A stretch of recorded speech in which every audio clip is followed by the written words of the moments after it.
Sophie's POV. So, what makes you think that we'd actually accept you as a part-time teacher here in our university? Asked one of the interviewers to me. With my hands shaking, I took a deep breath and faced her confidently. At least that's the definition of confidence for me. Then I opened my mouth. I am actually. I'm a straight-A student from kindergarten up until now. And I am also running for the highest rank in our class now. I really like children and I love teaching them. You can do it, Sophie. No need to be nervous, you can do it, girl. The woman and the man beside her looked at each other and nodded. So, Laurens is your surname. Do you have any relationship with Mr. Albert Laurens? Yes, he is my father. Both of their eyes widened upon hearing what I just said. They quickly stood up and bowed their heads at me. Gee, good morning, Miss Laurens. And no, you don't have to be so polite to me. I'm just an applicant here, and so I just want to know if I get in. I asked them with my fingers crossed, and my heart beating incredibly loud that it could actually jump off my chest right now. Of course, Miss Laurens, you are in. You can now teach in our school whenever you want to start. Are really? Oh, thank you so much. You don't know how much this means to me. Thank you so much. Why, you're welcome, Miss Laurens. It's also an honor for us to have you here in our institution. I was jumping enthusiastically as soon as I stepped out of that room. Teaching children has been my dream ever since I was a child. It was my mom's dream for me too, before she died. And now it already came true. I'm sure she's so happy for me. Although I think the only reason why I got in was because of my surname, Laurens. My father, Albert Laurens, is known to be one of the richest men here in New York City. But that doesn't mean I am rich too. Everything that he has, they don't really belong to me. I'm just his daughter with one of their maids before to whom he had a one-night stand even though he already has his wife. Afraid that Dad's parents would get mad and shoo him away from their family, Mom decided to just leave their mansion and escape to hide me from them. She lived in a place where she thought everyone wouldn't be able to fin her, but she was wrong because my grandparents are so rich that they can hire anyone just to locate where she is. They took me away from my mother. I escaped their house when I was 10 years old and went back to my mother, but they took me back again. Mom also told me to just stay at my father's house too. Then one day, she had a heart attack and died. I went to her burial alone. Until then, I lived at my father's house. Their enormous mansion that could actually have 100 family to live in. If you're thinking that I live a wealthy and happy life since I'm a Laurens, then you are all wrong. They don't treat me as one of them anyway. I do all the things that maids do. I serve them, wash their clothes, bring their clothes, carry their bags, water the plants, wipe the windows, floors, anything. That's the consequence of living inside their house. Hey, Sophie, where the hell did you go again? Samantha asked me as soon as I stepped inside the mansion. I applied for a job. I simply replied. Samantha is the oldest daughter of my father and his wife, his first and legal wife. They have 2 daughters and 1 son in total who are, of course, way older than me. A job? Why? Do you still need money even if Dad's already giving you a monthly allowance? It's not about the money. I really want to teach children ever since. She just rolled her eyes. Oh, whatever, do what you want, just don't forget to do my assignments. Tomorrow will be the deadlines of all of that. Okay. Hey, Sophie. There goes Sierra, the second to the oldest daughter of my father. Buy all of these, okay? I need that in my school tomorrow, and also, don't forget to go to the Herald's house and tell him that I'm already breaking up with him. My eyes widened as I looked at her with confusion. Why don't you just break up with him in person? Shut up, just tell it to him. I don't want to waste my time with his drama again. Sierra has the habit of dating different boys in her school, then break with them after a week. But what's worst is that I am the one who talks to his boyfriend and tell them that she wants a breakup. I always have to make up stories and find possible reasons why she wants a breakup. I just suppressed a sigh, then I was about to go to my room and change my clothes when I suddenly saw Sebastian walking towards me with a smile on his face. Seb. Sophie, you need to hear this new song that I composed, he said, enthusiastically. Seb is 2 years older than me and really loved music. Out of all the siblings I have, he's the one I'm closest to. All right, I will just change my clothes and then we'll listen to it later, okay? Okay, I'll wait for you at my studio. Okay. Then I finally opened the door of my room and went inside it with a smile on my face. Author's POV. Boss, please spare me. Give me more time, please. A man who looks about the age of 30 was kneeling in front of a tall young man wearing a black suit and tie, holding a gun in his right hand, playing with it while looking at him. They were surrounded by many men in black suits too, smiling and glaring at each other. The room was a torture cell. Different weapons and stains of blood were evident on the floor and on the wall. There was blood on the side of the lips of the poor man. His eyes seemed to be punched so many times that it made a violet circle around it. Boss, I will pay you next week, I swear. If I don't, then you can kill me. Renzo, I already gave you 1 month to pay me, and now you're asking for another week. Boss, please forgive me. He was already crying. The tears in his eyes and the blood all over his face were already mixing. Then the man rose up from his chair, standing before the poor guy. You know how I fucking hate liars, Renzo. I fucking hate it whenever someone tries to fool me, and you know what I do to them. His thick black brows rose up and his gray eyes turned dark as he pointed the gun to the man's head. Boss, don't do this. Don't. Say hi to the devil for me, Renzo. Bomb. The sound of the gun reverberated through the whole cell as blood came dripping on the floor. Vincent tossed the gun to the floor as he began walking towards one of his men and wiped his hands with a white hand towel. Throw him somewhere, then give money to his family. Clean those mess. This cell smells fuck now. Yes, boss. Then he finally walked towards the exit with the other men following him. No expression on his face, his eyes were cold, and his strong and tall frame made him look like a total mafia boss that everyone is afraid of. He has curly black hair, a pointed nose, high cheekbones, and a prominent lower jaw and chin. Where are we heading now? He asked his men. To Mr. Laurens, sir, the CEO of Laurencio Holdings. That old man who pleaded for me to help him with his business, Vincent asked, lighting up the cigarette that Joe handed him, his assistant. He wouldn't be where he is today if I didn't help him. He still owes you $900 billion, sir. I've heard that he is also planning to make an alliance with Mr. Romano. Vincent almost laughed when he heard that. Romano's in my pocket. Is he thinking that he could really start a war against me by running into people who have big debts to me too? Dickhead. His men laughed as they opened the door of a black limousine for him. Let's test his bravery. I'm going to play with that old hag. Mr. Laurens was relaxing at his swivel chair after a meeting with a well-known mafia boss in town named Pablo. He talked to him and asked for an alliance against Vincent, but the man said that he couldn't do that since Vincent is his boss too. Damn you, Hastings, gathering all the people and making them your men. You're a real asshole. I won't let you have your hands around my neck this time. Then the door went open. Just as he was about to stand up and turn his head to see who just arrived, someone pushed him down, his face on the tiled ceramic floor. Who the hell? Long time no see, Laurens.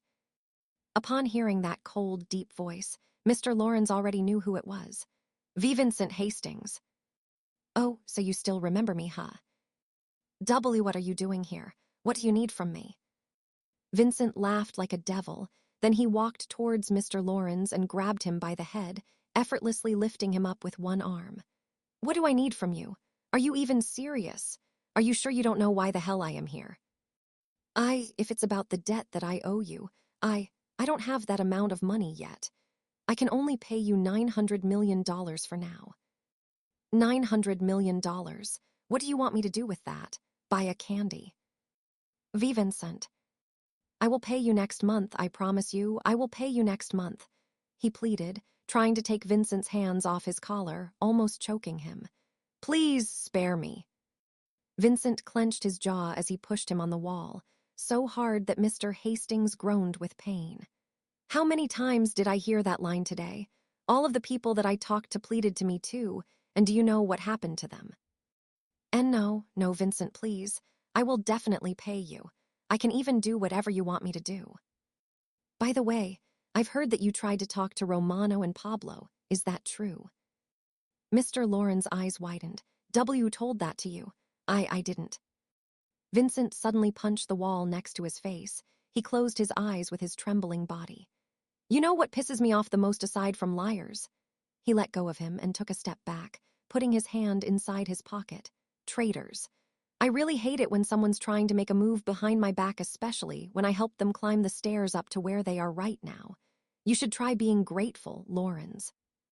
Then he took a gun and pointed it to Mr. Laurens, whose eyes are now widened, looking at Vincent. Vincent, and no, this company still needs me. My people still needs me. My family needs me. And Satan said that he needs you now too. And no, Vincent, I could give you everything.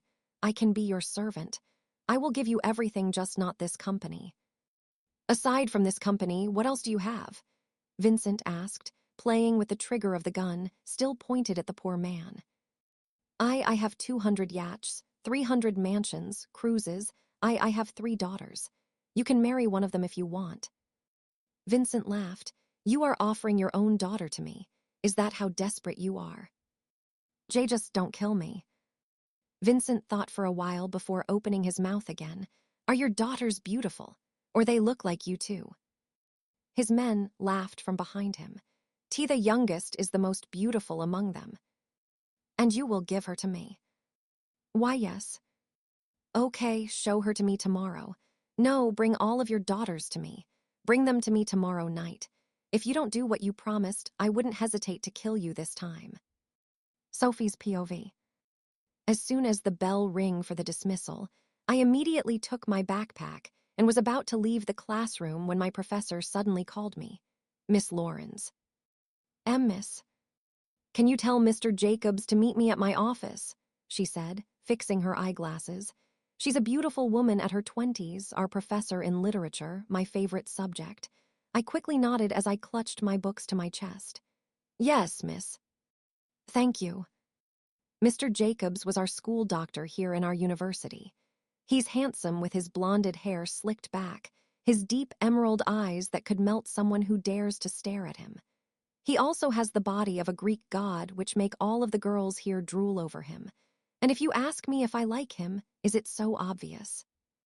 I first met him during my first day here in this university. He approached me because I got lost and didn't know where my building was then. He told me where and even accompanied me until I finally found it. I thought he was my classmate too, because he looks too young. That's why I got surprised when I knew that he works as the official university doctor here. My heart started beating so loud when I saw Mr. Jacobs sitting on his usual swivel chair writing something on paper. He was wearing an eyeglass that he used to wear, which made him look intelligent and attractive to me. How can he sit there, just write and look incredibly handsome? I wonder if he already has a girlfriend. I wish he's single. Dr. Kristen. He stopped writing and looked at my direction. A smile immediately appeared on his face as soon as he saw me. Sophie. Gee, good morning, Dr. Kristen. I smiled sweetly, a smile that I will never show to anyone but him. He stood up and walked towards me. His smile didn't vanish. How are you feeling? Is there something I can help you? Oh God, there goes the most handsome man I have ever seen in my life. Can I just tell him that I'm not feeling well because my heart seems like it's about to jump off my chest right now? And no, doctor. Miss Perry wants to see you at her office. Oh, well, thank you for going here. I will go there immediately. Thank you, Mr. Jacobs. I will be going now, I said, averting my gaze from his. He then patted my head and smiled. Thanks, Sophie. I was touched by an angel. What an honor. You're welcome, Mr. Jacobs. Haha, see you tomorrow. See you, Sophie.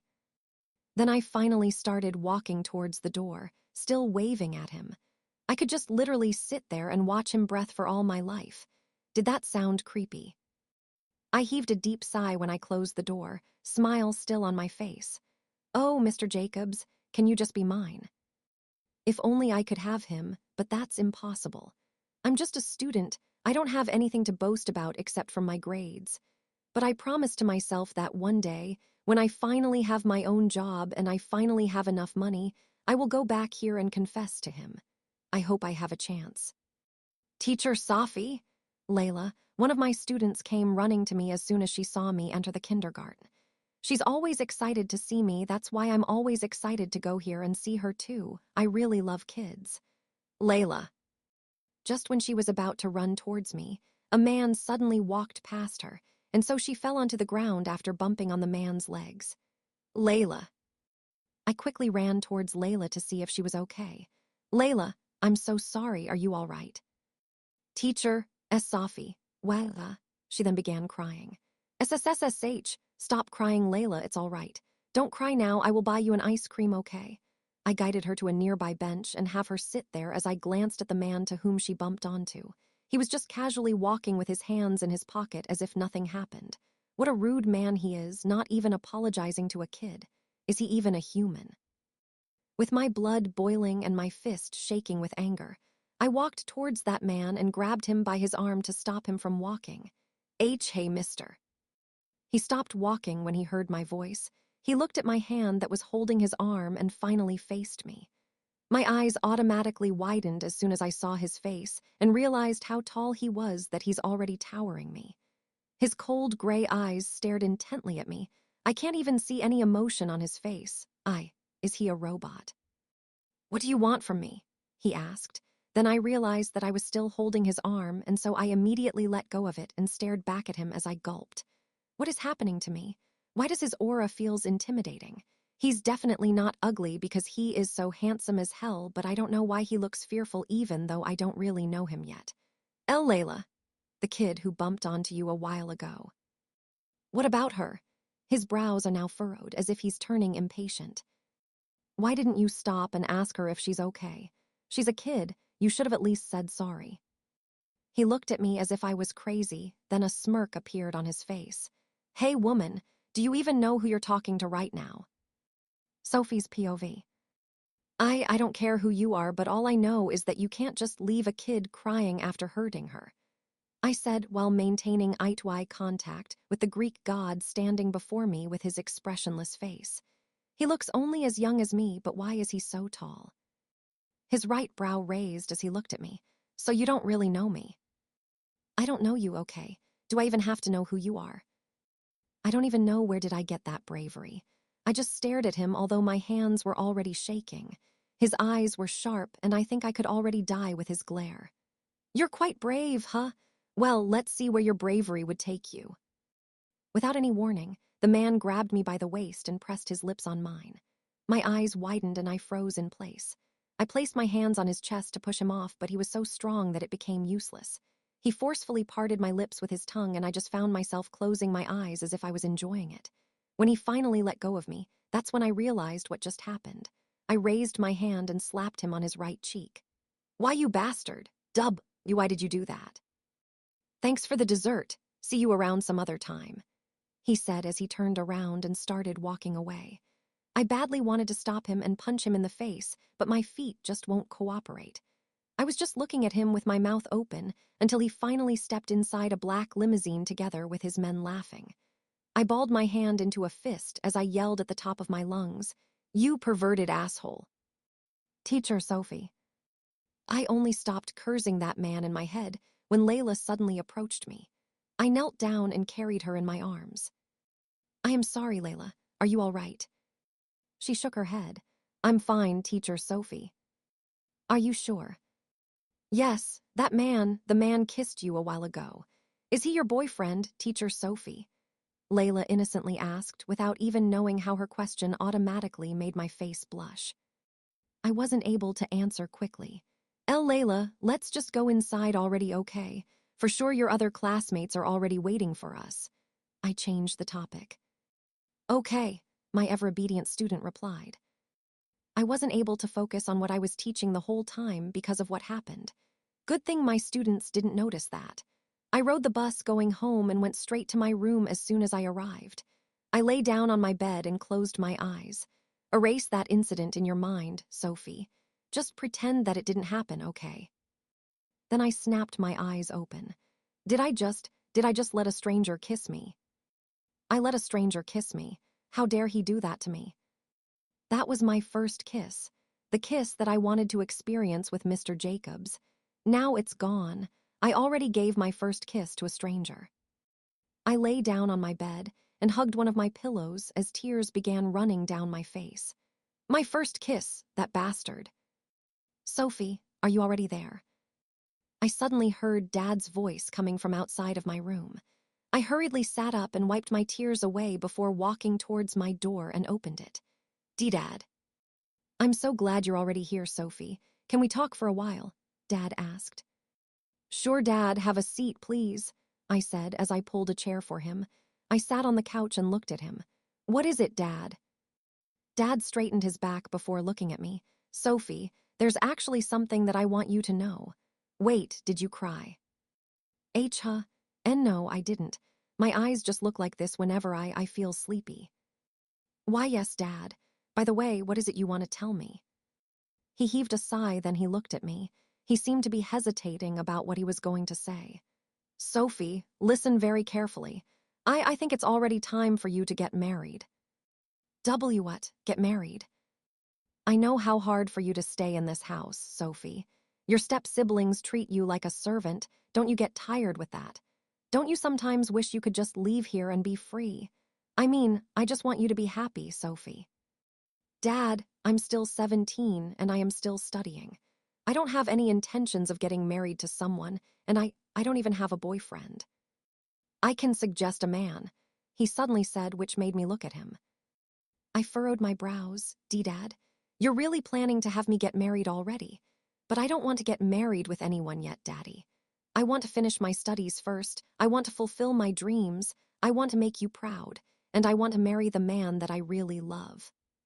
But I think, Dad, I'm fine, okay? I know you're just worried about me. Don't worry, I can do it all. I can serve my siblings. I can study and work at the same time. There's no need for you to worry about, okay? I said as I smiled at him. By the way, would you like me to make some coffee for you? No, I'm fine, Sophie. Just take your rest already. I know you're already tired. By the way, we'll be having a family dinner tomorrow. You know that restaurant we used to eat at? I nodded. Yes, but do you have any occasion tomorrow? Yes, I would like you to meet someone. Make sure you'll go there after your work, okay? Okay. Dad stood up and patted me on my head. Just always remember that I love you so much, Sophie. I love you so much too, Dad. Sophie's POV. Everyone was already sitting on their chairs, talking to each other when I finally arrived with my hair all over my face because of running my way just to make it on time. Sorry I'm late, I said as I sat next to Sebastian. He smiled as soon as he saw me. It's all right, Sophie, at least you came, said Dad. Can you see yourself right now, Sophie? We're having dinner with a very important person, and you're there wearing a white t-shirt and a pair of black jeans with your hair looking like you just woke up, my stepmother suddenly said to me. I lowered my head. I'm sorry, I just came from school so I wasn't able to change my clothes. It's all right, Sophie. Even if you wear rags, you'd still stand out. Sebastian suddenly said, so I nudged him when I saw Sierra and Samantha glaring at him. Are you a fool? You just look like us, so if you say that we're ugly, it's like you're saying that you're ugly too, Samantha retorted. Dad suddenly cleared his throat. Stop that childish argument, okay? Our visitor will finally arrive soon, so fix yourselves. I'm still wondering who that visitor is, Aunt Natalie said. You'll meet him later, Dad just replied. I fixed my shirt and combed my hair using my fingers. Me too, I've been thinking about that visitor. I wonder who that is because he seems to be so important to my father. Although I can also see him drinking some water every minute, he looks so nervous and I don't even know why. Sophie, I have composed a new song again. You should hear it, Seb whispered to me. Really? Can I hear it now? Sure. Seb then took out his phone and was about to put his earphone in my right ear when we suddenly heard loud footsteps coming in our direction. Every one of us turned our heads towards the entrance of the restaurant. Dad suddenly stood up, and so we all followed him. Men wearing black suits were walking towards us. They all look familiar to me, I just can't remember where I saw them. They look like a gang or maybe agents, Seb whispered. Then they form a line and made a way in the middle. A tall man started walking in the middle, only his footsteps could be heard. He was wearing a black tuxedo vest that perfectly fitted his bulky and masculine body. His black hair was slicked back, and it was shining as if it has been waxed. He was holding a cigarette in his right hand while he was puffing a cloud of smoke. I stared at his face, and that's only the time I knew who he was. My eyes widened as I pointed a finger at him. Why you? Everyone looked at me, including the man. He looked surprised upon seeing me too. He threw his smoke to the ground and smiled cockily. We meet again. Do you know him, Sophie? Dad asked me. Yes, Daddy, he was that man who... I wasn't able to continue what I was saying after realizing that it was so embarrassing. I mean, yes, we already met yesterday. Daddy, you mean that woman is your daughter too? The man asked Daddy. Dad nodded. Why, yes, she's my youngest daughter. Your daughter, huh? She doesn't look like you, said the bastard while looking at me. I glared at him and looked at my dad, who just nodded to me and smiled. Why don't we have a seat first? This restaurant serves delicious food. I'm sure you'll like it, Vincent, you can just call me Vincent, said he. Aunt Natalie nodded with a smile. Vincent, what a handsome name. My name's Natalie, I'm Albert's wife, and these two girls here are my daughters. Hi Vincent, I'm Stephanie. And I'm Sierra. The two of them were looking at Vincent, smiling, but the bastard just ignored them and shifted his gaze to me instead. Why don't you introduce yourself too?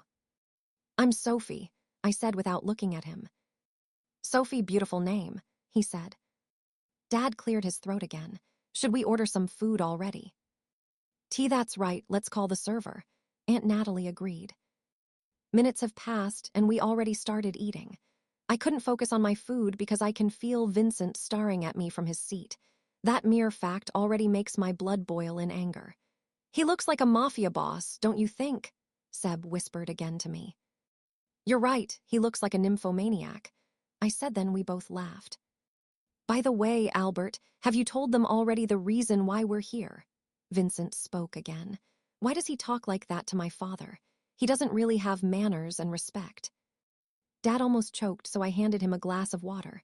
Thanks, Sophie. Just eat slowly, Dad. Oh, so you haven't said it yet. Said what? Aunt Natalie asked. Vincent crossed his arms.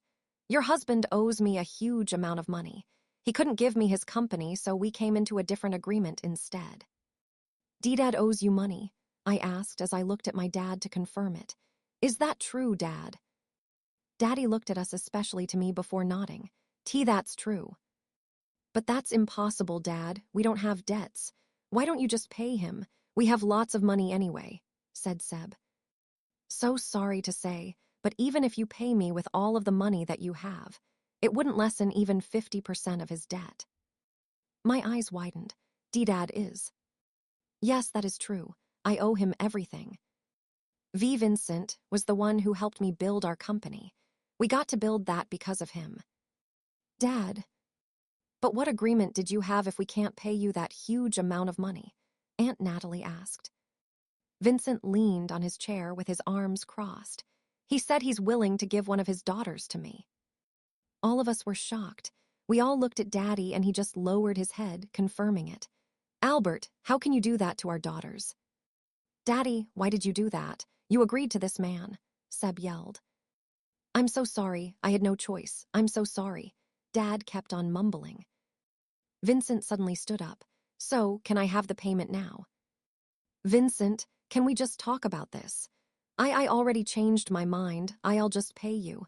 I don't care if you take my company from me.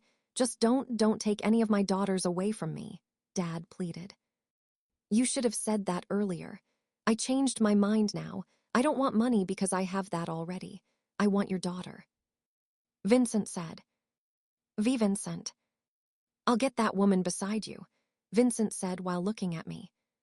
Sophie's POV. I won't go with you, I yelled as Vincent started to walk towards me. One of his brows rose up. You have no choice, baby. Your dumb father owed some money from me, and he offered you as the collateral. I looked at my dad. Dad, please, I don't want to go with that man. Sophie, Vincent, can we just talk about it again? See, can we? Are you trying to fool me? We already had an agreement, and now you're saying that we should talk about it again. Vincent snarled, which made all of us shiver in fear. His loud yet deep voice reverberated through the restaurant. Sorry, I already changed my mind. I don't want to give my daughter." We were all surprised when all of a sudden, Vincent pulled out a gun and pointed it at my father's head. "You know I hate people who break their promise. Now just choose. Will you give me that woman or I'll blow your brains out?" "Father." "Honey." "No, please no," I yelled. I'll go with you, just don't kill my father, please."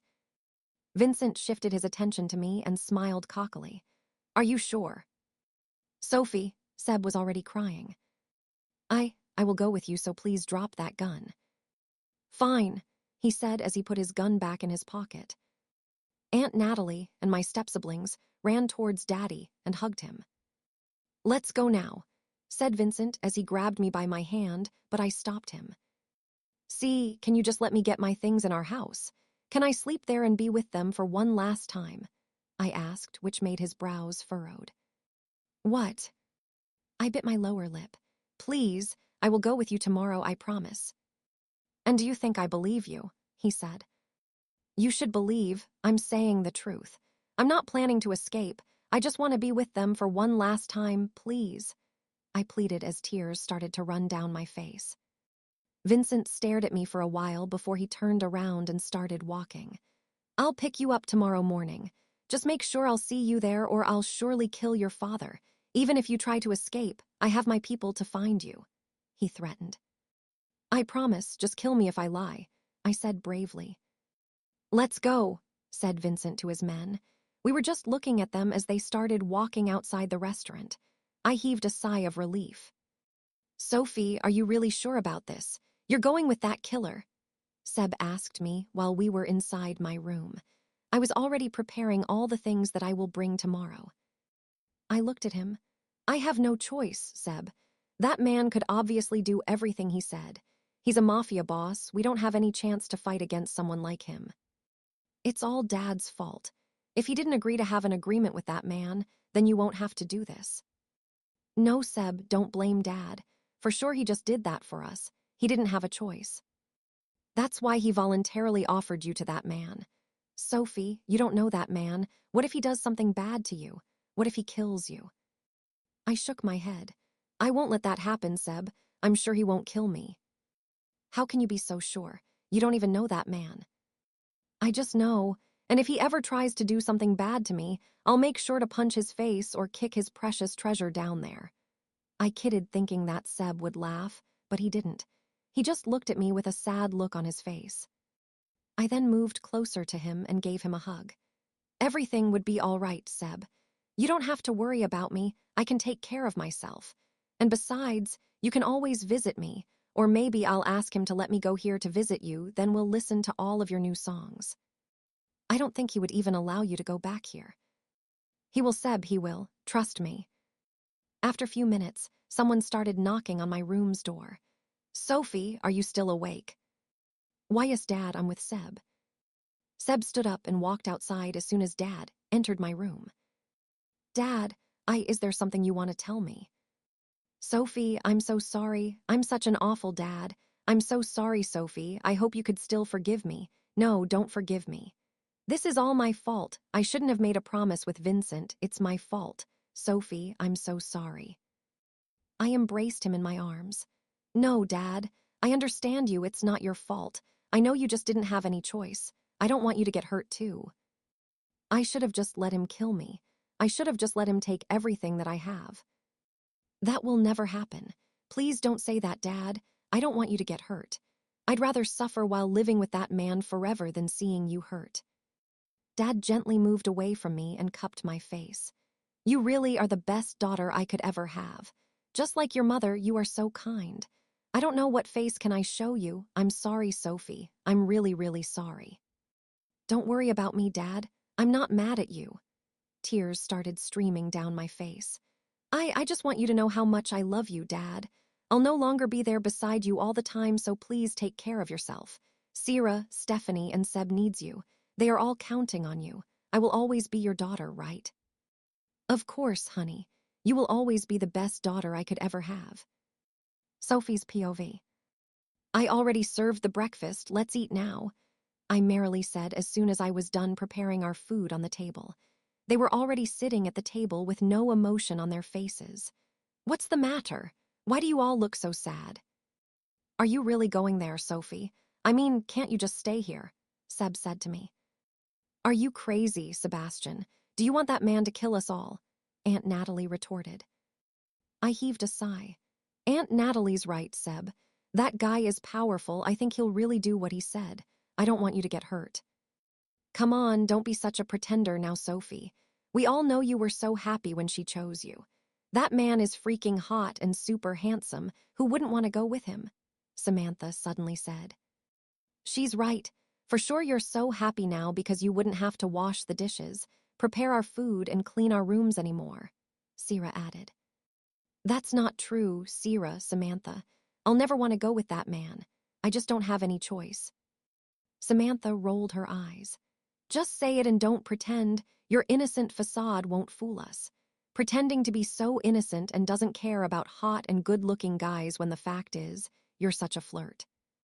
Can you just stop being so insecure with Sophie? She's going to be taken away with a bad guy, okay? She could be killed, she could be raped. That man obviously has no soul, and for sure he's going to hurt Sophie, and yet you're still complaining about how lucky she is. Is that really how dumb and insecure you are, huh? Seb suddenly blurted out, so I held his hand just so he would calm down, but he brushed it off and looked at me. This is all Dad's fault. How can you even sell your own daughter to that mafia leader? Sebastian, stop talking like that to your father, said Aunt Natalie. Enough now. Stop fighting in front of our breakfast, okay?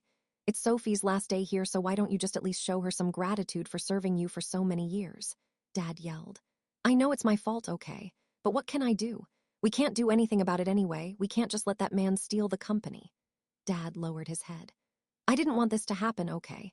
And don't worry, Sophie. Once I finally get to pay my debt, I'll take you back from that man, I promise. I reached for Dad's hand. I'll hang on that promise, Dad. I'll wait for you. I'm sorry, Sophie. After eating breakfast, I finally started packing my things. Tears kept on running down my face while I was getting ready to leave. I looked around my room and remembered how long I've been staying in this house. I already made so many memories in this room, in this house, and with the people inside it. I can't believe I'll have to leave it someday when I lived my whole life here. Miss Sophie. I quickly wiped the tears in my eyes when someone suddenly knocked on my door. I fixed myself and put all my clothes inside my bag before I stood up to open the door. I was surprised to see our maid standing by the door while crying. What are you guys doing here? Miss Sophie, we already know the truth. You're going to leave us already, right? Patricia asked. She's the youngest maid in our house, the one I'm also closest to. I averted my gaze to hide my eyes that were being filled with tears again. I need to leave for now. But don't worry, I will come back when everything turns well. I promise I will come back, and I will visit you here more often too. Miss Sophie, we're going to really miss you, Jaisal added while crying. I wiped the tears in her eyes and hugged her. I will miss you all too. I'll surely miss you all. I have been so close with all of our household staff here in the mansion. I've been with them more than I have been with my step-siblings. That's why they are really important to me. Take care of yourself there, Miss Sophie. Promise us, please. I promise. I will take care of myself, and so you have to take care of yourselves too, okay? And also, please take care of them, especially Seb and Dad. I won't be able to stay here with them anymore, so please do that as a favor from me. They all nodded. Yes, Miss Sophie, we'll take care of them for you. Thank you. We hugged each other one more time, and we cried our hearts out before they were finally called by Aunt Natalie. Sophie. Dad. Dad walked towards me and embraced me in his arms. I'm really sorry, Sophie. Please forgive me. Dad, I already told you that I'm just all right. You don't have to say sorry, okay? Just take care of yourself. I'll be okay. Oh, my daughter Sophie. I love you so much, Dad. Hey, Sophie, the man's already here. Aunt Natalie suddenly said so, Dad, and I moved away from each other. I looked at Dad. I'll be going now, Dad. Take care of yourself, Sophie. I'll take you back, just wait for Daddy, okay? I just nodded with tears filling my eyes. I will. I I turned around and walked outside my room carrying my bag with me. As soon as I stepped outside the mansion, I saw so many men in black suits standing by our doorway while looking at me.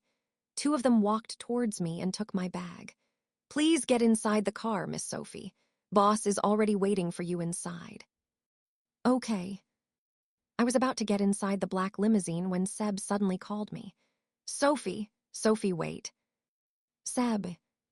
He ran towards me, and we embraced each other. "I will miss you, Sophie."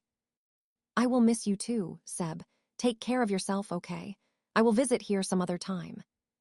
"I'll take you back, Sophie. I'll take you back from that bastard, I promise you. Just wait for me, Sophie. I'll work hard." I moved away from him and kissed him on his forehead. "You are the best sibling I could ever have. You are the only one who treated me like a real part of your family. I will miss you, Seb." "Me too, Sophie, me too." "What the fuck are you still doing there? Can you stop that damn drama and get inside this damn car?" The man suddenly opened the door of the limo and yelled at us. "Get inside now, woman." I looked at Seb once more. "Goodbye, Seb." Sophie's POV. My mouth automatically went agape as soon as I stepped out of the limousine. Right in front of me was a vast mansion. I don't think it was a mansion, more like a palace, I can say. We have a somewhat big manor, but this one's different. "Stop standing there and follow me inside," the mafia boss nonchalantly told me as he started walking towards the mansion's entrance. I came back to my senses, then I followed him inside, and there I saw so many maids and butlers lined up while lowering their heads. "Margaret!" He called out a name, and one maid raised her head and walked towards him. "Yes, sir." "Bring Sophie to her room, and also give her a change of clothes." The maid nodded. "I understand, sir." "Go with her," he said to me. "Okay," I said without looking at him. After that, he started walking upstairs while his men were following behind him. I wonder what are they going to do upstairs.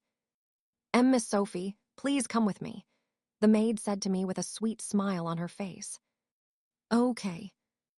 I just followed the maid until we reached a room upstairs. She opened the door for me as we came in. It was an immense room with pastel-colored walls and pieces of furniture. There was also a gigantic crystal chandelier hanging on the ceiling, which made it look more sophisticated and classier. "Miss Sophie, this room would be your personal room from now on. The bathroom is over there, while the walk-in closet is on the left side of this room near the balcony." "Thank you, May I know your name again?" "My name is Margaret, Miss Sophie," she said with a huge smile on her face. She was a cute woman with auburn short hair right above her shoulders. She has two cute little dimples in the corners of her smile. "It's nice to meet you, Margaret. I'm Sophie, by the way," I said as I reached for her hand. She nodded and accepted my hand. "It's so nice to meet you too, Miss Sophie. By the way, Miss Sophie, you should take a bath and change your clothes now. The other maids are already preparing your dinner downstairs, and of course, Sir Vincent does like it when someone comes late." I understand. I'll be taking my bath now. See you later, Margaret." "See you later, Miss Sophie." As soon as Margaret went out, I heaved a sigh and sat on the bed. My new room is way bigger than the room that I have in my dad's house, but I'm more comfortable there. I don't even know if I could sleep peacefully in this room. That man, that mafia boss who brought me here, I still don't know what he's planning to do to me. I'm scared, I'm super scared, but what can I do? I don't want to risk my family's life just for my sake. I took my mom's photo inside my bag and put it above the side table. "Mommy, please guide me. I still don't know what waits for me here, but I hope Dad and my siblings will be okay. I will be strong, Mommy. I know it would be hard, but I will be strong." "I am sorry I'm late," I said when I arrived at the dining hall. The mafia boss was already sitting there, crossing his arms while looking at me. "Take your seat and let's eat," he said, with no emotion on his face. The table was so long as if there would be a feast. I sat on the other end of it while he was sitting on the other one. I wonder if his servers always serve as many foods as we have a right in front of us now. "From now on, you'll be living in this mansion with me. You can do anything you want, wander around, shopping, anything. If you need some money, then tell it to me. I am still studying, and I have a part-time job." "Then quit your job. he nonchalantly said. I looked at him with my wrinkled brows. There's no way I would quit my job. You don't have the right to yell at me, woman, he said with sharp eyes. I apologize, but please just let me do my job. That is the only thing that makes me happy. Please let me work. I promise I would work here in your house too.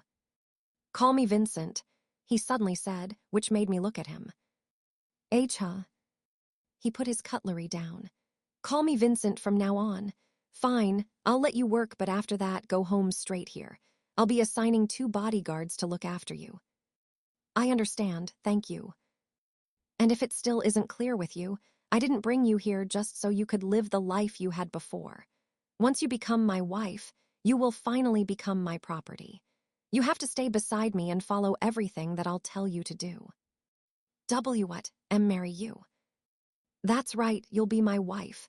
And you can't complain about anything because this is all your father's fault. If you don't want to marry me, then let me just kill your father, he said, sounding so natural. My eyes widened. No, don't do that. I will follow everything that you'll say. Just promise me that you'll never hurt my family. Sure, I won't hurt them as long as you promise to obey my orders. I promise. I will obey all your orders. That's my girl. He stood up.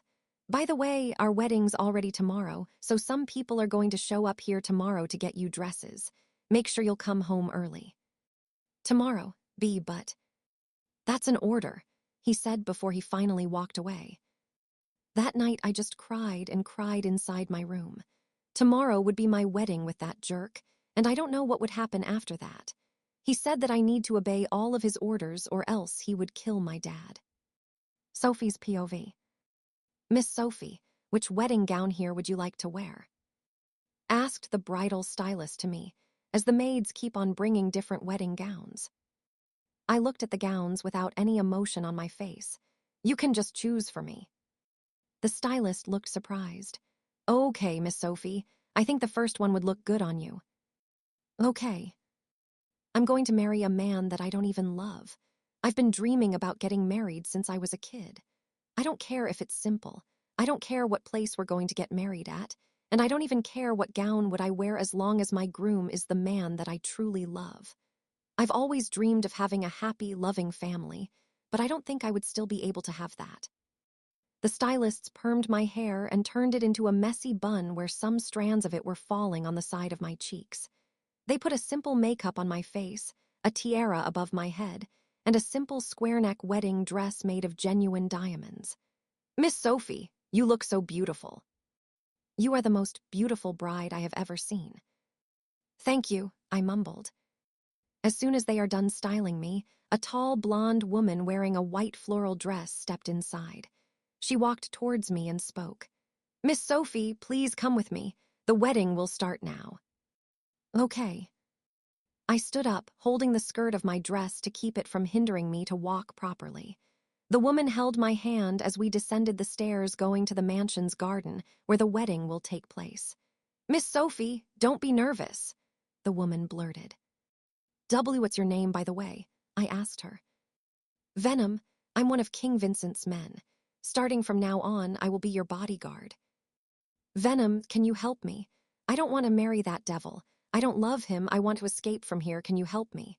Please, Venom. We stopped walking and she looked at me. Miss Sophie, I am your bodyguard. I am sorry, but I can't help you. You made an agreement with the boss, and so you have to fulfill it if you don't want to put your family's life at risk. But please, get ready now, Miss Sophie. Once this immense door opens, you'll have to step out holding this bouquet and walk towards your groom. He doesn't enjoy waiting, so stop doing unnecessary things, she said as she wiped the tears from my eyes. And please, don't cry because it could ruin your makeup. I heaved a sigh as I tried to stop myself from crying. Venom handed me the bouquet and nodded. I looked at the huge white door adorned with white and red roses. My heart started beating so fast when Venom suddenly disappeared from beside me. I need to do it for my dad. I need to do it for my family. If I try to escape here now, then Vincent would probably go after my family. This isn't about myself or my happiness anymore. I don't want to risk my family's life. Then the door went open. That moment I knew I finally had to let go of my freedom. I finally had to let go of Mr. Jacobs. I walked through the tunnel of white wedding arches decorated with white and red roses. My hands keep on shaking that I almost dropped the bouquet of flowers. On the side of the venue were Vincent's men wearing black suits. There were no visitors that I personally know. They were all just Vincent's men, and so I knew I couldn't do anything to escape. At the end of the long aisle filled with scattered rose petals was the devil. He was wearing a well-pressed white suit with a black bow tie that went perfectly with his curly black hair, which made him appear like a prince. A devil prince, perhaps. He was staring at me with his usual intimidating gaze that could melt someone on the spot. Tears started to fill my eyes again as I walked closer to him. I don't know him, I don't love him, I don't even know what he would do to me. I'm so scared, Mommy, please help me. You look beautiful in that gown, he whispered as he reached for my hand. I didn't answer him. All I could feel was hatred, sadness, and sorrow. This is the worst day of my life. We faced the judge while I was trying to brush his hand off my arm. The entire event happened with me trying to move away from him while he keeps on pulling me beside him. The judge didn't even ask me if I agree on marrying him. And now, I pronounce you husband and wife. Mr. Hastings, you may kiss your wife now. That phrase caused my whole body to shiver. I could still remember the time when he kissed me. Vincent faced me and lifted the veil above my head. I froze in place for a moment while I was staring at his face. Slowly, he moved his face closer to me while looking straight into my eyes. My heart kept on beating so fast it felt like it was going to jump off my chest. He put his hand under my chin and made me look at him as he claimed my lips. I flinched, but then I closed my eyes as I felt the warmth of his mouth. I wanted to push him away. I wanted to punch his face, but I just couldn't. It felt like a spell was cast on me. I tapped his chest for him to finally move away, but he just won't pull away from the kiss. He only let go of me when he was finally satisfied. We were both panting. His men started to clap while looking at us. Sophie's POV.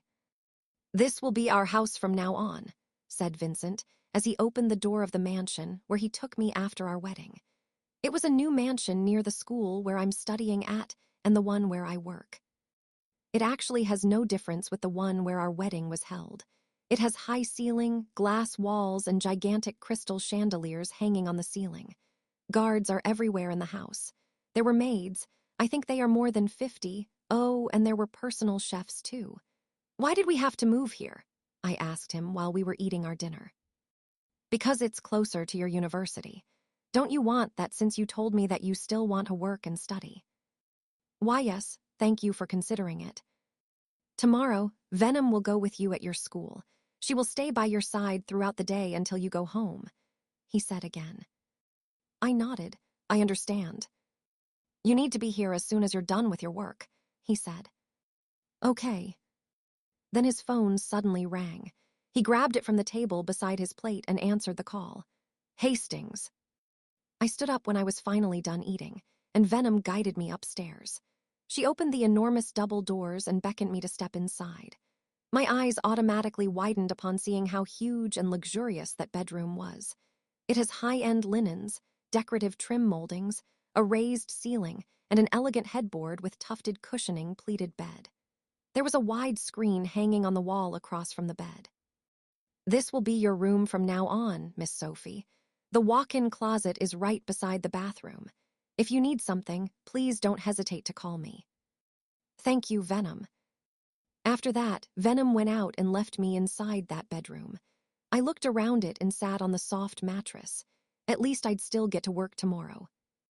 I checked my phone to see if Dad texted me, but I didn't find anything. I heaved a sigh as I just decided to take a bath first before sleeping. Both the walls and the floor of the bathroom were covered with dramatic Cassiopeia marble. There was also a custom-designed silver travertine tub, which sits in front of a large window that offers a view of the city. It includes a trough sink top that matches the tub, along with shower walls and a floating vanity wall. I removed all of my clothes as I dipped myself into the tub filled with warm water. Maybe Venom already prepared it for me while I was having my dinner. Dad didn't even call me, not even Seb. I wonder if they still care about me. I miss them so much even though I just arrived here. Tears started running down my face as I leaned my head on the tub. It feels so lonely here. I'm already losing hope because I don't think someone still cares about me. I feel like I'm the only one here. If only my mom is still alive, maybe I'll have someone by my side. After taking a bath, I covered my body with a black towel and walked out of the bathroom since I forgot to bring my clothes. I was about to go to the walk-in closet when I suddenly felt someone's gaze from behind me. I was surprised to see Vincent sitting on the bed with his arms crossed while staring directly at me. What are you doing here? I asked as I covered myself with my hands. You're asking why I'm here. This is our room, why I shouldn't be here. Oh, our room. But I thought it's... He stood up. We're already married. I guess there's no wrong in sharing the same room and sleeping on the same bed. And no, I don't want that. Can you just stay in a different room? I know we're married now, but I'm not used to it yet. I can't sleep knowing that a stranger is beside me. Then be used to it, he replied as he started walking towards me. I moved backward while still covering myself. What are you doing? Don't go near me. I didn't know you have such substantial body. May I see it? He asked teasingly, although he wasn't wearing any emotion on his face. And no, stop going near me, please. He looked straight into my eyes. This is our first night together. Don't you think we should be doing what newlywed couples usually do? And no, please don't do this to me, Vincent. I'm still young, I'm not ready yet, I mumbled. And do you think I care? What? I stepped backward until my back hit the wall. A smirk appeared on his face when he realized how helpless I was. Looks like you can't escape from me now. And no, please, Vincent. Don't you know that I haven't had sex for a month now? I'm already craving for it. And the reason I married you is also that I want to have someone to satisfy me every night. He cornered me by putting his hands on both of my sides. You are mine now, Sophie. Sophie's POV. Just when Vincent was about to kiss me, his phone started ringing. Fuck! He cursed before moving away from me and reached for his phone inside his pocket. I immediately ran away and went straight to the walk-in closet. I leaned on the door as soon as I was able to lock it from inside. I was breathing heavily while tears keep on running down my face. That was close that demon almost raped me. What should I do? I'll be living with him in this house from now on. I don't think I could escape from him forever. If I will stay with him here, I don't think I would still be able to survive. That man is evil. Why did you sleep inside the closet? Vincent asked me while we were having our breakfast. I averted my gaze. I just fell asleep there. You fell asleep, or you were hiding from me. Vincent. What? I put my cutlery on both sides of my plate before I heaved a sigh and looked at him. I want us to have an agreement. Agreement? What agreement? He asked while continuing to eat. I looked around us and made sure that the maids were not listening to us. Why, you see, I'm still a student. I'm just 17. And so, I don't want to. I don't want to do it yet. Vincent stopped eating and wiped his mouth with a napkin before looking at me. His usual emotionless face made me feel nervous. What don't you want to do? That thing that you wanted us to do last night. You mean sex? My face automatically blushed. Why, you see, I'm still young. I mean, we're both still young. But we're already married, he blurted. I know, but I'm not yet ready to get pregnant yet. And besides, I don't know you yet. I don't know much about you. I don't even know where you came from or what do you do for living. I don't want to do that with someone I don't even know the true and whole identity. All right, so what do you want me to do? My hands were shaking as I spoke. I want us to have separate rooms until I'm 18. You mean, you want me to wait for you to turn 18 before we can have sex? That's right, I replied. Vincent let out a sarcastic laugh. I can't believe you, woman. Do you even know how many women are fighting just to get my attention? Do you know how many of them are dying just so they could have a one-night stand with me? And now you're here, asking me to wait for you to turn 18 before I could even fuck you. I bit my lower lip. Please, that's the only thing that I want to ask from you. I will do everything. I'll do whatever you want me to do, but please, just allow me to have that one. Fine, if that's what you want. You'll surely regret that anyway. Just tell me once you change your mind. He said, then he stood up. Don't forget to go home early tonight. Why, yes. What? You're already married? Are you kidding me, Sophie? Sabrina, my best friend, asked while we were having our lunch at the cafeteria. You're still 17. To whom did you get married to? Sabrina has been my best friend ever since I was in middle school. She's living only with her mother ever since her father died because of a heart attack when she was 10. SHHH, Sab, someone might hear you. She looked around us before shifting her attention to me again. Because you surprised me. You're saying that you finally got married when the last time I checked you were still a virgin. Sab, I'm still a virgin, I whispered.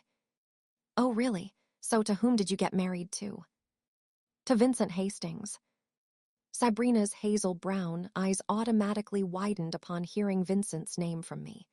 Vincent Hastings? You mean that handsome multimillionaire and a mafia boss? I nodded while biting my lower lip. That's right. Oh God, Sophie, you just hit the jackpot. That man is incredibly rich and handsome. Do you even know that I've been having a huge crush on him ever since? I don't even know him. By the way, how did you guys end up together? I mean, you never mentioned to me that you have a boyfriend, then now you're telling me that you're already married. Are you fooling me, Sophie? Sabrina, you don't know how much I wish I'm really just fooling you. But that is true. My dad owed him a huge amount of money. And so, he gave you to him as a collateral. I lowered my head. My dad just had no choice. And besides, I couldn't afford to see them hurt. Vincent threatened me that if I ever disagree on marrying him, he'll kill my dad and my siblings. And now you're the one who's suffering for your family's fault again. You know what, Sophie? If I were you, I would just let those people be killed. They never cared about your feelings anyway. They even treated you like a server. Sab, don't talk like that. After all, they are still my family. They accepted me and let me live with them in the mansion. I still owe them everything that I have right now. Sabrina pouted. You really are so innocent and kind. Oh, by the way, you're married now. That means you're also ready to forget about Mr. Jacobs. My heart started beating so fast after hearing his name. He's still the one I love, Sab. That will never change. Oh well, at least you get to marry a handsome and wealthy man. Come on, every woman wants to be bedded by that haughty mafia boss. I just shook my head as I forced myself to smile. Mr. Jacobs, just thinking about the fact that I no longer have a chance to him makes me want to cry. Sophie's POV. I felt my chest tightened as I watched Mr. Jacobs sitting on his swivel chair inside the infirmary. I've been watching him for the longest time. I've been loving him ever since, to the point that I thought I could marry him someday and build a happy family with him. But those were all my dreams. And as usual, dreams don't really come true. Sophie.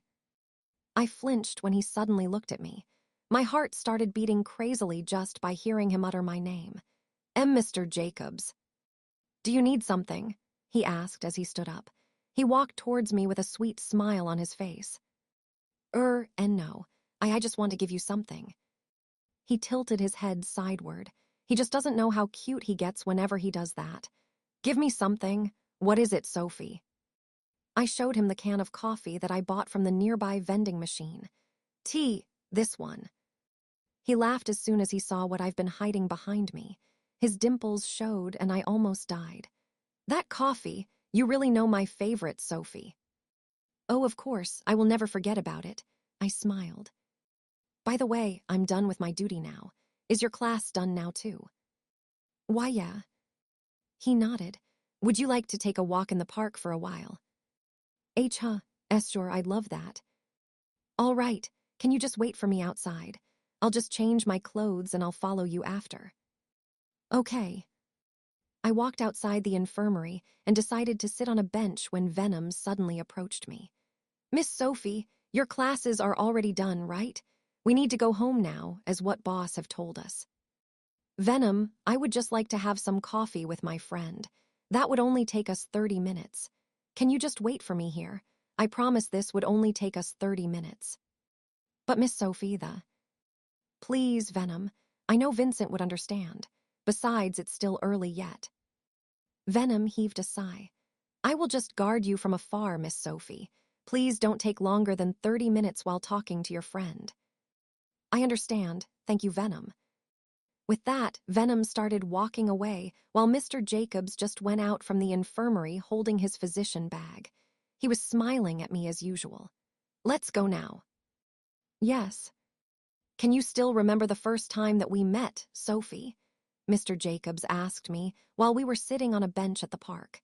Venom was sitting on the bench across ours, pretending to be reading a newspaper. I drank some of my coffee before I smiled. Of course, I still remember that time. I will never forget about that because that was the first time that I saw you. And of course, I almost got lost. I didn't know where my room was back then you suddenly appeared looking like a student too. I saw you looking around as if you were trying to find something. You even looked like you were about to cry, although I found you really cute. I walked towards you and approached you. I can still remember how happy you were when you finally found your room. He was smiling while speaking, and so I wasn't able to hide my smile too. I know I looked so stupid that time, but thank you so much for helping me back then, Mr. Jacobs. If you didn't tell me where my room was, I probably arrived late and my professor would scold me too. We both laughed. Don't worry, Sophie. You didn't look stupid at all. I even thought you looked so cute. I felt my cheeks burned. I'm not a puppy to be cute, though. Mr. Jacobs looked at me as if making sure I wasn't mad. I'm sorry, Sophie. I shouldn't have said that. Huh? What do you mean? Did that disappoint you? I mean when I called you cute. What? Of course not. I'm not disappointed. I'm sorry, Mr. Jacobs. I was just being so overreacting. He shook his head. That's good to hear. I thought you got mad at me. That would never happen, Mr. Jacobs. Getting mad at you will be the last thing that I'll do in my life. I will never get mad at someone who's been so kind to me since my first day here. I'm not as kind as what you think, though.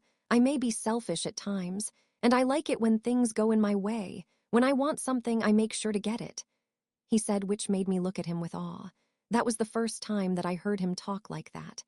Oh, sorry, did I surprise you again? Ha ha ha. And no, I'm just surprised because this is the first time that I heard you talk so seriously. He looked at me, smiling. Because I usually smile, right? Yes. By the way, Mr. Jacobs, can I ask you something? Huh, what is it? I averted my gaze and heaved a deep sigh before looking at him again.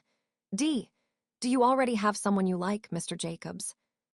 He drank some of his coffee first before looking at me too. I have. He leaned on the bench while looking up at the sky while I was just staring at him. I don't even know why, but I suddenly felt nervous while waiting for what he was going to say. I've been in love with her since the first time that we met. She's a beautiful, matured, smart, and a kind woman. She's everything that a man could ask for. I see. I cut him off. I averted my gaze before standing up. By the way, Mr. Jacobs, I need to go home now. My dad is surely looking for me now. Mr. Jacobs stood up too. Oh, I'm sorry. I understand. Shall I walk you home? No need to. Besides, I have someone to pick me up from here anyway. That's good then. So, shall we just see each other tomorrow? I nodded. Okay, Sophie's POV. What took you so long? I was surprised when I suddenly saw Vincent standing by the door of my room. What are you doing here? I asked him. He looked at me with cold eyes. Did you go somewhere else? Sorry, I just talked to a friend for a while. I told you to go home as soon as your class is done, right? I bit my lower lip. Sorry. Sophie, you're not here just to have a life of a princess. I didn't marry you just so you could live the way you want and disobey my orders. I am sorry. That would never happen again. That would really never happen again, because if you repeat that, I will no longer let you study or work. You'll stay inside this mansion forever. What? And no, please don't do that, Vincent. He walked towards me. Wash your body and proceed to my room. Huh? Don't worry, I won't do anything shady, he said before he started walking away from me. Why do I have to go to his room? And as Vincent has told me, I washed my body and wore my pajamas. I intentionally wore the one that fully covers my body since I know if he sees me wearing something that's showy, he would think something awful again. Do I really have to go to his room? What if he already decided to take my virginity? But he also said that he wouldn't do something shady. Should I trust him? I heaved a sigh. Oh well, as if I have a choice. This mansion is Vincent's property, and since the day that I married him, I became his property too. I just knocked once at his door and he already opened it. He was wearing a black pair of pajamas. There was a black towel on his head, so I guess he just took a bath. Come in, he said. Okay. Vincent closed his door as soon as I was able to step inside. I looked around his room and realized that it was as huge as mine, although there were lots of doors on every corner. I wonder what those doors are for. His room was painted gray and black. All the pieces of furniture and paintings on the wall were symmetrically designed, making his room look like a perfect room that you can see in magazines. Have a seat, he said again, pointing to the black couch beside his bed. May I know why did you ask me to go here? I asked him. To play, he nonchalantly replied as he walked towards a huge, gray-stained oak cabinet and took out a chessboard. Play? You mean we're going to play chess? He looked at me and sat down on the couch across from mine. That's right, we'll play chess. Do you know how to do it? I used to play it when I was a kid, but I don't think I'm still good at it. Then bad for you. Are you really going to play chess with me? I asked him again. Vincent leaned on the couch and crossed his arm while looking at me. But we're not just going to play ordinary chess. What do you mean?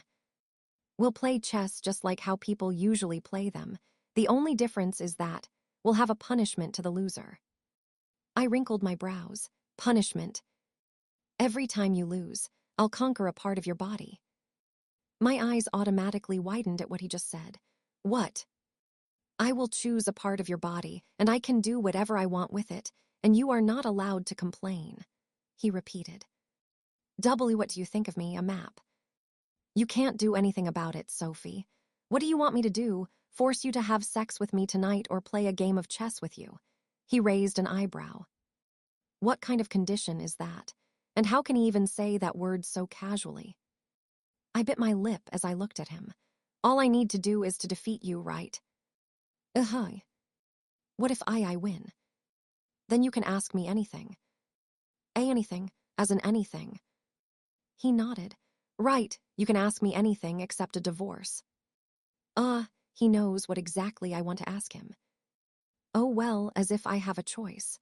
Playing chess with him would make his mind occupied, and in that way, he wouldn't be able to think of something shady. Deal. A huge smile appeared on his face, and that immediately brought shivers through my whole body. All right then, let's start now. Okay. He put the chessboard on the center table, and we both started arranging our pieces. I just hope he didn't master this game, because if he did, then I'm really dead. Oh well, how can he even have time to play games when he's always busy with his business and duties being a mafia boss?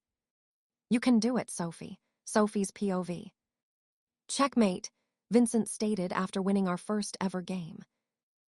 How did you do that? I thought you're gold medalist in international chess competition since second grade. He blurted. My mouth went agape. What? Now, shall I think of a part of you I want to conquer? He said while scanning my whole body with his deep, cold gray eyes. My heart started beating so fast while waiting for him to have his decision. It startled me when he suddenly moved closer to me and smelled my neck. What are you doing? Maybe I'll just have this part for now, he mumbled. My neck, Vincent. He suddenly kissed my neck, and it brought me a weird feeling that felt like my whole body was being electrified by his lips. I put my right hand on his hair to stop him. Please. You should know how to obey agreements, Sophie. Your neck is mine now, so you no longer have the right to tell me what to do with it, he whispered between his kisses. But You smell so fucking good, he mumbled as he began nibbling and sucking my neck as if it was my lips. I held tight on his shirt as I stopped myself from moaning. What is this weird feeling? Why am I feeling this way? I want him to stop, B, but at the same time, it feels so good. That would be all for now. I'm afraid I would end up conquering you fully tonight, so let's stop here, he said as he moved away from me. My face started heating. Look at me, Sophie. I kept my head lowered. What? I said look at me, he commanded with a colder and reprimanding voice, so I had no choice but to look at his face. I will conquer you one by one until I finally have your whole body. And when the time finally comes and you are fully mine, you won't be spending an entire day without being punished by me. I will fuck you until you can't walk or move anymore. I will fuck you in every corner of this room and in every way that I want. I was just staring at his face while my hands were shaking. He looked so serious while he was saying those words, and I couldn't help but be afraid, but I didn't let him see that. I looked at him with my head held high. You can never conquer me fully, Vincent. You may get my eyes, my nose, my neck, or even my whole body, but not my heart. It's all right. I don't want your heart. All I want is you and your innocent little body, he whispered as he stood up. Go on and sleep now. Make sure to go home on time tomorrow because we're going to play another game. I stood up, fixing the collar of my shirt that has been stretched when Vincent molested it. I will make sure to beat you next time, Vincent. I'll wait for that. I closed his door and heaved a deep sigh of relief as soon as I entered my room. I ran my fingers through my neck, and I could still feel his bite marks on it. I walked towards the full-length mirror to see my neck. Oh my God, what should I do with these? Those biting and sucking that he did to my neck a while ago left red marks on it. For sure my best friend, going to interrogate me about it. And even Mr. Jacobs, I'm sure he would be suspicious if he ever sees this. Something pierced my heart as soon as I thought of Mr. Jacobs. Speaking of him, he did mention that he already has someone that he likes. A beautiful, smart, and mature girl who is also kind. I wonder who that is. That only means that I don't stand a chance on him, right? He already has someone he loves, so I think I finally have to give up on him too. Flashback asterisk. Do you already have someone you like, Mr. Jacobs? He drank some of his coffee first before looking at me too. I have. He leaned on the bench while looking up at the sky while I was just staring at him. I don't even know why, but I suddenly felt nervous while waiting for what he was going to say. I've been in love with her since the first time that we met. She's a beautiful, mature, smart, and kind woman. She's everything that a man could ask for. End of flashback. I lay down on my bed as tears began filling my eyes. Forget Mr. Jacobs. Can I even do that? He's the only person left to me. He's the only person who truly cares about me too, the person who makes me smile and gives me the will to continue living. I don't know if I could still love someone the way I loved him. I hugged my pillow and continued crying. What should I do now, Mommy? Vincent's POV. Jin opened the door of the hotel suite and I started walking in.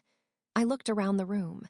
It was as huge as the suite that I used to stay in whenever I want to have a one-night stand with a woman. That old man really has the money, huh? But he can't even pay his debt to me. I've heard he owns this hotel, boss, Joe said. We suddenly heard moans and heavy breaths coming from the bedroom. I smirked. Looks like the old man still feels horny, huh? Long time no see, Mr. Tremont. I greeted the man at his 40s, currently on top of a young escort that was just my age. They both got surprised and immediately moved away from each other upon seeing me. Tremont stood up naked. His eyes were big. Vincent. Having a good time. Looks like you're enjoying fucking some other girl while your poor wife's busy running your business.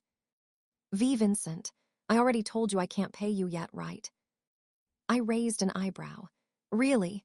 But you can buy a woman to fuck. Who do you think you're fooling, old man?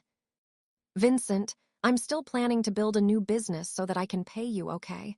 I will pay you immediately, he pleaded while trying to wear his pants.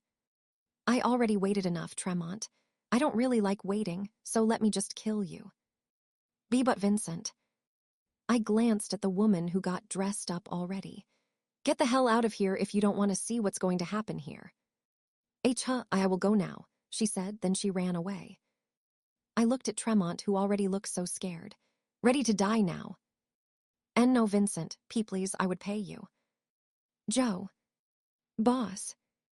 I looked at him, and he nodded. "Bye, Tremont. At least your wife would no longer have to deal with an asshole like you." I started walking towards the door again, and before I could even step out of that suite, we heard a loud gunshot. Serves him right. People like him who are so good at borrowing money but hide when it's time for him to pay me back deserve to be killed. My phone suddenly rang. It was Venom. "What?" "Boss, Miss Sophie and I are already home." A smirk appeared on my face. "Good. I'll be home later, so tell her to get ready and wait for me." "I understand, boss." I hang up the phone. That woman. I can still remember her face when I kissed her neck. She looked so fucking innocent. Her moans sounded so beautiful that I want to hear them every single night. I wonder how she'll moan and how loud she can get when I'm already eating her whole. I don't even know why, but I get really excited just thinking about her flushed face every time I try to do horny things to her. "Where is she?" I asked Venom as soon as I entered the mansion. "She's in her room, boss. I think she's studying." "Studying, huh?" I walked upstairs and went straight to Sophie's room. The door wasn't locked, so I just went inside. I saw her sitting on her pink furry swivel chair while writing something in a notebook. She was wearing her purple pajama and her hair was in a messy bun, exposing her bare nape. "Working hard, huh?" I said as I kissed her nape. She gasped as soon as she felt my lips. "V. Vincent, how did you? It's great to see you here in a much earlier time." Our dismissal was early, so. "Shall we have our next game?" She looked at me. "I'll just finish my assignments first." "Sure, just go straight to my room once you're done there." "Okay," she said, obviously avoiding being near me. I stared at her for a while. I was just staring at her while she was standing there, frozen. I have to continue doing my assignments now." "Sorry, I'm just wondering which part of your body should I take next." Her eyes widened. "Please, I still have to finish." "Right, see you later then, honey."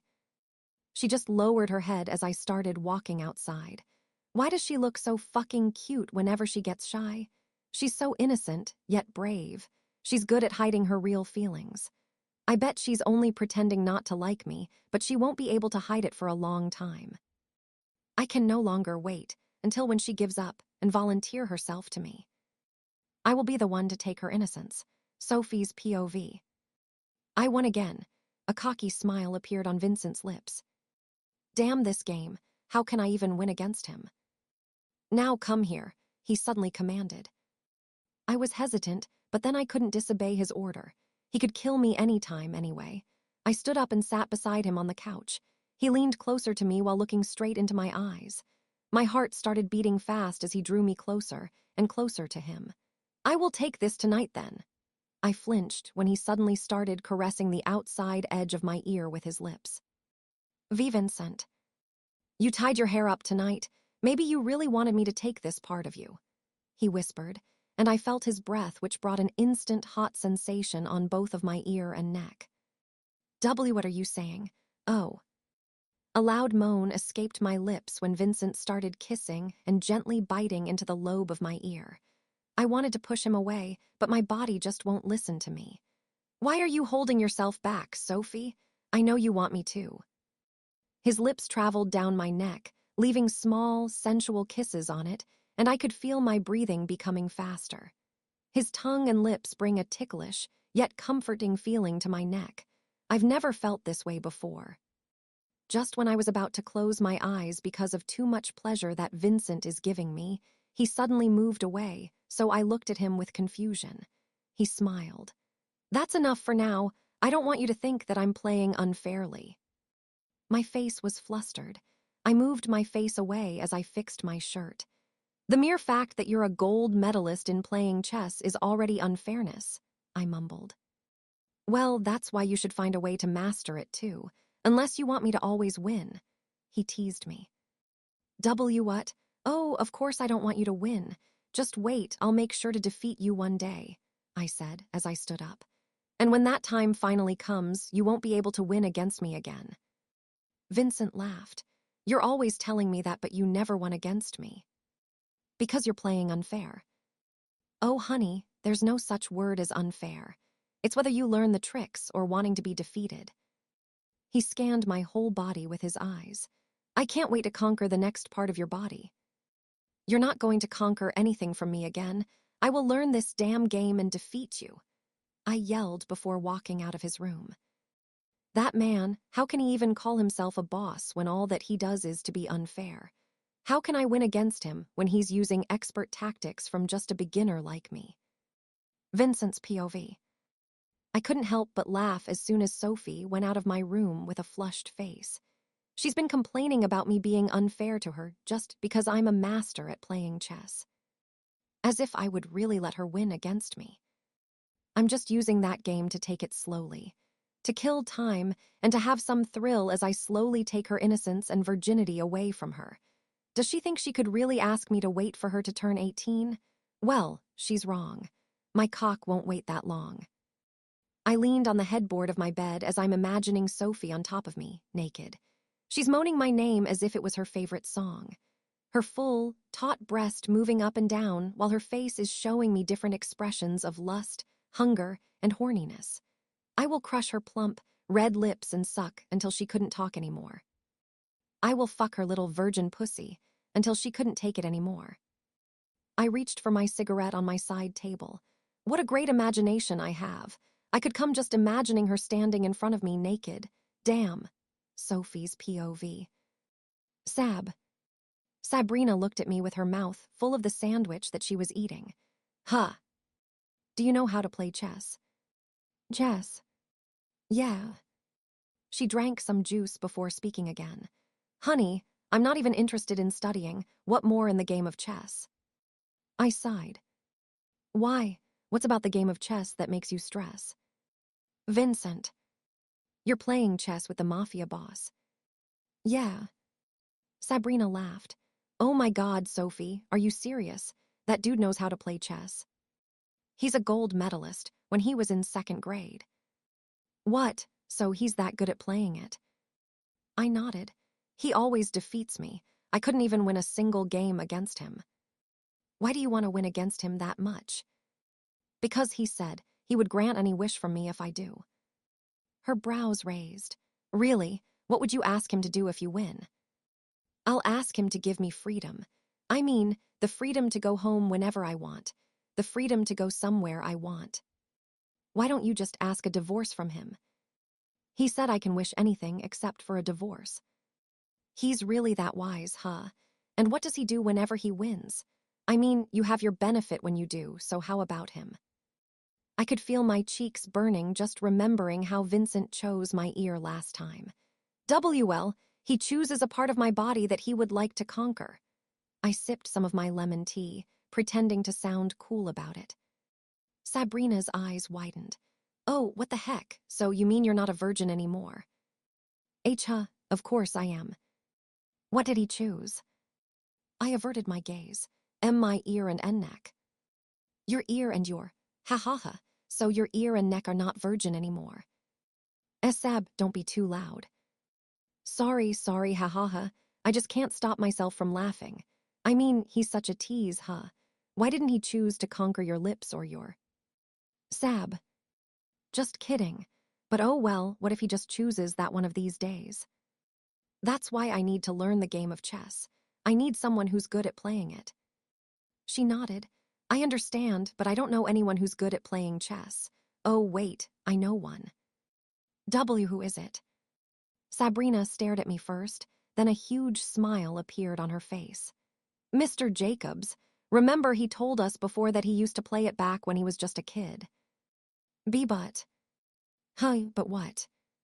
I bit my lower lip. I'm actually trying to avoid Mr. Jacobs as much as I can after what happened the last time. He already has someone he loves, so what's the point of chasing after him? Maybe he really sees me as a mere student who loves bugging him off. I heaved a sigh. Maybe I'll just venom if she's good at it. Why? You can just ask Mr. Jacobs. For sure he'll help you. But I don't want to disturb him. For sure he has a lot of things to do than playing a game of chess with me. Oh, there he goes. Mr. Jacobs, Mr. Jacobs. My eyes widened when Sab suddenly called Mr. Jacobs, who just entered the cafeteria. Sab. Mr. Jacobs, over here. I was about to stop her, but Mr. Jacobs already saw us. He smiled and walked towards our table. I lowered my head to avoid his gaze. I feel nervous, and I don't even know why. Hi, Mr. Jacobs. Hi, girls, how are you doing? He asked. Well, we're definitely fine. How about you, Mr. Jacobs? Are you busy? Well, yeah. I'm always busy anyway, so there's nothing new about it. He laughed. I glared at Sabrina. I told you, I mumbled. What is it? Is there something that you need from me? Mr. Jacobs asked while looking at me. E or NN? Actually, Mr. Jacobs, you're good at playing chess, right? I'm good at playing it before, but I don't think I'm still good at it, although I can still play it. I play it with my younger brother whenever I have time. Why do you ask? Sabrina winked at me. Because Sophie wants you to teach her how to play it, Mr. Jacobs. Sophie wants to learn it. He was already smiling at me, and I could feel the butterflies in my stomach. Are you planning to take part in one of our competitions? And no, I just want to learn it, I mumbled. Sure, I'll teach you. When do you want us to play? My eyes widened. B, but you said you're busy. Why, you don't have to push yourself to it. It's not a big deal anyway. It's all right, Sophie. I'm willing to teach you how to play chess. But. Come on, Sophie. You can do it. She said she'll just see you after our class. Mr. Jacobs smiled again. See you. I had no choice but to nod. Thank you so much. Mr. Jacobs finally walked away, and I immediately glared at Sabrina. She looked at me, pretending to be innocent. Why? Did I do something wrong? He's obviously more than willing to do it anyway. But that's because he's just naturally kind. He can't say no to everyone. Really? I don't think so. I think he can't just say no to you. My face blushed. What are you saying? That's so impossible. No, that is not. Sophie, you're so lucky. Two hotties are going crazy over you. I just shook my head. We should go back to our class now. Sophie's POV. I won. Ha ha ha. I won.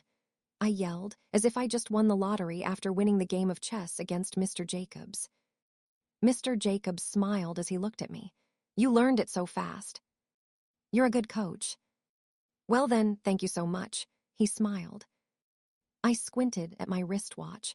I didn't notice the time because I was having too much time. Me too, ha. How I wish I could just stay here with Mr. Jacobs forever. He suddenly stood up. Shall we go now? It's quite late already, and your parents might get mad if you go home even later. I nodded. Okay. I took my bag and stood up too. I will send you home. You don't have to, Mr. Jacobs. I have a companion anyway. You have. Where is he? She's right there, I said as I pointed to Vodka, who was sitting on the other side of the coffee shop. Mr. Jacobs nodded. Your best friend. More like a housemate. I understand. Then I will just wait for you to leave before I go. Okay. We walked out of the shop. We immediately saw Vincent's limousine, which he provided as my private service. Two men opened the door, and I looked at Mr. Jacob first. Thank you for your time and patience, Mr. Jacobs. I'm sorry for disturbing you. You don't have to thank me for that. You can always ask me anything if you want. I smiled shyly. Thank you. Oh, and by the way, can you just call me Lance? I'll be glad if you call me like that whenever there's just the two of us. My eyes widened. Mr. Jacobs scratched the back of his head, and he was so cute. I already see you as one of my close friends, so I think I'll be more comfortable if you call me by my name. If that's okay with you. Oh, of course, L. Lance. He smiled. Much better. He. Anyway, I think it's time for us to go now. See you again next week, Sophie. SCU. I smiled at him once more before I finally stepped inside the limousine. I glanced at him as the car started moving. I couldn't help but feel sad. I wonder who's that girl he talked about. Who taught you? I looked at Vincent. He didn't avert his gaze from the piece that he was holding, playing it with his fingers while thinking about what step he would do next. Huh? Chess, someone taught you right. Oh, why yes, it's my friend. A woman, he asked again. I shook my head. A man. Vincent nodded as he put his piece on the chessboard. Checkmate. I need to practice even more, I mumbled. For sure, that man's just taking advantage of you. He agreed to teach you just so he could be with you. He's not interested in me, I replied. He looked at me. How sure are you? I know it. Oh, so you're the one who's interested in him. My eyes widened. I wasn't able to reply because that's the truth. Vincent laughed sarcastically. I knew it. Well then, it's all right if he's not interested in you. He moved closer to me. Because I am. I looked away from him. Just tell me what you want. I badly want to sleep already. I'll take this, he said as he reached for my right hand. Both of your hands are mine now. I was surprised when he suddenly held my right hand and put it on his lips. W, what are you doing? Take what's mine, he said as he planted little kisses on my hand. He was looking at me, while his lips were traveling down to my fingers. He opened his mouth and began licking my fingers. W what?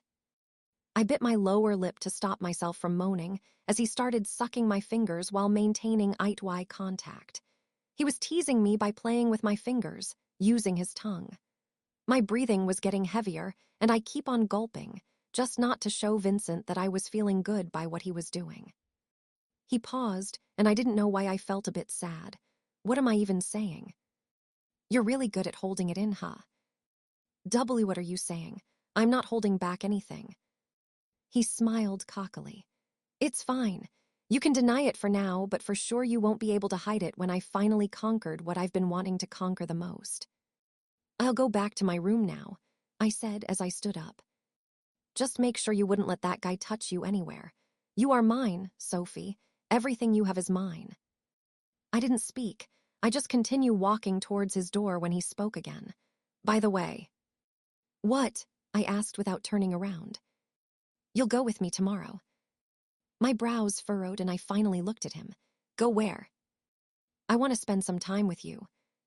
Don't tell me We're not going to a hotel, so don't worry. We can just do what you're thinking here if you want. I averted my gaze. I'm not thinking about anything. All right, if you insist. Can I get a good night kiss now? I glared at him, so he laughed again. I immediately walked out of his room. He's really a pervert. Sophie's POV. I just wore a plain white tee paired with a pair of cuffed mom jeans and white kicks. I let my hair down, and I didn't put on any makeup either except lip balm. I sprayed some perfume before I finally decided to go out straight to the living room where Vincent is waiting. He just asked me out today since he said that he wants to spend some time with me, which I absolutely doubt, because he's not used to doing anything without being such a pervert. Let's go, I asked him. He stood up and began scanning my whole body as if he was staring straight through my soul. He was wearing a white tee paired with black pair of jeans and his favorite leather jacket. He looked so fine even in those simple clothes. Maybe that's the perks of being too handsome, but I still don't like him. Looks like you didn't even prepare for this, huh? What? You're not even wearing any makeup, and it didn't take you so long to prepare. Is that how unwilling you are to be with me? Can't we just go now? He smiled. All right, honey, let's go. Actually, I'd rather read my favorite book all day than be with this jerk. I don't even know what he's thinking. What if he's planning to take me to some bar and sell me to other perverted guys like him? Where do you want to go? He suddenly asked as he started the engine of his car. Anywhere as long as it's not to a horrid place where you could take advantage of me. He laughed. I could take advantage of you here anyway. Don't you dare. Oh, so you're threatening me now, huh? I didn't speak. I just got surprised when he grabbed my right hand suddenly and kissed it. Vincent. Why, this is mine now, right? You should focus on the road if you don't want both of us to die. I can focus on you while driving, he said stubbornly while continue kissing my hand. Look at him. We have arrived nowhere yet, but he's already harassing me. What film would you like to watch? I averted my gaze. Anything. All right, I think I'll just choose what I want. He said, then he walked to the counter and paid for the ticket. We bought some popcorn and drinks before we entered the cinema. All the people there were looking at us. No, they were all looking at Vincent. Isn't that guy a hottie? He's freaking handsome. Wow, his girlfriend is so lucky to have him. I'm envious. I sighed. If only they know how perverted this man is. I can't even understand girls that love bad boys. They tend to love boys that seem to be dominant and acts like total jerks. But not for me. I don't like that kind of guy. I like a man who is simple. I like a man who loves helping other people. A man who's gentleman, respectful, and sweet. Just like Mr. Jacobs, I mean Lance. I couldn't help but smile just remembering what happened yesterday. He told me to just call him Lance. We ate and played chess together. Can that be called a date? It will start now, Vincent suddenly whispered, which made me stop daydreaming. I know, I hissed. Everyone began screaming just as the movie started. Vincent chose a horror movie, the horror movie that I hate watching the most. He suddenly glanced at me. You can always hug me if you feel scared. I'm not scared. I pretended to be strong. I kept my eyes fixed on the screen as I can feel Vincent's gaze at me. I should have told him to watch that movie with a dog in it instead. My hands were already shaking, and I was already getting cold sweats just by looking at the face of the ghost in the movie. I couldn't take it anymore. I was about to scream when I suddenly felt Vincent's mouth on my neck. I turned my gaze at him. I could see that he was smiling, even though the lights were dim. W, what do you think are you doing? I whispered. Lessening your fear, he whispered as he began kissing my neck. I let out a soft moan as I felt his tongue on my skin. Good thing no one noticed since they were screaming because of the movie. Stop it, Vincent. He softly bit the lobe of my ear, and I couldn't help but grip tight on his shirt. Damn this man, how can he even do this inside the cinema? I was finally able to breathe properly when the lights turned on. The movie has already ended. Did you enjoy it? Vincent asked me teasingly while we were walking out of the cinema. I glared at him. After what you did, you're asking me if I enjoyed the movie. I'm not pertaining to the movie. Shut up. I heard him laugh, but I continue walking away from him. I will never agree on watching a movie with him again. Sophie's POV. Sophie, we were walking inside the mall when Vincent suddenly stopped walking and looked at me. He walks way too fast, and so I had no choice but to just follow behind him. What? I asked him. Stand behind that gigantic teddy bear. I'll take a photo of you. I wrinkled my brows at him. What? I said stand beside that huge teddy bear right there. He repeated while pointing to the enormous teddy bear in front of a department store. You'll look cute there. Go on. I am not a kid. I don't want to take a picture, I said as I was about to continue walking away, but then he suddenly grabbed my hand. He looked straight into my eyes with his famous glare that could melt someone. I don't like when someone disobeys me. I froze in place at that moment. He looked so fearful I could die just by his glare. Okay, I'll stand beside that teddy bear now. I quickly ran towards that teddy bear and stood up while looking at Vincent. He was already holding his phone, ready to take a photo of me. Smile, he said. I then forced a smile onto my face. Smile even more. You can also hug that teddy bear, he demanded. God, what does he think of me? A kid. But because I just can't say no to him, I followed what he said. I hugged the teddy bear and looked at the camera like a total idiot. Oh my God, aren't they cute? They're a perfect couple. I'm so jealous. I was finally able to heave a sigh of relief when Vincent stopped taking pictures. He walked towards me without taking his eyes off his phone. You look so fucking adorable, he mumbled. More like a fool, I rolled my eyes. I'll keep these photos of you, he said as he put his phone back to his pocket. By the way, where do you want to go next? I pouted. I want to eat already. All right, let's eat, he said as he grabbed my hand. Why does he seem to be in a good mood today? I mean, he doesn't smile. Well, he doesn't really smile anyway, but he looks so happy today. I wonder what happened to him. We went into a fancy restaurant at the rooftop of the mall. There were only few people, that's why it was calm and peaceful. I could see the view of the entire city from where we were sitting.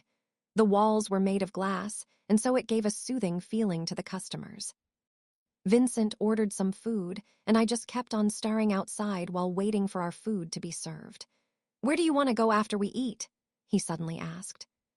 "Why don't we just go home?" I said without looking at him. "We'll go home and play chess. Is that what you're trying to say?" My eyes widened. "What? And no. Right, I think we can stay here longer. I actually want to go to the amusement park near here." A smirk appeared on his face. "All right, if that's what you want." I should make sure we wouldn't be able to play chess tonight. I'm not ready yet. I actually read so many books and watched so many videos on YouTube about how to play chess like a pro, and I still don't think I could beat this man here. I don't want him to conquer another part of me again.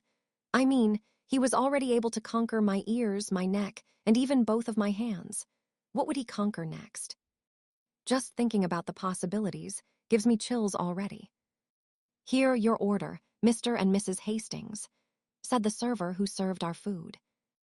"Thank you," I said with a smile. Vincent looked at the server. "Now go." "Why, yes, sir." "Why did you treat him like that?" I asked him. He placed a napkin on his lap and glanced at me as he took his cutlery. "What?"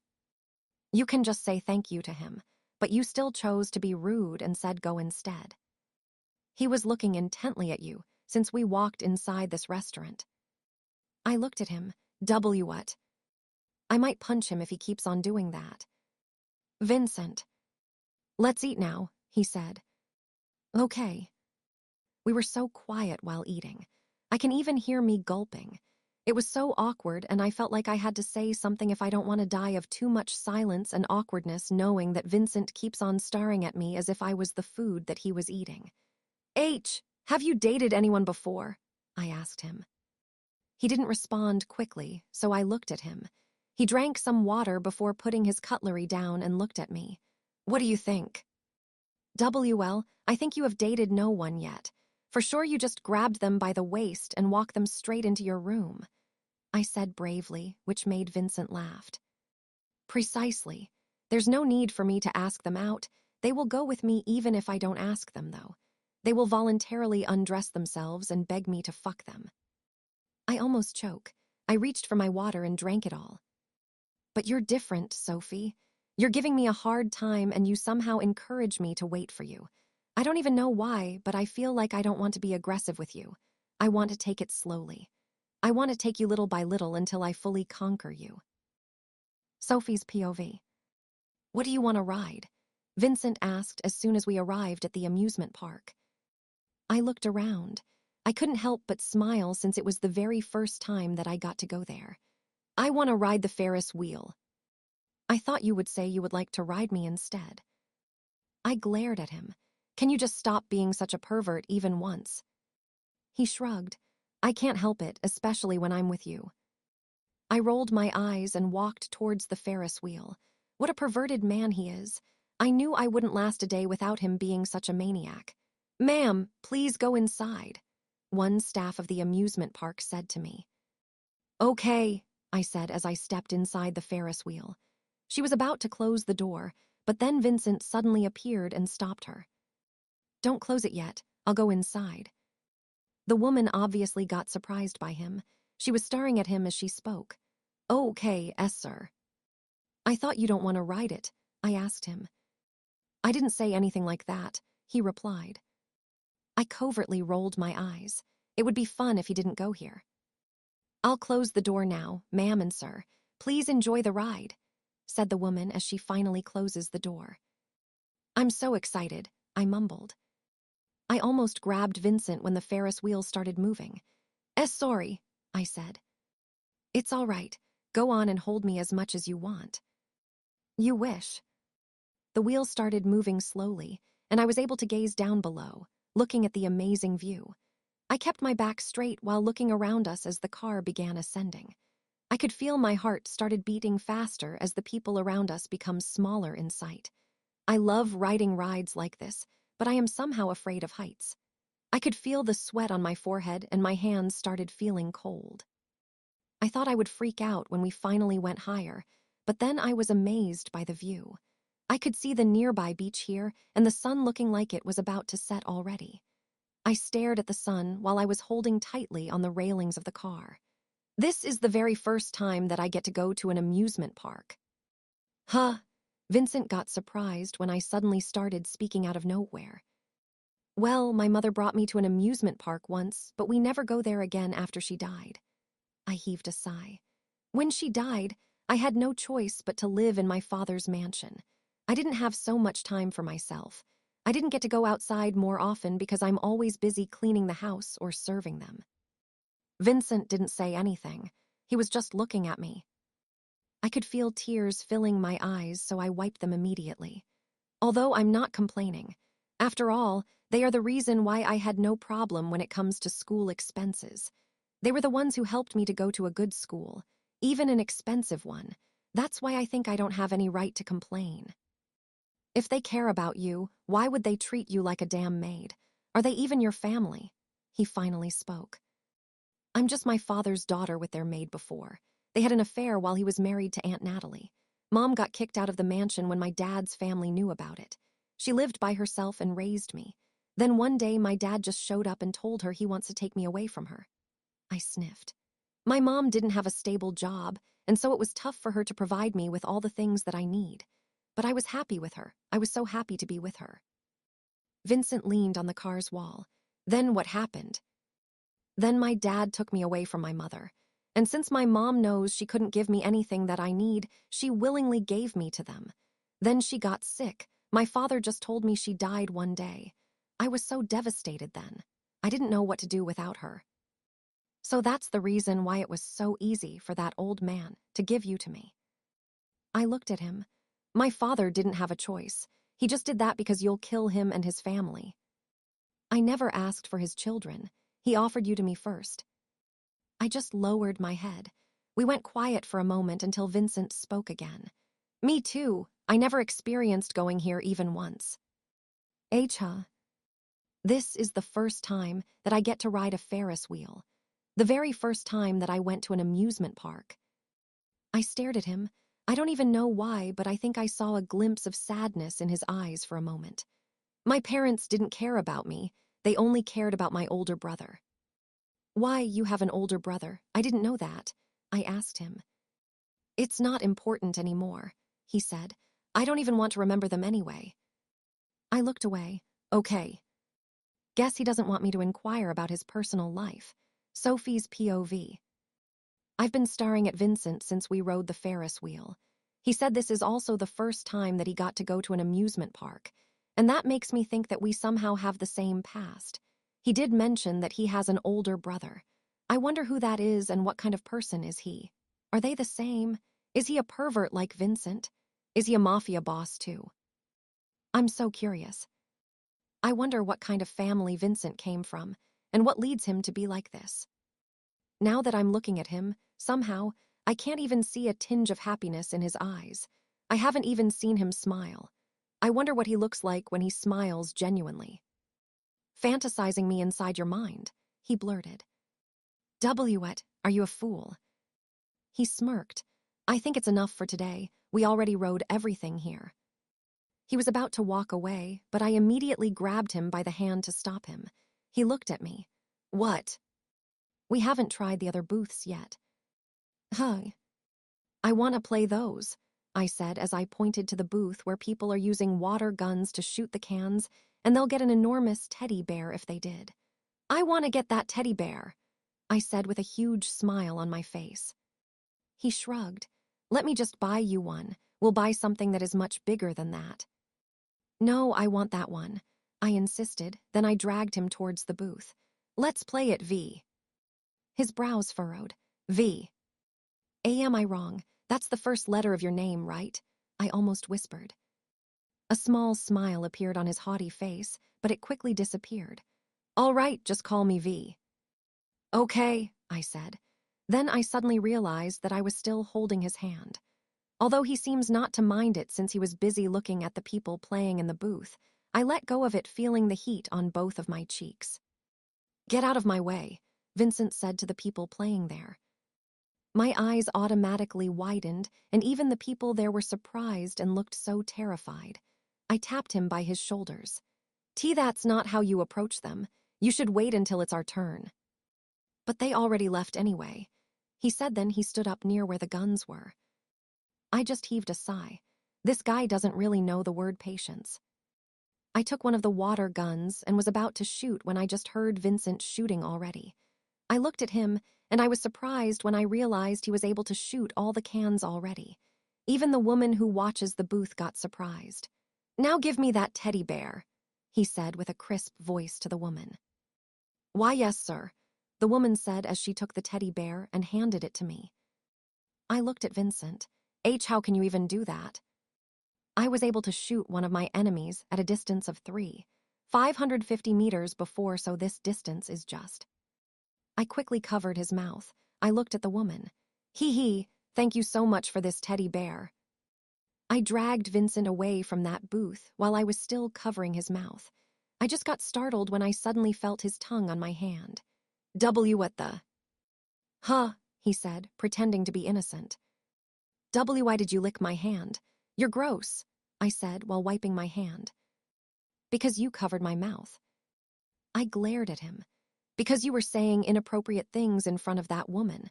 What if she finds out that you're a mafia boss?" "So, you're worried about me?"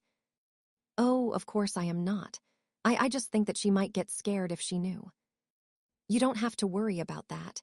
Everybody knows that I'm a mafia boss. I don't even care if they know."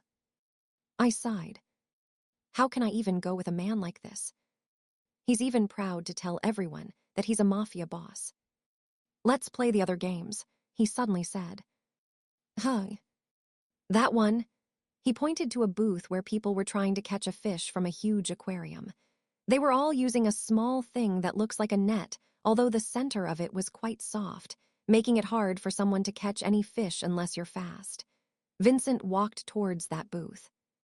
I followed him. "VVD, don't try to shoo them all away again, okay?" But then even if he said nothing, the people there automatically made a way for him.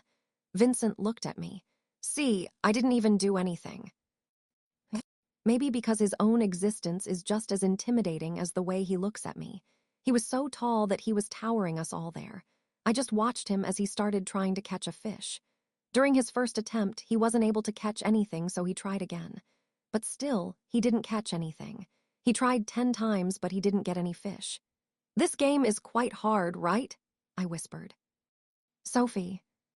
"Huh. Hold my jacket," he said as he handed me his leather jacket. I stared at him, puzzled. What are you going to?" "Give me those damn nets," he yelled to the woman giving the nets. I almost laughed. He just won't give up, huh? Sophie's POV. "Vincent, are you really planning to stay here overnight just to be able to catch one fish?" I asked him while I was yawning. He's been playing the same game with the fishes since an hour ago. Everyone already gave up and left, but Vincent just won't. He was already soaked by the water from the aquarium too. "Look, Vincent, you won't be called a coward and a loser if you can't catch any fish, okay? You're still a mafia boss," I told him. But he didn't mind me. He stayed focused on the fish that he was targeting. He's unbelievable. I can't believe he's being like this over a single fish. "I will be able to catch you, you damn little gold fucking fish," he yelled. "God, he's so childish," I mumbled. I just caught myself staring at him while he was focusing on the fish. His eyes were focused on the fish that he wants. His brows were furrowed, and he didn't care even if his curly hair was almost covering his eyes. So this is how he looks when he's paying attention. I suddenly felt my own heartbeat racing so fast while looking at him. He looks quite far from his usual. He usually looks like a devil who doesn't think about anything except killing people and hitting on every girl he sees. I never imagined him having such an expression like this. I made it. I fucking made it. I just came back to my senses when he started yelling like he just won the lottery. He showed me the fish that he just caught, and I just smiled while clapping for him. Great! You were able to catch a single fish within an hour and a half. I told you, Sophie, I'm not the person who easily gives up. I will do everything just to get what I want, he said while looking straight into my eyes. I understand. I looked away just to avoid his usual intimidating gaze again. Then I suddenly saw an old woman selling accessories in a stall beside a fountain. V, let's go there. Hey my fish, Sophie, he complained. How much is this headband? I asked the old woman. She raised her head, and a smile automatically formed on her face as soon as she saw us. Only $1. Really? Wait, can I choose first? Sure, darling. I started looking through her stall full of headbands and other accessories, like bracelets and necklaces. I suddenly saw a headband with the ears of a cat. I grabbed that and wore it on my head, then I looked at Vincent. Does it suit me? You look like a beautiful cat woman ready to bite and scratch me anytime. I feel horny just thinking about that. I rolled my eyes and put the headband back in the stall. I think I'll just take this one, I said. Then I took another headband with the ears of a rabbit. I faced Vincent. Can you bend down a bit? You're so tall, I said. Huh, why? What are you going to do? Just bend down a bit. He stared at me first, then he followed what I just told him to do. He was staring at me as I wore the headband on his head. I smiled as soon as I saw how cute he was. It's so cute. It suits you so much. So cute. Ha ha ha, I cooed. Are you trying to make me look dumb? He glared at me. Huh, you don't look dumb at all. I think you look cute.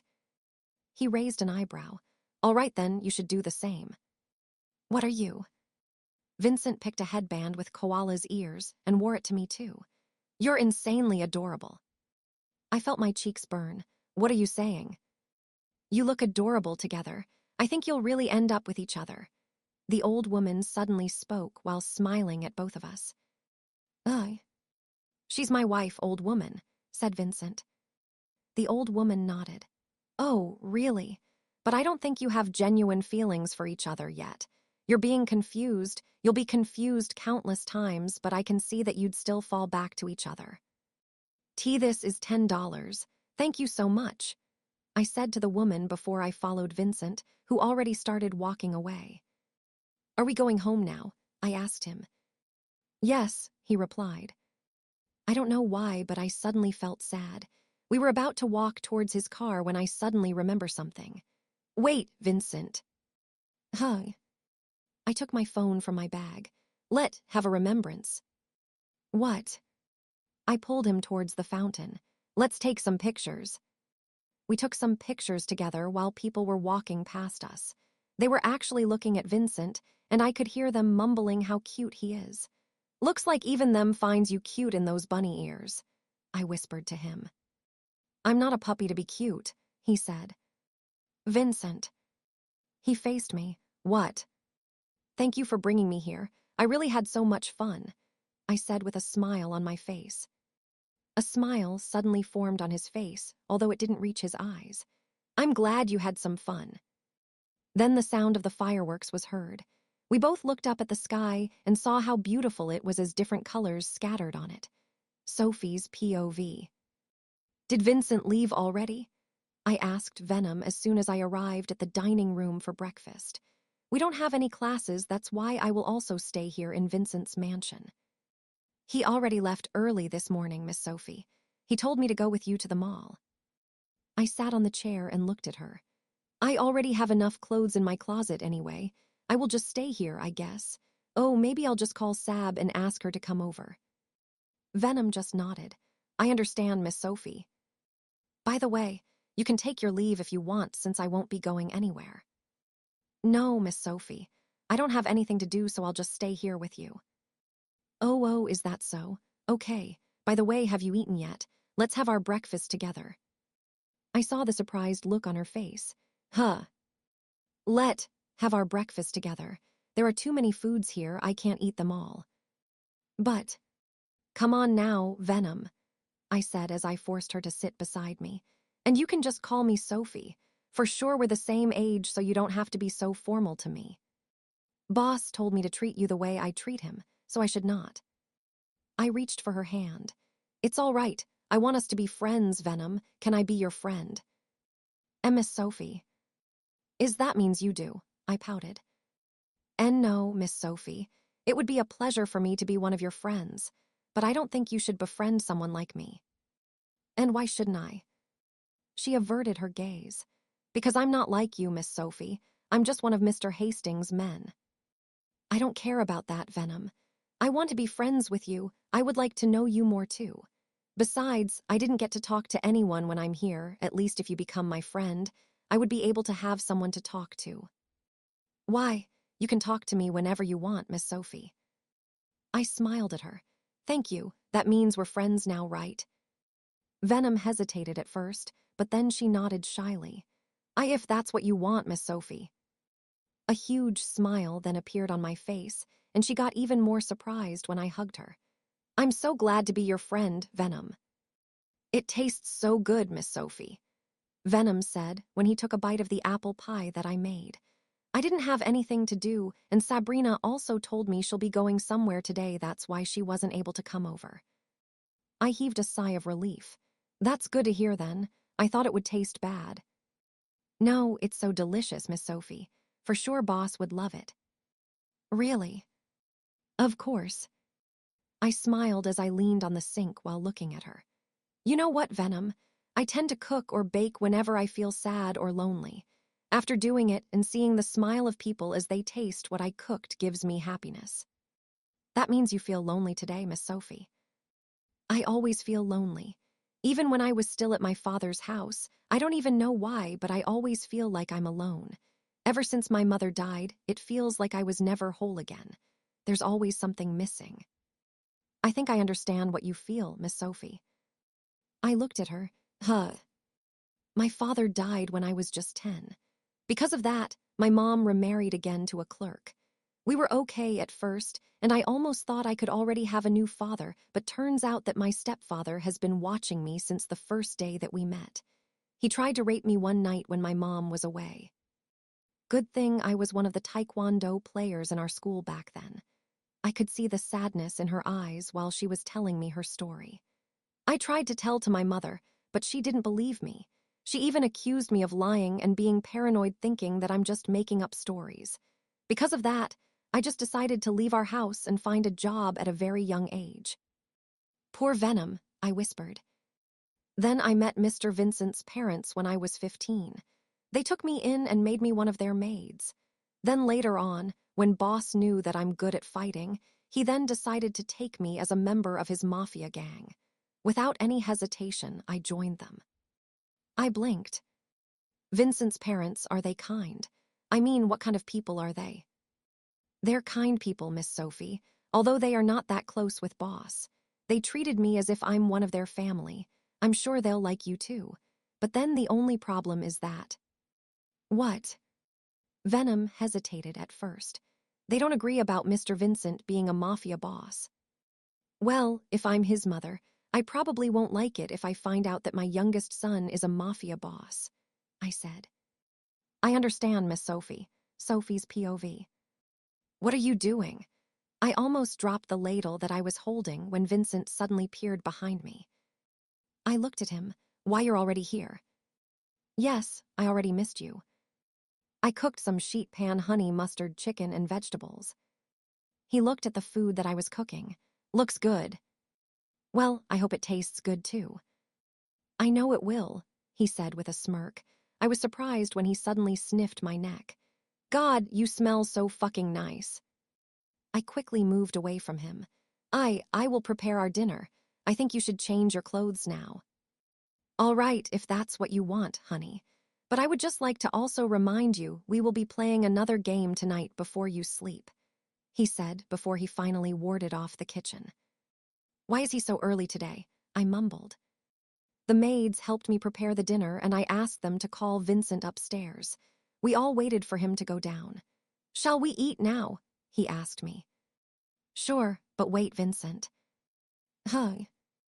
I looked around us. Can we ask them to join us? I mean, this table is a banquet type, and there are too many foods here, so I don't think we would be able to eat them all. Vincent stared at me for a second. Go on. If that's what you want, I don't care as long as they won't bother us. Please join us here. It would be nice if we could eat together every day.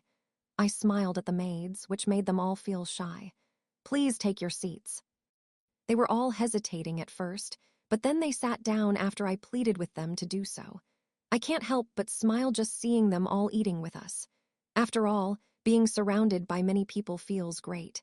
At least I can feel that somehow I am not alone. Does it taste good? I asked Vincent. Well, not bad, he said without looking at me. I smiled. Thanks for being honest. Are you going to cook for me starting from now on? Huh, sure, but I don't think I can do it every day since I'm still attending school and I have a job too. Vincent leaned on his chair and stared at me. I think you look sexier when your hair's in a messy bun. I almost choke because of what he just said. Huh. I said you look C. I heard it. You don't have to say it here. It's embarrassing, I whispered. Vincent laughed. You're adorable when you're flushed. What? I'm not stop it, could you? I could see the maids beside us gazing at us with smiles on their faces. Vincent really loves teasing me in front of so many people. Where, Vincent? We all stopped eating when we heard a voice of a man coming from the living room of the mansion. I glanced at Vincent and I saw him heaved a deep sigh. All the maids stood up as soon as two people entered the dining hall. I stood up and faced them too. A blonde woman in her 30s wearing a red silk dress walked in together with a man wearing a black suit who looks exactly like Vincent, except he has a mole under his right eye. They glanced at me, then shifted their attention to Vincent, who was still sitting on his chair, continuing his dinner. Vincent, the woman called him. What are you doing here? What do you need from me? Vincent asked them without even looking. The man laughed. You never really changed.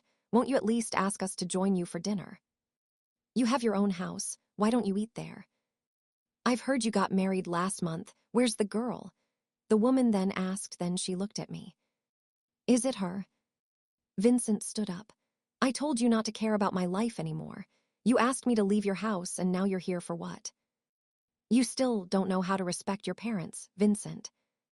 My eyes widened. So they are his parents. I almost thought they're siblings. I will give you another chance, Vincent. You can still change your lifestyle and stop wasting it on your illegal doings. You can study again and be a doctor, or you can even take my place as the CEO of our company. I know you can do it, Vincent. You are an intelligent child and you have the potential to. Are you asking me to go back because your favorite child already turned his back to you, too? Or maybe you need someone you can control again to fulfill your own plans. I'm already living the best of my fucking life now, and I don't need you to take control of everything again. I don't need your fucking. How dare you say that to your father?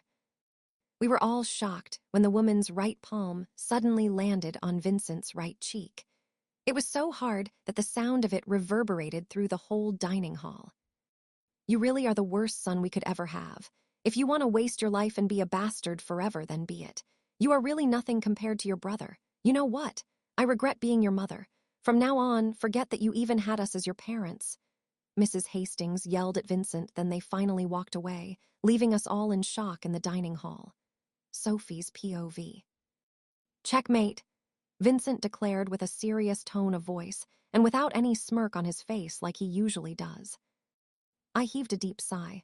Can I even win against you? It's your fault. You should have at least asked a better coach to teach you how to play chess, he said. I'm just a slow learner. It's not his fault. Come here, he said, ignoring me. I slowly moved closer to him, making us sit beside each other face to face. Vincent looked at me straight in the eyes before he finally searched through my whole body. I already claimed your neck, ears, and hands. What shall I conquer next? My heart began beating so fast when his eyes landed on my lips. Do you know how much I want to conquer your lips? I bit my lower lip as I averted my gaze. Want me to bite it for you? What? Just kidding. No matter how much I want to taste every inch of your mouth, I still would love to conquer it last. What's the point of conquering it last when he'll surely get it anyway? And besides, He already kissed me 2 times. Wait, did I just sound like I want him to kiss me again? No way. I'll choose this one instead, he said as he touched my hair. My hair. Uh-huh. From now on, your hair is mine. I will be the one to decide if you'll let it down or tie it up. No one is allowed to touch your hair except me. Whatever, I said. I was surprised when Vincent suddenly pulled my hair gently and moved his face close to my neck. You don't know how addicted I am to your smell, Sophie, he whispered, which automatically brought shivers down to my spine. I could feel his breath on my neck, and it brought me tickles in different parts of my body. I wasn't able to stop myself from moaning when he started nibbling my ear. I held onto his shirt just so I wouldn't end up lying on the couch, but I was leaning towards him.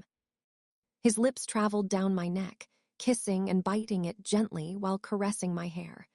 I don't even know why, but all I could feel was pleasure, as if I didn't want him to stop. That's all for now. I almost pulled him back when he suddenly stopped.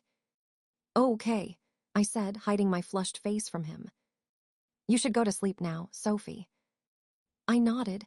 I fixed my hair and my shirt, and I was about to stand up when I suddenly remember something. By the way, Vincent. Huh. They are your parents, right? I mean, those 2 who came here a while ago. Yes, he replied immediately. You look exactly like your father. Well, except from his mole under his right eye. And he also looks strict like you. Although. You should sleep now, Sophie. He cut me off. I looked at him. Vincent, I think you need to apologize to them. What?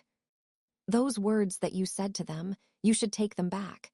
They are your parents after all. I don't care about them. You should care about them. They are your parents. Vincent stood up and looked at me. They never treated me as their own son, so why would I even treat them as my parents? They only cared about my older brother, and now they came here just to prove that. But Vin. Shut up, Sophie. You don't know anything about them as much as you don't know anything about me. I never allowed you to mess with my own things. My mouth was agape. Tears began filling my eyes. Oh well, you are right. I have no right to barge into your personal life since I am just your wife. No, more like a pleasure slave or an entertainer, or maybe a pastime. I will never ask you about anything again, I said as I started walking towards the door of his room. I would just like to remind you that you are so lucky to have such parents that cares for you, that you still have a mother. I hope you don't regret treating them like that. I said, get the hell out of my room. Fine, I yelled back, then I slammed the door. Why is he even like that? I'm just asking him to apologize to his parents. What's wrong with that? I hate him. I lay down on my bed and hugged my pillow when tears suddenly streamed down my face. Why am I crying? He's so lucky because he still has his parents who cares about him. He still has his mom who love him. While me, no one cares about me. No one cares about what I feel or what's happening to me. I don't have someone to run into whenever I feel sad or I need someone beside me. Sophie's POV. Boss already left early this morning again, Miss Sophie. Venom informed me as soon as I went downstairs wearing my uniform. I nodded. That's good then. Shall we go to school now? Yes, Miss Sophie. Venom and I stepped inside the limousine. No one was speaking between us. Miss Sophie. I looked at her. I know I don't have any right to ask this from you, B, but did you fight with Boss? My eyes widened as I heard her ask that. I averted my gaze and pouted. I just told him to apologize to his parents. I mean, even if they treated him like that, they are still his parents, right? Venom suppressed a sigh before looking at me. You're right, Miss Sophie. They are still his parents, but you can't blame Mr. Hastings either. B, but why? He grew up being neglected by his own parents.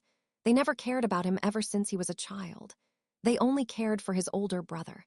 Since he was just a kid, Mr. Hastings already get used to being alone and being treated like the least favored child. No matter what he does, they will just end up comparing him to his brother. No matter how many achievements he will never get any compliment from them. I couldn't help but to feel sorry for Vincent. But even so, I can't see any reason for him to be like that to his own parents. I understand what you're pointing out, Miss Sophie, but Mr. Hastings already decided to be out of his family. I think you need to know him more for you to understand where he's coming from. How can I even know more about him when every time I try to ask him about his family or his past, he always change the topic or yell at me? You should get his trust first, milady. You mean Vincent has an older brother?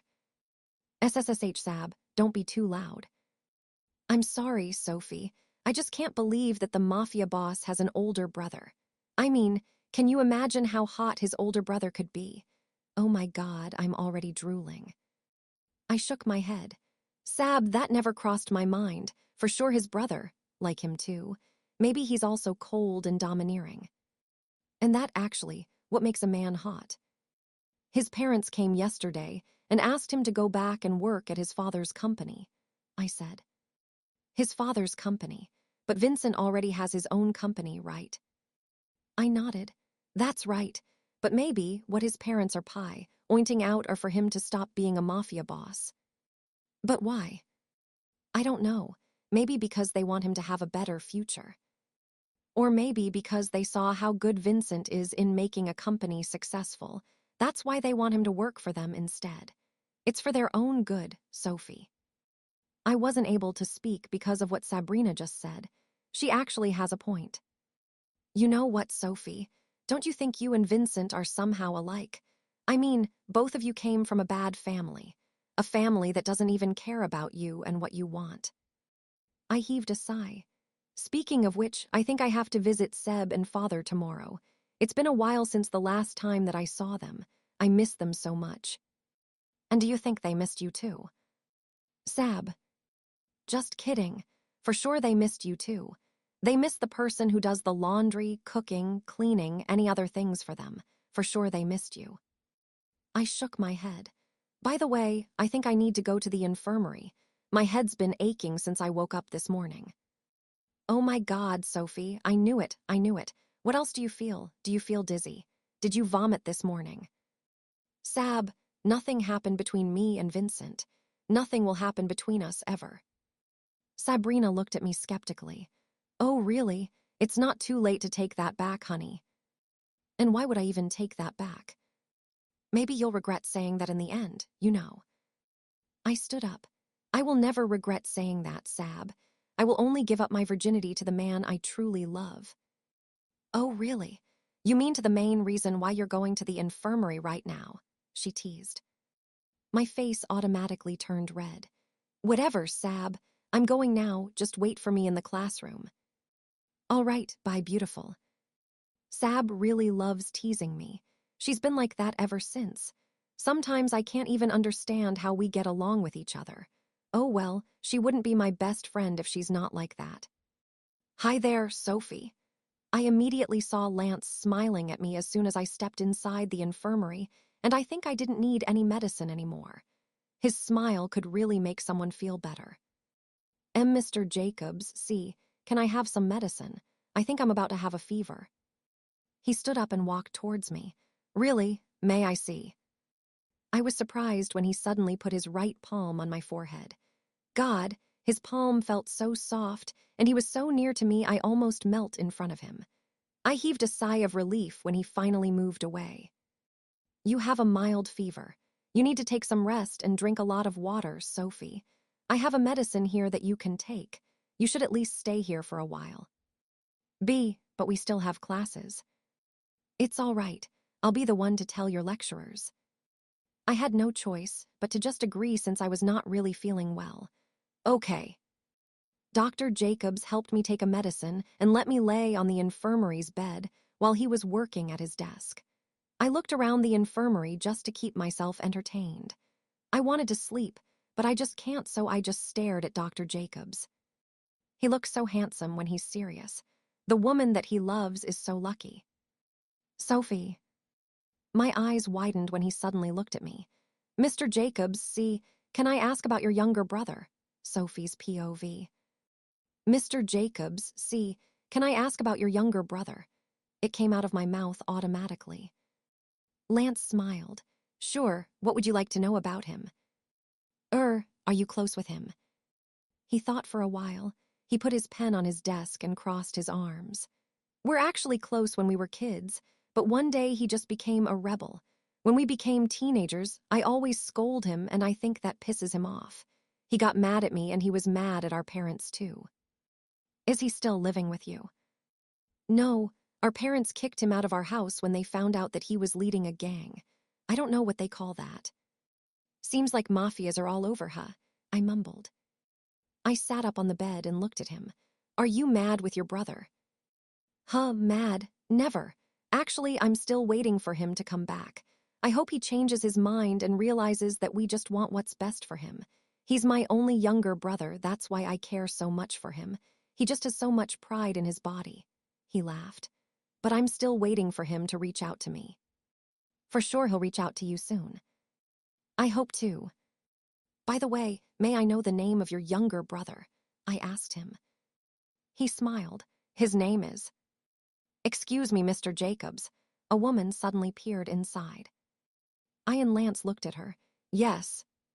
Miss Samantha wants to see you. Samantha, I asked. Lance looked at me as he stood up. Sophie, wait for me here. Okay. He even fixed his tie and his clothes before leaving the infirmary with a huge smile on his face. I followed me with his eyes until I couldn't see him anymore. Samantha. Who is she? He didn't mention that he has a sister too. Does Lance have a sister? Or maybe that's the woman he's been talking about. I lay down on the bed again and tried to close my eyes, but I couldn't sleep. I could imagine Lance and that Samantha being too sweet with each other. Sophie, stop it. You don't have the right to be jealous even if that Samantha is really his girlfriend, okay? You already have your husband. My husband who doesn't even want me to know details about his personal life. And besides, I don't love Vincent, and neither does he. He's just playing with me just to avoid getting bored. I got up and wore my shoes and started walking outside. I just can't take it. Are you feeling okay already? The nurse outside asked me. Why, yes, I'll go back to my class now. All right. I walked and walked while looking around until I reached the school garden. I saw Lance talking to a tall blonde woman wearing a pink sheath dress. She was beautiful. I think I've seen her on television before. They were laughing and smiling. I couldn't help but get jealous. I was just watching them when Lance suddenly leaned closer to the woman, and he kissed her. My eyes automatically widened, and my mouth went agape. My body froze for a moment as I felt something piercing my heart. Tears escaped my eyes, and my hands began shaking while looking at them. Sophie. Sophie, are you really planning to sleep here? For sure your husband is already looking for you, said Sabrina. Vincent doesn't care about me, okay, and I don't care if he gets mad at me too. Sabrina heaved a sigh. It's 9:30 already, and look at you, you already drank 4 bottles of whiskey. You're drunk. You can just leave me here alone if you have something to do, Sab. What? And why would I even do that? I can't leave you here like this. I drank another glass of long neck. You know what, Sab? I think this world really hates me. What? What are you saying? My mom left me, my dad gave me to Vincent, Mr. Jacobs doesn't like me. Everyone hates me, no one loves me, no one wants me around. I don't understand, am I a bad person? Why do people I love always leave me alone? Sophie, don't say that. Lance, I mean Mr. Jacobs, I love him so much. I love him so much, but he loves someone else. What am I supposed to do, Sab? Well, maybe you're not really meant for each other. Maybe you. But I love him. I love him so much. But you're married now, Sophie. You're married to Vincent Hastings. He's the one you should be paying attention to. He should be the one to get your love. I shook my head. I love Lance so much. Oh, Sophie. I drank another liquor while tears streaming down my face. I didn't know it would be this hard to have your heart broken. I knew Lance would never love me back, but why did I still hope that he would notice me one day? I'm really dumb. Who would even love a woman like me? Vincent's POV. Where's Sophie? I asked one of my maids as soon as I entered the house. She's not here yet, sir. I squinted at my wristwatch. It's already 11 o'clock and she's still out there. What the hell is Venom doing? I reached for my phone and dialed Sophie's number. It rang a few times before she answered it. Hello. Hello, Sophie. Oh, is it you, Vincent? My mafia husband Vincent never cared about the feelings of people around him. Is this you? She sounded drunk. Where the hell are you? How many times do I have to tell you to go home on time? Can you just stop pretending as if you care about me? Just let me do anything I want, okay? Goodbye, you cold as ice man. She said, then hang up the phone. Sophie, damn. Where the hell is that woman and why is she drunk? I dialed Venom's number this time, and she answered it immediately. Boss. Where's Sophie? She's here. Where are you? We're at the Dark Castle bar, sir. I got it. Don't let Sophie be out of your sight. I'll be there in 10 minutes. I understand, boss. I hang up the phone and started walking outside to find my Triumph Bonneville. I used to ride my motorbike whenever I'm not in the mood to drive my car, and when I need to arrive much quicker at a certain place. I like motorbikes more than cars. Boss, do you want us to accompany you? Asked Luke, one of my men. You don't have to, I said as I rode my motorbike. I wore my helmet and dashed off. Sophie, you are so hard-headed. I don't even know, but she keeps on popping inside my mind whenever I'm in the middle of my work. I'm mad at her, but I want to see her at the same time. I could see so many people as soon as I entered the bar. What the hell would Sophie be doing in this kind of place? I thought she doesn't know how to go to this kind of place. I roamed my eyes around, trying to find Sophie when a brunette suddenly walked towards me wearing a very short black dress. Hey, handsome, want some company? I don't need one, go fuck yourself, I said as I left her there. Jerk, I heard her yell. I just shrugged and continued walking. I couldn't help but feel mad because this is the very first time that Sophie disobeyed me. Does she think she can do anything just because I'm letting her do it? I'll surely make her pay for it. Boss, Venom called me, so I looked at her. Where is she? She's right there, boss, she said, then pointed towards a woman sitting on a stool while her head was pressed on the counter. She was already sleeping. I walked towards her. Sophie. She didn't answer, so I called her again. Sophie. She suddenly raised her head and looked at me. Vincent. I'll take you home now. What? No, I don't want to go with you. And do you think I care? You'll go with me whether you like it or not, I said as I grabbed her hand and was about to pull her when she brushed my hands off. I said I don't want to go with you, asshole, she said, then she started running away from me. Damn this woman. Sophie. She was already drunk, that's why I was able to catch her and carried her on my shoulders like a sack of rice. What the hell are you doing? Let me go, you punk. Let me go. Didn't I tell you that you're going with me, whether you like it or not? And I also told you that I'm not going with you, so let me go. I will never do that, I said as I spanked her. Ouch, you pervert, she yelled, which made me laugh. She fell asleep on our way to the mansion, so I had no choice but to bring her in her room. I put her on her bed, then I sat beside her. Her face was stained with tears. I swept the strands of hair covering her face and stared at her. She looks fucking good. She's so beautiful even when she's asleep. She looks so damn cute whenever she's sulking at me, although there were so many times that I get annoyed because she seems like she wants to know everything about me. She moved sidewards and faced me with her eyes closed. She was still wearing her school uniform with a vest, so I decided to take the vest off, leaving only her white blouse. I could clearly see what color of bra she was wearing, and it already caused my pants to tighten. My eyes landed on her pinkish plump lips. I moved my face close to her and claimed her lips, slowly. She moved as if she was about to be awakened, but I didn't mind her. I kept on tasting her mouth as heat conquered my whole body. I moved away from her to stare at her face. I can't take advantage of her. I don't want to have sex with her just because she's drunk. It would be boring. I was surprised when she suddenly opened her eyes and stared directly into mine. Kiss me, she whispered. What? Kiss me, please, she mumbled as she put her hands around my shoulders. A smirk formed on my lips. If that's what you want, just don't blame me if we end up having sex. I claimed her lips once more, and she kissed me back.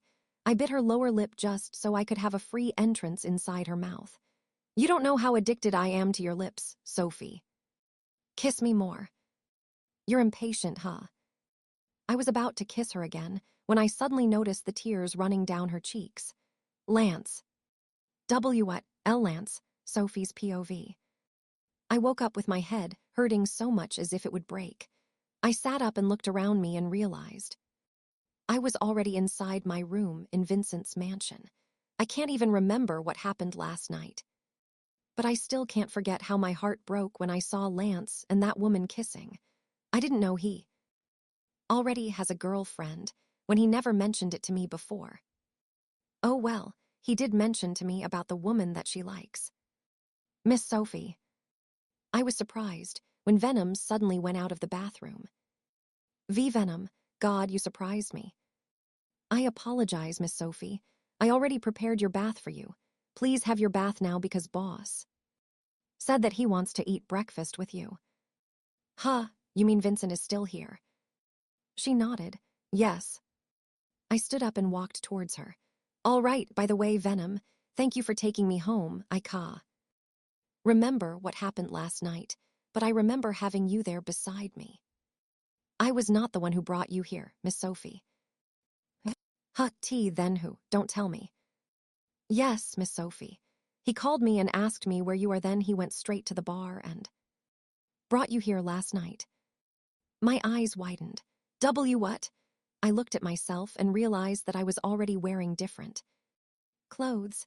Don't tell me he's also the one who... Yes, Miss Sophie. But why did you let that happen? He's your husband, Miss Sophie. There's nothing wrong with him changing your clothes for you. I could feel cheeks burning just by thinking how Vincent took advantage of the situation while I was asleep. Why did I even drink too much? I mumbled to myself as I stepped inside the bathroom. Can you still feel the hangover? Vincent asked me as soon as I sat on the chair across his. Not that much, I replied without looking at him. I can't even understand why you had to drink so much when you can't even handle yourself. I just continue eating without minding him. Sophie, are you still mad about it? About what? About what happened last time, when I yelled at you. I shook my head and looked at him. Oh, about that? Of course not. After all, I shouldn't ask you that. Much about your personal life. Don't worry, I won't ask questions like that again. I truly apologize. I just don't like it when people try to spy on my personal life, he said. By the way, I was the one who changed your clothes. I automatically felt my cheeks turning red again. Why did you even mention that? Maybe you wanted to ask. Did you? I didn't do anything shady to you, so there's no need to worry. I don't want forced sex. How can you even mention that so casually? He looked at me. About what, sex? Shut up, I'm going to my school now, I said as I stood up. Vincent stood up too. I will pick you up later. You don't have to. I have to. I don't want you to arrive late again. I don't want to hear again that you're at a bar, drinking. Like a madman. I rolled my eyes. Goodbye. I don't actually have the energy to go to the university today, but I don't want to stay at home either. Good thing Lance is just always in his office. At least I won't be forced to see him as long as I don't go to the infirmary. Hey, Sophie. Sabrina came running towards me as soon as I entered our classroom. Hey, Sab. I sat on my chair and she sat beside me. What happened last night, huh? Do you know that your husband really came and brought you home? Oh my God, Sophie.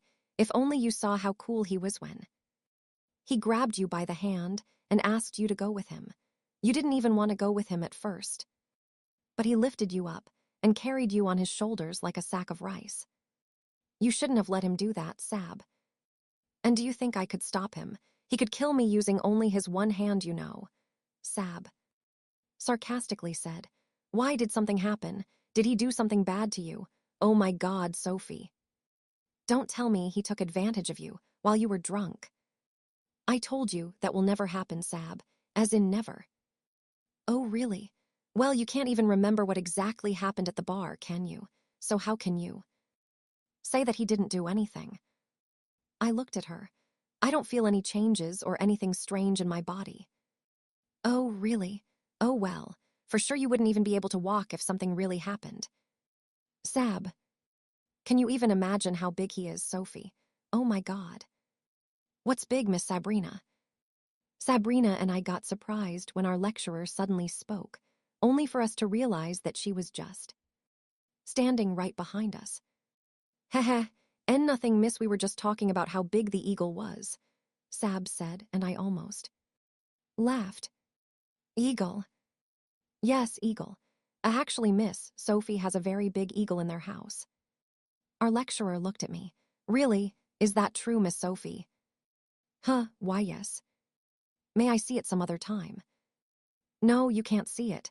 Only Sophie is allowed to see that huge eagle, Miss Sorry, Sab said again, and I just shook my head. Our lecturer nodded and looked at me again. Well then, just take care of that eagle, Sophie, and by the way, I would like you to give these papers to Mr. Jacobs, she said, then handed me a pile of my papers. I looked at Sabrina to seek help. Miss, I'll just give it to Mr. Jacobs, said Sab.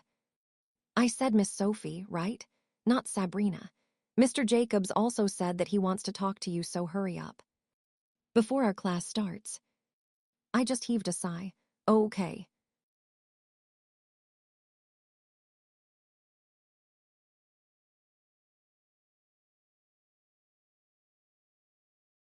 Sophie's POV. I kept on heaving a sigh while I was on my way to the infirmary. Why does it have to be me? I don't want to see Lance yet. I don't want to see his face because I will only remember what I saw the last time. And what if that woman is with him right now? I took a deep breath as soon as I reached the infirmary. I walked towards the door and my hands began shaking when I held the doorknob. Do I really have to give these papers to him? But I can't. What if I just leave it here outside? For sure he'll see it when he goes out. Or maybe I'll just tell our lecturer that Mr. Jacobs is not around. That's right, maybe I'll just... Sophie. My eyes automatically widened when the door of the infirmary suddenly went open and Lance stepped outside while looking straightly at me. I immediately averted my gaze from him. Mr. Jacobs. It's nice to see you, Sophie. I was looking for you yesterday, but the nurse told me that you already went home. Where have you been, huh? Oh, by the way, let's talk inside, he said as he was about to let me in, but I shook my head. And no, Mr. Jacobs. We still have classes, so I still need to go back to my class immediately. I can make an excuse for you, he smiled. Come on, Lance. Don't you dare smile at me when you just kissed another woman yesterday. I've already skipped a lot of my classes so many times already. And besides, I just wanted to hand these papers to you. It was obvious that he got surprised by what I just said. I handed him the papers and he took them from my hand while nodding. I understand. Maybe we could just hang out some other time. Just make sure to go here whenever you want to see me or when you don't feel okay. I'm going now, I said as I started walking away. I could feel the tears filling my eyes again. He's the last person in the world that I want to treat like this. But I don't know, I just can't help it. You look so gloomy today, said Vincent while we were playing chess inside his room. I looked at him without any emotion on my face. Huh. Did something happen, or are you sick? I'm just not feeling well, I said as I took my turn. He stared at me for a while before speaking. Then we shouldn't continue this game for now. Let's just continue it some other time. I looked at him. Are you sure? Vincent leaned on the couch. I don't want to force you when you're not in the mood to do it. That would be unfair for both of us. A chess champion playing with an amateur is already unfair anyway. No, that's not. Anyway, can you remember what happened last night when I brought you to your room? I told you, I can't even remember anything. He just shrugged. You mean even when you kissed me? My eyes automatically widened and I looked at him. What did you say? What did I do? You kissed me. You pleaded with me to kiss you. And why would I even do that? For sure you were the one who kissed me and took advantage of me. Sophie, how many times do I have to tell you that I don't want forced sex? I wasn't the one who initiated the kiss. It was you. You even asked me to kiss you again when I stopped doing it. I could feel my cheeks already burning from shame. That's impossible. I will never do that. But you already did, baby. I stood up and looked at him. Then you should have pushed me away and left me alone instead of kissing me back. And why would I do that? If you are a gentleman, then that's what you were supposed to do. Vincent stood up too and started walking slowly towards me. Well, I'm sorry, because I'm definitely not a gentleman. What are you doing? I asked as I continued stepping backward until my back hit the wall. Vincent cornered me with both of his hands pushed against the wall. And if you ever try to get drunk again and kiss me, I assure you that it will never end with just a stupid kiss. He whispered, then he kissed my ear. I immediately pushed him away. Why, you pervert? He just laughed while looking at me from my head down to my feet. Looks like you already gained your strength. Shall we continue our game of chess? Chess your ass, I yelled as I walked away from her and slammed the door behind me. He will never really change.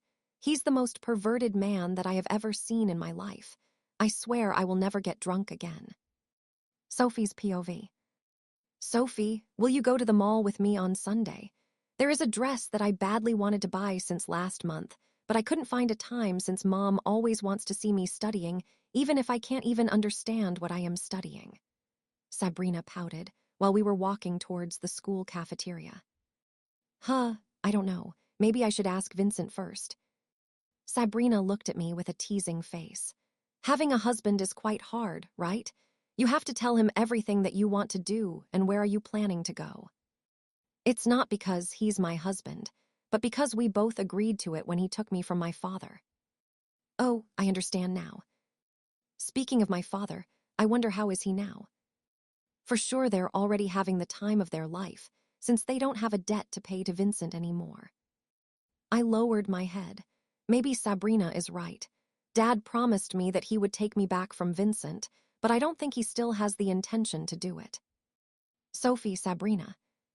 Sabrina and I immediately turned around upon hearing someone called our names, but as soon as I figured out who it was, I turned around again. Sab, I'll go back to our class now. B, but why? Mr. Jacobs is calling us. I still have some things to do. Okay. I started walking and just left them there. I am not yet ready to face him. If I have to ignore him and do everything just to avoid him, I will definitely do it. I will try to ignore him until I finally accept the fact that he already loves somebody else, and that's not me. Bye, Sab. Bye, Sophie, take care. I just smiled, then I looked at Venom, and she opened the car of the limousine for me. I was about to step inside the car when someone suddenly grabbed my hand. Both I and Venom looked at that person and saw a man wearing a black suit. Miss Sophie. Who are you? I asked. Mr. and Mrs. Hastings want to talk to you. Mr. and Mrs. You mean Vincent's parents. He nodded, so I glanced at Venom to confirm it, and she just nodded. I hesitated to go with them first, but then Venom told me that they are really Vincent parents' men. I and Venom went back inside the limousine and just followed their car until we reached a huge mansion. I wonder what his parents want from me. As expected, their house was much bigger than Vincent. It was a ribbed sandstone house with a lengthy planter fused along the whole length of its upper floor. There were more butlers and servers who greeted us upon entry to their house. Miss Sophie, Madame told me to ask you to go to her office upstairs, said the butler, whose name was Albert. I understand, I said as I followed him upstairs. The stairs were made of glass, and I couldn't help but to feel scared that I might slip or it might break. I've never seen a staircase like this in my life. Seeing this house of them makes me think Vincent is a simple man since he has a simpler house. Or maybe because he's a man. For sure the one who chose this was their mom. We stopped in front of a huge oakwood double door. This is her office, Miss Sophie, Albert declared as he opened the door for me. I glanced at Venom first. I'll be just waiting for you here outside, Miss Sophie. I actually wanted her to go with me, but I guess she doesn't want that idea either. The first and the last time I saw Vincent's mom was when they went to the mansion just to scold him. She even looked at me as if I was a trash. A bright pastel-colored room with such a girlish smell welcomed me as soon as the door went open. All the pieces of furniture were painted flesh. There were huge paintings on the wall, too. Across from where I was standing was a desk made from oak. "Would you like to take a seat?" I was surprised when I suddenly heard someone spoke. I raised my head and saw Vincent's mom standing near her desk while looking directly at me. She was wearing a pink sheath dress, and her hair was in a bun which made her look even stricter than ever. She and Vincent are actually the same. They are both intimidating. "Tea, thank you," I said as I sat on the pink couch across from her desk. She walked in my direction and sat on the couch across mine. "You're probably thinking why I asked my men to bring you here." "Yes," I replied directly, which made her raise her brows at me. "May I know your name first?" "I'm Sophie Laurens." She nodded, and then a woman came in and served us some coffee and cake.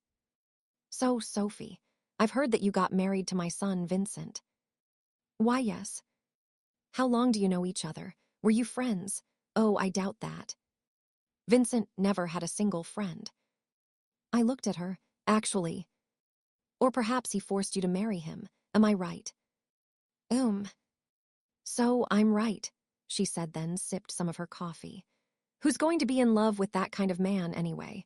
Well, someone's going to be in love with him because, despite his demonic attitude, he's got wealth and looks. Although he is probably not getting his wealth the right way." I furrowed my brows. "Excuse me, may I know the reason why you invited me here if you don't mind?" "I want you to file a divorce." Sophie's POV. "I want you to file a divorce." I almost choked from the coffee that I was drinking when Vincent's mom suddenly said that. I looked at her confusingly. "Sorry." "Do you love him?" she suddenly asked. I gulped as I averted my gaze. "He is my husband, so." "You are not. You are probably not in love with that jerk." "Why do you want me to file a divorce?" I asked. "I want Vincent to realize that no one's going to love him." What?" She stood up. "No one's going to love him because he's a demon and an ungrateful son. I want him to live miserably. I want him to realize how much he needs us in his life. I want him to regret leaving us behind." "I'm sorry, but I don't understand what you're trying to say, ma'am." "Vincent chose to build his own company instead of helping his father. What an ungrateful son is he, right? She stopped studying and left the house without even thinking how hard we tried just to be able to give him a prosperous life as a child." She looked at me. "So now, I want you to divorce him so that he'll be alone again." Can you hear what you're saying right now? You are talking about your own son. I mean, I know I don't have the right to say anything against you or the way you handle your family disputes, but Vincent is still your son. Don't you even want to see him happy? Happy? That man doesn't deserve to be happy, Sophie. Wait, do you really love my son? Why are you acting like this? Why are you defending him? Because I am his wife. It doesn't matter if I love him or not. Ma'am, I'm so sorry, but I don't think I would be able to do what you're asking from me right now. Divorce is not a thing that anyone can do whenever they want to. It's a serious thing." I stood up holding my bag in my hand. "Thank you so much for the coffee, ma'am. It's nice meeting you again." She was about to call me, but then I already started walking away from her. A butler opened the door and I curtsied before finally stepping out. What kind of mother is she? Does she even care about Vincent? I think she doesn't even want her own son to be successful. "Let's go now, Venom." "Yes, Miss Sophie." I don't know why, but I suddenly feel irritated upon talking to her. I never encountered such a cruel mother like her. Now I understand why Vincent is mad at them. Vincent said that they never recognized him, and anything that he does so, how can they ask him to obey them and work for them? Venom. Miss Sophie. Do you know Vincent's parents personally? Venom slowed her walking pace and looked at me. Yes, I do. I already told you that they let me in when I was just a child, right? Mr. and Mrs. Hastings were good to me back then. If they are kind, why do they treat their own son like that? Why do they treat him like he's not their own son? I don't think I'm the right person to answer that question, Miss Sophie. I heaved a sigh. You know what? She just asked me to file a divorce against Vincent. And do you know what her reason was? It's because Vincent declined to obey them. They wanted him to leave his business and work for them. I mean, they are supposed to be happy for him, right? That's why we should also understand Boss. Their family seems so complicated. I think they have so many issues. We were about to finally leave the mansion when someone suddenly called my name. Sophie. Just hearing that familiar voice already made my heart started beating so fast. I turned around and my eyes automatically widened when I realized that I was right. Lance. A smile automatically appeared on his face as he walked towards me. I knew it was you. What are you doing here, Sophie? I should be asking that to you too. What are you doing here? This is my parents' house. It was as if time has stopped for a while because of what he just said. I stared at him. W what? This is my parents' house. I came here to visit them today, he said. The smile on his face didn't vanish. His parents' house, that means. Lance is Vincent's brother, Sophie's POV. This is my parents' house. I came here to visit them today, Lance said to me with a huge smile on his face. My mouth went agape. Why your Pete's house? Why, you mean Mrs. Hastings is your mom? Yes. Oh my God, I mumbled to myself. How about you, Sophie? May I know why you're here? He suddenly asked me. I looked at him. Actually. Lance. Mrs. Hastings suddenly appeared and came running to Lance and hugged him. Oh my God, Lance, I missed you so much. I missed you too, Mommy. I was just looking at them while they were hugging each other. They seemed to be close to each other. Are you hungry? I asked the chef to cook your favorite food today, Mrs. Hastings said to Lance. Really? Sure, I missed eating here too. I was surprised when Lance suddenly looked at me. You too, Sophie, come and eat with us. Huh? Do you know each other? Mrs. Hastings asked while looking at me. Lance nodded with a smile.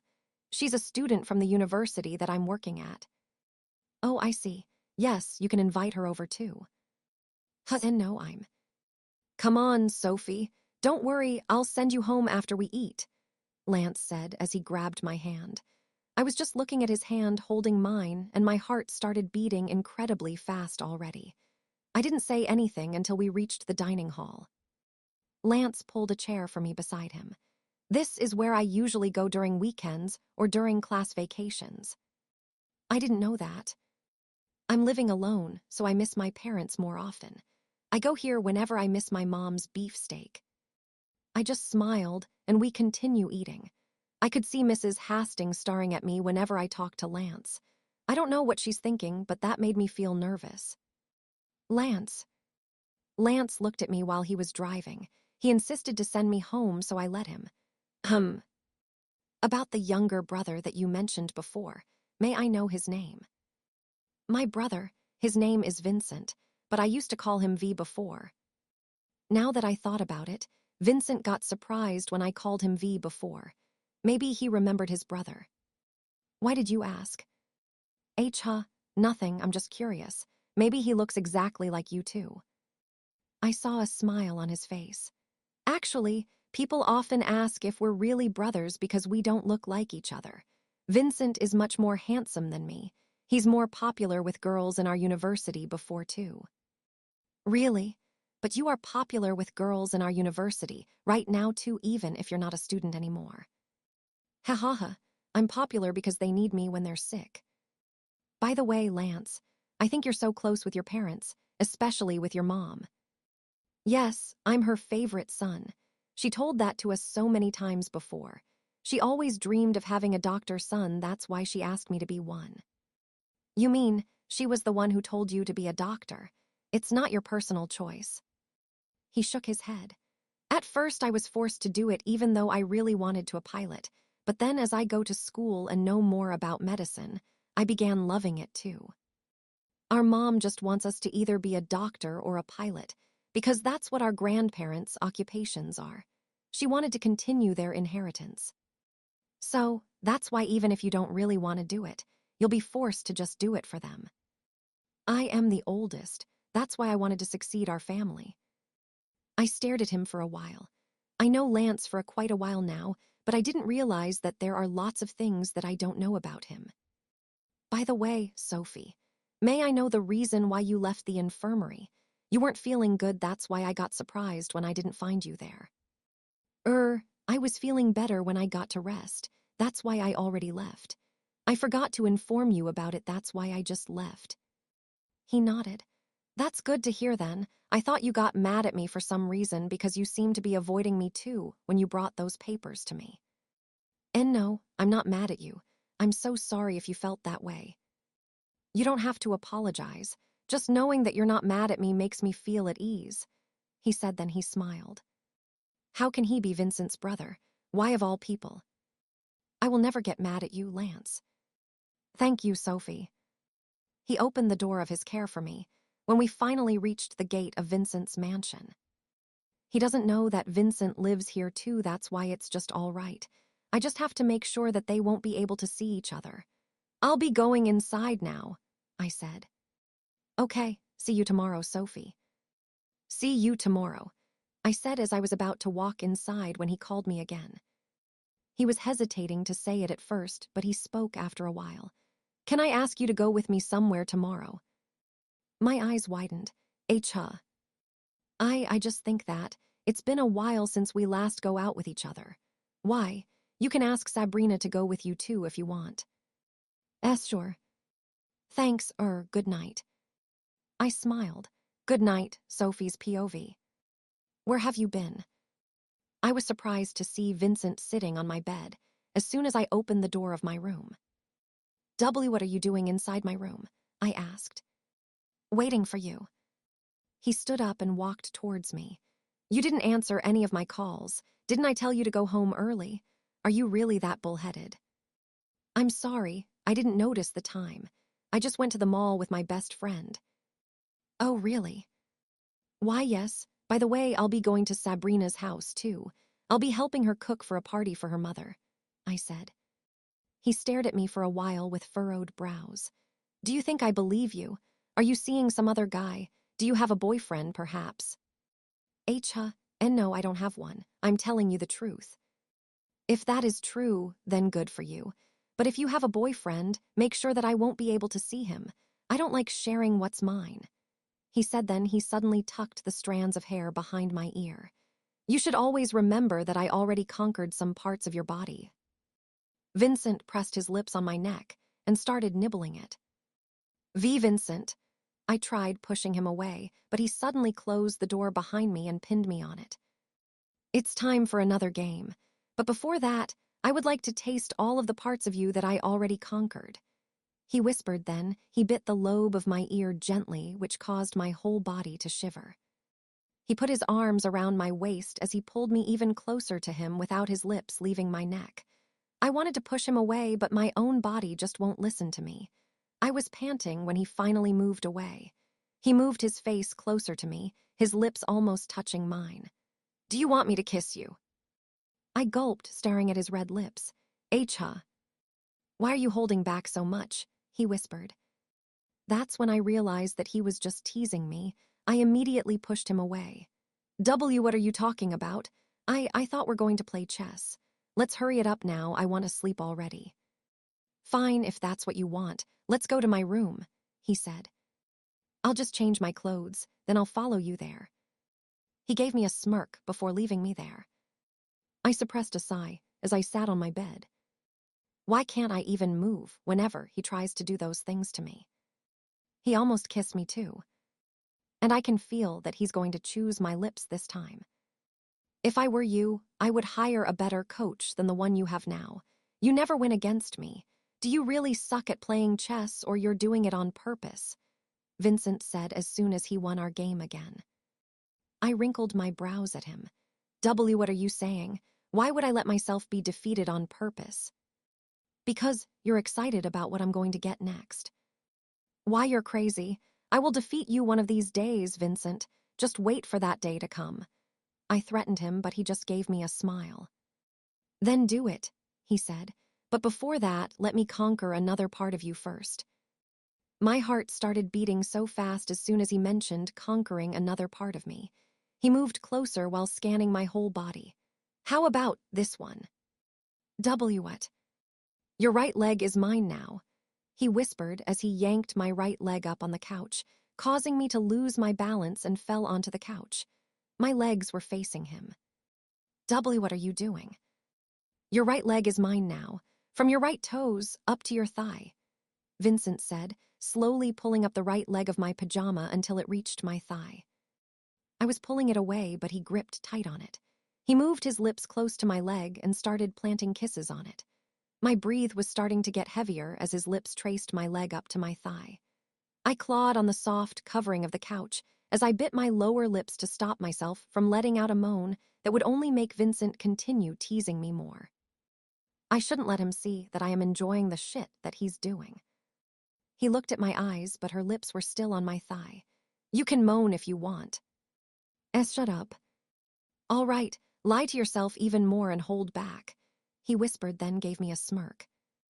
You are the only one who's enjoying this shit, Vincent. My eyes widened when he gently bit the skin of my thigh. I could hear my own breathing as if I would run out of breath. Don't moan, Sophie. Don't moan or Vincent would think that you like what he's doing. Sophie's POV. Sophie. I turned around as soon as I heard Lance's voice. My heart started beating so fast as soon as I saw his face.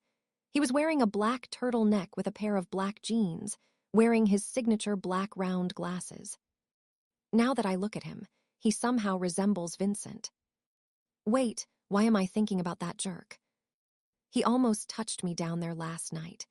Good thing I was able to remind him that he only owns my thigh and not my soul. I should make sure that I would win the next game, or else he would be able to conquer the other part of me that I'll never want to give up to him. Where's Sabrina? I came back to my senses when Lance asked me. I don't know. She's not answering any of my calls. Maybe she's already on her way here. Lance nodded. So, shall we wait for her a little more? He sat down on the chair in front of me. This is the first time that I see you not wearing a school uniform, he suddenly said. Huh? I think your dress suits you, he said with a smile on his face. I looked at him. Huh, thanks. You know what, Sophie? What is it? I think you look even mature now. Huh? He suddenly yawned as he squinted on his wristwatch. I wonder if Sabrina is still coming. I'll try to call her again, I said. Then I reached for my phone inside my bag. I dialed Sabrina's number and tried to call her, but she didn't answer it. I was about to call her again, but then I suddenly received a message from her. I know how long you've been waiting for this day to come, Sophie. Now go on and enjoy your first date with Mr. Jacobs. Remember, you owe me stories. And don't forget to give him a kiss before he leaves. My cheeks instantly turned red as soon as I read her message. This girl. Is she on her way already? Lance asked. I put my phone inside my bag before looking at him. She said she's not feeling well, so we can just go by ourselves. Really? Did you tell her to take some rest and medicine? Why, yes. He heaved a sigh. Maybe she got sick because it was raining hard yesterday. I think so. So, guess we have no choice but to continue our plan today. We can just buy something for her before we go home. I smiled. Okay. What movie would you like to watch? Lance asked me when we reached the cinema. I looked at the list of movies. I think I would like to watch that one. So, you like watching rom-com movies? Yes, I smiled. We entered the cinema after buying popcorn and our drinks. This is the first time that I would get to watch a movie with Lance. It's been a long time since I watched a movie, he said as soon as we both sat down. Why? I don't have much free time to go to the mall. I don't even have that much time to buy groceries for myself. He laughed as he fixed his glasses. Good thing someone buys it for me so I don't have to worry about it. I suddenly felt sad. I averted my gaze. Of course, his girlfriend buys it for him. Oh, the movie is about to start. he said while pointing to the huge screen excitedly like a kid. Why, yeah. The movie started, and all we did was to laugh. I was glancing at Lance from time to time, and I couldn't help myself from smiling knowing that he's enjoying it. He was too focused on the movie while I was focused on watching him. The movie was great, right? Lance asked while we were walking around the mall to find a restaurant where we can eat. Yes, it was funny, I said while smiling. I was looking around when I suddenly saw a huge teddy bear sitting in the middle of the way. It was the same teddy bear from the mall where Vincent brought me the last time. Do you want to take some pictures with that bear? Lance suddenly asked. Huh? Come on, let's take some pictures with it, he said as he grabbed my hand and pulled me towards the teddy bear. He stood beside me with the teddy bear as he took his phone out of his pocket. You're not in the picture, Sophie. Move closer to me. Oh, okay. I moved a little closer to him. Still not, he said. I was startled when he suddenly put his arm around my shoulder as he pulled me close to him. Smile. My heart was beating so fast that I think it would already jump out of my chest. I could smell Lance's perfume, and I could also feel the warmth of his arms. Take a look at these. He showed me our photos after taking 10. I look like your personal maid, I commented while laughing. He shook his head. That's not true. I'm actually the one who looks like your personal bodyguard. How can I even have such a handsome bodyguard? You're complimenting me too much. We were about to continue finding a restaurant again when two girls wearing uniforms approached us, holding cameras in their hands. Excuse me, are you a couple? See, can we take a photo of you? Asked the girl with short curly hair. I glanced at Lance, then I looked at them again. I am sorry, but we're not a co. It's all right, go ahead, Lance suddenly said while smiling at them, Sophie's POV. Lance and I ended up in a coffee shop. Wow, this coffee looks so beautiful, I cooed as soon as the barista put our order on the table. It has a heart-shaped latte art made from steamed milk. Yeah, they do really have such creative baristas. I even heard that one of them joined an international contest last year. Really? Is that true? That's amazing then. He nodded. And they serve delicious croissants too. I usually go here whenever I want to stress out. That means you're stressed right now, I asked him. Not anymore because you're here already. Heat immediately captivated my whole face. I just sipped some of my coffee while averting my gaze from him. He's actually the same with Vincent in that part. They are both so bold and outspoken. Well, except from Vincent usually says horny things. Sophie. I put my coffee down as I looked at him. I was surprised when he suddenly moved closer to me while staring at my lips. My heart started beating fast again.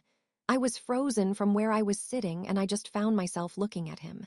He took a handkerchief and gently wiped the corner of my lips. You got some milk on your lips.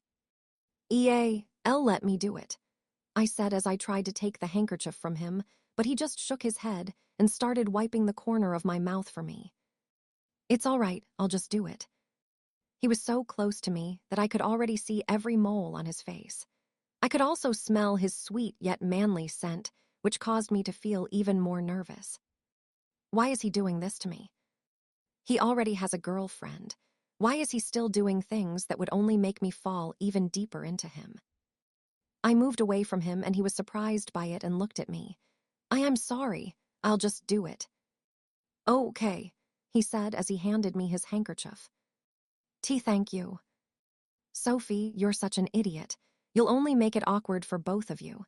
He'll think that you feel awkward by what he just did. We went silent for a while before Lance spoke again. If anyone sees us here, for sure they'll scold me for taking out a student for a lunch. Huh? I'm sorry for bringing you here, Sophie. For sure your boyfriend will get mad. I shook my head. And no, I'm actually more worried because your girlfriend might get mad at you. I waited for him to say something. I waited for him to say that he's single and that he doesn't have a girlfriend, but he didn't say anything. So that girl is really his girlfriend. I think I need to go home now, I said as I stood up. Lance looked up at me with furrowed brows. Huh, But it's still early. Are you sure you already want to go home? Why, yes. I'm so sorry, but I really have to go now. He heaved a deep sigh before standing up too. I understand, but let me at least drop you home. Why? You don't have to. You already treated me a lunch, so. I will feel really bad if you go home by yourself. Okay. We've been so quiet inside his car on the way home. I felt guilty because of how I acted. I think I just acted so childish. He doesn't even know that I like him. That's why for sure he's wondering why I suddenly said that I would already like to go home. Lance. Ahem. I am sorry. He glanced at me for a while before looking to the road again. Why are you apologizing to me? Because I'm such a killjoy. I know you only want to have some fun with me, and you were so kind to me that you even treated me lunch and watched a movie together. I just want you to know how happy I am that I get to be with you. It's been a long time since we last hang out with each other, and I can say that I really like it when I'm with you. Thank you for being so kind to me, Lance. I really appreciate your kindness. I didn't know you really sees me as a kind person because I don't think I am. I'm not a kind person just like what you think of me, Sophie, but thank you for appreciating it, he said when he finally stopped the car. I just smiled at him. You really are a kind person, that's why I like you. Huh. And nothing, I didn't say anything. Oh, we're already here in front of our house. Hee hee. Thank you so much for this day, Lance. I was about to open the door of his car when he suddenly held my hand. Wait, Sophie. Ahem. He scratched the back of his head as if he was shy. I actually have something to give you. Gee, give me. What is it? He reached for a small box inside his pocket and handed it to me. Open it. I took the small purple box from him and opened it. A hairpin. Why, yes. I just bought that from a store since it reminded me of you as soon as I saw it. I couldn't help but smile. This is so cute. Thank you so much, Lance. It was a hairpin with a smiley design made of small pearls. Do you like it? He asked me. Yes, I really like it. He laughed. Let me put it on you. Okay. Lance put the hairpin on my hair. I knew it would really suit you. Thank you so much. You are the jolliest girl I have ever met, Sophie. That is why that smiley hairpin reminded me of you. I hope you'll take care of that. I surely will. Thank you so much. And I'm so sorry because I don't have any present. No, it's all right. By the way, I think someone is already waiting for you there, he suddenly said while looking at the mansion's gate. My eyes widened as soon as I saw Vincent standing there while talking to someone over the phone. He was looking around, and his brows automatically wrinkled as soon as his gaze found Lance's car. I need to go now. Thank you so much for this, Lance. Yes, sure. See you at school, Sophie. See you, Vincent's POV. Where's Sophie? I asked Venom as soon as I entered the mansion. She said that she went to her best friend's house, sir. She also said that she already informed you about it. I nodded. So she went there, huh? For sure it's not even her best friend that she's meeting up with. She kept on stuttering when she told me about it last night. Venom didn't say anything. I don't have anything to do today, that's why I went home early. I was planning on playing around with Sophie all day just to keep myself entertained, but looks like she's entertaining herself by being with somebody else. I think she's having so much freedom, and I don't like it. My phone started ringing. Vincent. Boss, we already found him. It was Joe, one of my men. Who? Felix, boss, that bastard who planned on escaping from you. He underwent plastic surgery so that we wouldn't be able to know him that easily, and he even pretended to be someone else. He is now known as George Lautner, a bar owner, and a wealthy tycoon. I laughed. A wealthy tycoon, huh? Acting as if he didn't steal any money from me. Are you with him right now? Yes, boss. Good, just keep him there. I'll go there later. Make sure he wouldn't be able to escape. I want to see him suffering, and I want to kill him in my own hands. I understand, boss.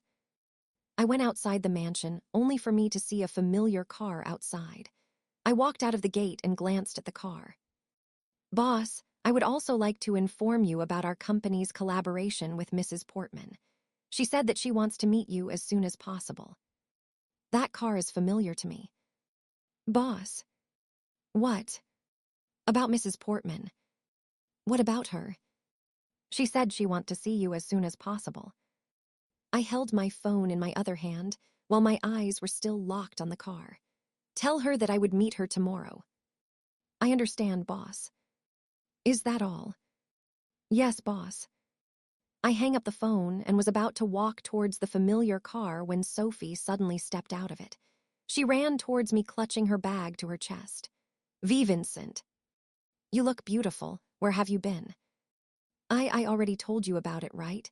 I went to Sabrina's house, she almost mumbled. Wearing that dress, I said while staring at her. She bit her lower lip. She has the habit of biting her lip whenever she's nervous or whenever she tries to lie to me. She doesn't know how much I want to bite those lips. I just feel like wearing it. You wore a dress going to your best friend's house, but a simple t-shirt when we went out on a date. Let's go inside now, she suddenly said as if she was in a hurry. I put my arms around her waist as I sniffed her neck. Go on, I'll follow later. Okay, she said, then she hurriedly went inside the mansion. I looked at the car again. I started walking towards it with my brows furrowed, trying to recall where I saw it before. The door went open, and I was surprised to see the person who just stepped out of it. He was holding Sophie's phone in his hand, but he stopped when he saw me. L. Lance. Sophie's POV. H.I. Venom. Miss Sophie, the boss has been looking for you. I smiled. Yes, I saw him outside. Venom just nodded. I understand. Would you like me to prepare your bath for you now? Yes, please. Thank you so much, Venom. I looked at the mirror, and I smiled as soon as I saw the hairpin that Lance just gave me. It's too cute, and what's cuter is the fact that it reminded him of me the moment that he saw it. I was about to call Sabrina again and tell her about what just happened when I realized that my bag was not in my bag. Where is my phone? I tried to look for it inside my bag again, but I still didn't find it. My eyes widened. Maybe I left it inside Lance's car. I hurriedly ran outside the mansion to see if he's still there. I wonder if he's still there. Wait, I think Vincent is still outside. That means... Just as I stepped out of the mansion's gate, I saw Lance and Vincent looking at each other with surprised looks on their faces. They both looked at me, Sophie's POV. Lance looked alternately at me and Vincent. His brows were furrowed. What are you doing at my student's house? Student. Yes, Sophie is my student. She studies in the school where I work as a doctor. Vincent looked at me, so I averted my gaze. My heart keeps on beating so fast. Why did I even allow Lance to go here? She's my wife, Vincent suddenly said. Lance's eyes widened. Wife? Are you kidding me? Sophie is still young. She's my wife. You can even ask it to her, Vincent said. Then he looked at me. I bit my lower lip as I tried to find the right words to say. Lance looked at me. Is that true, Sophie? Why, yes, I almost mumbled. Lance's mouth went agape. Of course, he would be shocked after knowing that his younger brother is already married to his student. I waited for him to get mad at me and say something bad, but a smile appeared on his face. You two are so unfair. Why didn't you even invite me to your wedding? I should have been your best man, he said while tapping Vincent's shoulders. Because I know that there are more important things that you are doing, said Vincent. But you are the most important person to me. Looks like you already forgot your older brother now, huh? I was just looking at both of them, and that's when I found out that they really resemble each other. At first, I thought that they look far from each other, but I was wrong. It cannot be denied that they are siblings. Can I come into your house? Lance suddenly asked while smiling at me. I looked at Vincent, and he just nodded at his brother. Let's all have dinner together. Huh? They both looked at me, confused about how I just reacted. I shook my head and forced a smile onto my face. And nothing. Let's go inside. By the way, Sophie, you left your phone inside my car, Lance said, then he handed me my phone. Thank you. Vincent's POV. It's been really a long time since the last time we saw each other. V, I often go to your pad, but someone told me that you already moved out. I even thought that you already flew to Australia, Lance said while we were eating our dinner. Lance is my older brother. We've been so close to each other when we were just kids, and I respect him so much. He's the only who's been so good to me and our family. That is why I respect and look up to him more than I do to my father. So, you are the one who teaches my wife how to play chess, huh? I said. I glanced at Sophie, and she almost choked, but Lance immediately handed her some water. So basically, Lance is the man that Sophie admires. Oh, so you are the reason why she asked me to teach her how to play chess, Lance said. Yes, and she never wins against me. That's because you are a professional chess player, Sophie almost mumbled. I looked at her, but my brother is way better than me when it comes to playing chess. Well, not anymore because I've been so busy with my job too. I think you can already defeat me when we try to play now. That's not true. Lance is way better than me in everything. He's more kind, responsible, smart, and talented.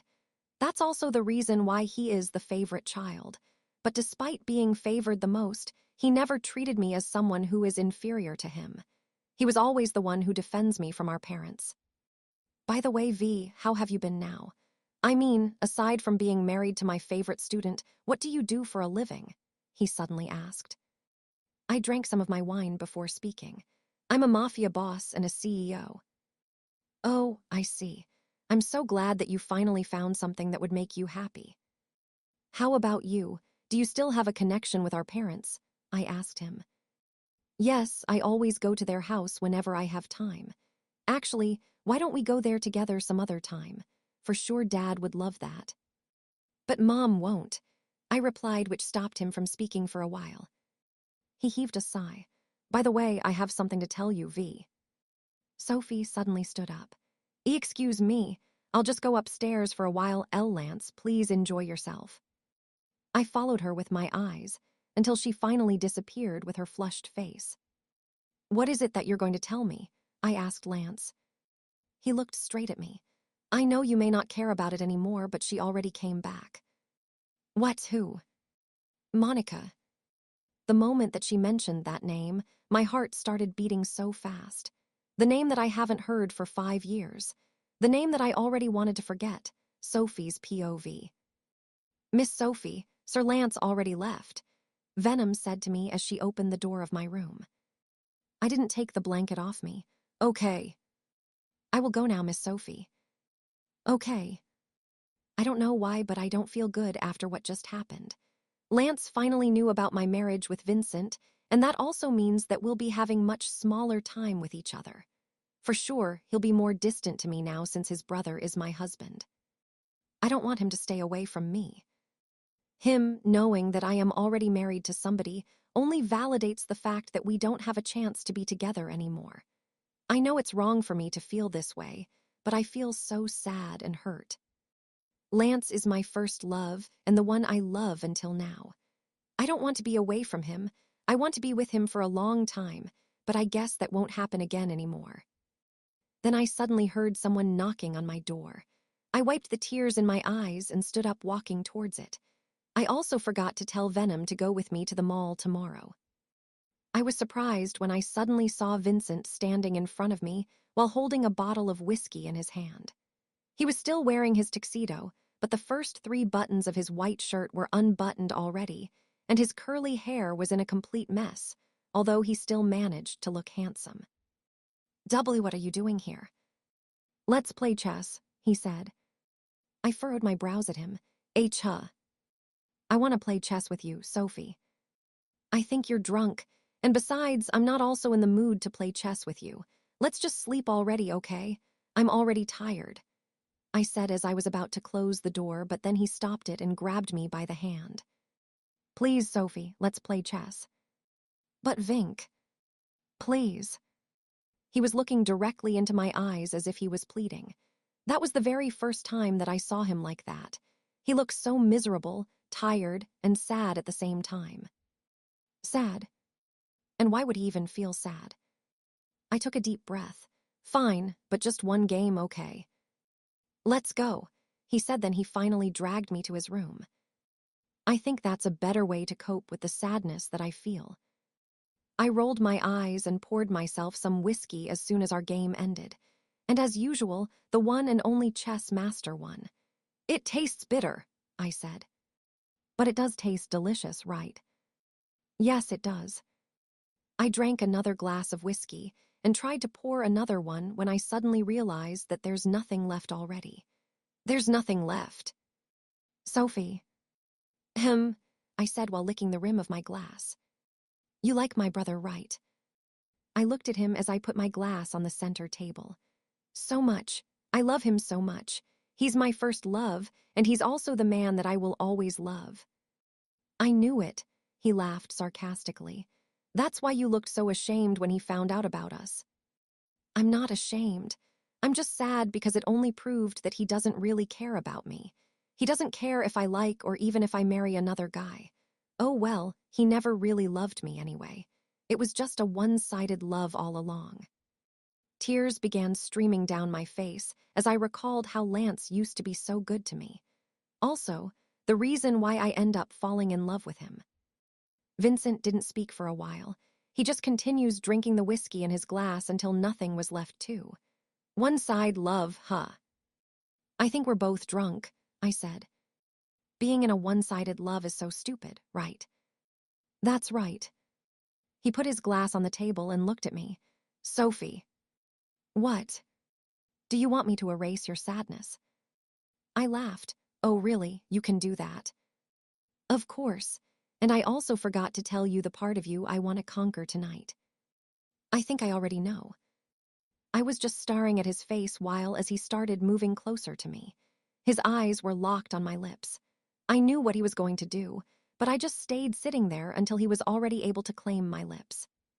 It was slow, yet passionate. He was kissing me and I could taste the whiskey in his mouth. He bit my lower lip and I opened it for his tongue.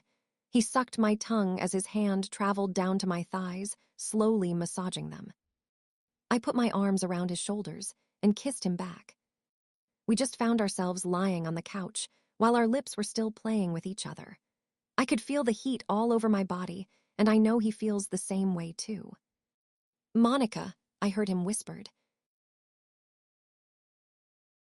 Sophie's POV. What? Mr. Jacobs already knew about your relationship with Vincent. I nodded as lay my head on my desk. And now I don't know what kind of face should I give him. I'm so embarrassed because I hid it from him. For sure he thinks that I'm trying to hit on him and his brother. Well, I don't think he cares about it. What? Oh well, he already has a girlfriend, so why else would he care about whether I am married or not? Poor Sophie. Well, anyway, you already have a strikingly handsome and hot as hell husband, so there's no need for you to be sad. And the mention of his name already brought the heat to my cheeks as soon as I remembered what happened last night. About that. What? Sab, we almost did it, I whispered after looking around us. And as usual, Sabrina's eyes widened in shock. What? You. Lower your voice. Oh my God, Sophie, oh my God, you're going to kill me. Is that really true? Why, yes. She took a deep breath first, then she looked at me again. How? Why didn't you do it? I mean, he's your husband, so why didn't you? We were just drunk last night. Good thing I wasn't that drunk enough to let him do that to me. Just when he was about to take off my clothes, I pushed him away and I told him that I wasn't ready yet. What the hell is the problem with you, Sophie? Why did you miss the best thing that could happen in your life? That was your chance already. Sab, I don't love him, okay? And there's no way I would allow myself to do that with someone I'm not in love with. She shook her head. I don't know, Sophie, I don't know. I don't really know what kind of mind you have. But you know what? I discovered something about Vincent. I bet you would be able to discover about him if you let him do that. No, it's not about that. He actually whispered a name of a girl last night. A girl? Who's that girl then? I leaned on my chair. Monica, her name is Monica. Monica, who is she? Her sister. Sab, there's no way he would whisper his sister's name while we were kissing. And besides, as far as I know, they don't have a sister. Lance is his only sibling. Really? Then who's that girl? I don't know, maybe his ex-girlfriend. She nodded.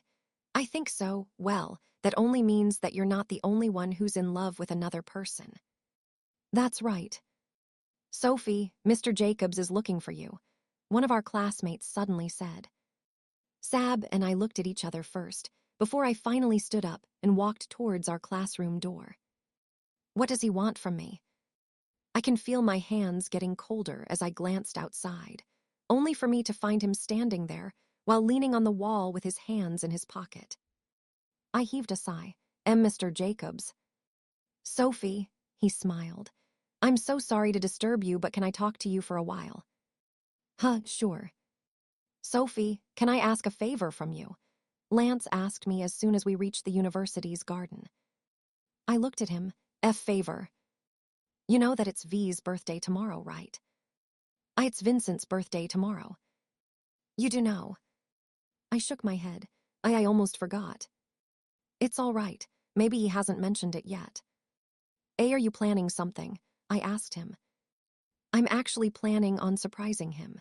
You know, it's been a while since we last saw each other, and it's been also a while since the last time that he got to celebrate his birthday with me. I want to make it special to him, and I want to make him feel that I never forget his birthday. I nodded with a smile. You really are a sweet brother, aren't you? You always think about Vincent. It's because he's my younger brother. It's my responsibility to take care of him. So, how can I help you then? I actually want you to help me find a good present for him. Since you're his wife, I think you can give me the right advice and suggestion, he said with a smile. I averted my gaze because his smile was too beautiful that I might fall deeper in love with him. I am not also good in choosing gifts. I don't actually know what to give him either. For sure you do. And besides, as long as you're the one who chooses it, for sure V would love it no matter what. I just smiled. Lance was just looking around the garden, and I just found myself staring at his face again. I looked closer, and that's when I noticed that he has a bruise on the left side of his lips. Mr. Jacobs, I called him. He turned around and looked at me again. Have you fought with someone? He wasn't able to respond immediately, as if he was surprised by my question too. He pointed on his bruise and forced a smile on his face. This one? Oh, it's nothing, so don't mind it. By the way, you'll help me find a present for him, right? Sure. Thank you so much, Sophie. You really are the best sister-in-law. The smile on my face vanished because of what he just said. Right, I'm just his sister-in-law, Sophie's POV. Vincent, I will just go out with your brother today, I said to Vincent while we were having our breakfast. He wiped his mouth with a napkin, then he looked at me. What for? Is that a date? How I wish, I said. It became casual for the two of us to talk about his older brother ever since he found out that Lance is actually the man that I love. He didn't get mad and care maybe, because he doesn't really care, and we both know that we both don't have feelings towards each other. Actually, I became more comfortable around Vincent ever since that night happened. I mean, that night when we almost did it. Although I still haven't asked him about that Monica that he mentioned that night. Sure, he'll take care of you anyway. Just make sure that you won't allow him to touch any of my properties. I'm sure he wouldn't want any of it either, so you don't have to worry about it. He just laughed. Is he going to pick you up here? Yes, he texted me earlier. Okay, I think I'll be going now. Let's just meet each other later. Okay. He stood up and walked towards my seat, so I looked up at him. I was surprised when he suddenly leaned closer to me and gave me a quick kiss on my lips. What the hell are you? Why, I'm just saying goodbye, and just to remind you, I already conquered that part. He smiled cockily before he even started walking away. Pervert, I whispered as I looked around me. The maids were all looking at me, while smiling, which caused me to feel embarrassed. I don't even know how can he do that. to a woman that he doesn't even love. Oh well, he's a mafia boss after all. For sure he does that to every woman that he meets. Sometimes, I don't even know how could I even deal with him. Miss Sophie, young Master Lance is already waiting for you outside, Venom suddenly announced. Okay, thank you. I stood up and looked at myself in the mirror, then I turned around to look at Venom. Do I look okay? You look beautiful as always, Miss Sophie. You really are my friend Venom, by Tilda. Take care, Miss Sophie. Venom is no longer my bodyguard. She became my personal maid, although I consider her as my best friend. I also asked Vincent if he could just make Venom as my classmate, and he agreed. Starting next week, Venom will finally go to school with me. Hey. Hey. Lance smiled as soon as he saw me. He was wearing a plain black t-shirt and a pair of black jeans. Is V still there inside? He just left, I replied. Oh, okay. Shall we go now? Sure. We rode inside his car and he started driving already. So, Sophie, what do you think should I give to V? To be honest, I don't even know what to give him either. I'm actually thinking on just giving him a car, but he already has tons of them, so I don't think that would make a difference. I think I will just give him a jacket, perhaps.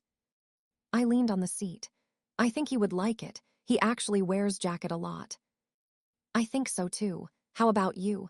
What are you planning to give to him? Maybe a pair of shoes. He nodded. I see, that's a good idea. Do you think so? Yeah, let's go to the mall then.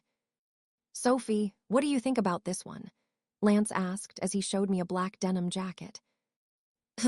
Not bad, but I don't think you will like it. He nodded while pouting. Okay, how about this one? Does Vincent wear sweatshirts? I don't think so. Really? He doesn't wear sweatshirts? I usually see him wearing whether a suit or a plain t-shirt, but I never saw him wearing a sweatshirt. He heaved a sigh. See, I can't even tell what kind of clothes he likes to wear. It's all right, maybe you can give him this one. I said, then I showed him a black leather jacket. That looks cool, Sophie. All right, I think I'll just choose that. Okay, I smiled. In the end, Lance just decided to take that black leather jacket, while I just chose to buy colors of a necktie. One red and one blue with dog prints on them. Then we ate. And we decided to go for a walk in the park behind the mall. By the way, Lance. I just want to ask something. I hope you won't mind it. He looked at me. Sure, I won't mind. What is it? Do you already have a girlfriend? I asked him with my hands shaking. Lance didn't speak for a while. He looked surprised about what I just asked him. Silly me. Why would I even ask him something that is already obvious? Yes, I do, he answered. I knew I already expected him to say that, but I never thought that it would still hurt. I looked away and forced a smile on my face. I knew it, haha. I knew it. For sure, she's so lovely. He didn't answer again. He just continues walking, so I stopped, which made him look at me again. Sophie. Lance, I know it's too late now, but I just want to say it to you. I gathered all the courage that was left in me as I took a deep breath and looked into his eyes. Do you know that you are my first love? His brows furrowed. Sophie, what are you? I liked you ever since the day that I met you. I've been crushing on you ever since, but I never had the chance to confess to you. I really liked you, Lance. No, I loved you. I loved you so much. Lance was just staring at me, obviously surprised. For sure he's already thinking that I'm so weird. But don't worry, T. That was long ago. I now have a husband and you already have a girlfriend. I just wanted to say it because I wanted to finally move on from that. I mean, it's not that I still love you, I just think that you deserve it. You deserve to know it. Sophie. I am sorry, please don't avoid me just because of what I told you. I don't want you to feel awkward. I just want to. I wasn't able to continue what I was saying, because Lance suddenly pulled me close to him and hugged me.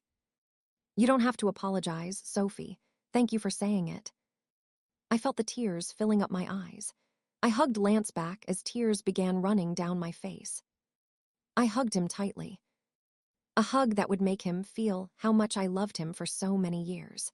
A hug that would make him feel all the feelings that I have been keeping to myself. Oh, how I love this man. But maybe we were never meant for each other. We met at the wrong time. Lance smiled at me as soon as we both moved away from each other. Why are you crying, Sophie? And nothing, I smiled. I'm just so happy I finally said it. I finally confessed to you.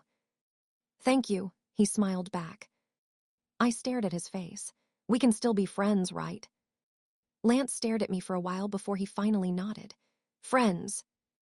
That night, I bid a farewell to my feelings for Lance, my first love. Sophie's POV. Venom helped me decorate the mansion's garden for Vincent's birthday. I just put some blue and gold balloons at the entrance of the garden, then a large banner that says, Happy Birthday, V.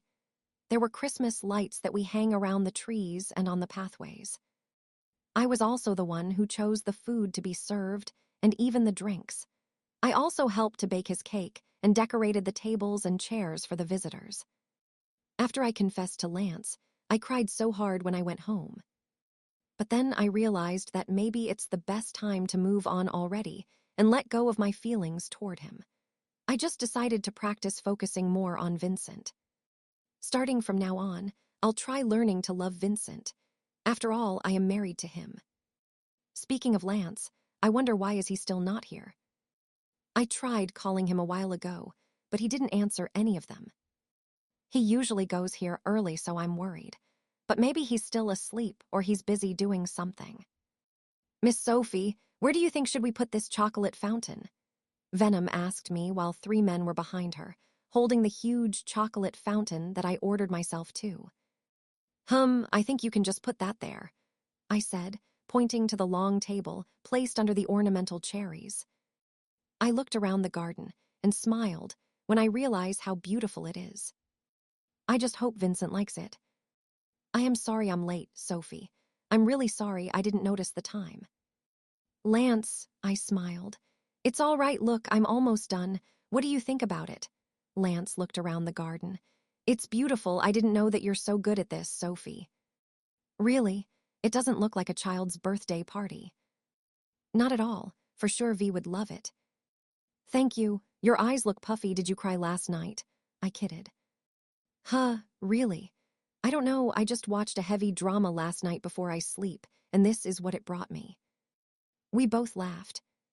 At least I can still talk and laugh with Lance.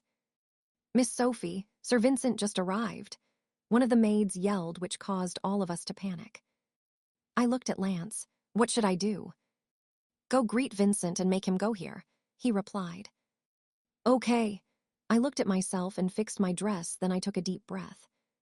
I was about to go when Lance suddenly grabbed my hand, so I looked at him. He then swept some strands of hair on my face before he smiled at me. You look good. You can do it, Sophie. Thank you, Lance.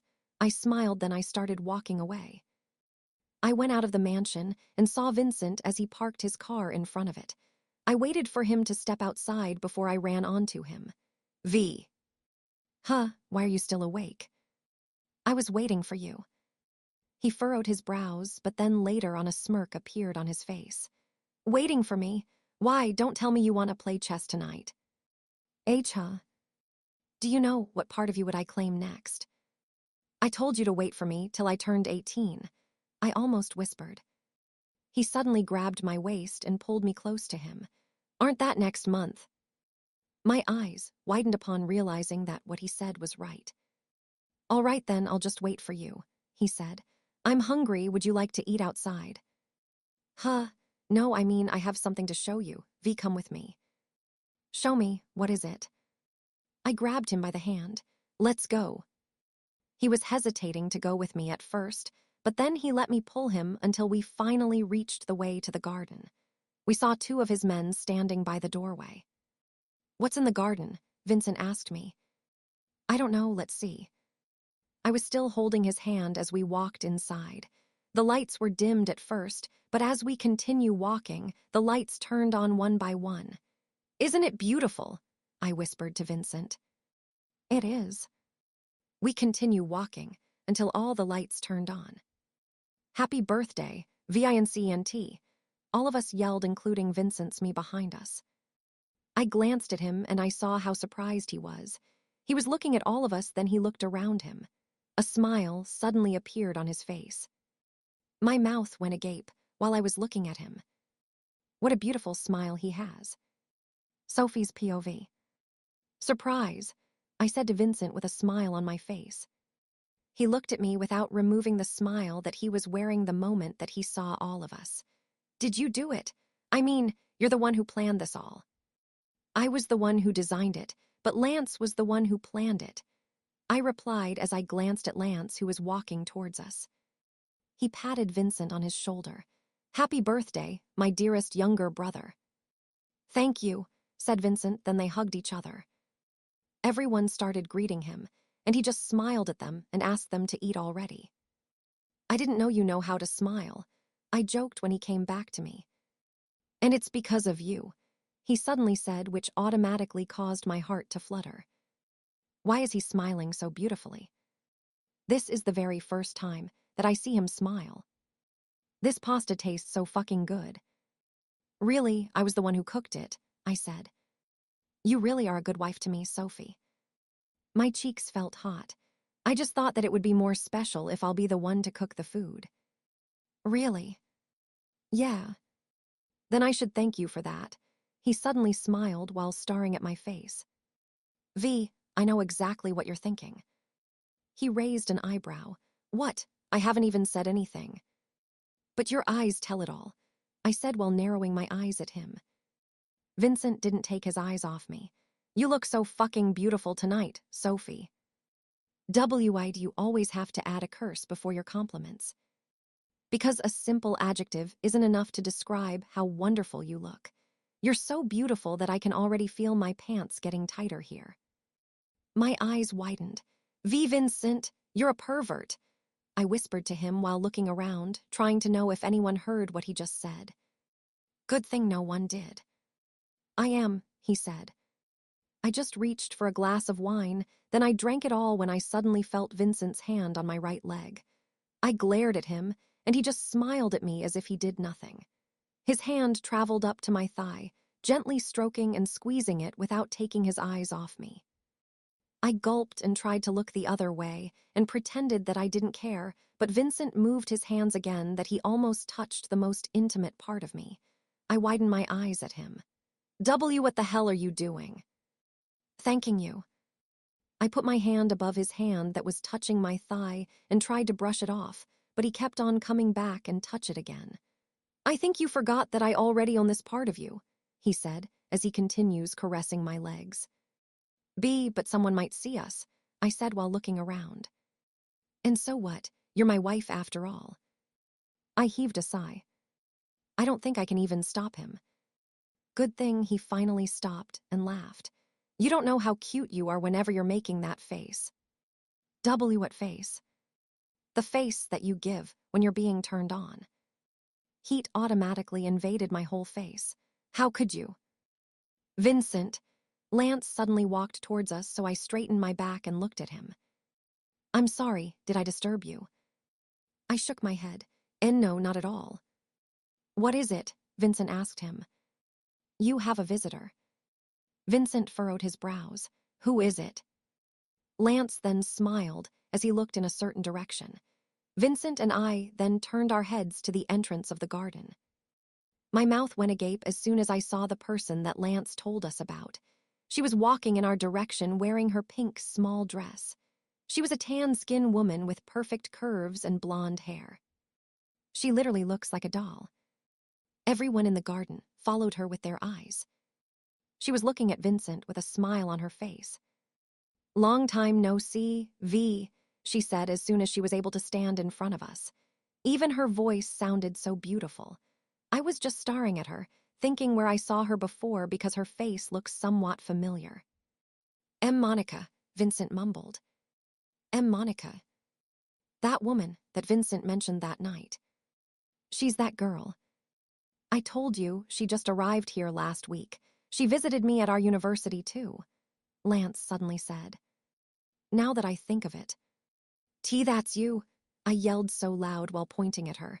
I put my hand on my mouth when I realized that they were all looking at me. Sorry, I mumbled. The woman suddenly shifted her attention to me. She looked at me from my head down to my feet before finally looking into my eyes. Who are you? I'm Sophie Laurens. She just raised an eyebrow at me, then she looked at Vincent, ignoring my hand when I tried to reach out to her. Won't you even give me a hug? Didn't you miss me? Vincent stared at her for a while. He leaned closer and hugged her. And I don't know, but I suddenly felt something bad. Vincent's POV. V, I have something to tell you. Monica, one of my classmates and my childhood best friend, said while we were sitting on a bench under an apple tree in our secret place. I looked at her as I fixed my eyeglasses. Huh. What is it? She hesitated to speak at first, but then she took a deep breath and looked at me. I think I like. Huh? I think I like Lance, she almost mumbled. Her cheeks turned pinkish, which made her look even cuter. I wasn't able to speak at first because of what she just confessed. Monica is my first love, and the only girl that I loved since we were just kids. I've been loving her secretly, and I thought she's in love with me too, but... I forced a smile on my face. Really? Then why don't you tell it to him? Why? I can't tell him that. And why not? Because I don't think he likes me. I think he likes someone else, she said. Tears were already filling her eyes. I looked down. Then why don't you just love me instead? But I can't tell her that. I patted her on her shoulders. It's all right, Monica. I'm here beside you anyway. You can also cry if you want. I'll hear you out no matter what. Vincent, she yelled, then hugged me tightly. End of flashback asterisk.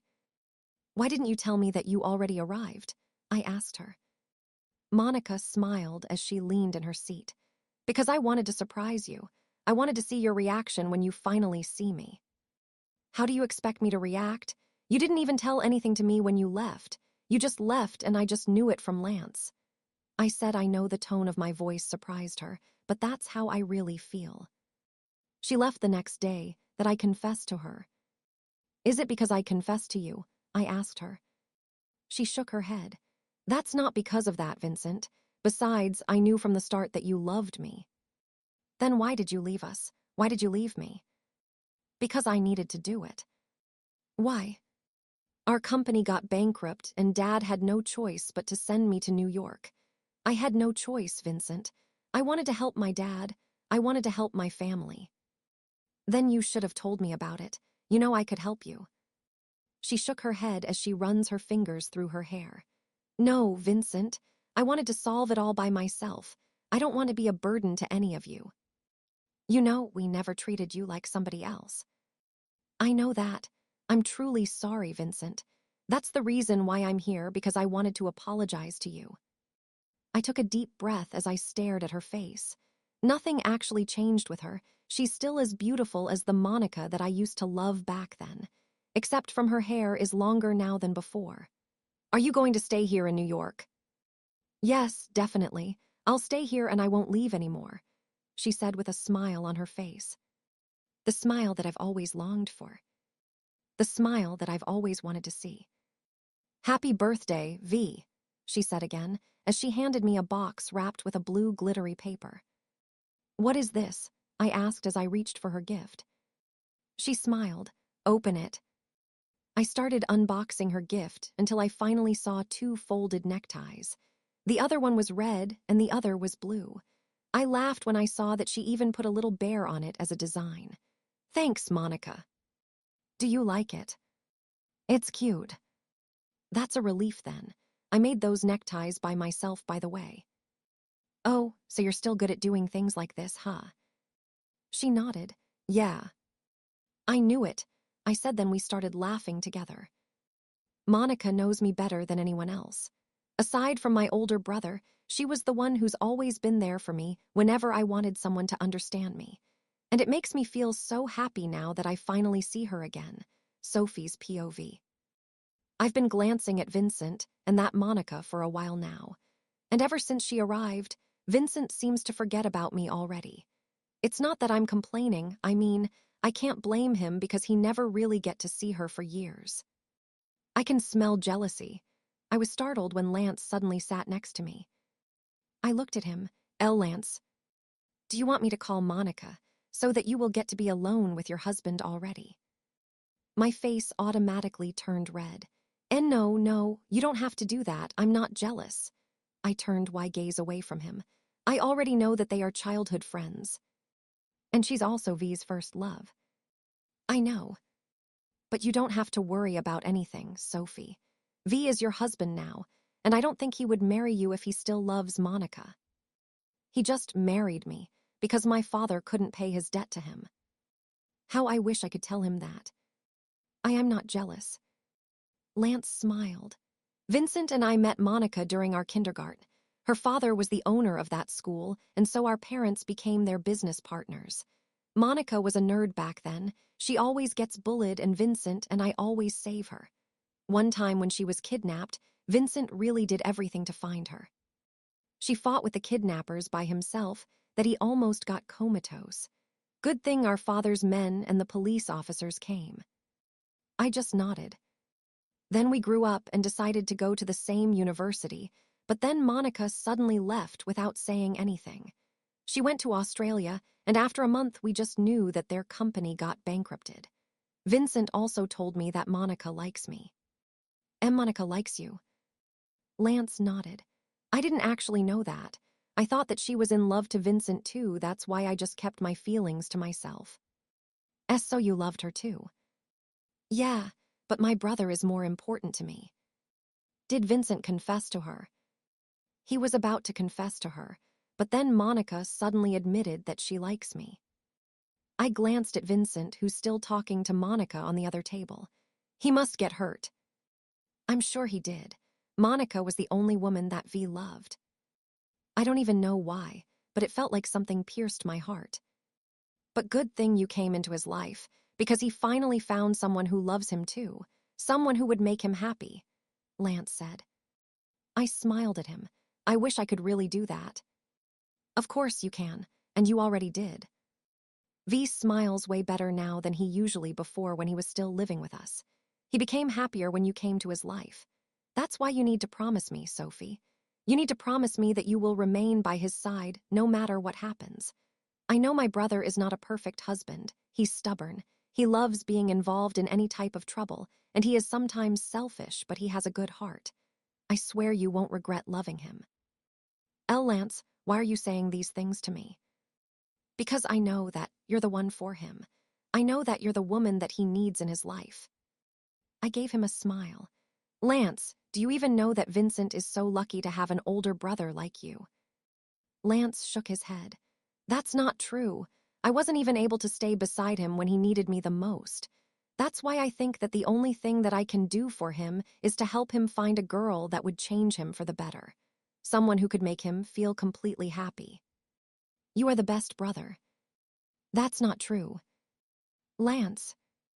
Both Lance and I turned around when Monica called him while running towards us while Vincent was following her. She grabbed Vincent's arm and pulled him to us. What do you think of my gift to him? Isn't it cute? I personally chose those ties. Monica showed us the blue necktie that Vincent was wearing. It has bears on it. My eyes widened upon realizing that it was the same as my gift, although mine has dogs on it. Lance also realized it, and so he looked at me, but I just beckoned him not to mind it. Why, yeah, it's cute. I told you it's cute, she said to Vincent. Vincent then scratched the back of his head as if he was shy. But I don't really like bears. That was the first time that I saw him blushing like that. How about you, Lance? Where's your present for V? Monica asked Lance. Huh? Oh yes, here's my present. Lance handed his gift to Vincent. I'll open it later, said Vincent. Then all of them suddenly looked at me. Lance smiled. Sophie, you should show your gift to V too. Huh? May I see your gift? Vincent suddenly asked me with a smile on his face. Ugh. Then I saw Monica's face. She was glaring at me. I think I actually forgot about it. I'm sorry, I'll just go inside. I said then I started walking away from them. I even heard Lance called me, but I just pretended not to hear him. Sophie's POV. I lay down on my bed as soon as I stepped inside my room. I couldn't forget about Vincent's face when he saw Monica. She is his first love, and I think he's still in love with her. Wait, am I jealous? No way. And why would I even give Vincent my gift when it looks exactly like those neckties that Monica gave him? Of course, he would like that more because he loves Monica. Ah, Sophie, you are such a fool, I mumbled to myself as I covered my face with a pillow. Then someone suddenly started knocking on the door. Who is it? I asked. Miss Sophie, it's Venom. I heard her voice from outside. Come in. I sat up on my bed as Venom opened the door and stepped inside my room. She walked towards me. Boss asked me to check on you. I rolled my eyes. He asked you to check on me because he's too busy checking on other girl. Are you jealous of Miss Monica, Miss Sophie? What? Oh, of course not. She sat beside me on the bed. I don't think there's any reason for you to feel that way, Miss Sophie. Why is that? All of you tells me that, but can you even see the way Vincent looks at that woman? So you are jealous, she declared again. I heaved a sigh before speaking. Do you know Monica? Is she kind? What kind of girl is she? I used to see her before. She always goes to Boss and Mr. Lance's house, but then one day she just left without any word. I can't say that she's so nice because she once pushed me down the stairs before just because I broke her favorite mug. As she did that to you. Venom nodded. But maybe that's because we were kids back then. She's somewhat a spoiled brat back then, though. Then, did you tell it to Vincent's parents? No, I don't think I have the right to do that, and I don't think someone would believe me either. That might even cause them to shoo me away from their house. You have a point. But you know what? That is still not reasonable. Even if you were still kids back then, she still hurt you, and she never said sorry, right? She shook her head. She never did that. I don't think about that anyway. Because you are so kind. That's not true, Miss Sophie. Have you eaten already? Would you like to eat with me instead? I asked her. Venom smiled at me as she started brushing off the strands of hair on my face. You look so beautiful tonight, Miss Sophie. Your dress would be a waste if you'll just stay here and eat with me instead of being with your husband. I stood up. It's all right, my husband doesn't care about me anyway. And Miss Sophie. So, let's just let him stay there with his first love and let them flirt all night until they get sick of each other's faces. I kept on blabbering bad things about Vincent until Venom widened her eyes at me. She was beckoning me to look behind me. What is it? As soon as I turned around, my face hit on someone's chest. So, you ran away because you were jealous. I was surprised when I suddenly realized that it was Vincent. I looked up at him with my eyes widened. What are you doing here? I suddenly missed my wife, so I went here to see her. I moved away from him. Oh, so you finally got bored from talking to your first love. Or maybe you just want to show me how happy you are with her. I looked at Venom. Venom, let's go. I'm hungry, so I want to eat some. Venom, lock the door when you leave. Vincent suddenly said, so I looked at him. What are you saying? Let's go, Venom. Venom stepped out of the room. I was about to follow her, but then Vincent grabbed my hand. You're not leaving me here, Sophie. Venom, close the door. Yes, boss. And no, Venom, please. She was hesitating at first, but then she ended up closing the door and locking it from outside. I glared at Vincent as I looked at him. Where's the key to this room? Give me the key, Vincent, I want to go out. You're not going anywhere without me. Why don't you just go back to the garden? The woman you love is there, so why don't you go there and... So this is how you look like when you're jealous, huh? A smirk appeared on his face. I averted my blushing face. I'm not jealous. There's no way I would feel jealous. But your face says it all. Vincent suddenly walked towards me. What the hell are you doing? Why are you going near me? I asked as I began walking backwards. My voice sounded nervous. Since you forgot about your gift, then maybe you can just give a different one. What? I just stopped walking when my back finally hit the door. Vincent continually walked towards me until he was able to trap me inside his arms. "You are so fucking beautiful, Sophie." "You are always saying that." "Because that is the truth," he whispered as he began brushing my lips using his thumb.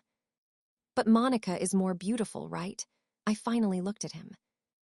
I could smell the whiskey from his mouth as he moved his face closer to mine. "I want you, Sophie." "W what?" He stared right into my eyes. "I want you tonight." That phrase froze me in place. I was supposed to slap him or push him away, but then my own body betrayed me. Vincent crashed his lips into mine, gently chewing my mouth as if he hasn't kissed anyone before.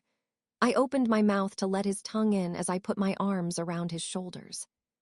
He put his right hand on my hair to deepen the kiss, and the other one was slowly rubbing my thigh. The kiss started slow, but as time goes by it became much faster and hot. Vincent's right hand traveled down on my shoulder, slowly pulling down the thin strap of my blue mini dress along with the strap of my bra. His lips on my mouth went down to my neck, planting tiny kisses on my heated skin until it reached my shoulders. My breathing became heavy as I stared at him. He stared back at me, as if he was asking for my permission. I bit my lower lip as I nodded my head. I couldn't think of anything. I could just feel the unfamiliar heat that was slowly invading my whole body. "That's my girl," he whispered as a cocky smile appeared on his face. He claimed my lips again, while he was slowly taking off my dress. In that moment, I knew that something would happen between us, but whether I will regret doing it one day, I didn't really care. Sophie's POV. As far as I could remember, I was just staring with jealousy at Vincent and his first love a while ago, but now I am here inside my room with Vincent, who's busy kissing every part of my body. He took off my clothes and tossed them to the floor, then he stared at my body, which caused me to flush. "You're fucking beautiful, Sophie. So fucking beautiful," he whispered, and he smashed his lips against mine again before I could even speak. Our mouths were fighting for dominance, but of course, Vincent always wins. He was cupping both of my cheeks while tasting every corner of my mouth. I didn't even know how I was able to kiss him back. Maybe it comes naturally when you're kissing a kissing monster. Vincent's hand trailed down my neck, then it went to my back, searching for the clasps. He unhooked my bra using his right hand without his mouth moving away from mine. He was about to take it off, but I stopped him, which made him move away from me and looked at me with confusion. "What is it?" I looked away. It's embarrassing." He suddenly laughed sarcastically. "There's nothing to be embarrassed about, baby." He cradled my hands that were stopping him, then he took my bra using one hand and threw it away, exposing my breasts. I was about to cover it again with my hands, but Vincent was too quick to grab my hand and pinned it on the wall above my head. He stared at it, then glanced at me teasingly. "I didn't know you have such huge." "Vincent," I yelled at him with my blushing face. I can't believe he can still do those kinds of things at this time. "If you're just going to laugh at me, then might as well let's stop this. Vincent." All of a sudden, he grabbed my right boob with his right hand, while his other hand was still holding my arms above my head. "There's no way I would stop this, Sophie. I'm sorry, but there's no turning back anymore, my baby," he whispered as he began stroking my boob with his big hand. I could feel the heat of his palm pressing on my nipple, and I couldn't help but whimper as he started playing with it using his fingers, slowly and gently pinching it. I gasped when he suddenly moved his face closer to my nipples and started licking them in a circular motion. I wanted to push him away because I felt weird, but at the same time, I wanted him to do more. After licking, nibbling, and sucking both of my breasts, Vincent trailed down the lace of my panty. He looked at me while playing with its cloth as if teasing me. I almost yelled when he suddenly moved his mouth close to my mound. Good thing I was able to suppress my moan by biting my lower lip. He was kissing me down there through the thin fabric of my undies, and I could feel the warmth of his mouth, which brought shivers through my whole body. "I can see how wet you are down here, honey," he whispered again. I just averted my gaze in order to hide my blushing face. I grabbed his hair when he started licking my V and parted my legs just so he could have a wider entrance. "MMM, V Vincent, oh." I arched my body as I pushed his face on me even more. And just when I finally felt as if something would leak from inside me, Vincent stopped and stood up again. I looked at him with confusion. "Why did you stop?" I asked him. "I think we need to continue this on the bed. I can't wait to bang myself into you, Sophie. I will fuck you as hard as I can tonight, and I fucking swear you will never ever forget this night." He whispered then. He grabbed my head and crashed his lips into mine as he held my butt with both of his hands and lifted me up into his arms. Vincent didn't stop kissing me until we reached my bed. He gently placed me on the bed, then he stared at me. I was lying on the bed while he was just standing there, looking at me as if he was admiring my naked body. "Why are you looking at me like that?" He smiled. "Because you are so beautiful." "How many times do you have to tell me that?" "Until you finally realize that it's true," he said. Then he started unbuttoning his shirt. As soon as he tossed his shirt away, I saw his well-built body and six-pack abs, which made me gulp in excitement. He then looked at me with a teasing smile on his face again as he unbuckled his belt and unzipped his pants. He pulled his pants off together with his boxers, and my eyes automatically widened upon seeing his super huge thing. I immediately looked away and I heard him laugh. "It's the first time that you see him, right? Want to introduce yourself to him?" Vincent. "Oh God, you really are fucking beautiful. I couldn't wait to finally fuck you," he said. Then he suddenly lunged into me. He held the lace of my panty and took it off me without any warning. He spread my legs and he placed his face near my V again. Vincent, I moaned when he suddenly opened my folds using his one finger. "Beautiful," he whispered while staring at my pearl. He glanced at me one more time before he finally dived into V and started licking every corner of it. My body arched, moving myself closer to him just so he could do more. I never imagined that this would feel like this. "Ah!" I groaned when I suddenly felt him slid his finger inside my hole without leaving my clitoris. I grabbed his hair because it hurt me somehow, but he just continues penetrating it inside me. I clawed on the bedsheets when he began moving his finger in and out of my hole.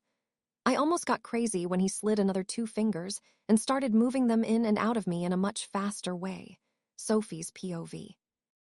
I was breathing heavily when Vincent finally stopped moving his fingers inside me. I lay my head on the headboard as I closed my eyes. But then Vincent spoke. "Look how much cum you have released," he whispered as he showed me his fingers with my sum on them. I felt my face blushed. What are you?"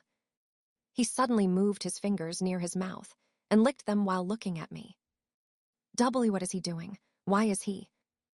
"Now the game will finally start," he said. Huh? "We haven't started yet, Sophie.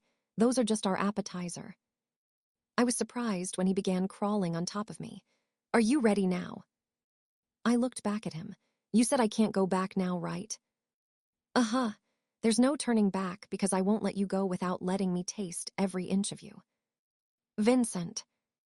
He leaned down and reached for my lips. I opened my mouth and he slid his tongue inside my mouth, and we started kissing each other again as if there was no tomorrow. His hand trailed my body again, and I could already feel a hard thing poking my tummy. I could already feel how wet I was down there as Vincent continued kissing me aggressively and hungrily. I could feel the heat of his body as it was covering my hole. I just realized how bulky Vincent is now that he's on top of me. "Can I put it in now?" he suddenly asked me when he moved away from me. What are you going to put in?" He kissed my nose. "You silly, of course, my huge buddy down there, inside your already wet, cute, tiny hole." I gulped. "I'm scared." "There's no need for you to be scared, baby. I'm here. I will try to be gentle as much as I can." Just as I was about to speak again, Vincent covered my mouth with his. He started kissing me again as I felt him move his hand down to his manhood. I flinched when I felt him rubbing the tip of his rod at the entrance of my V. He moved away from me again. "Can I?" I bit my lower lip as I nodded. All I could feel was heat, and that strange feeling that makes me want to feel him inside me right now. "Vincent, ah!"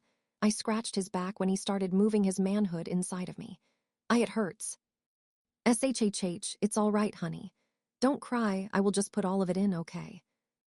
I wanted to say no, but my head automatically nodded, while tears were filling my eyes. I hugged Vincent even more when I felt the full length of his penis inside me. My hands were shaking as I felt something inside of me tearing apart.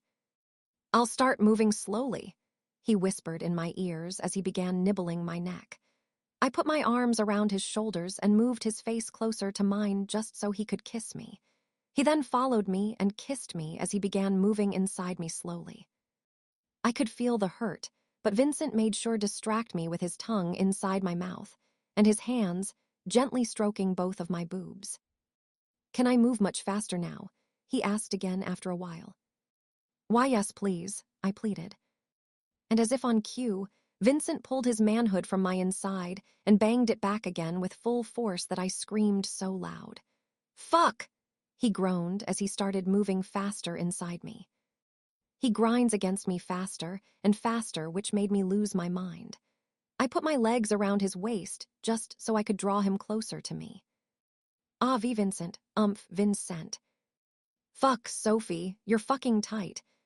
Fuck. Vincent groaned as he continues grinding against me real fast and hard. I kept on yelling his name as I felt his manhood pounding so hard inside me. I could feel the heat of his body as it pressed on mine, and I could see the lust in his eyes as he groaned louder while moving in and out of me crazily fast.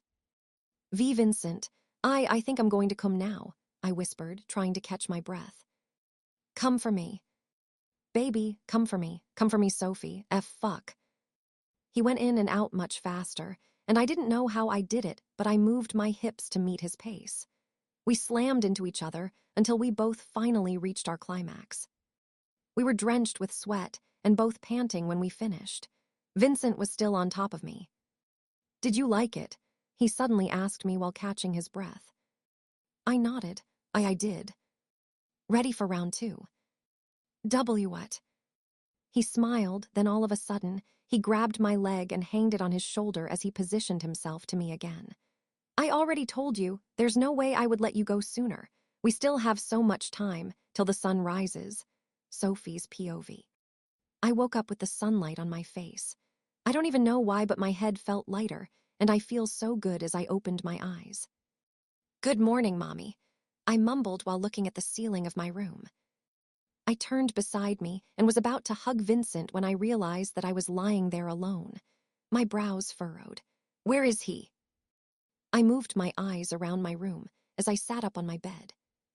But what happened last night between me and him? I removed the blanket that was covering my body, and I screamed when I saw myself naked. So that really happened. Of course, that really happened, because if it didn't, then my thighs won't feel as numb as this. I could also feel my V hurting. Vincent really did what he said. We did it for 3 hours straight, and I could already feel myself swelling down there. He was so tough and aggressive, yet he was gentle too. I couldn't help but smile as I remember what happened last night. I did it with Vincent. That was my first time. I lay down on my bed again and reached for a pillow and cover my blushing face with it as I began screaming so loud. I was about to scream again when someone started knocking on my door. I immediately sat up on my bed as I fixed myself. Who is that? This is Venom, Miss Sophie. Why, yes. You should prepare now, Miss Sophie. You still have classes today. He replied, which made my eyes widened upon realizing that I still have classes today, and I almost forgot about it because of what happened last night. I'll take a bath now, I said. Then I stood up and looked for my towel as I striding towards the bathroom naked. I'm really sorry, Sophie. I wasn't able to go to Vincent's birthday last night because Mom had visitors, and she asked me to help her entertain them. She really is so killjoy. Sabrina kept on saying sorry while we were walking towards the university garden to have our lunch break. I shook my head. It's all right. You can just go when my birthday finally comes anyway. Of course, I would really come to your debut. I would kill myself if I missed that. I laughed. Oh, Sabrina. We were just walking when she suddenly stopped, and so I did too and looked at her. She was looking at me skeptically. Why do you look so beautiful today? I mean, you are really beautiful, but I think you smile brighter today. Tell me, did something happen? My face automatically blushed as I averted my gaze from her. Huh. Come on, Sophie Laurens. You can never keep a secret from your best friend, so if I were you, I'll spill the tea now. I heaved a sigh as I smiled at her. I held her hand and pulled her until we finally reached the garden. I looked around to make sure that there were no other people around us before I finally sat down beside her. We did it, I whispered. Sabrina's brows wrinkled. Huh. We did it, Sabrina, I whispered again. The heat was still captivating my whole face. God, Sophie, don't stutter and say it clearly to me. You did what? What did you do? I took a deep breath. Vincent and I did it, last night. She wasn't able to process it immediately, but after a few seconds, her eyes widened together with her mouth as she looked at me. You mean, you and your husband had sex last night? I covered her mouth with my hands. Sabrina, someone might hear you. She gently brushed my hands from her mouth, and a huge smile flashed across her face. Oh my God, Sophie, you finally graduated from virginity high, she said as she kept on jumping while holding Y hands. I just shook my head and laughed because of how crazy she is. So that means it's official now, right? She suddenly asked. What's official? You and Vincent. I mean, since you already had sex, that also means that you love each other now. That you already moved on from your past lover and so Vincent. I think so. I looked at her with a smile on my face. Why, you know what, Sab? I think I already fell in love with Vincent. I mean, I really love him now. Sophie's POV. Venom, do you know what Vincent's favorite food is? I asked Venom while we were inside the limousine on our way to the supermarket because I decided to cook dinner for Vincent. Back when they were just kids, he used to eat bruschetta a lot. I looked at her. Bruschetta. Yes, that's Italian food, Miss Sophie. Really? I don't know about that. This is the very first time that I've heard about it, but since it's Vincent's favorite, then I should give it a try. Venom nodded, then smiled at me. You're right, Miss Sophie. I'm so glad that you finally made up with Boss. Because the last time that I saw you with him, you were still fighting. That's why I was so scared when I left you with him inside your room. I immediately felt my cheeks turned hotter. Why, yeah, we're okay now. I haven't seen Vincent this morning, too. Venom just told me that he left early in the morning again for work, but he will come back at noon today. I haven't seen him since the night when something happened between us. It makes me think that he's trying to hide from me, but then that's impossible. Why would he even do that? We're already here, Miss Sophie. Okay. Venom and I stepped out of the car and walked toward the entrance of the mall. Just when we entered, I immediately saw a men's boutique. Venom, I want to buy some clothes for Vincent. Huh, sure, Miss Sophie. We walked inside that boutique, and one of the sales ladies welcomed us. Good morning. What may we help you, ma'am? I am looking for some clothes for my husband. I see, ma'am. May I know what kind of clothes are you looking for? Are you looking for formal ones or something that he could wear inside your house? Casual ones. The sales lady started finding clothes, according to what I just said to her, while I was just looking around the whole boutique, when I saw a blue sweatshirt printed with small teddy bears, which made it look cute. Venom, do you think Vincent would wear this? Huh, boss doesn't usually wear clothes like that, though. Really? Oh well, he loves wearing more manly clothes. I just think that it would look nice on him if ever he wears it. But I think he would love it, as long as you're the one who will give it to him. I smiled.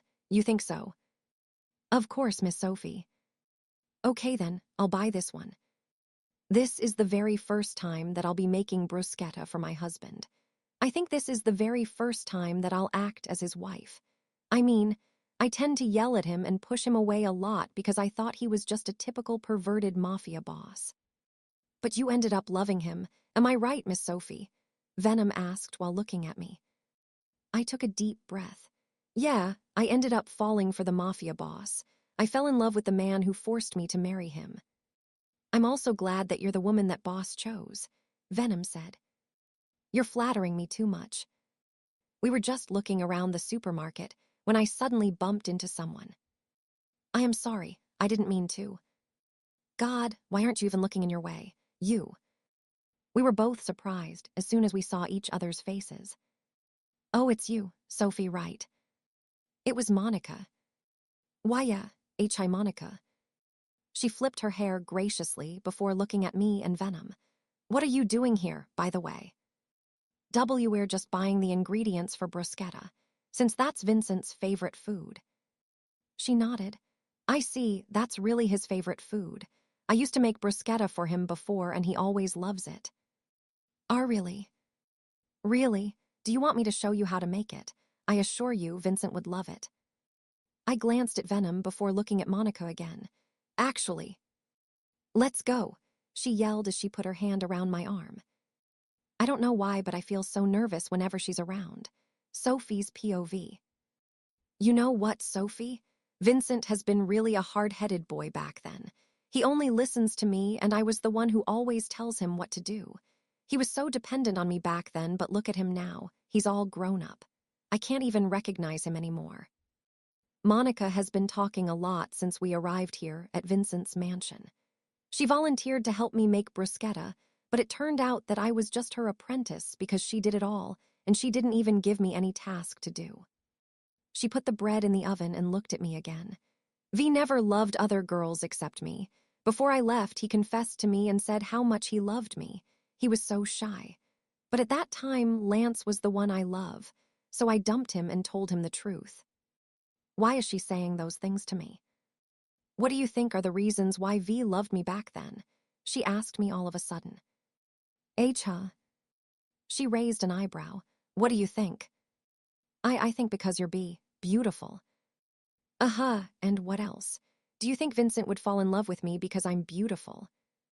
Because you were always there for him, and you know him well. You know him better than anyone else. She nodded while smiling. That's all correct, and aside from that, I'm also good at cooking. V even said before that my bruschetta was the best bruschetta that he ever tasted in his life. Monica. Do you still love Lance? She was surprised because of what I asked out of the blue, but then a smile flashed on her face while looking at me. Of course, I still love Lance, but V is still my best friend. No one can ever change that. I know that, of course. Vincent was so happy to see you. He missed you so much. He even said that that was the best birthday for him since I was there. She laughed. He won't even let me go. He insisted to drive me home during his birthday, but then Lance came in and told him to just go after you.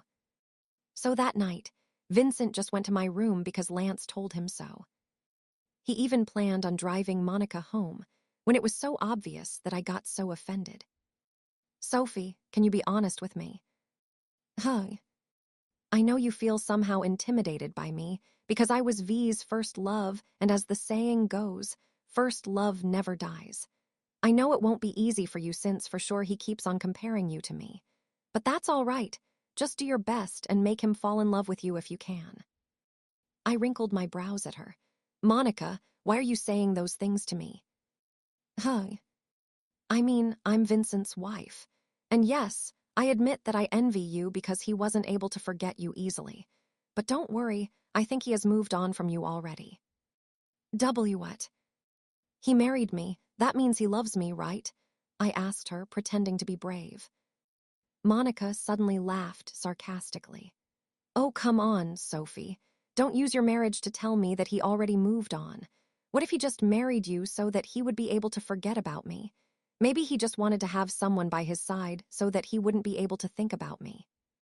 Just when I was about to speak, we suddenly heard voices coming from the living room of the mansion. Welcome back, Sir Vincent. Where's Sophie? I smiled as soon as I heard him asked for my name.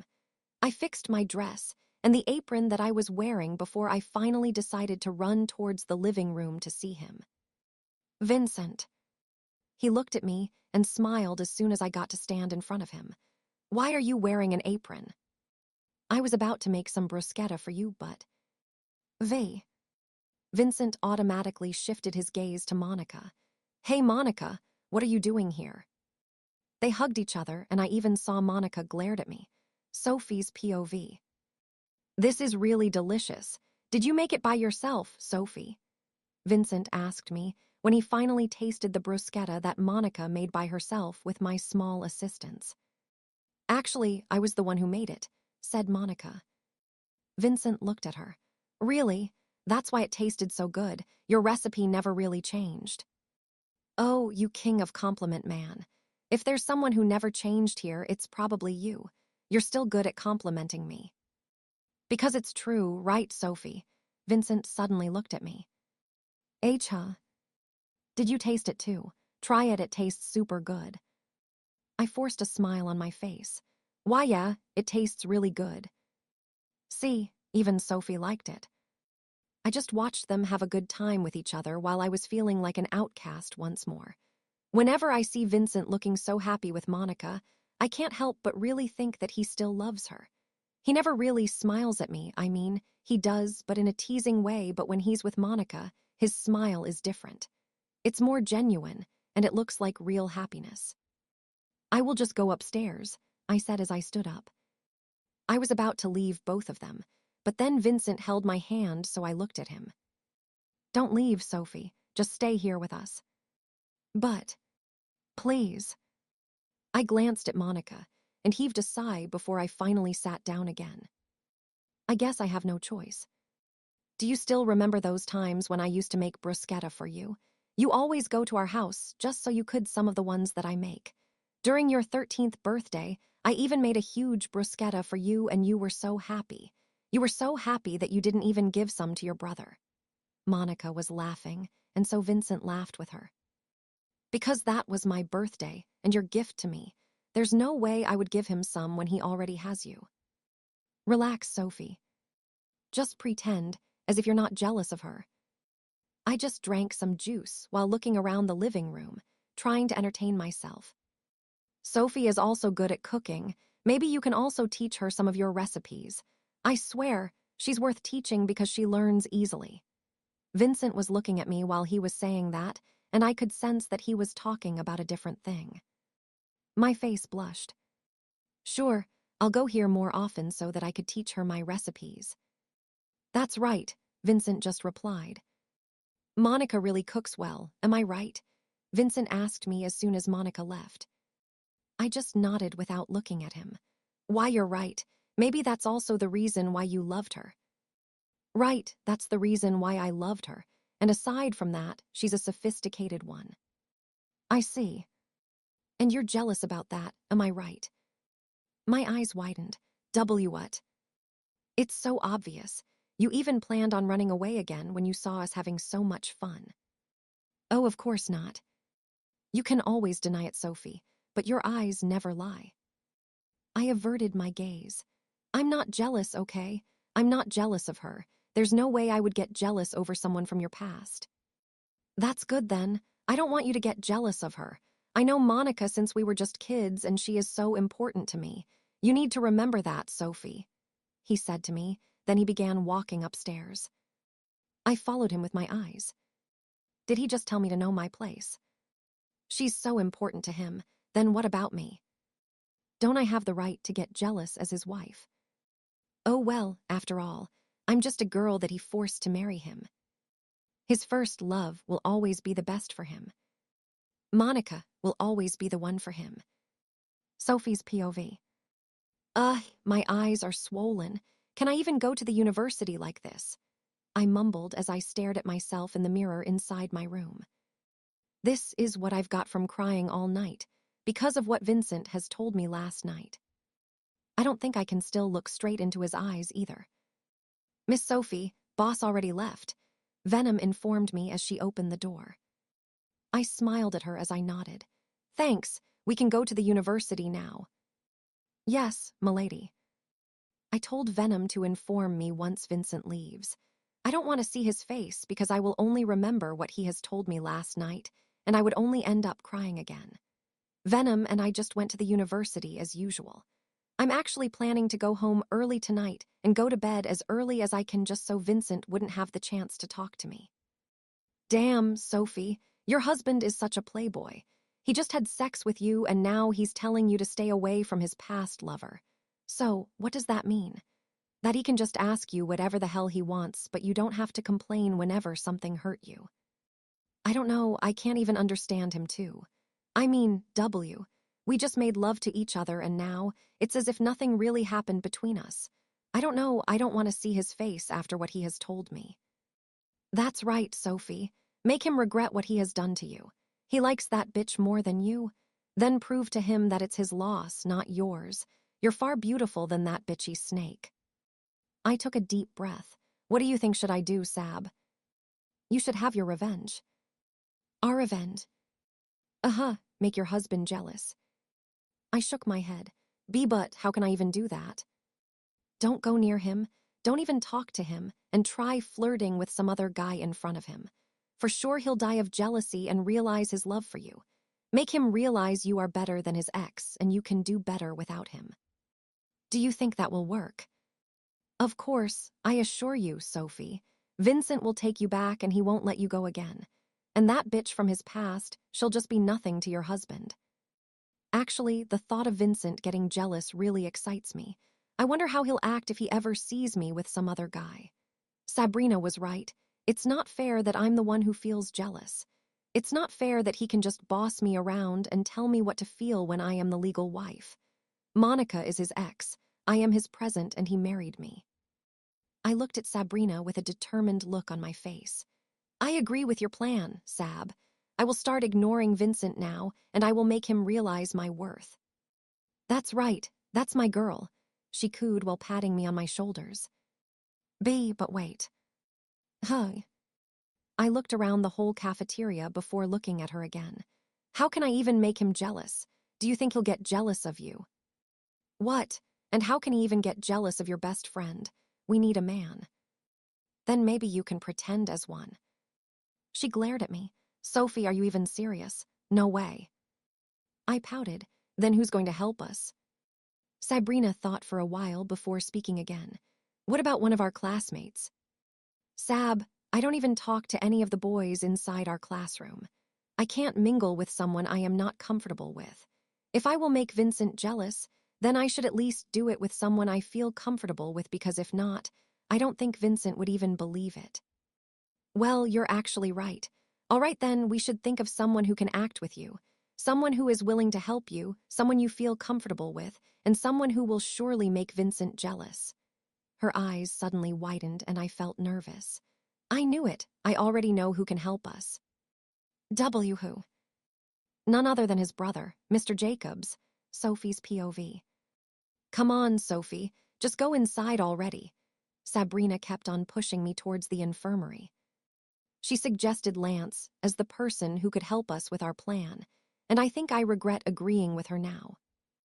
Venom and I left the mansion early in the morning, just so Vincent wouldn't see me.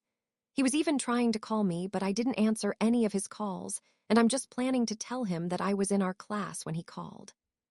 I'm still mad at him. I'm so mad at him. Sab, I feel so nervous. Can we just look for someone else? There's no one who can help us except Mr. Jacobs. But Sab. She suddenly looked at me suspiciously. Sophie, can you be honest with me? Huh? You haven't really moved on from Mr. Jacobs, have you? What? Of course I did. I already told you that after all that happened between me and Vincent, I finally learned to love him too, and I finally learned to let go of my feelings with Lance. Besides, he already has Monica too. Then, why are you hesitating to ask him a favor? Because Vincent is his brother. Do you really think he would agree on plotting a plan for his brother? He might even get mad at me. Sabrina didn't speak for a while. Oh well, he can help you because it's his girlfriend who's been flirting with your husband. But Sab. Come on, Sophie, just go inside that damn room. She kept on pushing me while I was stopping her. We just kept on arguing like that when suddenly the door of the infirmary went open. Sophie and Sabrina, what are you guys doing there? Both of our eyes widened as soon as we saw Lance walked out of the infirmary. He was looking at us confused. Then I glanced at Sabrina before I finally looked at Lance. Actually, Sabrina and I. What is it? She wants to ask a favor from you, Mr. Jacobs. Sabrina blurted out, which made me glare at her. Lance's brows furrowed. Favor? Sure, what is it that you would like to ask from me? I bit my lower lip. See, can we talk about it inside the infirmary? Sure, you may come inside. I'll go outside for a while, okay? I'll just wait for you in the garden. Just don't you dare not tell Mr. Jacobs about our plan or you're really dead. Sabrina whispered in my ears before she finally started walking out of the infirmary. Lance and I followed her with our eyes until she finally closed the door. Lance then looked at me with a smile on his face. May I know what favor are you going to ask me? Oh, and by the way, thank you for not hesitating to go here and ask that favor from me. At least I know you trust me. Of course, I trust you. It's just that, I don't know how to say it, because it's kind of embarrassing. Embarrassing? What is it? You know, Sophie, you can ask anything from me. Really, I won't even mind it.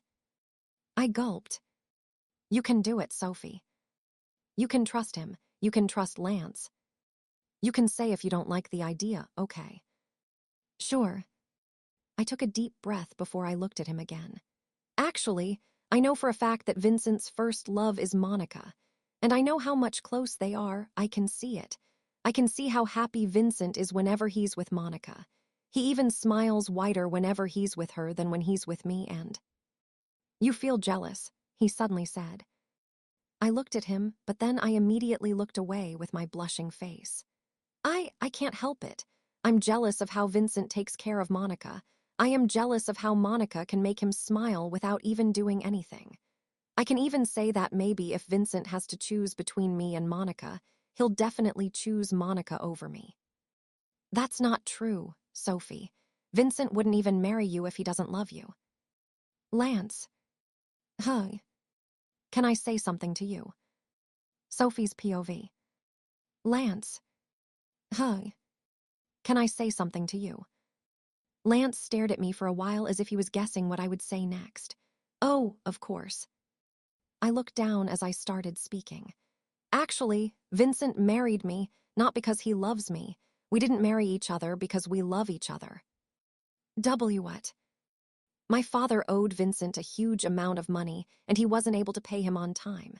And so because he threatened he would kill my father, we had no choice but for me to go with him. I was forced to marry him even if I'm not in the legal age yet. I never wanted to be married to him because you were the one that I loved back then. But because, of course, I didn't want him to kill my father, I went with him. Lance's eyes widened in surprise. I already know he would be really surprised. Sophie, how did that? Vincent really did that. He forced you to marry him. Why, yeah. How can he do that to you? We had no choice.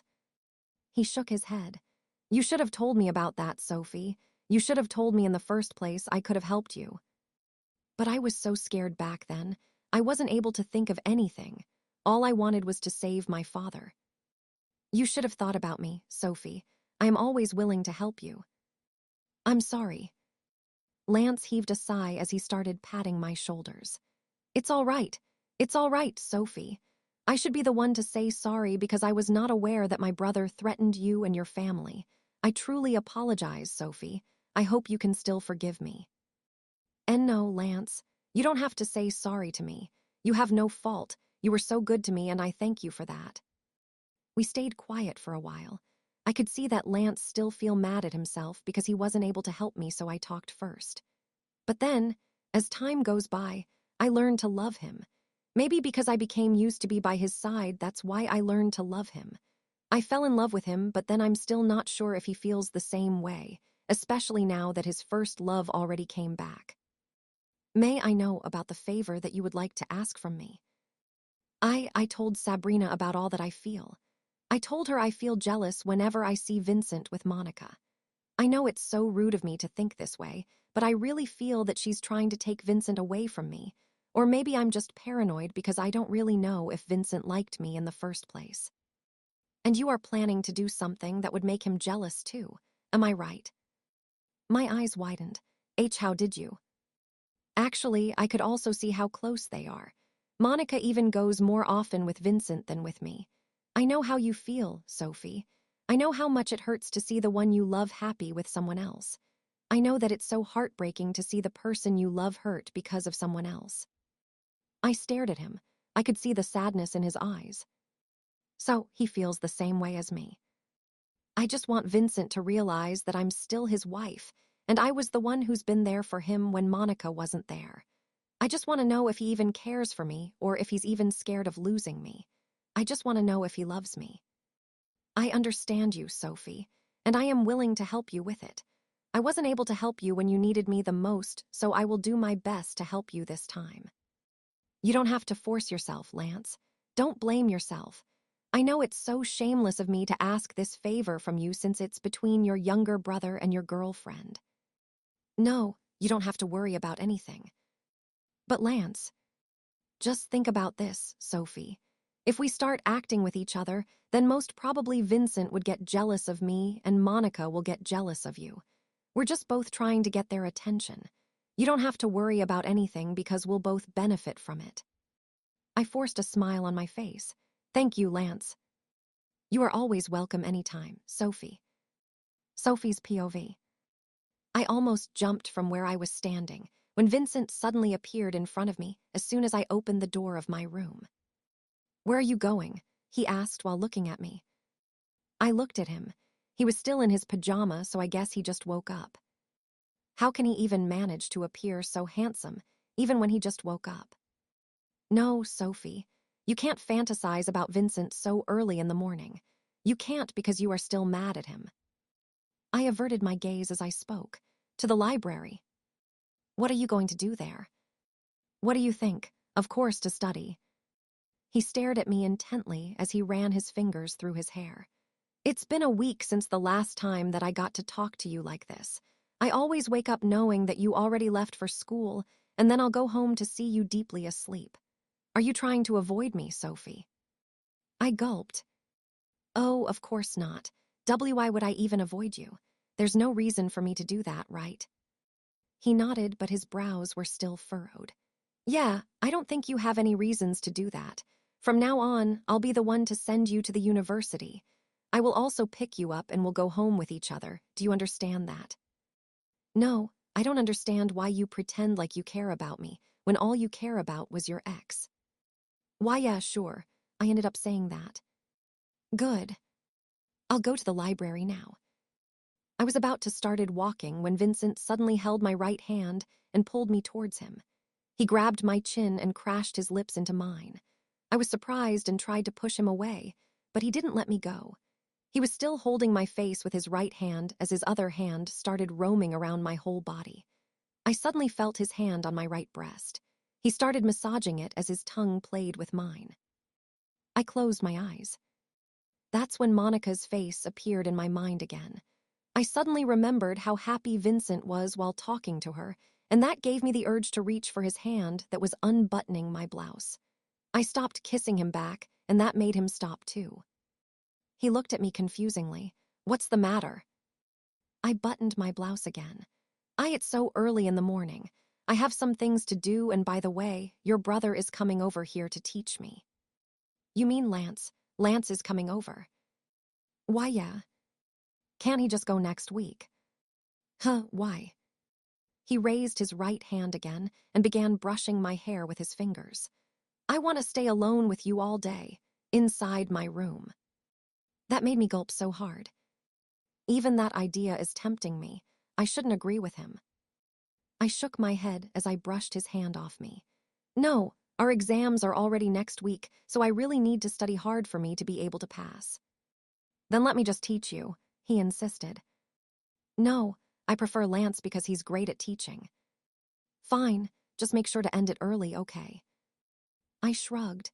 It depends. Anyway, I have to go to the library now. You should eat your breakfast already. Good morning, my brother. Lance cooed and gave Vincent a brotherly hug as soon as he entered the mansion. You're going to teach my wife? Vincent asked him. Lance glanced at me while smiling. Yes, their examination will finally start next week, so she badly needs to study hard for that. Lance! I ran towards them and hugged Lance tightly. I could feel Vincent's gaze at me. Hey there, Sophie. You look wonderful today. Thank you. You look handsome today, too. I mean, you're always handsome anyway. He laughed. Oh, Sophie, you're complimenting me too much that I might believe you already. No, that's the truth. Are you going to study, or you're just planning to talk to each other here all day? Vincent suddenly spoke, which made Lance and I stop talking. I looked at Vincent. Why, yeah, you're right.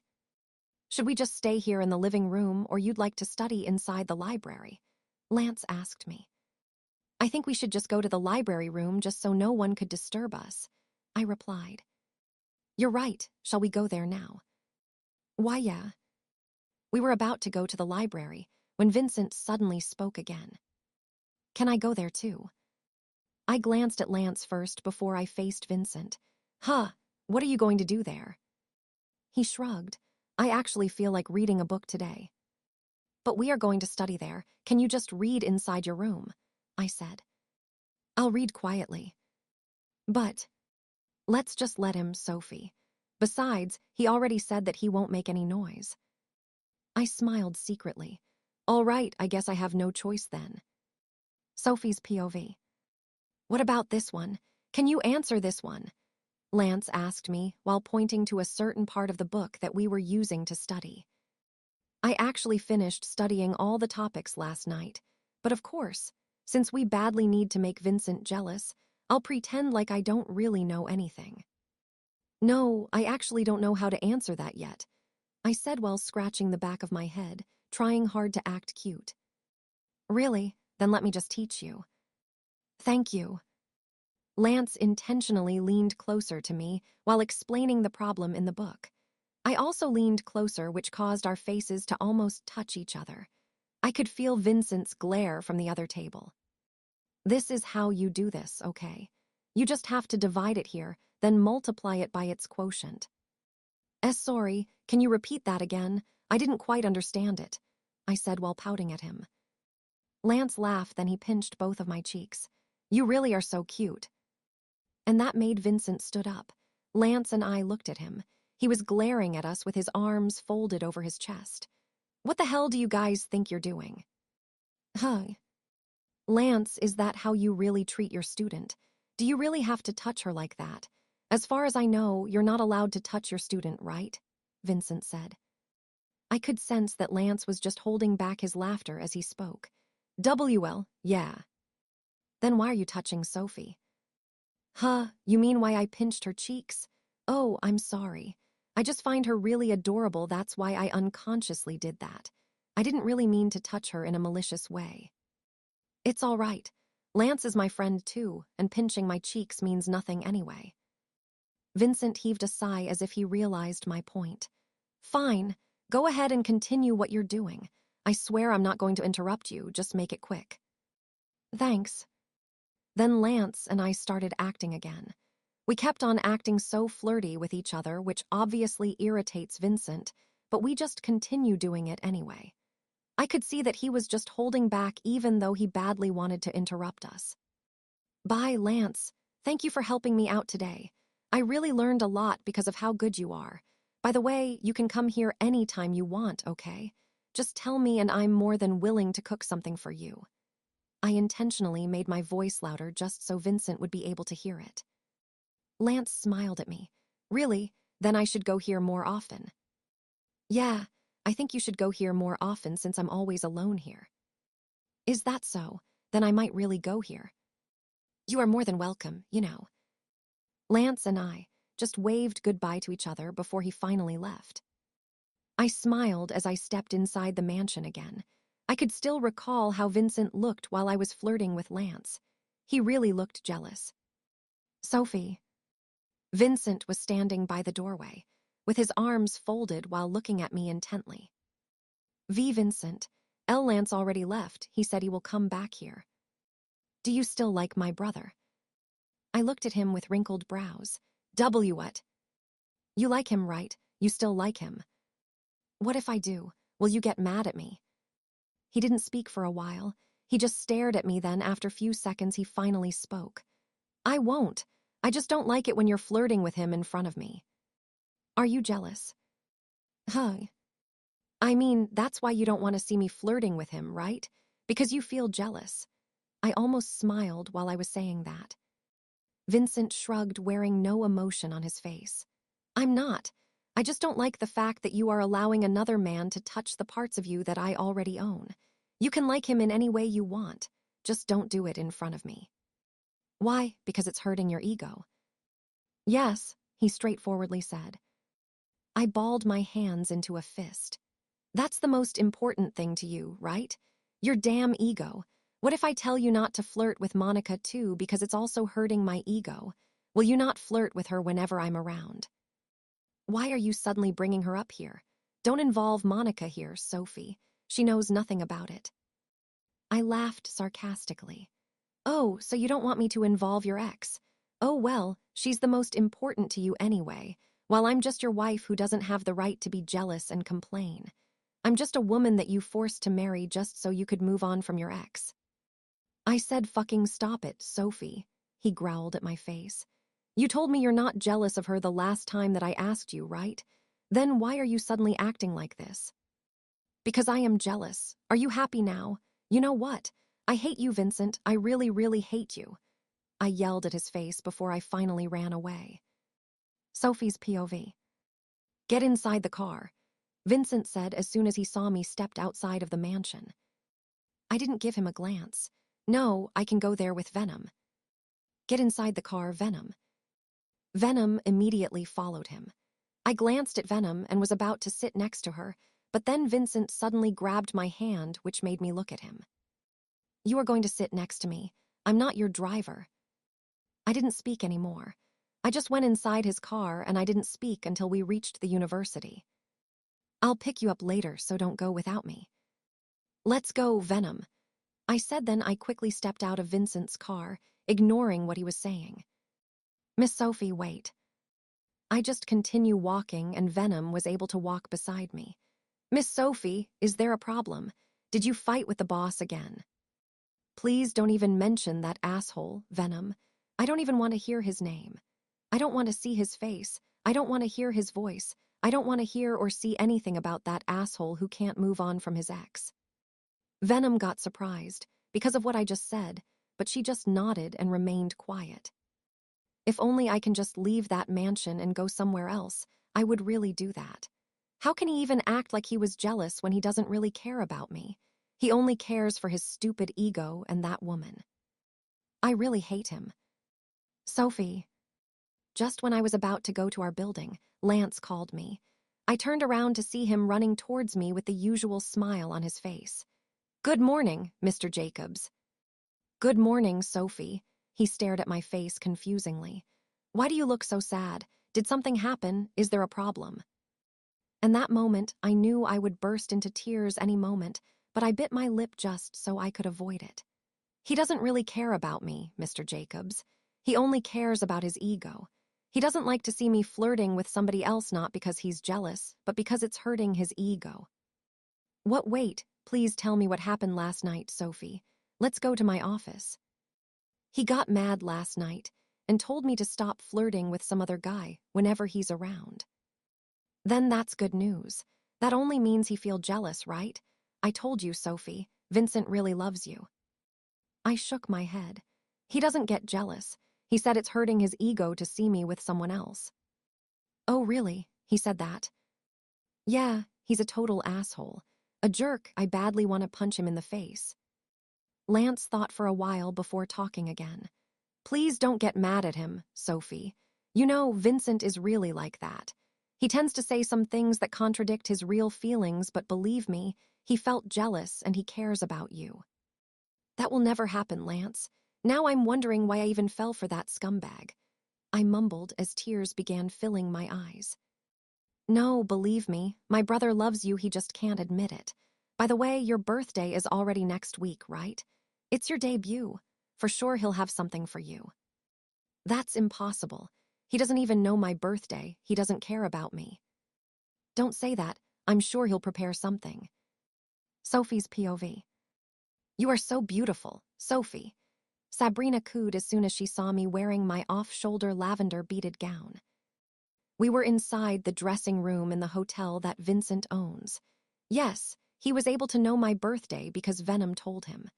I didn't actually want to hold a party for it, but then Sabrina and Venom insisted it. Why do you look so sad, Sophie? It's your 18th birthday. It means you can finally do whatever the hell you want. You attend parties, get your driver's license. You're not a kid anymore, Sabrina said, trying to cheer me up. I told you, I don't even want to hold a party like this. We can just go out and eat, or maybe I'll just cook something, then we'll drink, I said, staring lazily at my reflection in the mirror. We can't do that. We need to celebrate because you're a woman now and not just a little girl. I just rolled my eyes and leaned on the chair when someone started knocking on the door. Sabrina excitedly opened it, and Lance came in. What a beautiful debutante we have here, he said while walking towards me. Hi there, Lance. He was wearing a black tuxedo, and his hair was slicked back, and he was not wearing his glasses, which made him appear more handsome than he actually is. Do you like how I look? Well, yeah. Now I can't deny the fact that you and Vincent are really brothers. You can even pass as twins. I kidded. But he's more handsome than me, right? I averted my gaze. He's still a jerk. You know what? I just saw him yesterday, and he was actually looking for a present for you. He looked frustrated, actually. Come on, Lance. You don't have to say those things just so I would feel better. I'm not saying that to make you feel better. That's the truth. I looked at him. Can you just be my escort later? I'd love to, but of course I'm not in the right position. Your husband will be the one to walk there with you. But I don't want him. Lance then pinched both of my cheeks. I know you're still mad at him, but I hope you can still give him a chance, Sophie. Maybe he just said that because he doesn't know how to convey his true feelings. I didn't speak anymore. I just stared at my reflection in the mirror while frowning. Later V would go here and get you, Lance said before he left. Come on, Sophie. Smile now, you should smile now and have the best time of your life. You look incredibly beautiful, Vincent whispered in my ears while we were walking down the stairs as the start of the party. I didn't respond to him. I kept on brushing his hand off mine, but he keeps on pulling it back. All of the visitors that I don't even know started clapping upon seeing us. I could also see Lance, Sabrina, and Venom looking at us while smiling. And of course, Monica. Seeing her here makes me want to just run away and leave them all. You should smile, Sophie, Vincent suddenly whispered to me. And what if I don't want to smile? Vincent looked at me. Haven't you still forgotten about that? Forgotten about what? Why, what did you do? Have you done something wrong for me to get mad at you? I asked sarcastically. This is not the right time for us to argue, Sophie. I looked at him annoyingly. Then what time is it? Time to flirt with your first love. Then go ahead, flirt with her all you want and I won't even care. What, Soph? I brushed his hand off me and left him alone there. I walked through the crowd and decided to just find Sab and the others. Sabrina was right. I should just celebrate and have the best time of my life without minding Vincent and Monica. After all, I'm already 18, and I don't want to celebrate it by just getting mad over Vincent and his first love. I should make him see that I don't care about him and his Monica. Sophie's POV. Thank you so much to all of you here, guys. Your presence means so much to me, especially on this night when I am finally turning 18. Just like what my best friend Sabrina has said, I can finally do anything that I want. I can finally get my driver's license, although I'm not really interested in driving my own car. I can finally go to parties, and I can finally go to places that I want without asking for someone's permission. I smiled as I tried to look for Lance and Sabrina from the crowd. And last but definitely not the least, I thank God for letting me reach this age. And I know I still have so many things and struggles to face in the future, but I will remain grateful because I know that I have people beside me who's always been there to support me and make me happy when I feel sad. So guys, let's celebrate this very special night of mine by doing all the things that we want. Let's get drunk and dance the night away. As soon as my speech ended, I walked down the stage and ran towards Sabrina and Lance, who immediately hugged me. "You did really well there, huh?" said Lance. "You nailed it, babe," Sabrina added. "Well, do you also think I could pass as the next president of United States?" "Oh God, please no." I laughed together with Lance, then we sat at our table while talking to each other. At least I still have them with me, so I no longer have to sit here alone, staring at the people. "Wait, Sophie, we actually have a surprise for you," Sabrina said in the middle of our conversation. "Huh, what is it?" Sabrina glanced at Lance and smiled as if they both know what she was talking about. I looked confusingly at them. "Why are you guys looking at me like that? It scares me." "We actually have a surprise for you, but can you close your eyes for a while?" asked Lance. "See, close my eyes, but why?" "Come on, Sophie, just close your eyes or I'll take Vincent away from you," Sabrina kidded, which made me glare at her. "Go on, take him away and I won't even care." She heaved a sigh. "Okay, fine, you win, but can you at least close your eyes just for 10 seconds? "Okay, fine, I'll close them now," I said, smiling. I don't even know why, but I feel so nervous about the surprise that they were saying. Sabrina always loved surprising me, and most often her surprises are really surprising in a negative way. But I still love her, of course. She will never be Sab if she's not like that, and I love her because of that. All I can hear were the banters of the people around me and the sound of the glasses hitting each other as they yell for cheers. I was looking for the sound of Sabrina and Lance's voices, but I didn't hear anything, so I thought they were just playing tricks on me. "I knew it! You were just kidding me. You don't even have a surprise." My eyes automatically widened when I suddenly saw all the visitors surrounding me while smiling. They were all looking in the same direction. I turned around and glanced at the entrance of the hotel, only for me to see Lance and Sabrina standing there and talking to someone as if they were asking someone to go inside. I tried to take a peek at the entrance, but then two people suddenly came in. They were both wearing tuxedo with a smile on their faces. The other one is a man in his 40s, and the other one is just about my age. I narrowed my eyes to see them more clearly, and my mouth went agape as soon as I realized who they were. Tears began filling my eyes while I was looking at them. It's been a while since the last time that I've seen them, and I really, really missed them so much. "Happy 18th birthday, my daughter, Sophie." It was my father and my brother Seb. Sophie's POV. "Dad," I immediately ran towards my father upon seeing him and Seb. I hugged him so tight while I was crying in his arms. "Daddy." Daddy then hugged me back tightly. My daughter Sophie, oh God, I missed you so much, my princess." "I missed you more, Dad, I missed you so much. I miss you every single day and every minute. God knows how much I longed for you. I'm so sorry I wasn't able to visit you here, Sophie." I shook my head. "It's all right, Dad. I understand why. What's important is that you're already here. Oh, I missed you so much." Tears kept on streaming down my face as I hugged my father even tighter. I missed him so much, and God knows that. It's been almost a year since the last time that we saw each other. It's almost been a year since the last time that I saw my family, and I didn't really have any idea how they've been. So can I have a hug too?" Dad and I moved away from each other when Seb suddenly spoke. We both looked at him and laughed. I walked towards him and hugged him tight too. "Seb." "Sophie, I missed you so much." "And I missed you more than you could ever know." Sebastian has always been the closest to me in all of my step-siblings. He's always been there for me when I was alone, and whenever I felt like I was alone in our house. He was there when I needed a sibling to protect and listen to all of my dramas and sentiments. He's been really a great brother to me. "Daddy, Seb, I would like you to meet Lance," I said as I pointed at Lance, who's standing right beside me and Sabrina.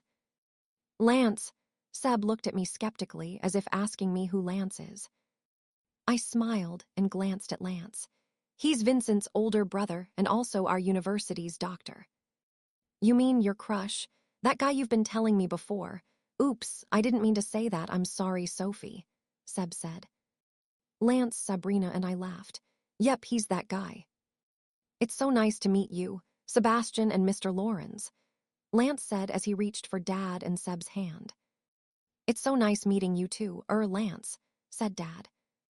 They shook their hands at each other, then we finally decided to sit down and talk while eating. Dad, how have you been? How's the company? We're doing good. As usual, your sisters are still fighting over petty things, and your mother still has the obsession with jewelries and material things, but our company is doing good, thank God. I nodded while smiling. That's good to hear then. At least now I know that you're doing great. I'm so sorry I wasn't able to visit you in our house. It's all right, honey. We know your situation and I know you have reasons. By the way, where's the mafia boss? Right, where's the devil? Sebastian asked too. I almost choked when they mentioned his name. I don't know. Maybe he's busy doing something else. Oh well, let's just enjoy and don't mind that guy. Is he treating you well, Sophie? Does he hurt you? Dad worriedly asked me. I shook my head. He's always hurting me, I mumbled. I mean, no, not at all. He doesn't even care about what I do or how am I, so I'm definitely all right, Dad. That's so good to know then. By the way, I'm already saving up money so that I will be able to take you back from him. You no longer have to worry, Sophie. Few more months and you will be able to be free from him. Dad is right, Sophie.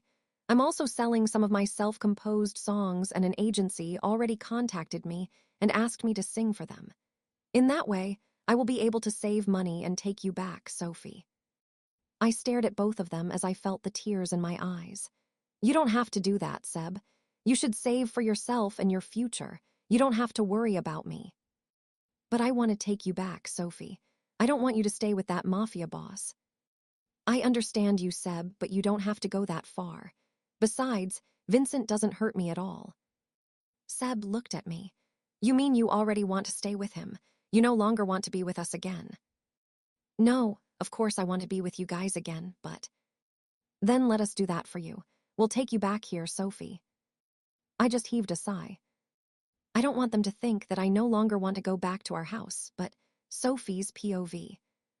Please take care of yourself, Sophie, Dad said to me as he hugged me when they were about to leave already.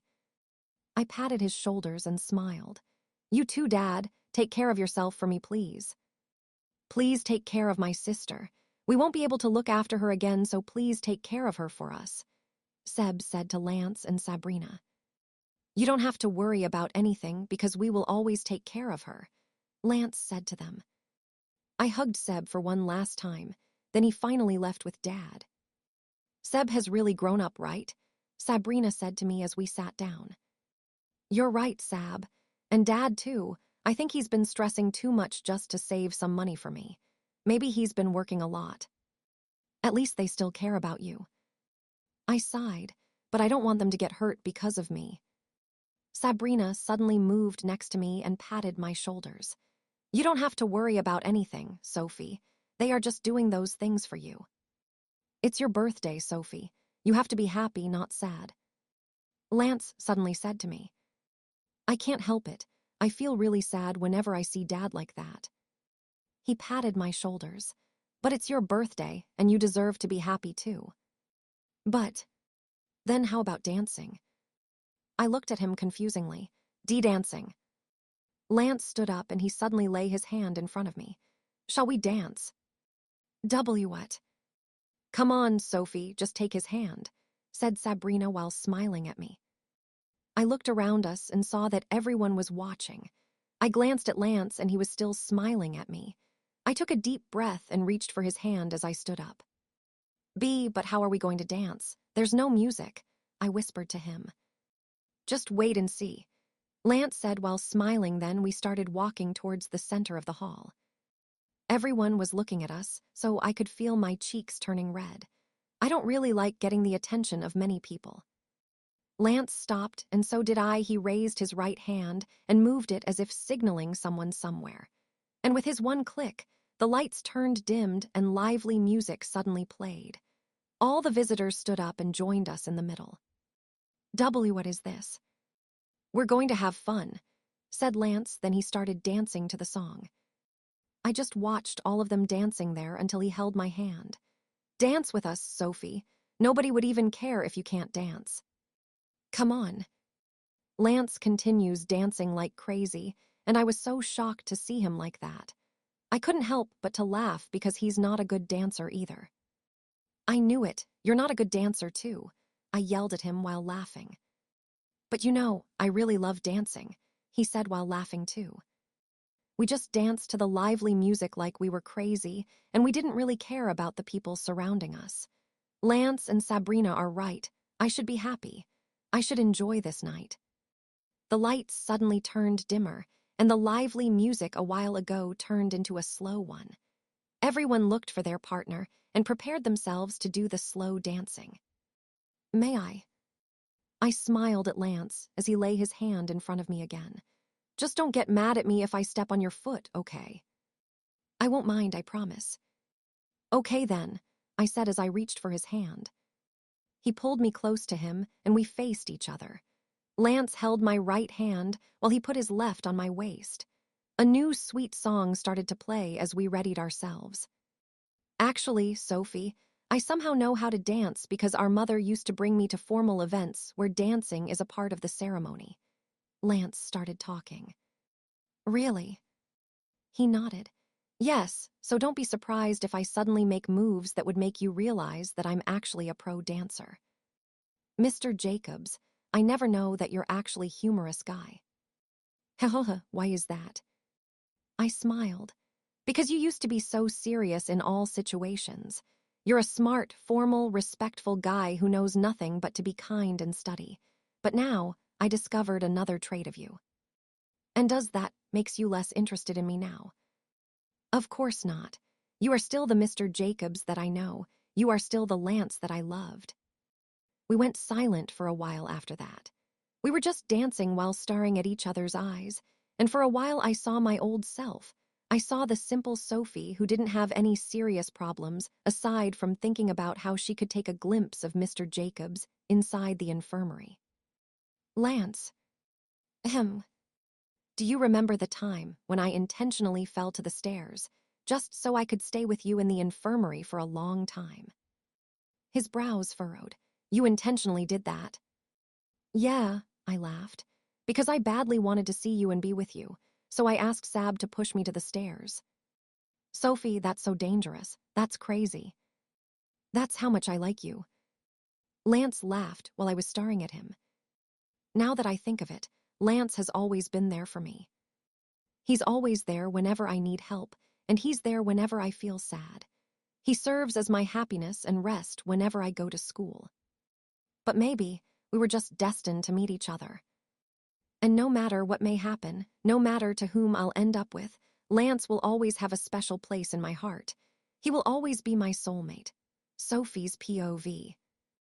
After Lance and I danced, I also asked him to dance with Sabrina because she's alone. They went to the dance hall while I was just sitting at our table. I almost fell from my chair when my phone suddenly rang. I reached for it inside my purse, and I saw Vincent's name on my screen. I looked around to see if he was there, but I wasn't able to see him because of the dim lights. Why is he texting me when he can just go here and talk to me? I opened his message. Go outside. My brows wrinkled. Go outside. And what would I be doing outside? I didn't want to go out, but the curiosity is killing me, so I stood up and walked out of the venue. I looked around, but Vincent wasn't there, so I decided to go to the garden instead. The hotel was huge, and even the outside, and the way to the garden was filled with lighted pathways, which made it look romantic. There were also petals of red roses on the ground, tracing my way to the garden. I don't even know why, but I suddenly felt nervous and excited at the same time. Excited and nervous about what awaits me at the end of the pathway. When I was at the entrance of the garden, I suddenly heard the sound of the violin being played inside. I could already imagine Vincent wearing a tuxedo while holding a bouquet of red roses in his hand. He would wait for me inside the garden and smile when he sees me. Fine, I'm ready to forgive him if that happens. With my heart beating so fast, I stepped inside the garden. I saw a round table in the middle near to a fountain, and there were 2 chairs. The whole garden was illuminated by lights, and it looked so romantic that it made my heart beat even faster. Then my eyes landed on a pavilion. It was surrounded by flowers and lights, and the moon above made it look even more aesthetic. But that's not what caught my eye. I saw Vincent standing there. He was wearing the black tuxedo that he was wearing a while ago, and he looked exactly as what I imagined, except for one thing. He was with Monica, and they were kissing each other passionately as if there was no tomorrow. I stood up there, frozen. I was just staring at the two of them while I could already feel the tears filling my eyes. So this is why he asked me to go here. He wants me to see how happy he is with Monica. Tears started streaming down my face one by one. My whole body felt numb, and I wanted to cry out loud, scream on their faces, and hurt both of them, but I can't. I just stood there and watched them wreck my whole world. Sophie. I just heard Lance's voice from behind me. I turned around and looked at him. Lance.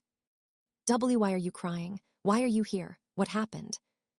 Instead of answering him, I ran into him and hugged him tightly while I was crying so hard. Sophie, why are you crying? I want to leave here. I don't want to be here anymore, Lance. Please take me away from here. I don't want to stay here anymore. He patted my back to console. I understand. Let's go now, Sophie, Lance's POV. I could still remember the day when I first met her. She was wearing a plain white t-shirt and a whitewashed jeans. Her hair perfectly flowed above her shoulders, and she appeared like a kid with all the other students surrounding her. She was looking around as if she was lost, and I couldn't help myself from staring at her. Her thick black brows were furrowing, and she keeps on pouting as if a little kid. At first, I just found her cute and left her there, but then when I was finally about to go to the HR office, I saw her again. And that time she looked as if she was about to cry. I walked towards her and I asked her if there's something that she's looking for. And the moment that she turned around and met my gaze, I fell in love. I fell in love with those big brown eyes that shine as bright as the stars in the sky.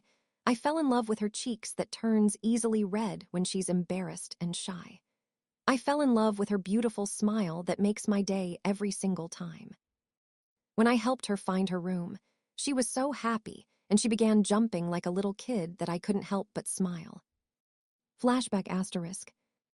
Can you still remember the first time that we met, Sophie? I asked Sophie while we were sitting on a bench. I asked her to take a walk with me since I'm already done with my duty and their class has already ended too. She drank some of her coffee and smiled. Of course, I still remember that time. I will never forget about that because that was the first time that I saw you. And of course, I almost got lost. I didn't know where my room was back then you suddenly appeared looking like a student too. I saw you looking around, as if you were trying to find something. You even looked like you were about to cry, although I found you really cute.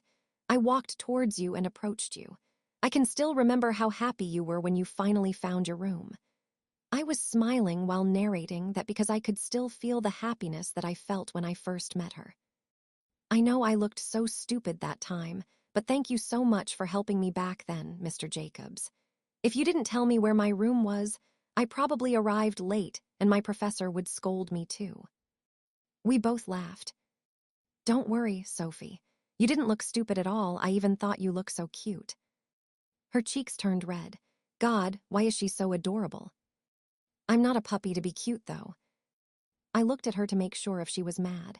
I'm sorry, Sophie. I shouldn't have said that. Huh, what do you mean? Did that disappoint you?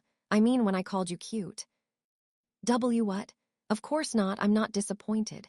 I'm sorry, Mr. Jacobs. I was just being so overreacting. I shook my head. That's good to hear. I thought you got mad at me. That would never happen, Mr. Jacobs. Getting mad at you will be the last thing that I'll do in my life. I will never get mad at someone who's been so kind to me since my first day here. I'm not as kind as what you think, though. I may be selfish at times, and I like it when things go in my way. When I want something, I make sure to get it.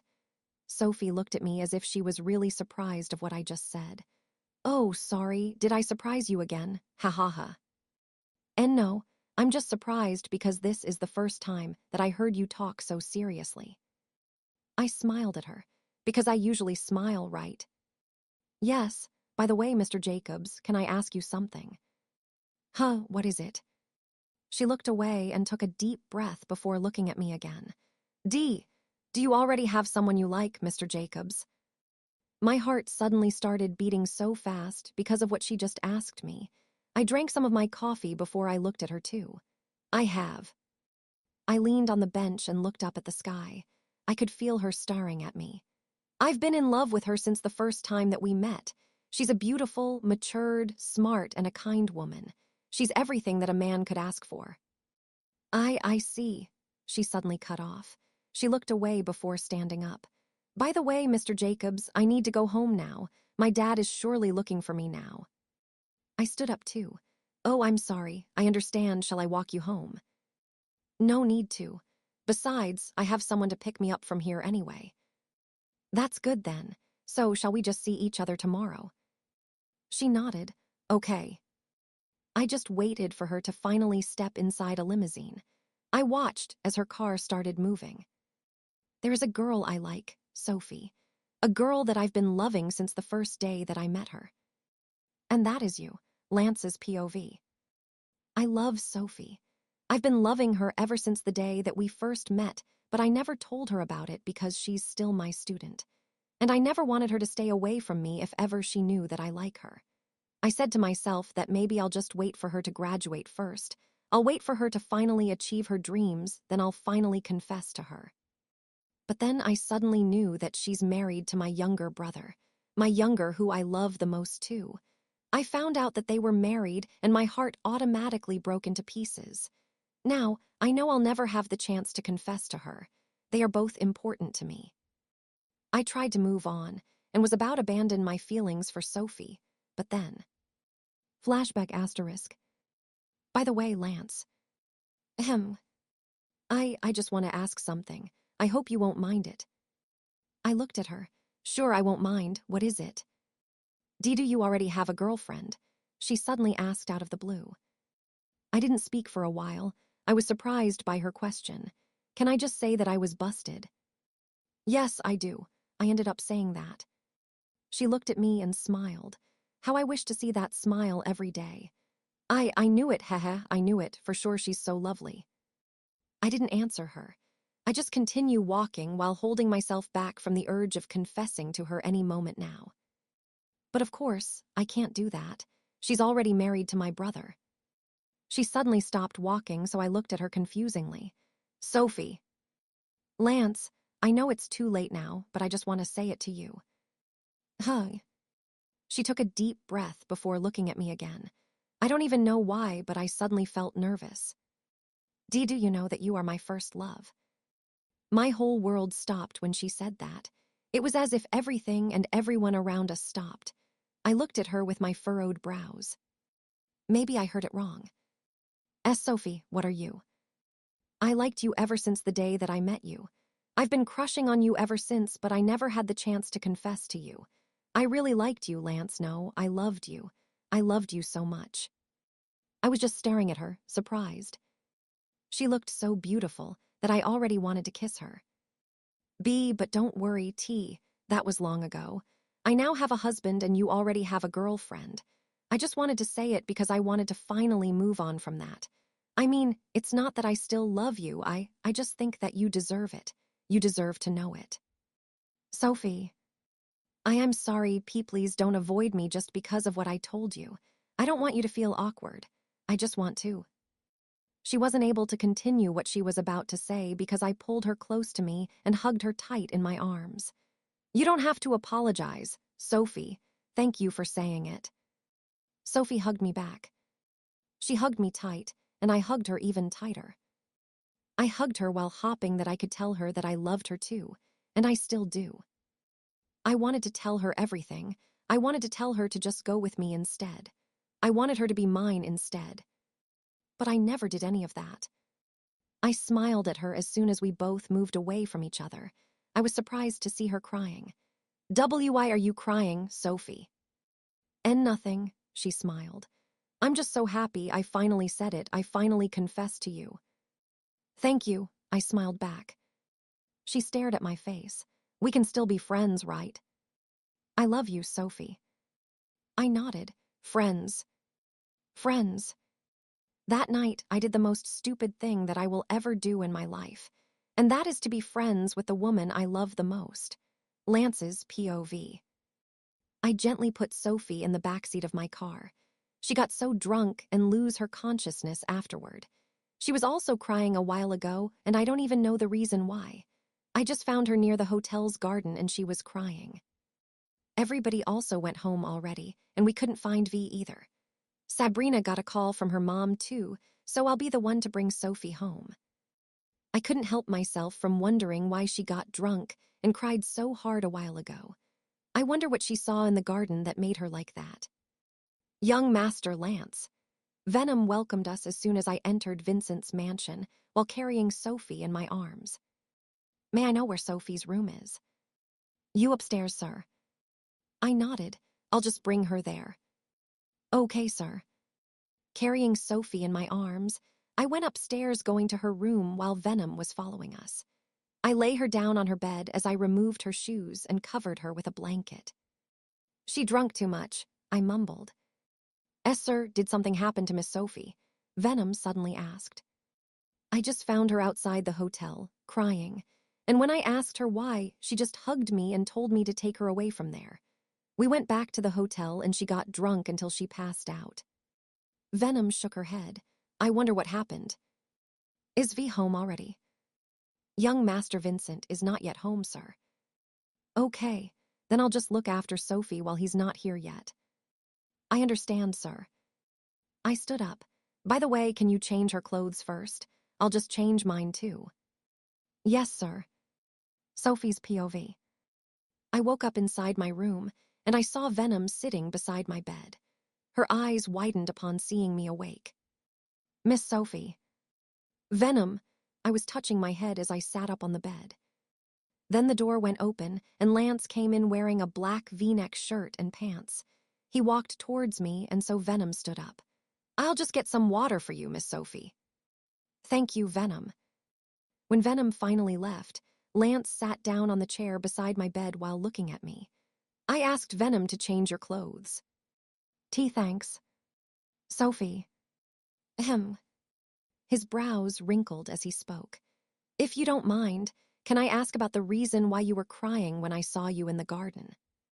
And that question of him made me remember all that I saw in the garden a while ago. It was still clear to me. I could still remember Vincent and Monica kissing. Tears started to fill my eyes again. Sophie, why are you crying again? Lance asked confusingly as he tried to console me. Lance. He pulled me close to him and hugged me. Sophie, please tell me why you are crying, please. I just cried and cried in Lance's arms until I finally stopped sobbing. Lance swept away the strands of hair that were covering my face and wiped the tears in my face using his fingers. I don't want to see you like this, Sophie. Please tell me the reason. I saw Vincent in the garden of that hotel. You saw him there. I nodded. Why, yeah, and he was with Monica. Lance's eyes widened in surprise. With Monica, but what are they doing there? They were kissing. I saw them kissing there, Lance. Kissing. Yes, it's still clear to me. They were kissing each other as if there's no tomorrow. Lance pulled me close to him again and hugged me even tighter. I'm so sorry, Sophie. I didn't know about that. I love him so much, Lance. I love Vincent so much. I just didn't realize that he hasn't moved on from Monica yet. After all this time, after all that we've been through, Monica is still the one in his heart. SSSHH, it's all right, Sophie. It's all right. He gently pulled me away from him and started wiping the tears in my eyes. Lance, please, can I stay in your house for a while? Can I stay there with you? He stared at me for a while. Sure, but are you sure about that? You're leaving Vincent alone here. Don't you want to hear him out first? There's no point of staying here with him anymore. He loves somebody else, and I don't think I can even look at him. I just want to stay away from him. Please, Lance. Please take me away from here. Okay, I'll take you with me if that's what you want. Thank you so much, I muttered. Sophie's POV. Lance helped me get all my things inside my room and put them inside my bag. Then we went downstairs to put it all inside his car. Miss Sophie, Venom suddenly called me. Venom, what is it? Can I go with you, Miss Sophie? Huh. She bit her lip. I know I owe a lot from boss, but I just think that you are my responsibility now and that I have to take care of you wherever you go. Please let me go with you, Miss Sophie. I then looked at Lance. Lance, can we take Venom with us? I actually don't want to leave her here either. Of course, she will go with us. Thank you so much, Lance. Venom and I hugged each other then. We were about to go outside and finally leave when Vincent's car suddenly arrived. He parked it in front of the mansion. I hurriedly ran towards Lance and hid behind him. What are you doing? Where are you going, Sophie? Vincent asked as soon as he stepped outside of his car. I looked away. I don't even want to see his face. Sophie is coming with me, V. Coming with you? To where? Why? Let's just go, Lance. I mumbled as I held onto his arms tightly. But Vincent suddenly walked towards us and suddenly grabbed my hand. You're not going anywhere, Sophie. Let me go, I yelled while trying to push him away. Lance, please. V, let her go. Sophie will go with me. Vincent didn't let me go. He was still holding my arms. Just tell me where you would go and why the hell are you taking my wife? That made my blood boil. Wife, really? That's how you call me. You call me your wife just because you forced me to marry you even if you still love someone else. Vincent looked at me confusingly. What the hell are you talking about? Are you still with that issue about Monica? Can't you just fucking stop pretending as if you don't know? You texted me and told me to go to the garden just so I could watch you and your Monica. Tears started to stream down my face. Doubly, what are you? I really hate you, Vincent. Really regret falling in love with you in the first place. I really hate you, I said as I pushed him away and ran to Lance. Venom, take Sophie inside the car, said Lance. Sophie, Vincent shouted. Venom brought me inside the car, while Lance just stayed outside and talked to Vincent. Lance's POV. Where the hell are you taking her, Lance? V asked me as soon as I asked Venom to take Sophie inside my car. I faced my brother. Sophie will stay at my pad for a while until she finally feels better. Feel better? Why is she sick? You need to think about everything that you did. V, Sophie is your wife. You should just focus on her and not to another woman. Look, Lance, I don't even know what the hell. She saw you kissing Monica in the garden of the hotel. What do you think she would feel? He took a deep breath. Lance, I didn't even intend to do that. I was. Just let Sophie rest for a while. You can talk about it. You can explain what really happened when she finally feels better. But for now, just let her rest, okay? I'm going to get her next week. I just want to remind you, Vincent. Sophie is your wife. You should always take care of her, not hurt her. And if you still love Monica, then tell her and file a divorce. Just don't hurt her like this. He wasn't able to speak. I think you should fix yourself first. You should make a clear decision before doing anything. And when you are finally thinking well, then that's when I will allow you to talk to her. I stepped inside the car and left V standing there. I saw Sophie still crying in the back seat, and that makes me mad about what my brother just did. I really don't know if this is the right thing to do, but I can't just leave Sophie in his mansion either. Vincent's POV. The first time that I met Sophie, her beauty immediately stunned me. That's also the reason I kissed her that time. And she was so surprised I couldn't stop smiling whenever I remember how bold she was to act like that in front of me. She was the very first woman who did that to me. The very first woman who had the audacity to slap me on my cheek. She was just fortunate because aside from she's pretty as fuck, her lips tasted like cherry too. I couldn't take her off my mind since that day, and I was still planning on how I could get her to sleep with me the next time that we'll meet. But then I never met her again until one night when his father, Laurens, offered his own daughter to me as collateral to his debt. I got surprised to see her again, and that made me feel excited. I was excited to play with her and use her to satisfy my own selfish needs. All I wanted was to have her as my property, as someone to entertain me. I didn't even get mad when she said that she liked someone else because I was never in love with her. I only see her as one of those women I had slept with. She started living with me, and I played chess with her every single night just so I could dominate her slowly. It actually excites me whenever we play, and I don't even know why. Her presence has changed my whole world. I just caught myself smiling like a total idiot whenever she feels annoyed with me or whenever she acts childishly.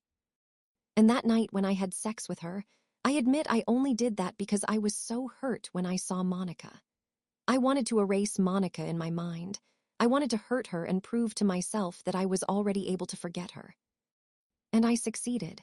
Because that particular night, Sophie was able to conquer me fully. I thought I was the one who will conquer her, but the truth is, she conquered me. I couldn't accept that fact. I thought that was just my technique to pretend that I was able to forget about my first love, but then. Flashback asterisk. What about this one? Can you answer this one? Lance asked Sophie while pointing to a certain part of the book that they were using to study. I was just pretending to be reading a book here in the library because I wanted to see how Lance would teach Sophie. Sophie even looked so happy when Lance arrived. Why did she even ask my brother to study with her when I can just teach her too? No, I actually don't know how to answer that yet, Sophie said while scratching the back of her head. Wait, did she just act cutesy in front of Lance? Really? Then let me just teach you. Thank you. Lance leaned closer to Sophie while teaching the problem, while Sophie also went closer to him, making their faces almost touching each other. My brows furrowed. What the hell are they doing? Do they really have to be that close while studying? This is how you do this, okay? You just have to divide it here, then multiply it by its quotient. Sorry, can you repeat that again? I didn't quite understand it, Sophie said while pouting at him. Lance laughed, then he pinched both of Sophie's cheeks. You really are so cute. My hands balled into fists as I stood up. They both got surprised and looked at me confusingly. What the hell do you guys think you're doing? Huh. Lance, is that how you really treat your student? Do you really have to touch her like that? As far as I know, you're not allowed to touch your student, right? I said. Lance shrugged. WL, yeah. Then why are you touching Sophie? Huh. You mean why I pinched her cheeks? Oh, I'm sorry. I just find her really adorable, that's why I unconsciously did that. I didn't really mean to touch her in a malicious way. It's all right. Lance is my friend too, and pinching my cheeks doesn't mean anything anyway, Sophie said innocently. And that made me realize how stupid I just looked. I heaved a sigh. Fine, go ahead and continue what you're doing. I swear I'm not going to interrupt you, just make it quick. Thanks. They continue studying while flirting with each other. I couldn't help but feel irritated. How dare Sophie let Lance be that close to her when she's already married? She's really pissing me off. End of flashback asterisk. And that the same day Sophie and I fought. She got mad because of what I said. I said that it's hurting my ego whenever I see her flirting with some other guy when the truth is, I wanted to tell her that yes, I was fucking jealous. But I didn't. I would never tell her that I love her because surely that would only make her leave me. Everyone that I love always ends up hating me, just like my parents, just like my father who left me. Vincent's POV. You look incredibly beautiful, I whispered in Sophie's ears while we were walking down the stairs at the start of the party. She didn't respond. She tried to brush my hand off her, but I kept on pulling her back. You should smile, Sophie, I whispered to her. And what if I don't want to smile? I looked at her. Haven't you still forgotten about that? Forgotten about what? Why, what did you do? Have you done something wrong for me to get mad at you? She asked sarcastically. This is not the right time for us to argue, Sophie. She looked at me annoyingly. Then what time is it? Time to flirt with your first love. Then go ahead, flirt with her all you want and I won't even care. What, Soph? She brushed my hand off her and left me there. She hasn't forgotten about that, yet even though I already prepared this fucking party for her. I was about to follow her, but then my phone started ringing. Vincent Hastings. Sir, we already prepared everything. Can you come over here, sir, so that you can check whether you're already satisfied with it, or we still need to do something? Sure, I'll go there now. I glanced once more at Sophie before I finally went outside to the garden. I actually prepared a simple candlelight dinner for her since Monica suggested me to do that too. Yes, I already told Monica about my feelings for Sophie, and she said she'll help me to lessen Sophie's anger towards me. What do you think, sir? I looked around the garden of the hotel to see if everything's all right already. I nodded to them as I felt satisfied. I put a bouquet of flowers on the table because I was planning to give that to Sophie later. I'm not so sure if she'll like it, but I hope so. She hasn't been talking to me for weeks now, and I just can't stand that. You may now go, I said to the hotel staffs that I assigned. Thank you, sir. And now, all I have to do is to call her. Why do I feel nervous? What the hell? I took a deep breath, then I reached for my phone inside my pocket. Instead of calling her, I just decided to text her. Go outside. After texting her those words, I put my phone inside my pocket again and prepared myself for her. I've been waiting for this day to come. I wonder if she was able to read my message already. I'll just wait for her. I was just sitting on a chair while waiting for Sophie to finally arrive when I suddenly heard someone's footsteps coming in my direction. I stood up and stared at the entrance of the garden. My heart keeps on beating fast as I waited for her to show up.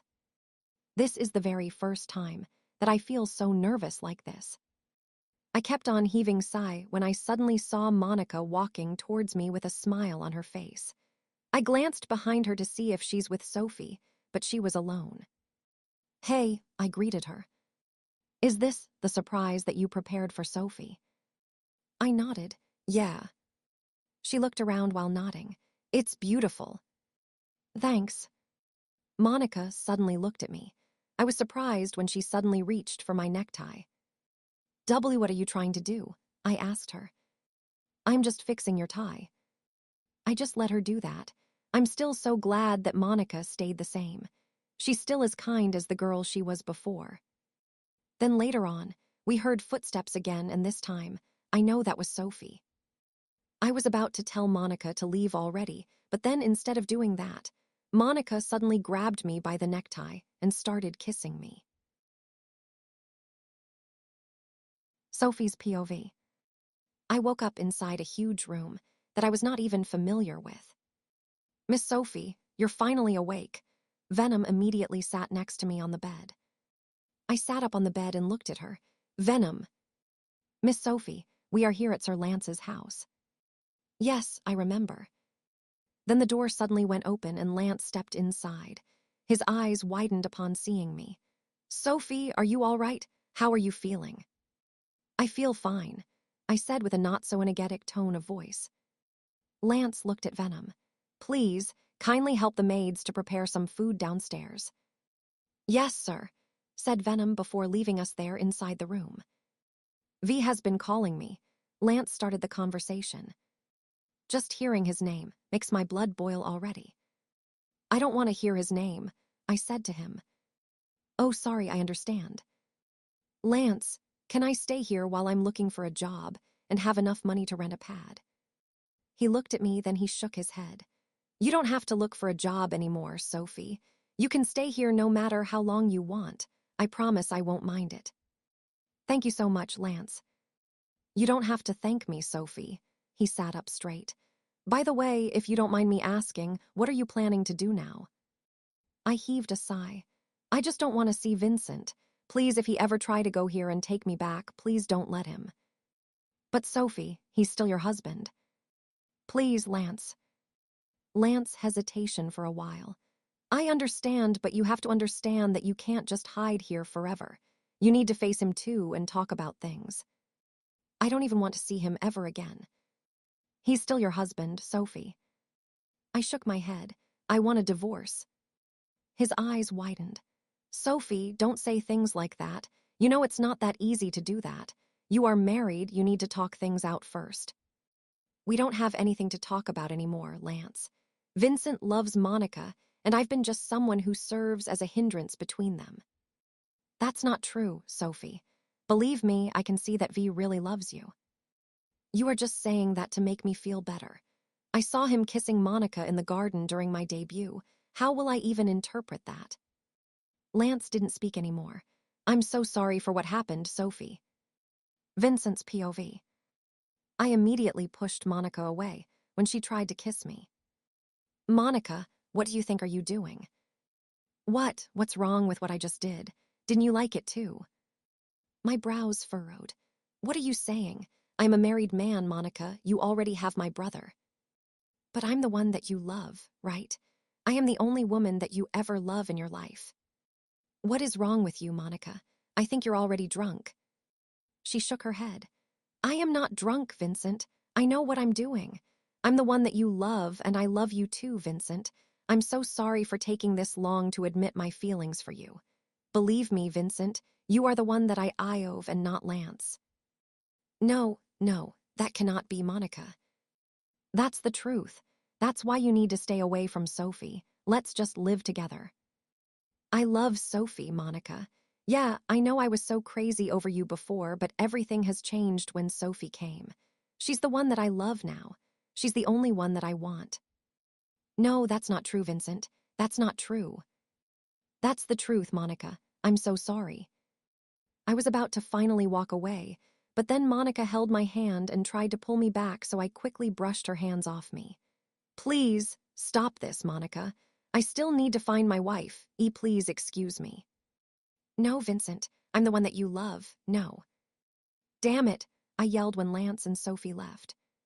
Sophie saw it when Monica kissed me in the garden of that hotel where her debut was held. I didn't even know that she was there already. I walked inside the mansion and saw the maids. Did Sophie bring all of her clothes with her? She brought all of her clothes, sir, but she didn't bring any clothes from the closet. I nodded then. I went upstairs straight to Sophie's room. I opened the door and saw how tidy the room was. She used to clean her own room, and she never asked any maid to clean it for her. She didn't bring any clothes from the closet. Sophie's one of a kind. I've never seen such a bold woman like her. She changed me, and she changed my world. Way back then, my whole world revolved around Monica. That's why I didn't know what to do when she left. I didn't care about anything. I just focused on my own business and making more money, but I didn't care. I didn't care about anyone. But when Sophie came, everything has changed. I finally have someone I want to protect. But now, look what I just did. I hurt her, and I don't even know if she can still forgive me. Sophie's POV. What? You are staying at Mr. Jacob's house. I looked around us and signed Sabrina not to be so loud. Don't be so noisy, Sabrina. Someone might hear you. Heh. I'm so sorry, Sophie. I'm just so surprised because you said that you are staying at our hottest teacher's mansion. I won't stay there for too long. I will look for a job and rent my own pad. Do you know any job? She shook her head. I don't know any job, sweetie, but maybe you can apply as a waitress in a coffee shop or maybe a sales lady. Do you think that will be enough for me to rent an apartment? I asked her. Well, I don't think that would work. Maybe you can, but only a studio-type house excluding the bills and other things that you need to pay. I heaved a sigh. I don't really know what to do anymore. I don't really have any place to go. You can stay at my house if you want. Really? Do you think I can do that? Sophie, I am your best friend, okay? You can always count on me. You can stay at our house whenever you want, okay? Thank you so much, Sab. Anytime, honey. By the way, this is all because of that flirty Monica. She did that on purpose because she only want the Hastings brothers by herself. What a flirty whore. But Vincent loves her too. They were kissing in that garden, Sab. They won't be kissing there if Vincent didn't insist it. Sabrina then shrugged and pouted. What are you planning to do now? Aren't you planning to fix things up? I mean, make up with your husband. Don't you want to talk to him first? There's no need for us to talk anymore. I already know it all. Vincent loves Monica, and he never really loved me. I know it very much, and I can feel it. He only married me because he was bored, and I was such a fool to think that he could really learn to love me back. Sabrina pat my shoulders. Sophie, you will get past through it. That Monica will regret doing this to you, especially that Vincent too. I shouldn't have trusted him with you. Let's go now, Lance asked me before we finally entered his car. I just waved goodbye to Sabrina, then we dashed off. Would you like to eat outside instead? Sure. He smiled at me. How's school? It's fine. We just tackled new lessons. Sophie, Vincent went to my house a while ago. He was looking for you. I looked at him. What did you say to him? I said that maybe he should give you some time. He needs to give you some time to think first before he can finally talk to you. Thank you, Lance. You don't have to thank me. I only said what he needs to do.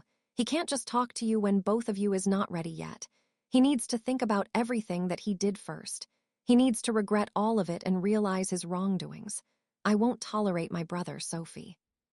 I nodded with a smile. That would be a big help. I just want to think about it again.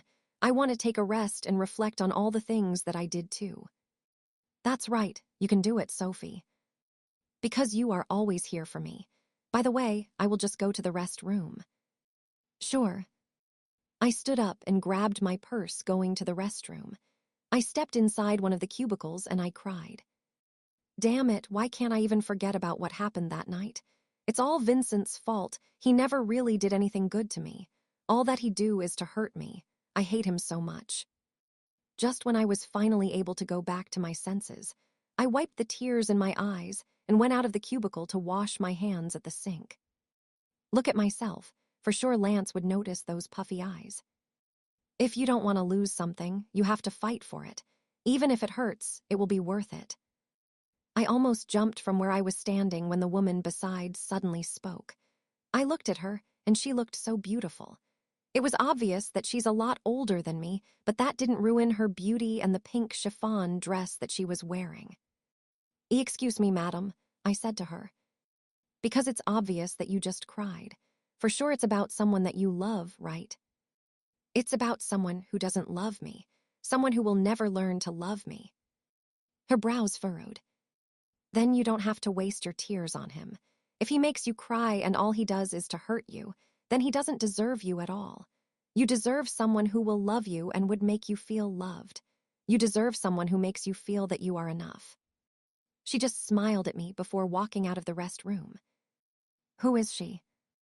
I was about to call her, but then she already disappeared. She looks like a very elegant and respected woman. She seems nice too. Vincent's POV. I tossed the gun to the ground as soon as I was able to kill the two men that tried to go inside our base. He is back, boss. Lucian is back. Oh, so that man isn't dead? I asked while washing my hands. George shook his head. No, boss. Our men found out that the man that you killed before is not him, and he was also able to gain new men. They said that they are even greater in number than us now. He knows every powerful person in Europe and even in Asia. They really are powerful now.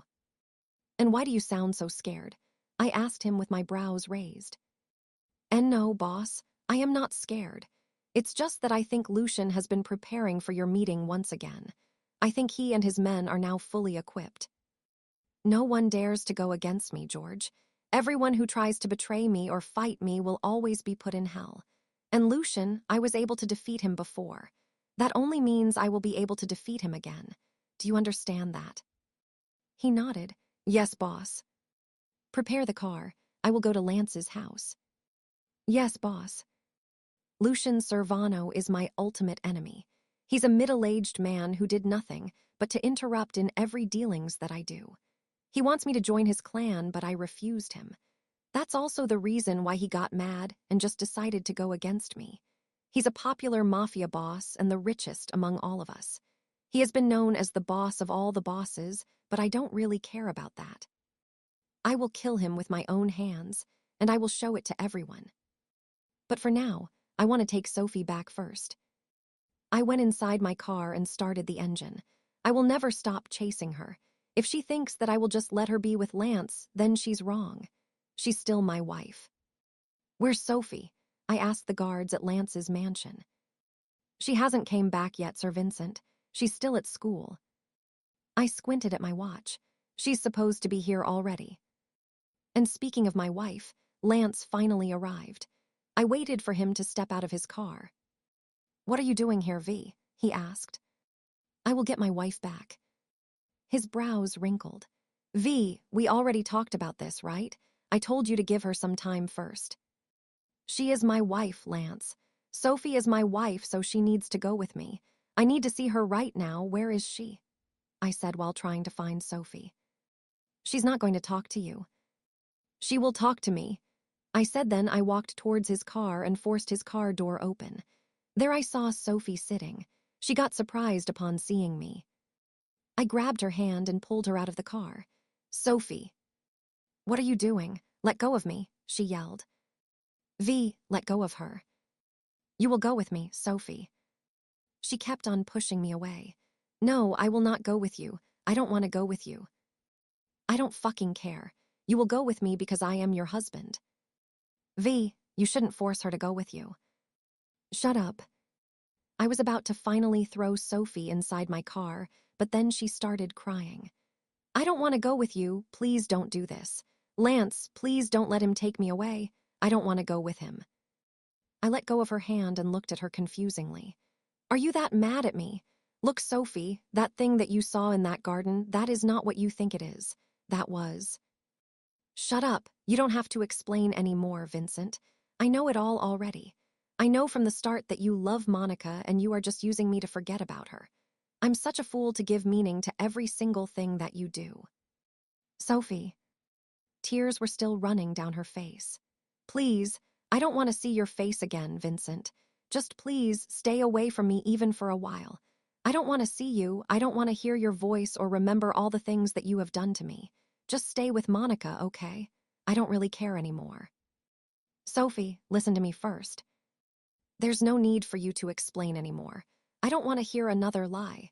I am letting you go now, Vincent. You can finally do whatever you want. You can now go with Monica and be happy. Sophie's POV. Sophie, I'm so sorry for what happened a while ago, Lance said to me while patting my shoulders. Vincent just went here a while ago, and he even tried to take me with him. Good thing I was able to defend myself and told him not to show his face to me anymore. Lance, I think I need to leave your house already, I said as I wiped the tears in my eyes. If I stay here, I know Vincent will just keep on going here and try to get me again. Okay, then let's just buy a house for you somewhere. Although I prefer you to be here since if you are here, I know that you are safe. I can watch over you. Please just stay here for a while, Sophie. But stay here for a while until you can finally find a decent job and rent your own pad. I heaved a sigh. Okay. Thank you. Vincent will finally stop going here. I know that. He already heard it from you, so for sure he will follow what you just said. I hope so. I don't really want to see him for now. Lance nodded. By the way, if you are looking for a job, I've heard that Feli's Ann's Enterprises are looking for models. I think you can pass as one. They pay really good according to some of my friends. Huh, but I don't know how to do modeling, Lance. They will teach you.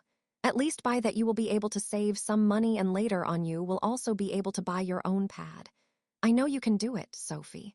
You need to get up again. You need to prove Vincent that he was so wrong of hurting you. You need to prove yourself to them and make yourself proud. But what if I fail? What if they won't like me to be their model? Lance reached for my hand and looked straight into my eyes. You need to trust yourself. I believe in what you can do and I know you can make it. You already did everything. You've been through anything. You should get up again, Sophie. I forced a smile on my face as I nodded. You are right, Lance. Nothing will happen if I just stay here and cry for Vincent. He's not even worth crying for. I need to prove to them that I will be able to rise again. That's my girl. Should we go to their company tomorrow? Sure. After that, I finally went to my room. I looked for my mom's photo as I sat on my bed.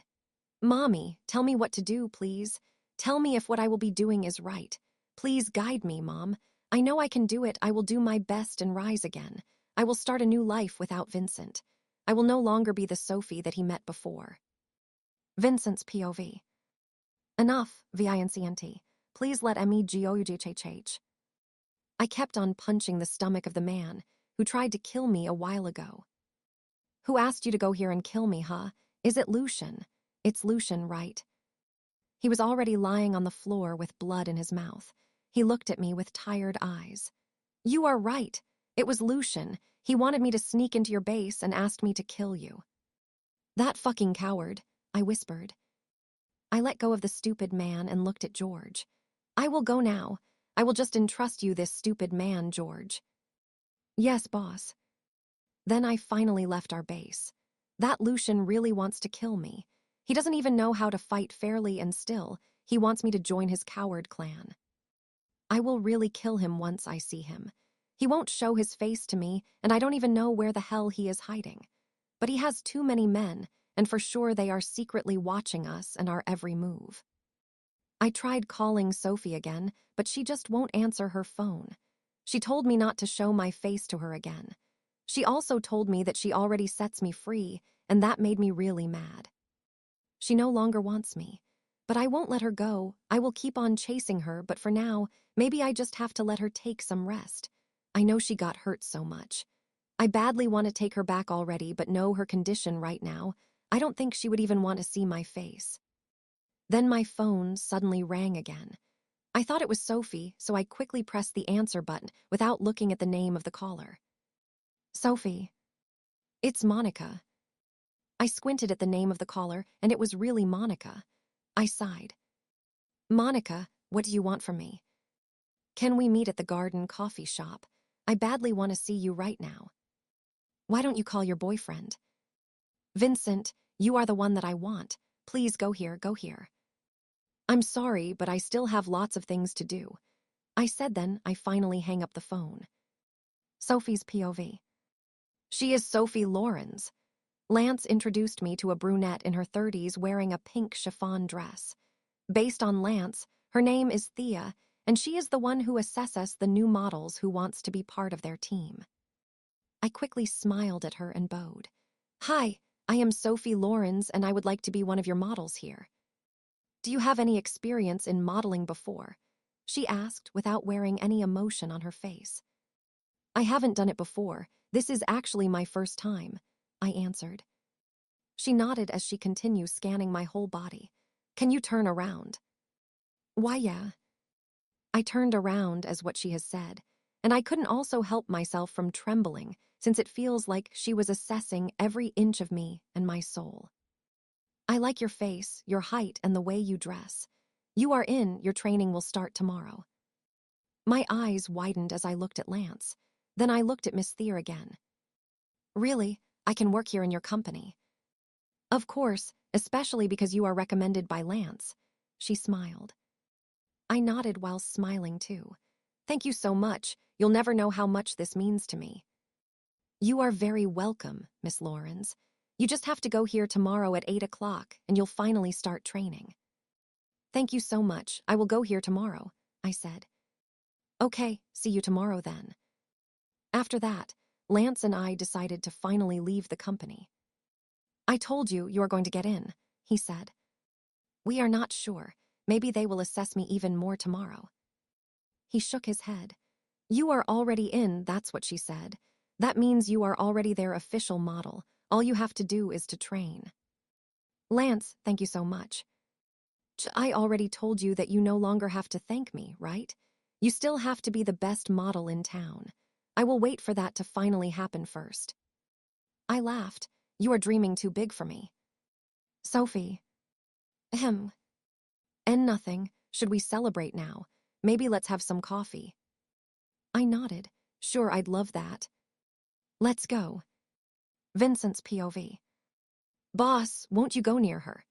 George asked me, while we were looking at Sophie and Lance, who were walking down the street while smiling at each other. Looks like she's learning how to smile again with Lance. I wonder what they are talking about. George, let's go now. Okay, boss. I will fulfill my promise. I will give her time. I will let her do whatever she wants until she's ready to face me again. I don't want to force her, so I will just let her be free. My phone started ringing again. It was Monica. I don't even know why she keeps on insisting herself to me when she already has my brother. Or maybe they broke up already. I didn't answer the call, so she texted me instead. From Monica. Vincent, I will wait here no matter what happens. I am waiting here at the coffee shop. Damn it, She won't really let me get away with this. George, let's go to Tulip's coffee shop. Yes, boss. I will end this shit with her. I will make things clear. As soon as I entered the coffee shop, I saw Monica sitting there with a smile on her face while looking at me. I walked towards her and she ran into me and hugged me tightly. Oh, Vincent! I missed you so much. My Vincent. I gently pushed her away. Monica, what do you really want from me? Don't you want to take a seat first? Let's have some coffee. I don't have time for that. Just tell me what you want to talk about. I want to talk about us, Vincent. Let's start over again. I want to be with you. I don't love Lance. What? You are the only man that I want, Vincent. Please listen to me. I love you so much. Please just be mine. I furrowed my brows at her. Monica, listen to me. I don't love you anymore. I have my wife and I love her. I love you too, but just as a childhood friend. I am so sorry, but I no longer have feelings for you. For all those years when you were in another country, my feelings slowly disappeared too. Especially when Sophie came. She's the one that I love now, Monica. I hope you understand that. And I know for sure that you are going to meet a guy who will love you back. No, you can't do this to me, Vincent. You can't do this to me. Please, Monica, stop doing this, okay? I still have so many things to do, so please prioritize what you need to do too. Goodbye. This will be the last time that I will meet you. I said then I finally started walking away from her. Sophie's POV. Can you turn around? Asked Miss Thea to me when I was finally wearing the dress that she wanted me to wear. Why, yes, of course. I said then I turned around. She nodded. That dress suits you so well. Now, I would like you to meet Denny. She will be the one to train you until you finally become a good Philistine model. A short-haired woman with glasses was introduced to me. Hello, I'm Sophie Laurens. It's so nice to meet you, Miss Denny, I said with a smile on my face. She raised an eyebrow at me. I'm Denny Peterson. I may look like a kind person, but I just want you to know that I won't be going easy on you. Just because you are recommended by Lance Jacobs doesn't mean I will favor you too. I understand. Okay, now follow me and we will go to where I am going to train you. I just nodded while my hands were shaking. Okay. Why do it feels like she's going to kill me? I feel really nervous. I just followed Miss Denny until we finally entered a room where there are lots of trainee like me, and the room was full of glass walls where we can see ourselves maybe when modeling. Everyone, I would like you to meet our new member, Sophie Laurens. She will be training here with you, so please be nice to her. Miss Denny introduced me to the other girls. Hi, I'm Sophie Laurens. It's so nice meeting all of you here. Hello, Sophie. You are so beautiful. It's so nice meeting you, Sophie. They started greeting me and I couldn't help but smile. At least I know now that they are all nice. I hope I can be friends with them. Denny suddenly clapped her hands. Stop talking and form your line now. We will start already, she shouted. All of us then formed a line facing Miss Denny. All right, one by one please walk from that corner until you finally reached this corner. Then watch yourself as you turn too. This training is for runways. You have to remember that your hands should always act as if they don't exist when you are walking. You have to just let them move on their own way, and you should also wear a poker face all the time when walking.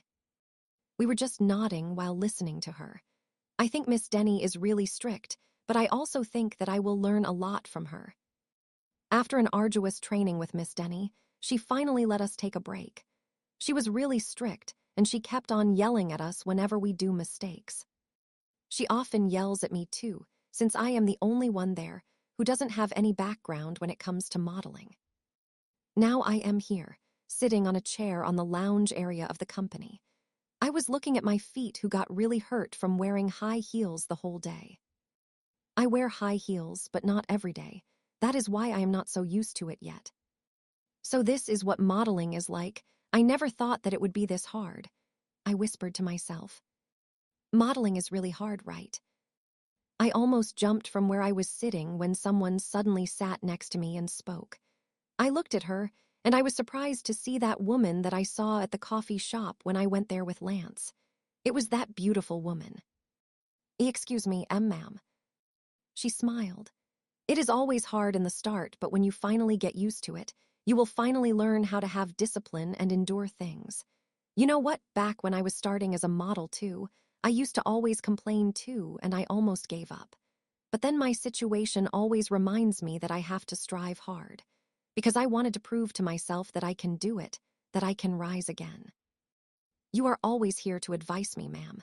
Maybe I know your name. By the way, I am Sophie Laurens. Sophie, she looked surprised. I nodded. Yes, how about you, ma'am? Sophie, my name is Celestine. It's so nice to meet you again, Miss Celestine. As you can see, I'm a new model here. May I know what work are you doing here too, if you don't mind? Are you a model too? She laughed. Even her laugh sounded so beautiful. I am too old to do that now. Oh, by the way, I have to go now, Sophie. She stood up, so I stood up too. I'll just see you around, okay? Okay, see you around, Miss Celestine, I said with a smile on my face. She even waved goodbye to me before finally leaving. She's really beautiful. She doesn't even look like an older woman, and just like what I just said to her a while ago, she looks like a model too. Sophie. I turned around and I saw Eris, one of my co-trainees. She was with Stacy, the other trainee too. Hey, I said to them. What are you doing alone here? Let's eat lunch together, said Eris. I smiled at them. Really, I can eat with you. Of course you can. We are friends now, right? Stacy said. Of course. So shall we go to the cafeteria now? I asked them. Let's go. I'm so glad to have new friends, my first day as a trainee. Mommy, I'm already starting my new life. I finally found new friends too. Sophie's POV. I will just meet you later, okay? Lance said to me when we finally reached the company where I am training as a model. Today will be the last day of assessment, and they will finally choose which model to take in their team and which model will be adopted by other agencies. It's been almost a month already. It's been a month since the day that I last saw Vincent. Yes, sure. Sophie. Ahem. I'm so sorry if I won't make it today. I'm so sorry if I wouldn't be able to watch you today. I swear I will make it up to you next time. I shook my head. You already done so much, Lance. You are the reason why I am here, and I thank you so much for that. You no longer have to do anything because you've done enough. Lance gently flicked my forehead. I already told you that you don't have to thank me. Hee, I just can't help myself from thanking you. Sophie, you've done all of this. You deserve to be here because you have the skills and the ability. I will do my best, Lance. I will do my best just so I could pay you back. I will watch you rise, he smiled. We just waved goodbye to each other then. I finally took my bag and stepped out of his car. Take care, Lance. You too. Good luck, Sophie. I waited for him to leave first before I decided to step inside the company. I could hear my heart beating so fast. You can do it, Sophie. In the venue, there were so many people sitting next to the stage where we are going to walk and model the dress that they will give to us. The popular fashion designers and models were also sitting on chairs while facing us. I was surprised to see Miss Celestine sitting there. She smiled at me when she saw me. Miss Celestine has been my mentor ever since I started training. I always see her inside the company, although she never mentioned what her job is. What is she doing there? Stacy. Yes, Sophie. May I know if you know that woman sitting on that chair, wearing a purple dress? I asked her while looking at Miss Celestine. Stacy's eyes widened. Are you kidding me, Sophie? You don't know Miss Celestine. I know that her name is Miss Celestine, but I don't know what her job is. Is she a model too? She was a model before, but now she's the CEO LF this company. She's the owner, Sophie, and she will be the final judge who will say whether we'll get in or not. What? CEO. She's the CEO of this company. Didn't you notice it? Her name and the name of this company is the same. Celestine Enterprises. I nodded. Why didn't I notice that? I never thought that Miss Celestine is actually the owner of this company. It's so embarrassing. I even told her so many complaints and she always see me crying. Girls, the show is about to start. Get ready now, Miss Denny said to all of us, so we quickly went backstage to get ready. Now I'm wondering what Miss Celestine thinks of me. Maybe she thinks that I am so incompetent and I don't have the skills. We wore the dresses that were designated to each one of us, then we also fixed our hairs. Actually, I kind of feel disappointed because aside from Lance, Sabrina said that she can't make it today either. The show finally started. My hands kept on shaking as I was waiting for my turn. We can do it, Sophie. We will be part of Celestine's team and be together forever, said Stacy and Eris. Yes, we will all rise together, I said to them. Then I was finally called. I went out on the stage and started walking in front of the audience. I was surprised when I suddenly saw Lance and Sabrina holding a huge banner where it was written, "You can do it, Sophie." They were both yelling when I went out and I couldn't help but smile. They both said they won't come. They are the reasons why I am here. They are the ones who helped me rise again, and they never left me. I have to do my best. I have to prove to them and to myself that I deserve to be here. I turned around. I did my last pose, and later on, the audience started clapping while standing. Some of them were even whistling. You did it, Sophie. You did your best. And the best model for tonight, who has been assessed by our very own CEO, Miss Celestine Hastings, is none other than the model who nailed every dress that she wore, the one who proved that she can wear any dress and still look like a real Celestine model. It's none other than Sophie Laurens. I was just standing there, frozen. I was wondering whether what I heard is right. Everyone looked in my direction. Sophie, you are the best model. You should go there and receive your award, Stacy suddenly said to me. Huh? Eris approached me too. You won, Sophie, you won. I won. I was the one who has been chosen. Yes, you should go there in front. Miss Celestine is waiting for you, Sophie's POV. I would like to thank all those people who cheered me up, and those people who helped me have the courage to stand again and discover what I can still do. Thank you for believing me when I can't even believe in myself. Now, I can finally say that I'm a Celestine model, and it's all because of you. I said, then everyone started clapping again. Miss Celestine walked towards me with a smile on her face. She was the one holding the trophy. Congratulations, darling. You truly deserve to be the best model. Thanks to you, because I was able to get pieces of advice that helped me to be a better person. I already knew from the start that you have the potential. Thank you so much. She gave the trophy to me, and we hugged each other. Then I finally went down, and Lance and Sabrina approached me immediately.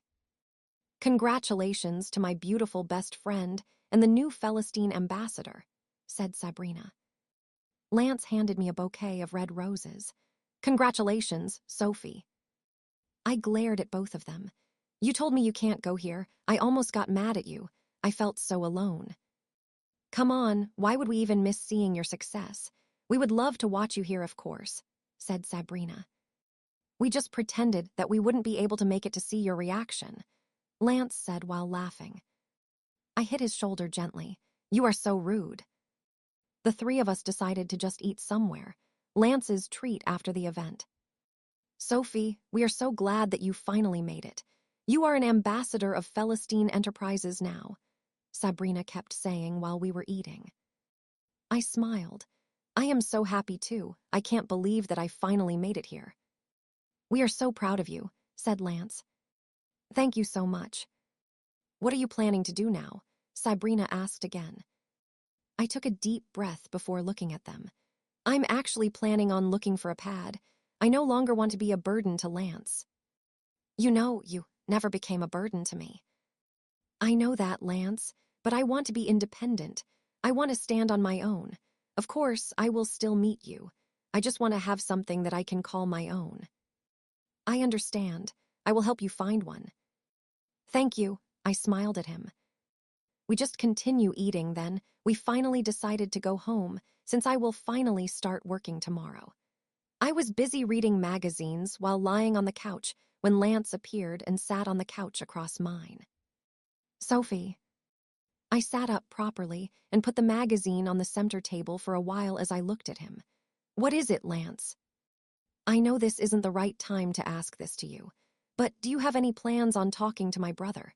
I mean, it's been a month now since the last time that you talked to him. B. But don't worry, I won't force you to talk to him if you're not ready yet. I shook my head.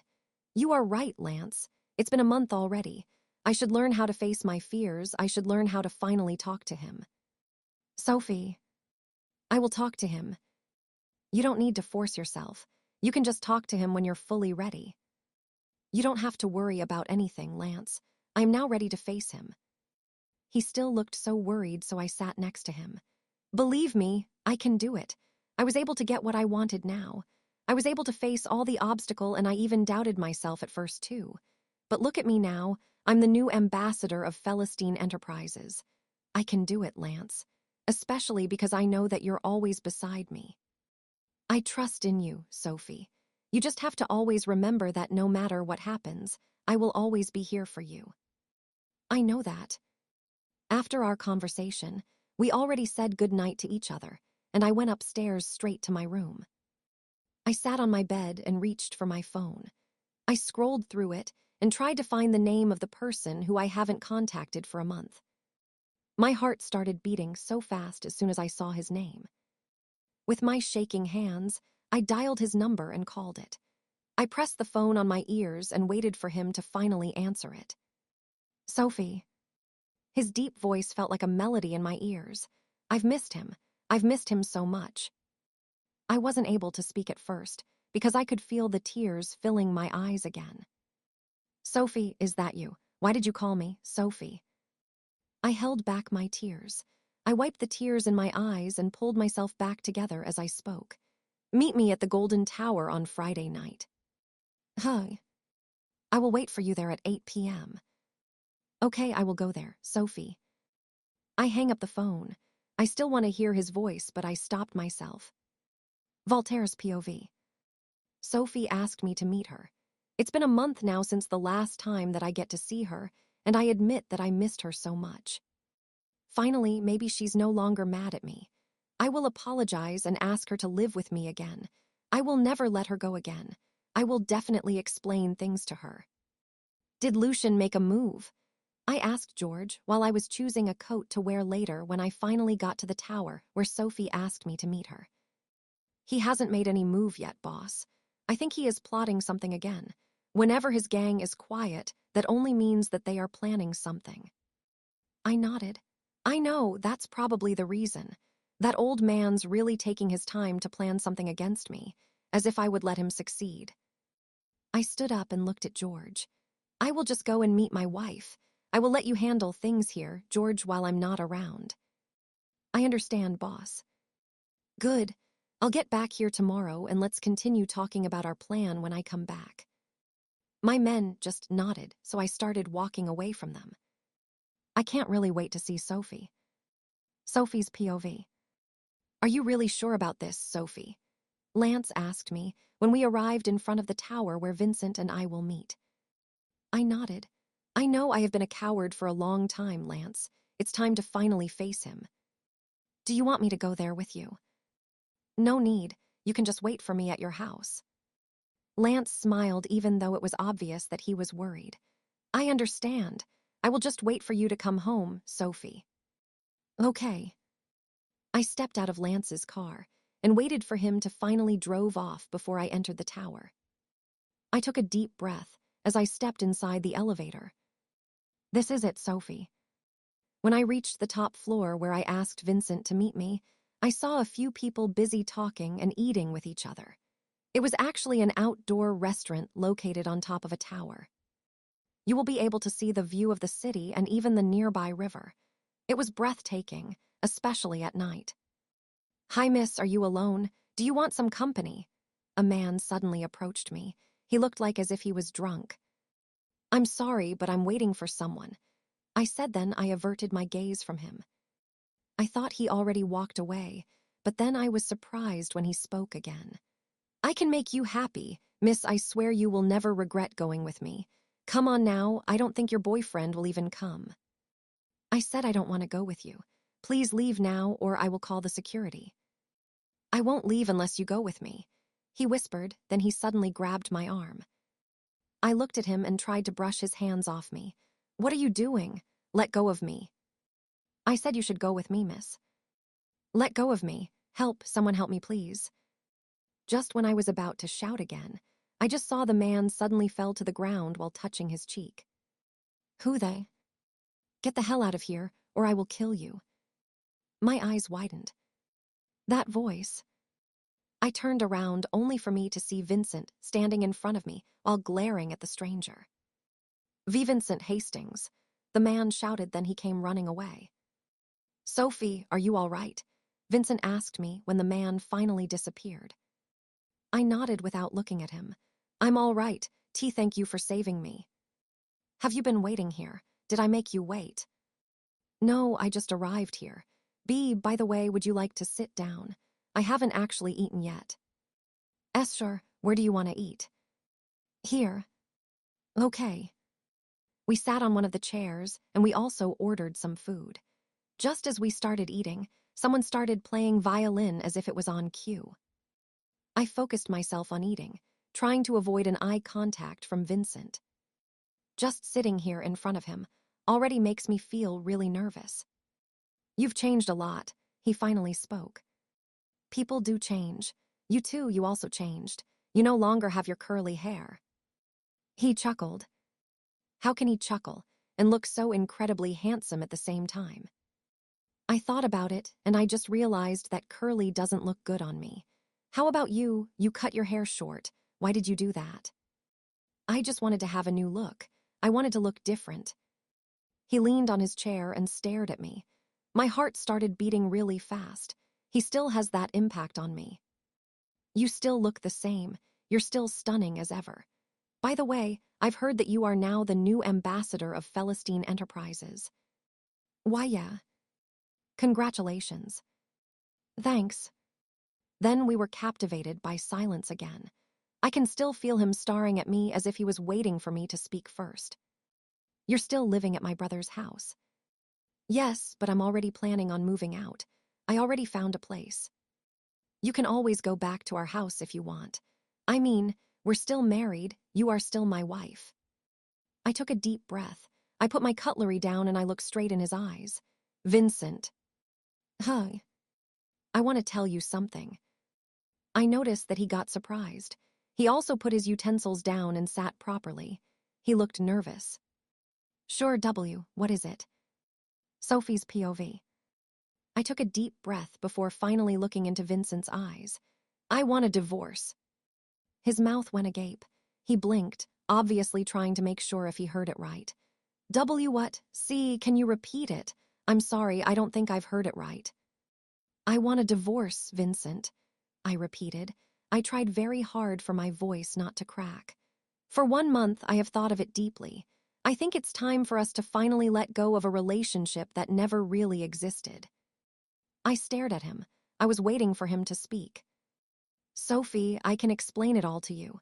About what you saw in the garden, Monica just forced me to kiss her, but I didn't kiss her, believe me. No, Vincent. It's not about that anymore. I have realized that there are still things that I want to do. There are some things that I still want to experience and discover in myself. And filing a divorce would help, he asked. He sounded as if I was being unfair. I sat on my chair properly. This marriage is not real after all. You just forced me to marry you. In the first place, it was fake. I didn't marry you because I love you, and same thing goes to you too. You said you love me. That's not enough. Tell me, you're still in love with my brother, right? My brows furrowed. Vincent, listen to me. This isn't about anyone. I just think that this won't work anymore. I want a divorce, that's all that I want to ask from you. I know you have been waiting for this day to come too. Vincent suddenly stood up and tapped the table. You are not going to file a divorce, Sophie. You are still my wife and that's final. I don't care if you don't go back to my house. You'll stay as my wife. Please, Vincent, don't make it hard for the two of us. Why are you leaving me? You said you loved me before, right? Then why are you doing this to me, Sophie? Tears started filling my eyes. Why am I doing this to you? Are you serious? You are asking me that. Don't you think you're the one who should be asking that to yourself? Vincent, all I did was to love you, all I did was to get your attention, but what did I get in return? Rejection. Heartbreak. I'm already tired, I want to find myself, and I want to let go of things that has been hurting me for so long. Didn't I tell you that I don't love Monica anymore? Sophie, you are the one that I love. You are the one that I want. Tears started streaming down my face. That was the very first time that he said those words to me. I looked at him with my tear-stained face. Vincent, why are you telling me that now? Why didn't you tell it to me when I was still on your side? I almost whispered. Sophie, please don't leave me. Don't do this to me. I'm already tired, Vincent. He suddenly grabbed me by the hand and hugged me tight. Please, don't do this to me, Sophie. I will go crazy if you leave me. But you are okay now. I was out of your life for a month and look at you. You're still as handsome as before. Sophie, I have to leave now, Vincent. He held me even tighter. You will remain as my wife, Sophie. I have to leave now, I'm sorry. I pushed him away from me, then I took my purse with me before finally leaving. I even heard him call my name, but I didn't listen to him anymore. Tears were still running down my face while I was inside the elevator. Why is he always hurting me? I really hate him. I kept on wiping my tears, but it just won't stop. Tears kept on cascading down my cheeks that it made my vision blur. When the elevator opened, someone suddenly grabbed my hand and pulled me close to him. He hugged me tight. Who? You can cry all you want. Cry it all out, Sophie. And because of what he said, I burst into tears again. Lance. Sophie's POV. Are you sure about this now, Sophie? Lance asked me. I smiled as I nodded my head. Yes, this is the first step. Lance, thank you so much for allowing me and Venom to stay here. We owe everything to you. Thank you so much. I will get tired of saying this to you since you don't seem to get tired of thanking me too. Sophie, you don't have to thank me anymore. I will always be here for you no matter what happens. And now that you are finally moving out, I just want you to know that I will stay beside you. I am so proud of you. I wiped the tears in my eyes as I hugged him tight. I don't even know what I would do if not because of you, Lance. He just pat my shoulders, then we moved away from each other. Shall we go to your new house now? He asked. Let's go. I bought a unit in a condominium for me and Venom near the company where I am working as a model.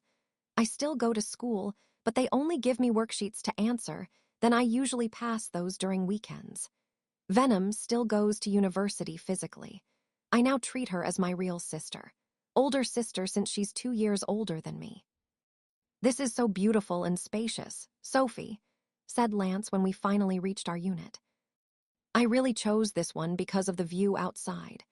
I said as I moved the curtains sidewards for us to see the view of the city and a nearby lake outside. Lance's eyes widened while looking outside. This is beautiful, Sophie. You are so good in choosing a house. Thanks, hahaha. He then turned around and sat on one of the bucket chairs. Have you met Miss Celestine already? Did you get any chance to talk to her? I brewed some coffee for the two of us, then I put it above the center table in front of Lance. Yeah, I have talked to her for countless times already. She was so nice and soft-spoken. And you know what? I didn't actually know at first that she's the CEO of Celestine Company. That was so dumb of me, but I thought she's just a model like me. Lance laughed as he drank some of his coffee. I've heard that Miss Celestine lives by herself. She doesn't have any kids nor a husband, although some also says that she's looking for her long-lost child. I don't know the whole story, that's what I've heard.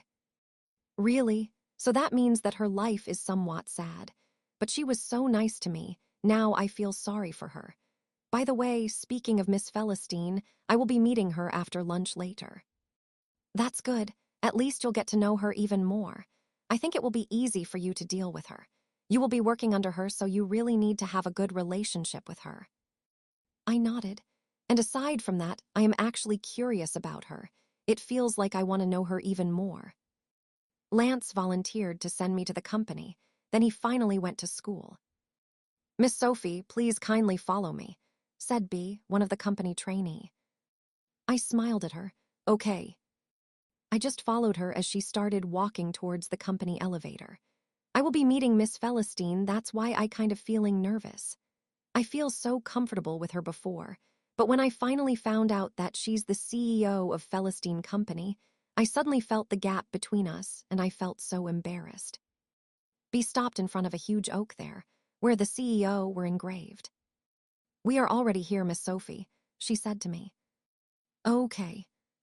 B knocked on the door, and after a few seconds, two men opened it. B looked at me to tell me that I could already step inside.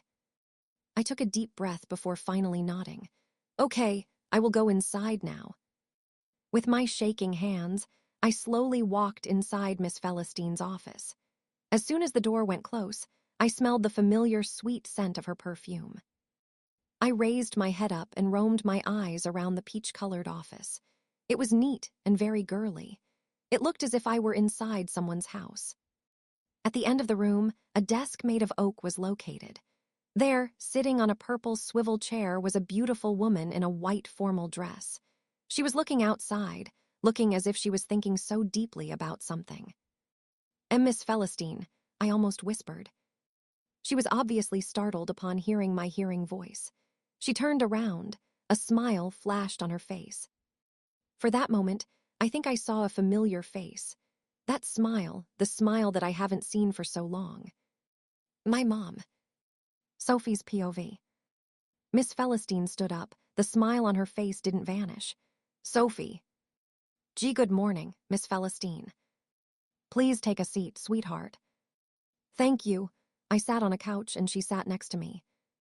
"Miss Thea said that you want to see me," I asked. Why do I feel so nervous now that I'm in front of her? Yes, I told her that. By the way, Sophie, I'm sorry if I didn't tell you in the first place that I am the CEO of this company. I just didn't want you to feel awkward towards me. I shook my head. You don't have to apologize, ma'am. I understand you, and I think it was also my fault since I didn't immediately recognize you. Actually, I'm so glad that you weren't able to recognize me. I felt comfortable with you since the first time that we met, and I don't even know why. By the way, congratulations. You truly deserve to win the competition. Thank you so much, ma'am. It's such an honor for me to receive such a compliment from you, I said while smiling. She leaned on her seat while staring at me. You know what? You actually remind me of someone. Ma'am. My daughter. You actually resemble her in appearance. She was still a child since the last time that I saw her. Maybe if she's still here, I'll see her grow up into a fine lady like you. Where is she now? She smiled bitterly. I don't know. I got into an accident before and lost my memories. All that I can remember is the face of my daughter, although I can't remember her name. My best friend just told me when I woke up that his father flew away to Europe with her. I tried asking someone to try finding her there, but they always find nothing. Some even said that she already died together with her father in a plane crash. I'm so sorry to hear that, Miss Celestine. But I don't believe that. I still believe that my daughter is still alive, and she's still waiting for me to come back and get her. I will never give up on looking for her. I could see the determination in her eyes. She really loves her daughter. Miss Celestine suddenly looked at me. How about you, Sophie? Where's your parents? Actually, Miss Celestine, I don't have my mom anymore. She died back when I was just a kid. I used to live with my dad before and his wife, his legal wife. Huh, what do you mean legal wife? Is your mom a mistress? I lowered my head. My mother was just working as a maid in their house before. She fell in love with my dad, who was the son of the family where she works at. My dad is already married with her wife then, but then he also fell in love with my mom, and they had me. Do you know how did your mom die? My dad said that she died because of heart attack. Miss Celestine nodded. Looks like we somehow both lost the ones that we loved the most. You're right, ma'am. Then we can just hang out more together. You can even consider me as your second mom since you are now the ambassador of our company. Oh, really, ma'am? Of course. You can ask anything from me and I am more than willing to help you. Also, most of the time I will stay beside you because we are going to endorse our company to other bigger ones. Are you ready to do that, Sophie? I nodded with a smile. Yes, Miss Celestine. I am more than ready and I am so excited to be with you. I was surprised when she suddenly leaned close to me and pulled me for a hug. "Oh, Sophie, I've never been so comfortable like this towards someone." "Me too, Miss Celestine. I feel so comfortable when I'm with you," I said as I hugged her back. I don't even know why, but I feel like I was safe while she was embracing me. It felt like I was home. Vincent's POV. "Where's Lance?" I asked his maid as soon as I stepped out of my car. "Sir Vincent, Sir Lance went to your parents' house today, so." I didn't let her finish speaking. I went back inside my car and drove off to our parents' house. This would be the very first time that I will go there. I haven't gone there for so long ever since I moved out from our house. I want to see Lance. I would like to tell him to give Sophie back to me. Sir Vincent." The maids in our house looked so surprised upon seeing me. "Where's Lance?" "He's inside, sir." With my hands balled into fists, I walked straight to the living room, and there I saw Lance, my mom, and Dad busy talking to each other. "Lance," I yelled. All of them turned around and looked in my direction. Lance stood up. I quickly walked towards him and punched him on the face. "You fucking bastard." "Vincent." Lance fell to the ground, and before he could even stand up, I punched him again. "What did you say to Sophie, huh? What did you tell her?" "Vincent," I said, "stop it. What the hell is wrong with you?" Mom yelled. Dad helped Lance stand up. He looked at me with confusion. "What is your problem, V?" "What is my problem? You are my problem. What did you say to my wife, huh? Did you tell her to file a divorce? Did you tell her to just leave me and be with you instead? What are you saying, V? Can you stop fucking pretending? You've been with her for a month and you're still pretending as if you didn't do anything. She asked for a divorce from me. Who else do you think have said that to her?" He shook his head. "I didn't say anything to her. V, all I did was to be there for her. I even told her to talk to you. I don't even know that she asked for a divorce." "You fucking liar. You took advantage of her. You took her in because you want her to rely on you, because you want her to forget about me. Do you even hear what you're saying right now, V? I never intended on doing that. You know how much I value you as my younger brother. I was always the one who gives way for you. Even if I'll be the one who'll get hurt in the end, I always do the choice that would favor you. And now you are saying that I owe you something. Lance, you always get what you want. All of the people that I love, all of them chose you. And now that I finally have Sophie, you are going to take her away from me too. Because you always want everything to be on your side. You always want things to favor with you. You don't owe me anything, Vincent. But I just thought that maybe one day you'll realize how much I've sacrificed for you. I decided to just be a doctor because I wanted you to be the one who will inherit Dad's company. I didn't confess to Monica because I know you will get hurt. Every fucking thing that I did, everything was all because of you, V. Enough of this, Vincent. What are you doing?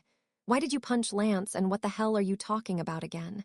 You came here all of a sudden just to punch your brother. You never really changed. Mom yelled at me. I didn't mind her. I looked at Lance instead. Bring Sophie back to me. Let her go and bring her back to me. She no longer lives in my house. Can't you just stop fucking lying? Vincent, I said, stop it. Mom yelled again. Finally, I looked at her. Mom, can you just leave the two of us here for a while? This has nothing to do with you. It's between me and Lance. You came all the way here to punch your brother in front of us, then you'll ask us to just leave and let you kill each other here. And what are you talking about again? About that woman that you got married with? Vincent, why are you asking that woman from Lance?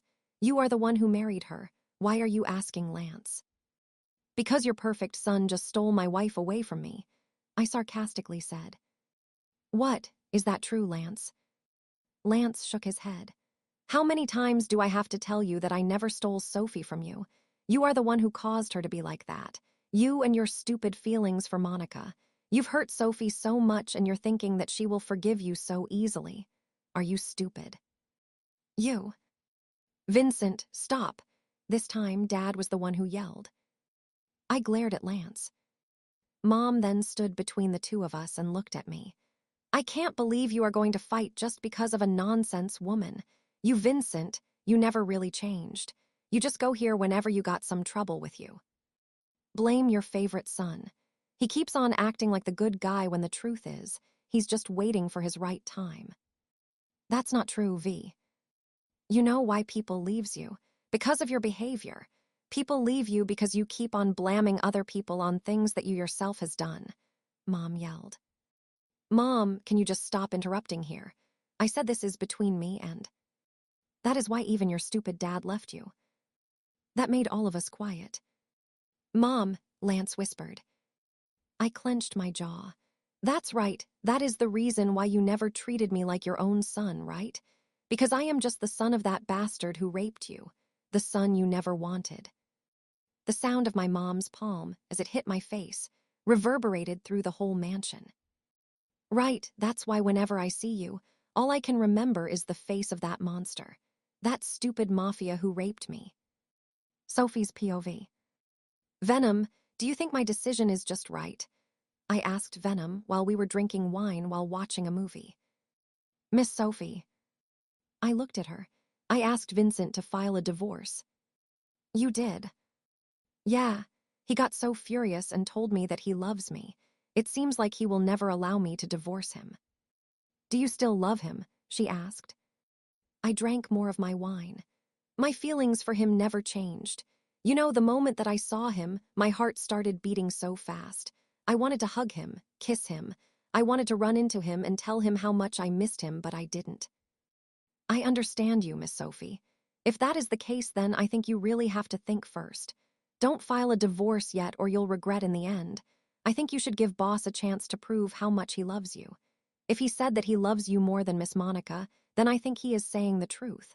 Boss has always been so straightforward. Whenever he likes something, he says it. I think he really loves you, Miss Sophie. I heaved a deep sigh. But I don't want to love him anymore. I don't want to get hurt anymore. Miss Sophie, getting hurt is part of loving someone. There is no perfect love. Maybe if you give Boss a chance, he can prove to you that he's telling the truth. Then if he can't, then that's when you have to decide whether you'll accept him again or not. I don't really know what to do anymore, Venom. I still love Vincent, but there's a part of me that doesn't want to accept him anymore. Because I have a feeling that I'll get hurt in the end. Venom tapped my shoulder. You can do it, Miss Sophie. You are the strongest person I have ever met. I doubt that. I'm actually the most crybaby that you'll ever meet. Crying only means that you are strong enough to admit to yourself that you got really hurt. Oh, Venom, I don't even know what I would do without you. Thank you so much for staying by my side, I said as I leaned on her. She pat my head. Ever since Boss assigned me to be your bodyguard, I promised to myself that I will stay beside you no matter what happens. Thank you so much, Venom. Want a ride? I smiled as soon as I saw Lance. Sure, as long as I get to have a handsome driver like you, I said to him. He stepped out of his car and opened the door for me. Lance always send me to our company, and I think we're getting closer and closer with each other again. Do you have any plans next week? He suddenly asked me. Next week. Well, I think I'll have a meeting with the CEO of Georgina Holdings, then after that, I don't have much to do anymore.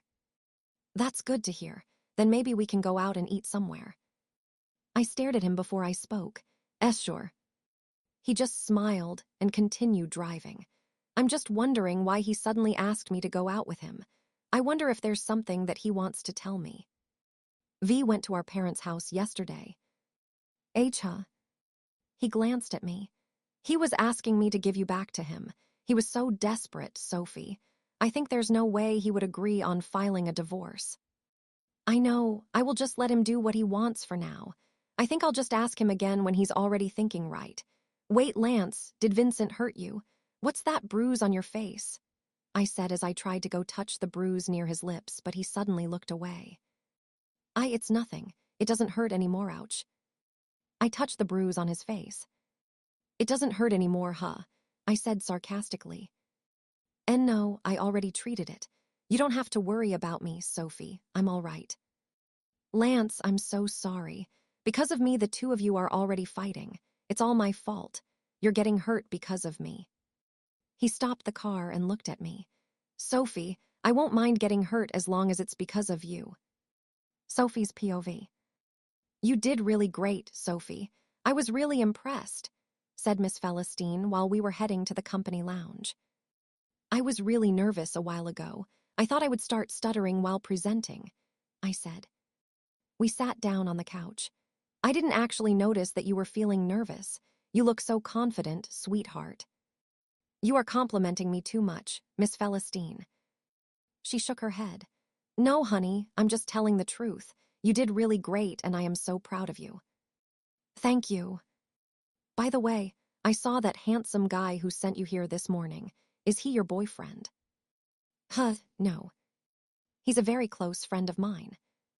Really? But you suit each other. I think you'll make a great couple. I just smiled at her. Sophie, can we go for a dinner next week? I would like to know you even more. Miss Celestine smiled at me. Dinner next week. Sure, Miss Celestine, I'd love that. She stood up, so I followed her. Please bring your parents with you too, honey. I would like to meet your wonderful parents. I think Dad would love that too. I'll call him later and tell him about it, I said while smiling at her. Miss Celestine smiled at me. All right, sweetheart. I'm already excited for that dinner. Me too. All right then, I'll just see you guys there, okay? I'll be leaving now since I still have an important meeting with someone. We hugged each other before Miss Celestine left. I smiled. I'm so glad that I found her. She's so nice to me and acts like my real mother. I'm so lucky that she's the CEO of this company. I took my phone out from my bag, then dialed my dad's number. Sophie. Dad, remember that woman who helps me when I was still a trainer model? She said she wants us to have dinner together next week. She wants you to go with me there. Really? But why? Why does she want to see me?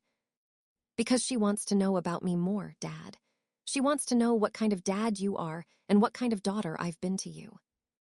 All right, I'll go there with you. Thanks, Daddy.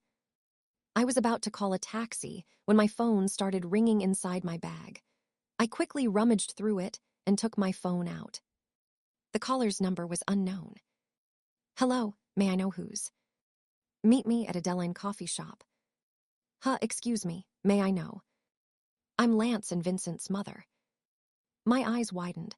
And Mrs. Hastings. I will wait for you here. I was about to speak again, but then she already hung up the phone. Why does she want to see me? I took a deep breath and called a taxi. I was feeling nervous throughout the journey until it stopped in front of Adeline Coffee Shop. I made sure to look decent first, and I even fixed my hair before I stepped inside. The coffee shop was huge, so I wasn't able to see Mrs. Hastings immediately. But then when I turned around, I saw a beautiful woman sitting at a table near the glass wall of the shop. I walked towards her, and she immediately looked at me when I spoke. Good afternoon, Mrs. Hastings. I am Sophie Laurens. I know, we already met before, so you no longer have to introduce yourself to me. Please take a seat. Thank you, I said as I sat down. She sat properly and looked at me. I've heard that you're the new brand ambassador of Celestine Company. I also saw your face on some magazines. Looks like you finally found something that would give you enough money. Is that the reason why you left my son Vincent already? Ma'am. You already left Vincent, right? Did you leave him because you realized that his life is so complicated? And now you're going out with my other son because you know that he's the one who's going to inherit their dad's company. My brows furrowed. Mrs. Hastings, that's not true. I'm not dating Lance, we're just friends. She laughed sarcastically. I know exactly what kind of woman you are, Sophie. As far as I know, Lance was the one who helped you to get into Miss Celestine's company. That only means that you really used him in order for you to gain success. You are using both of them because you want them to fight against one another. No, that's not true. I'm not using any of them. Yes, Lance was the one who helped me and I'm thankful for that, but I did not use him. I will never use him because he's been so good to me. And do you think I will believe you? You're going to file a divorce against Vincent, then you'll get married with Lance. That's your next plan, am I right? I shook my head. No, I'm not planning anything against anyone. I just want a peaceful life, Mrs. Hastings. I am not planning anything. You don't really love Vincent, do you? I'm sure you just used him in order for you to get rich and even married him even though you know that he's a mafia boss. Is that how low you are, Sophie? Mrs. Hastings, I don't think you have the right to say those things to me. You don't even know the whole story. I didn't use anyone, and I will never use anyone just to reach my dreams and… I got surprised when she suddenly slapped me. Liar, you used him and you are going to use Lance too. This is what you should remember, you slut. Once I figure out that you are dating Lance, I will surely make your life miserable. Don't ever dare seeing him again. He doesn't deserve a woman like you. Sophie's POV. Sophie, do you think I look good now? Do you think I already look presentable? Why do I feel so nervous? Dad kept on asking me while we were inside his car. My brother Seb was the one who volunteered to drive. I laughed because of how Daddy acted. Dad, why would you feel nervous? Miss Celestine is a nice person. I know that, honey, but I just can't help myself from getting so nervous. Of course I want to make her see that your dad is a presentable man. You are a presentable man, Daddy. Actually, you look so handsome today. He laughed. Oh, Sophie, you're so good at complimenting me even now. Sophie, did you tell her that your very handsome brother is going with you too? Of course I did. I called her last night and told her about you too. And did you also tell her that she can take me in and be one of their company models? He joked. Ha ha ha, you Seb. Miss Celestine said that she's going to be late. She has an urgent meeting with some people. I said to Dad and Seb. We were finally inside the restaurant, just waiting for Miss Celestine to finally arrive. That makes me even more nervous, said Dad. Seb and I looked at each other and laughed. Daddy, do you have a crush on Miss Celestine? You keep on getting nervous, said Seb. Dad flared at him. I'm just nervous because she really helped a lot. She helped Sophie a lot and I badly want to thank her for that. Me too. I want to thank her for making my sister look even more beautiful, said Seb while looking at me. Here goes the sweet talker again, I whispered to him. By the way, Sophie, Dad suddenly spoke, so I looked at him. Dad. He heaved a sigh before looking at me. Do you still talk to Vincent? Are you guys still seeing each other? I shook my head. No, Dad. We talked to each other last week, but after that I didn't see him anymore. Are you still planning on going back to him? I don't know. Dad suddenly reached for my hand. Sophie, I know these are all my fault, but please don't ever go back to him again. I don't want you to have a difficult life. Vincent has so enemies, you'll never get a peaceful life with him. I looked away. Daddy, see, can we not talk about him? Sophie. Please, Daddy. Daddy took a deep breath. Okay, but please, think about it, Sophie. I care so much for you, so I don't want you to get hurt. I know that, Daddy. Then, as we hugged each other, we heard the door of the restaurant opened. Good evening, Miss Celestine. The restaurant staff greeted her. Good evening. I immediately smiled as soon as I saw her. Miss Celestine. She turned around and saw me. I waved at her and she smiled at me. She walked towards. Dad, Seb, she's already here. Miss Celestine is already here, I excitedly said to Dad and Seb. Really? Yes, Dad. They immediately stood up and fixed the tie of their suits. Miss Celestine. Oh gosh, Sophie, I'm so sorry I am late. Have you been waiting here for so long? She asked worriedly. I shook my head. No, Miss Celestine, we just arrived here too, no worries. Thank you so much, you are so sweet. By the way, Miss Celestine, I would like you to meet my father and my stepbrother. Daddy, she's Miss Celestine. She is the CEO of Celestine Company, and she is the one who helped me all throughout. Dad smiled as he turned around. Good evening, Miss Ayana. I was surprised when Daddy stopped talking. He looked surprised to see Miss Celestine. Meanwhile, Miss Celestine was looking at her with eyes widened too. Hey, Albert. I looked at both of them with confusion. Daddy, do you know each other? Daddy looked at me, but he didn't say anything. Miss Celestine was looking at me too, with tears filling her eyes. What is happening? Do they know each other? Sophie's POV. Dad, do you know her? Do you know Miss Celestine? I kept on asking my dad, but he wasn't even saying a thing. I looked at Miss Celestine and I saw tears filling her eyes. Albert, how can you do this to me? I thought you already died. Dee died, I asked confusingly. Anna, what? Miss Festine suddenly looked at me. Tears started cascading down her cheeks as she walked towards me. Is she my daughter? My eyes widened. Daughter, Dad, what does she mean by that? Please tell me what's happening, Daddy. I yelled as tears started streaming down my face too. Sophie. Anna, she's your mother. My mouth went agape. But how did that? I know my mom's face. I even have a photo of her. That is not your mom, Sophie. What? Why your mom is Celestine. She is your Aunt Natalie's sister. We had an affair before and you are our daughter. Upon knowing that she was pregnant, we immediately made a way to hide you from my family. But then when you were finally born, Natalie found out about it. One day, when your mother was away, Natalie took you from your bedroom and decided to just put you somewhere else. She thought she would be able to get rid of you, but then she didn't notice that one of our maids was following her, and that was your mother. The mother who took care of you until you grew up. I shook my head. Tears kept on running down my face. And no, that's not true, Daddy. And no. Sophie, my daughter. Miss Celestine whispered to touch me, but I moved away from her. You all fooled me. You made me believe to something that is not true. All my damn life I thought Hannah was my mom. She was the one who took care of me. She is my mom. I'm so sorry, Sophie. I'm so sorry. I was so excited that time. You don't know how happy I was when you were born. You are the only precious thing that I have. But then when I was driving home, I felt that there was something wrong with my car's brake. I wasn't even able to see you again after that, Sophie. I was comatose for 3 months, and when I woke up, I couldn't remember anything anymore. I looked at my dad.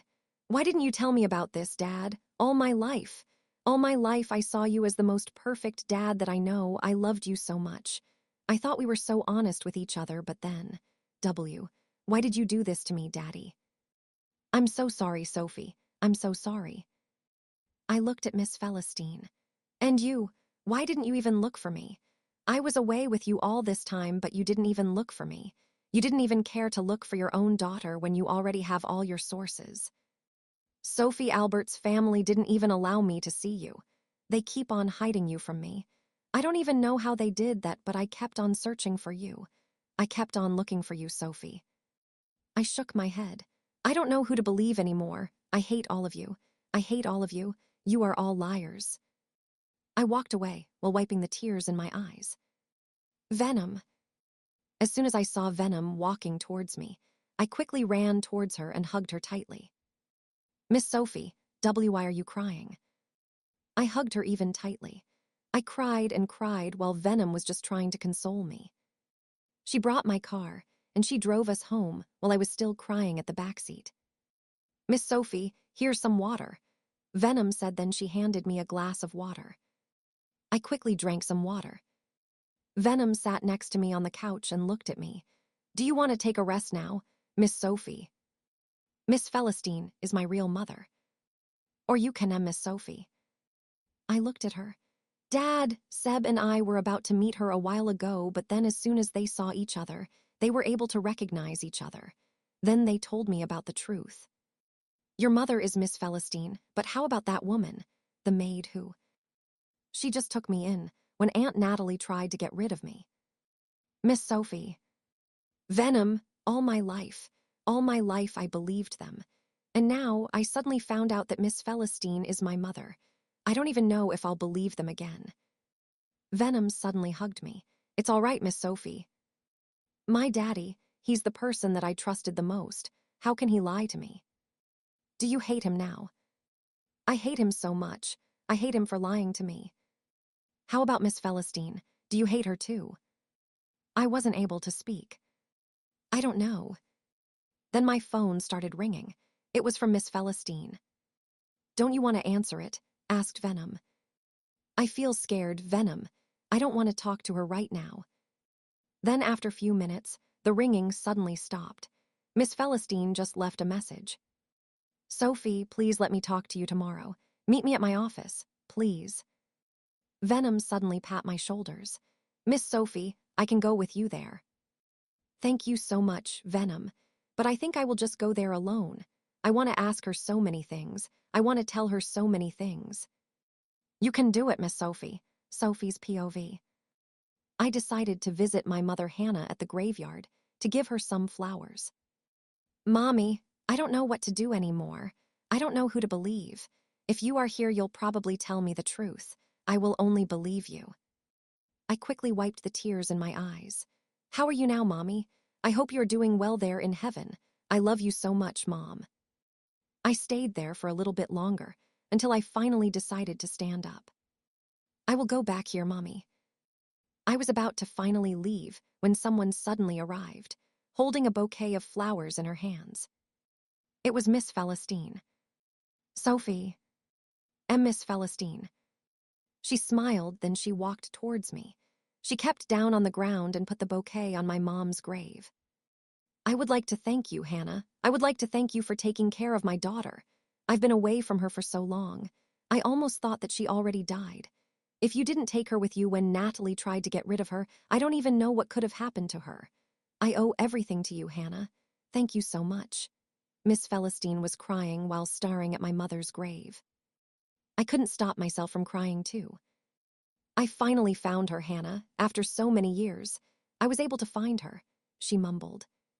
Then after a while, Miss Celestine finally stood up and looked at me. Why didn't you leave that house when you already know that your sister will get rid of me once she finds out that you had an affair with her husband? Why did you have an affair with your sister's husband? I asked her. She wiped the tears in her eyes first before taking a deep breath. I didn't know that she was going to do that. When I was away from home, I just actually talked to an architect who designed our home. I was about to leave that house of them and take you with me, but then the accident happened. And what happened between me and your father? Albert and I were lovers back then.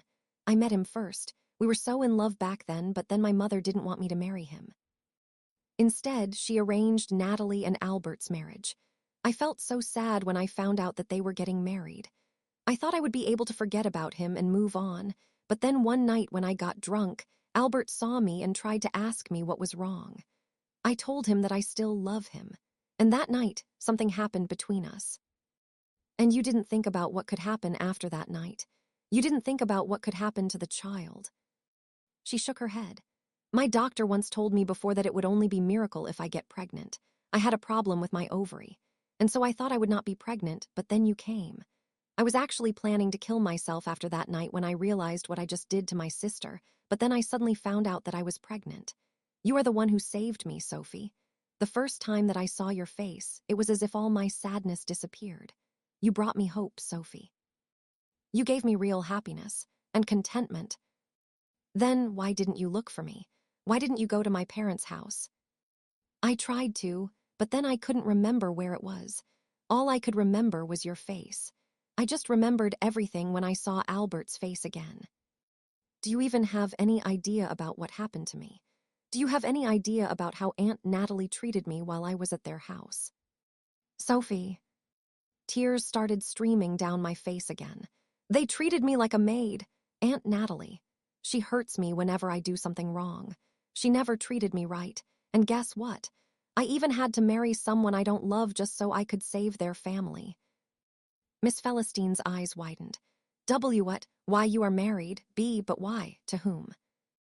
I married a mafia boss. Daddy owed him a huge amount of money, and because he threatened Daddy that he would kill us if he don't give me to him, I had to volunteer myself and marry that man. Oh, Sophie, I'm so sorry, Sophie. I'm so sorry. And now, that's the reason why I had to face all of these things. Miss Celestine grabbed me by the arm and pulled me close to her for a hug. I'm so sorry, Sophie. Sophie's POV. May I know where are you going, Miss Sophie? Venom asked me as soon as she saw me getting ready. I was wearing a simple yellow chiffon dress, and my hair was in a bun. I also wore a simple makeup. Lance and I are having a dinner together. Are really? Yeah, he said he's going to tell me something important. Venom nodded. I'm so happy that you're finally having the courage to start again, Miss Sophie. What? Venom, Lance and I are just friends. But that doesn't mean you can't be more than that. She teased me. I just shook my head while smiling when my phone started ringing. Hello, Lance. I'm already outside. Are you ready? Yes, I'll go there. Just wait for me. Okay. Then I hang up the phone. I looked at Venom with a smile on my face. I'll go ahead now, okay? All right, Miss Sophie, take care. See you later. Then I finally walked outside. I reached the exit of the condominium and saw Lance waiting for me outside while squinting at his watch. He was wearing a blue long sleeves shirt paired with a pair of jeans. He really looks like a doctor.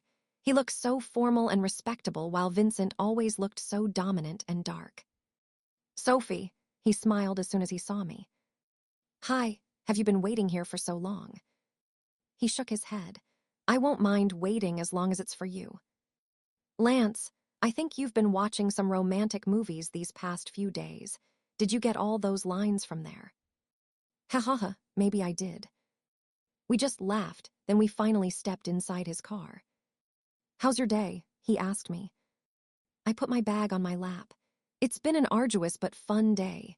Miss Celestine and we also went to different company buildings to meet many people, but after all of that, Miss Celestine asked me to go to her house. She showed me some old pictures of her. We even cried, but we laughed afterwards. It was such a fun day. I'm so glad to hear that from you, Sophie. Yeah. There were only few people when we finally arrived at the restaurant.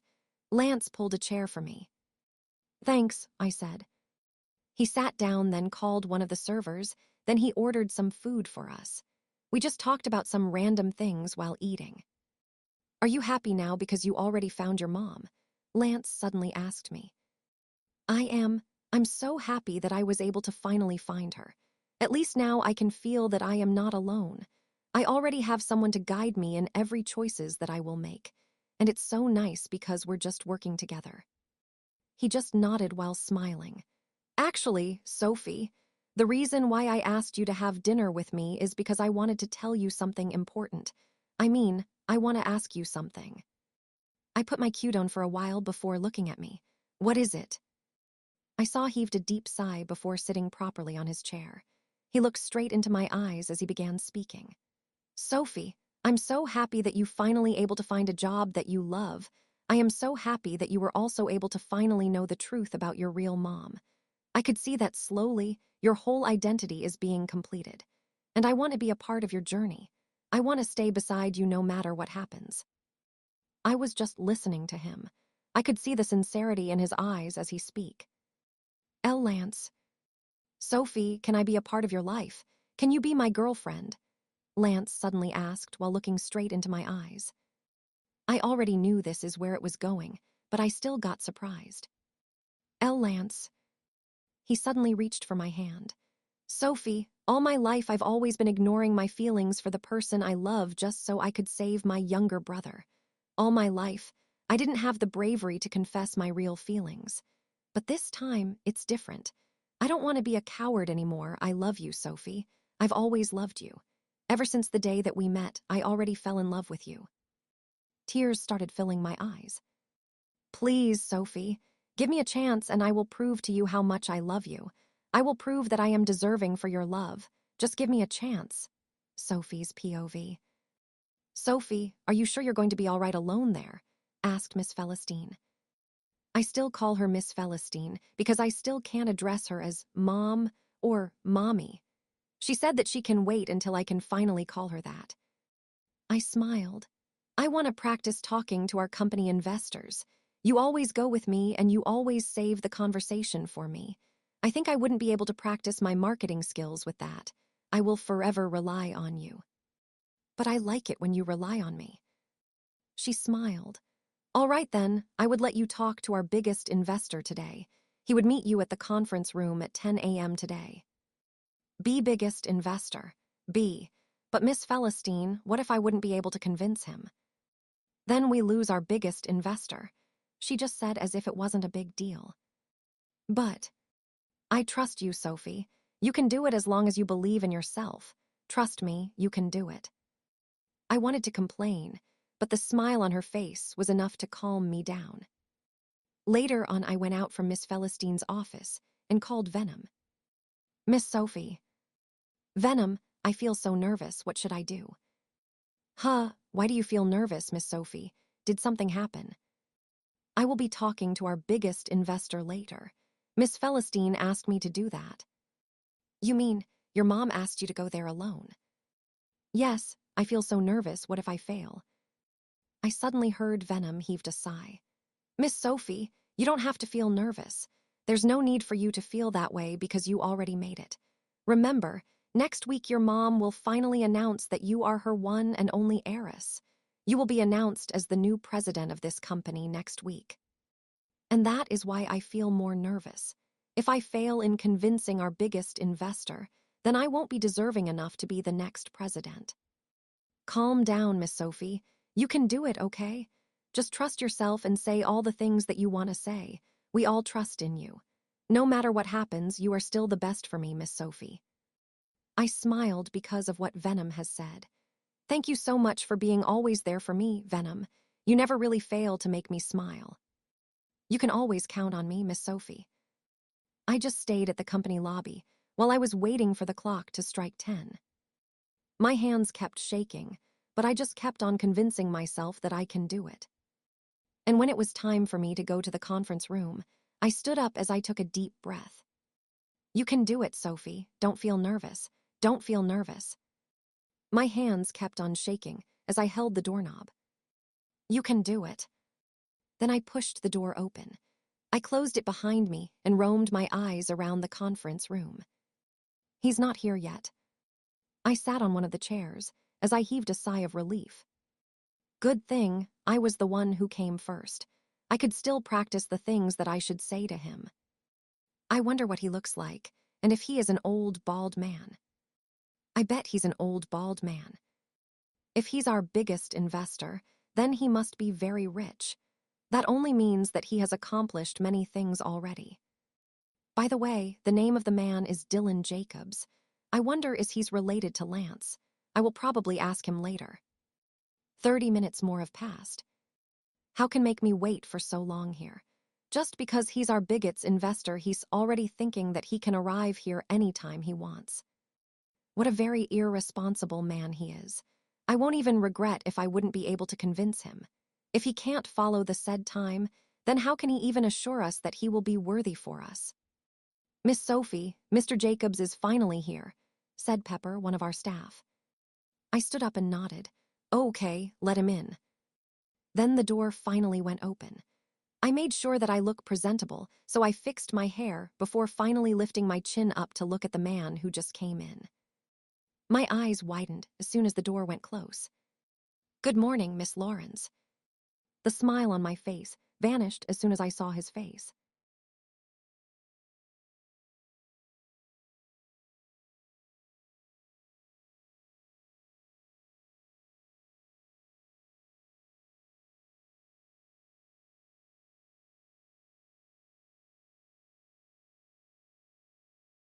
Sophie's POV.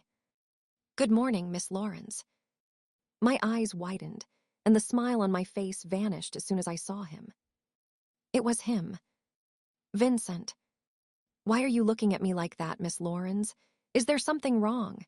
He asked innocently with a playful smile on his face. What is he doing here? I am sorry, but I think you are mistaken. I am waiting for Mr. Dylan Jacobs, not you. Please get out of here, I said to him.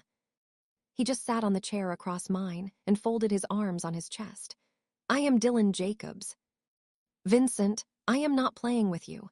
I have a very important meeting with our biggest investor today, so please stop fooling around and get out of here, I said with gritted teeth. Miss Laurens, I am not playing with you too. I am Dylan Jacobs, your biggest investor. I glared at him. Vincent, I'm serious here. I only use Vincent Hastings as a mafia boss, but when it comes to real business world, I am known as Dylan Jacobs, he said. I don't believe you. He laughed as he stood up. Then, would you like to ask someone if I'm telling the truth?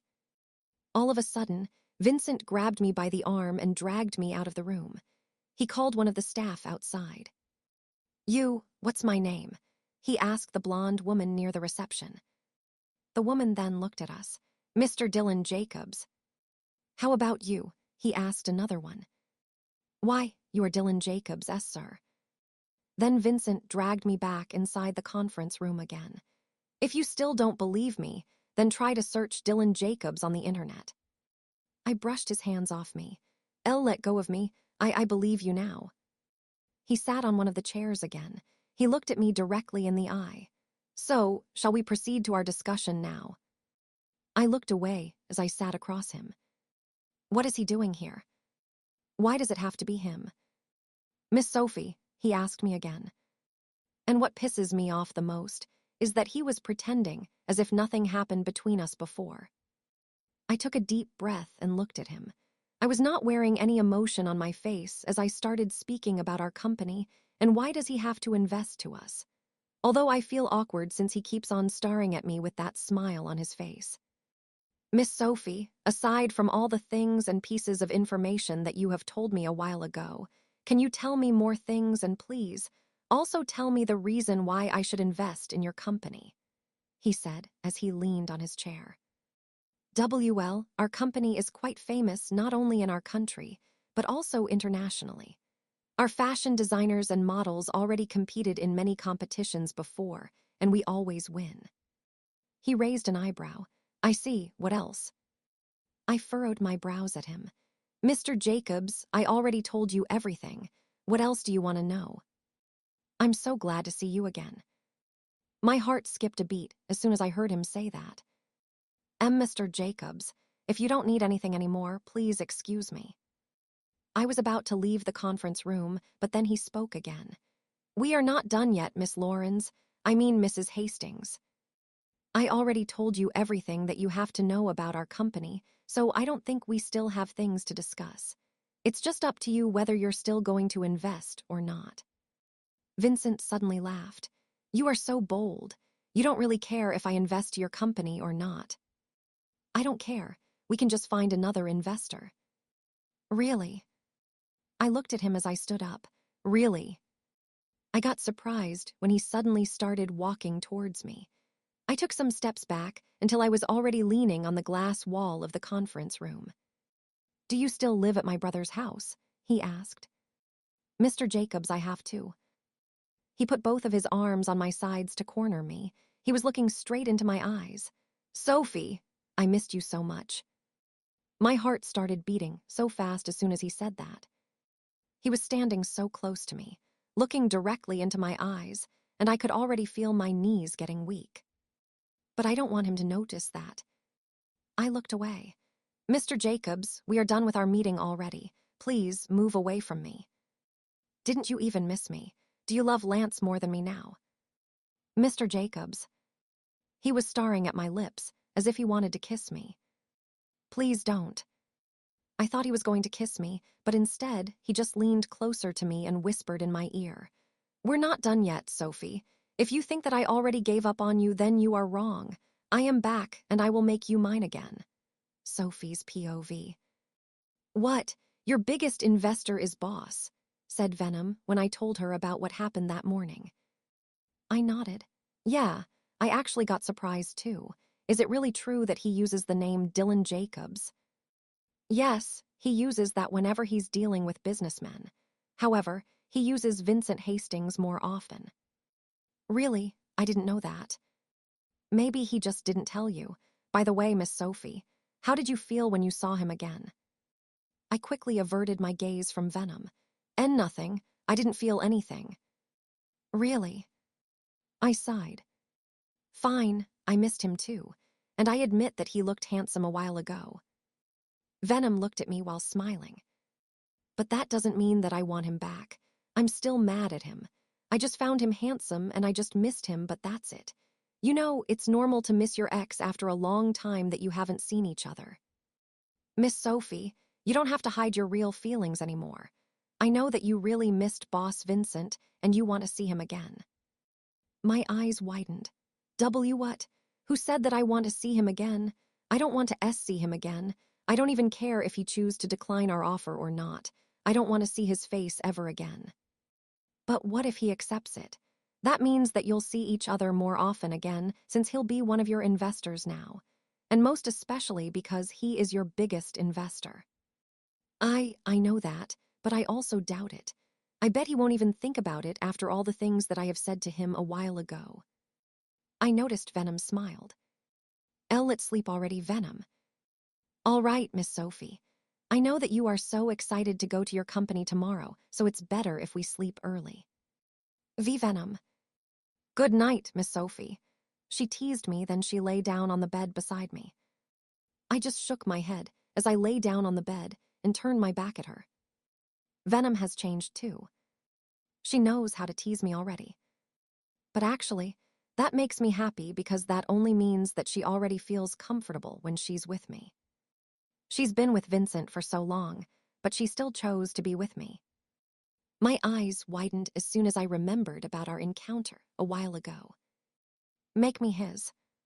He must be dreaming. But really, he looked even more handsome now. What am I even saying? The feeling that I get whenever he stares at me, and whenever he goes near me, it's all still the same as before. I wanted him to kiss me, but he didn't. I admit I got disappointed when he didn't. I shook my head. You are getting insane, Sophie. You are insane.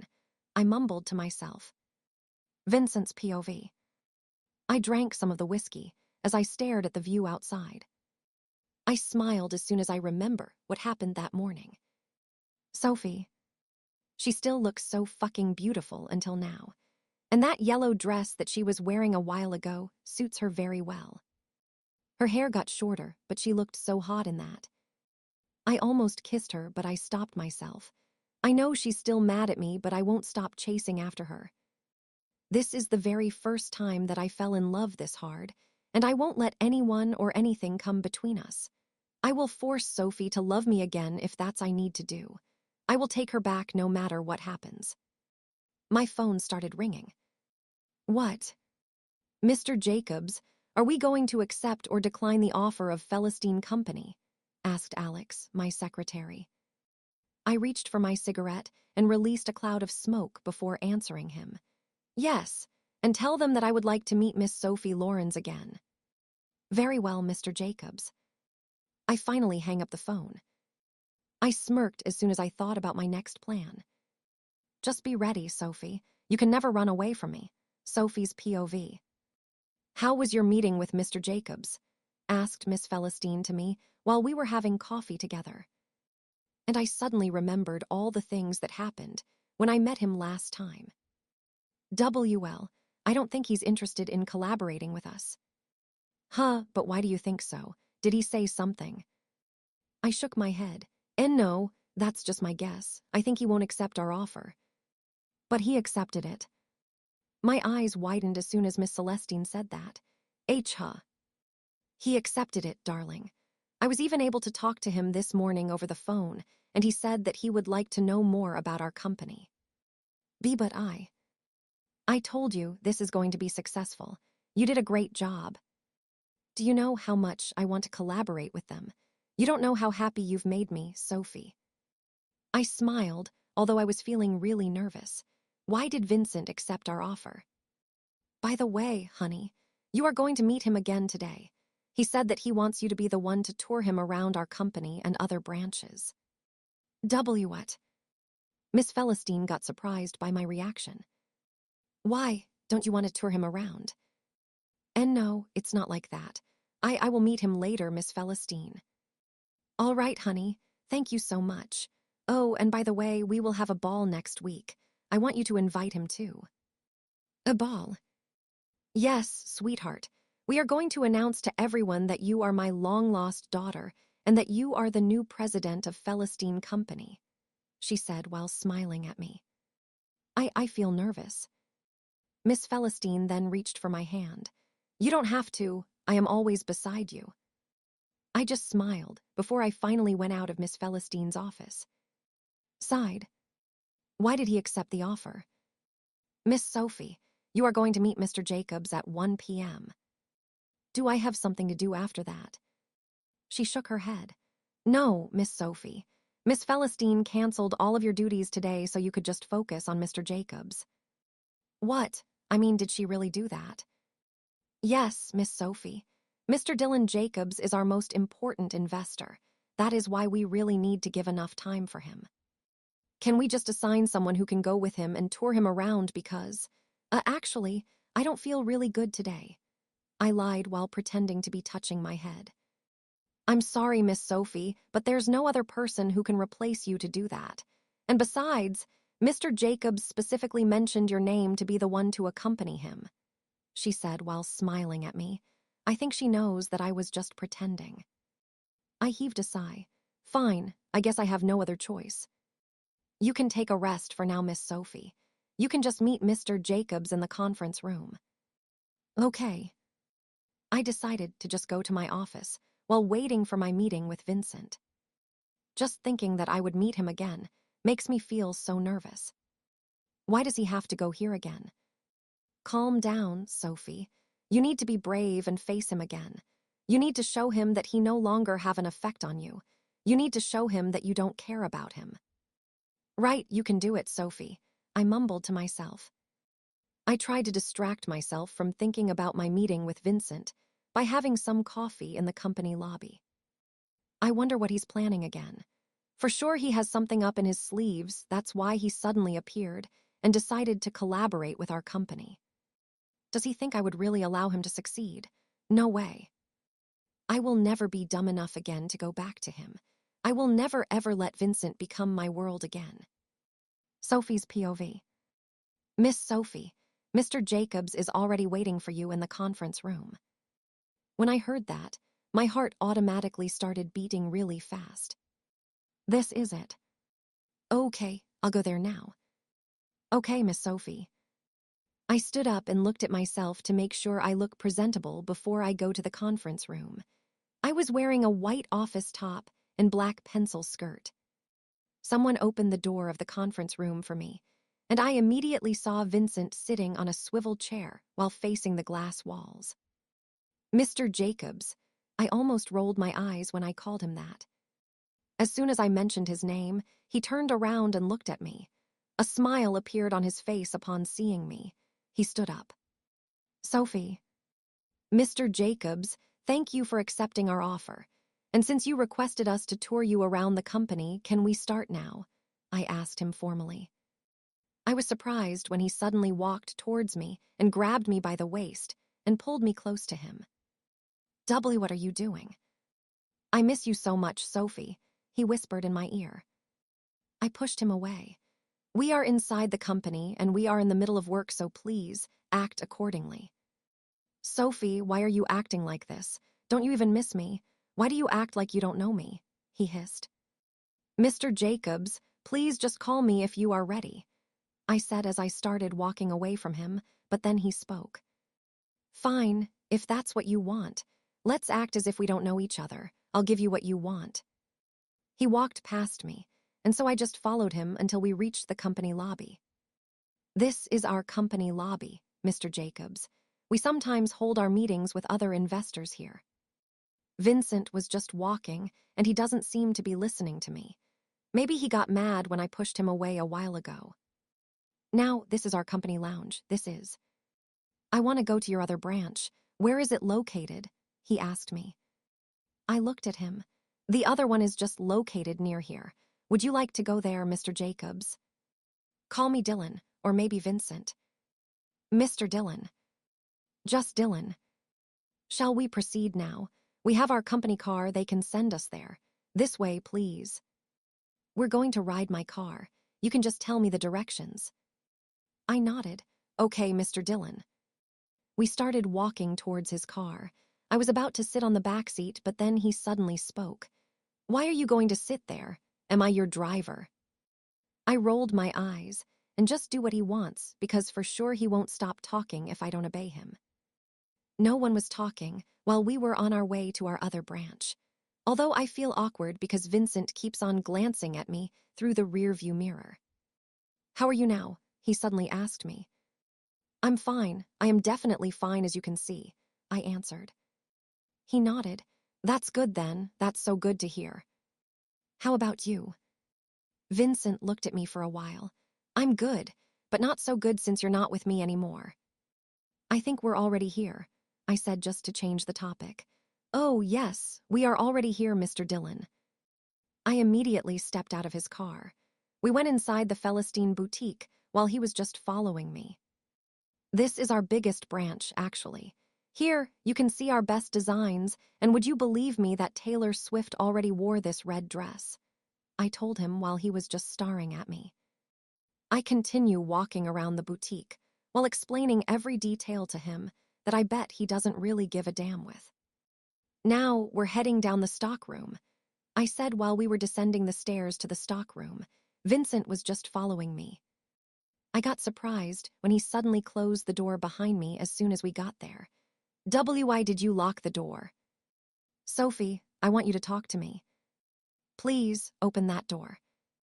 He was leaning at the door, so there was no way I could get there without going near him. I said talk to me first, he repeated. Then talk, I will listen to you, go on, I said while I was getting pissed off. He heaved a deep sigh before talking. About what happened during. How many times do I have to tell you that it was already done? There's no point in talking about the past because we can't bring that back anymore. Can't you see that I'll already happy with what I have now, Vincent? Can't you see that I'm already happy without you? Really, you're happy without me? Yes, I'm so happy without you. He nodded as he clenched his jaw. So, that means you don't love me anymore. I wasn't able to speak immediately. Damn it. See, you can't even answer me, because the truth is, I don't love you anymore. Is that what you want to hear? I don't love you anymore, Vincent. I don't. And before I could even speak, Vincent suddenly grabbed me by the waist and pulled me close to him. Then let's see if you're telling the truth, he said before he crashed his lips into mine. Sophie's POV. Sophie, I want you to talk to me. Please, open that door. He was leaning against the door, so there was no way I could get there without going near him. I said talk to me first, he repeated. Then talk, I will listen to you, go on, I said while I was getting pissed off. He heaved a deep sigh before talking. About what happened during. How many times do I have to tell you that it was already done? There's no point in talking about the past because we can't bring that back anymore. Can't you see that I'll already happy with what I have now, Vincent? Can't you see that I'm already happy without you? Really, you're happy without me? Yes, I'm so happy without you. He nodded as he clenched his jaw. So, that means you don't love me anymore. I wasn't able to speak immediately. Damn it. See, you can't even answer me, because the truth is, I don't love you anymore. Is that what you want to hear? I don't love you anymore, Vincent. I don't. And before I could even speak, Vincent suddenly grabbed me by the waist and pulled me close to him. Then let's see if you're telling the truth, he said before he crashed his lips into mine. My eyes widened in surprise as soon as I felt Vincent's lips on mine. It took a few seconds for me to realize what he was doing. I tried pushing him away, but he was so strong that he was able to switch our places and pinned me to the door without leaving my lips. He tried to bite my lower lip for me to give him an entrance inside my mouth, but I kept my mouth close. I thought he was finally going to let go of me, but I got surprised when he suddenly put his right hand on my left boob and started massaging it through the thin fabric of my blouse. I tried to push him away again, but he held both of my hands only with his left hand and pinned it above my head, leaving me helpless. You are mine, Sophie. You will forever be mine, he whispered when he moved his face away from mine. I am not your property, Vincent. I am no longer the Sophie that you met, I said while looking sharply at him. He smiled cockily. Really? Then why is your own body responding to my touch? I'm not. I moaned when he suddenly traveled his right hand down to my skirt. He put his hand under my skirt and pressed his palm on my mound, which caused my body to arch. Stop it, Vin, you pervert. Sophie, you can get mad at me all you want, but you can't deny the fact that you're still craving for my touch. I could even feel how wet you are down here, Do you want me to put a finger inside you?" he said with a husky voice. I gulped. Stop it. Let go of me, Vincent, or I will surely kill you," I yelled. "Kill me with pleasure," I said. Before I could even speak again, he cupped both of my cheeks and claimed my lips again. He was kissing me passionately as if he really missed doing it. I just caught myself kissing him back, and I felt his lips formed a smile when I did that. I put my arms around his shoulders. The way his lips tasted, it was still the same, and I would be a fool if I say that I didn't miss it. Vincent's lips traveled down my neck. "I missed you so much, Sophie," he whispered as he continued planting kisses on my neck. I pushed him away from me for a while, which made him look at me with confusion. "What?" he asked. "I missed you too, my husband," I said. And to his surprise, with all of my strength, I kicked his groin. "What, huh?" he groaned as he held his crotch. That's when I found the chance to escape from him. I opened the door and ran as fast as I could. "Sophie, come back here," I heard him yell. Good thing there was a service shuttle of our company outside. That's why I was able to easily escape. I was catching my breath while I was inside the shuttle. I kept on looking outside to see if Vincent was following me. That was close. I knew it. That's what he's been planning to do in the first place. I shouldn't have agreed on touring him around. Sophie's POV. What? Vincent and Dylan Jacobs are the same person. And he what? He tried to kiss you, Sabrina said as soon as I told her about everything that happened yesterday. I wasn't able to talk to Sab for the past few weeks because she's been out of the country for a while. Why, yeah, when I brought him to the stockroom, he tried to kiss me, I said while looking away. He tried, or you really let him kiss you? Sabrina asked while looking skeptically at me. I bit my lower lip. He kissed me all of a sudden. I didn't have a chance to push him away. Sabrina shook her head. Oh, Sophie, I know you really well. And for sure you kissed him back, right? And did something beyond that happen too. What? Oh, of course not. And nothing happened after that because I already kicked him in the groin. Ouch, that hurt as fuck, Sophie. Hey, ha ha. He deserves that. And the next time he tries to go near me again, I won't hesitate to do it again and again until he becomes impotent. But if that happens, you won't be able to experience the best sex of your life. Sabrina teased me. I glared at her. Sabrina. Just kidding, haha. Then my phone rang. I excused myself from Sabrina to answer Miss Celestine's call. Hello. Sophie, can you go to my office now? Sure, I will go there immediately, Miss Celestine. Okay, we'll wait for you here. Okay. Then she finally hung up the phone. I looked at Sabrina. Miss Celestine wants me to go to her office. Your mom. Why, yes. Sophie, why don't you address her as Mom or Mommy?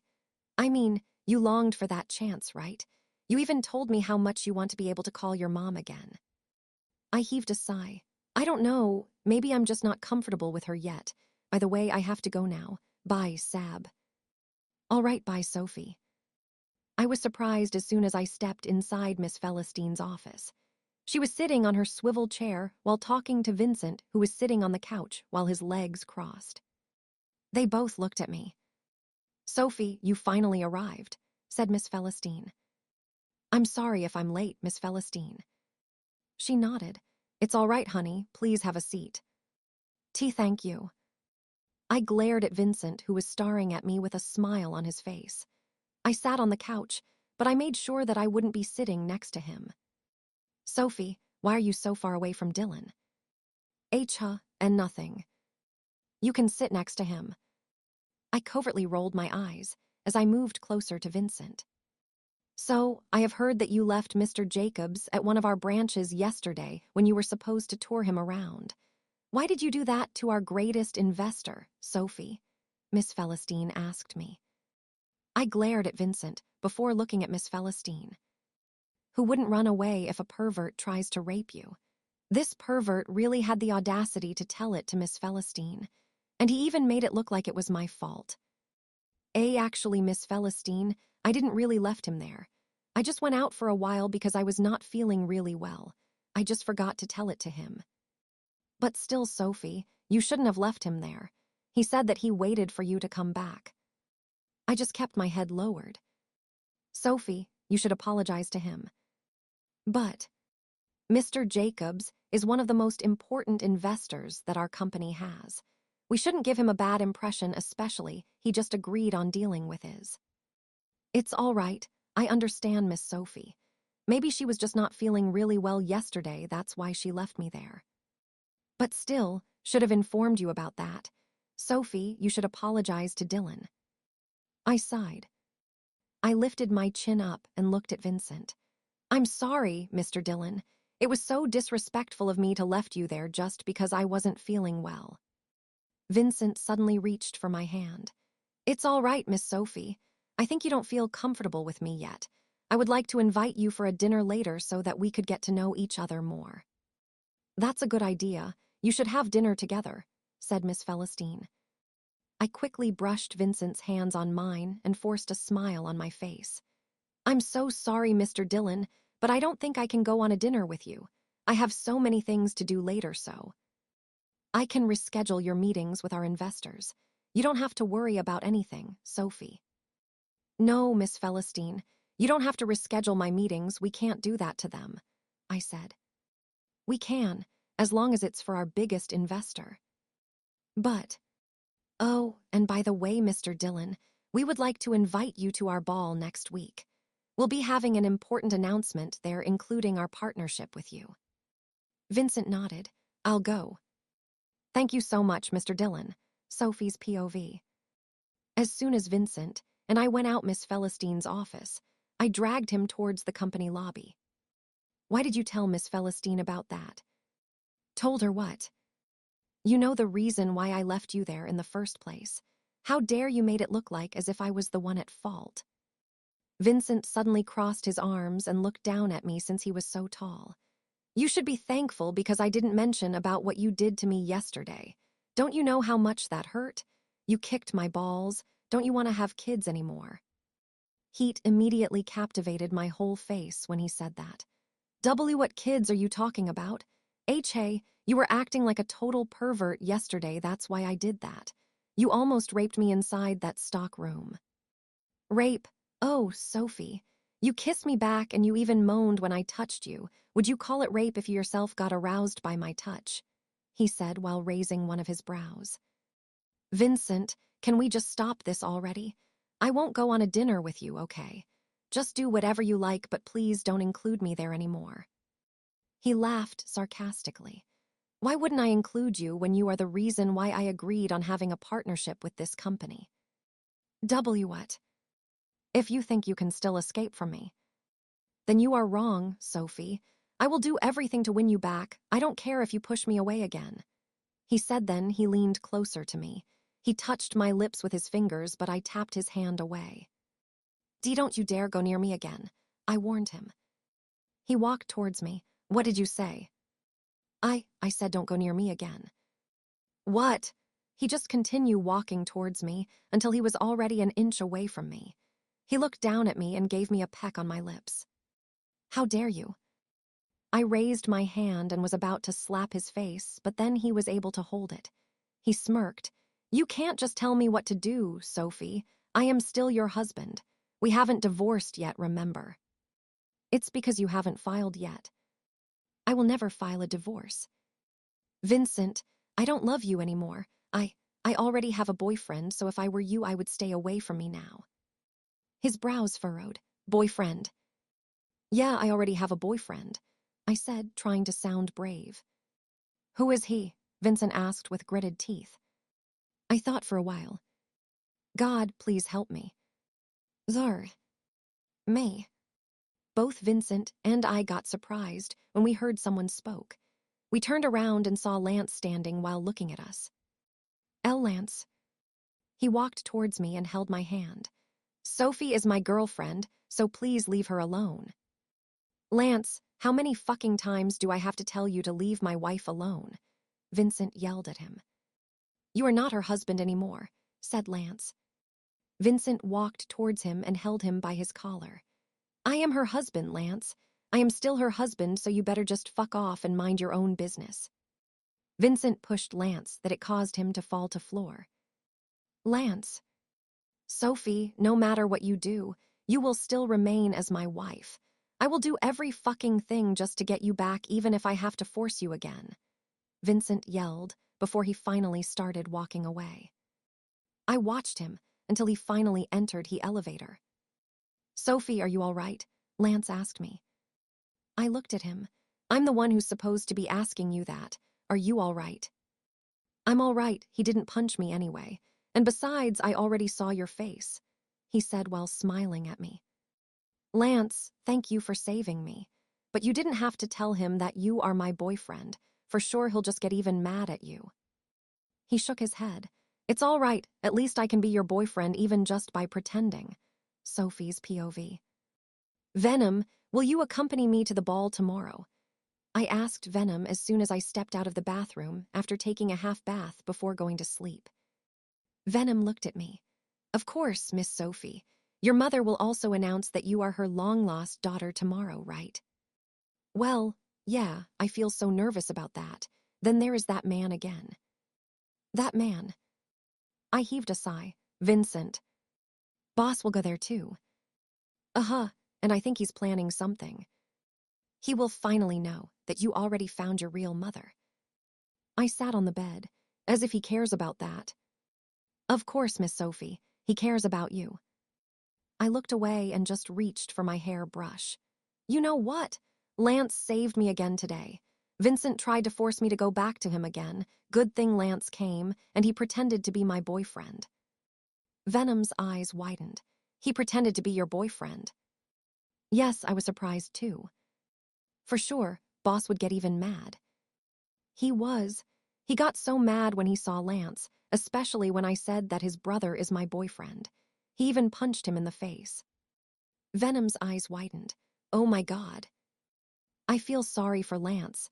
I already rejected him, but he's still there for me. He's so kind. I don't deserve him. He just loves you so much. I sighed, and that's what makes me sad the most. I don't want to hurt Lance, but I don't want to give him false hopes either. I understand you, Miss Sophie. And I think Sir Lance also understands that, so you don't have to worry about that. We went silent for a while, but then Venom spoke again. How about Boss, Miss Sophie? What about him? What are you going to do with him? Are you just going to push him away forever? Do you really want to get rid of him already? That particular question made me silent. Vincent's POV. Damn, Lance. He said that he doesn't like Sophie and has no plan to take her away from me, but he always appears whenever I find the right time to corner Sophie. Why does he keep on acting like a superhero in front of Sophie? And how dare he tell me that Sophie's no longer my wife? I balled my hands into a fist and hit the steering wheel of my car. Her boyfriend is Lance, huh? So that perfect big brother of mine finally stole my wife again from me. And does he think he can get my wife just like that? I started the engine of my car and drove off to our base. I walked straight into the shooting range where my assistant, Joe, handed me the headphone and safety glasses. He already knows what I came here for. What happened, boss? Joe asked me. Lance came into the picture again. I don't think he has a plan of staying away from my wife. He keeps on sticking around because he knows that Sophie is still mad at me. I stood in position while holding the pistol in my hand. I looked straight to the target. Sophie is mine. I will never ever let her be with anyone else. Then the sound of the gunshot reverberated through the whole range. Whenever a target gets shot, another one appears. I just kept on shooting with Lance and Sophie in my mind. Wow, you were able to shoot all the targets, boss, said Joe. I know that Sophie still wants me after all this time. I know that even if she shows me a cold face every single time, she's still craving for my touch, for my presence. I removed my safety glasses and headphone. Prepare the private jet for me.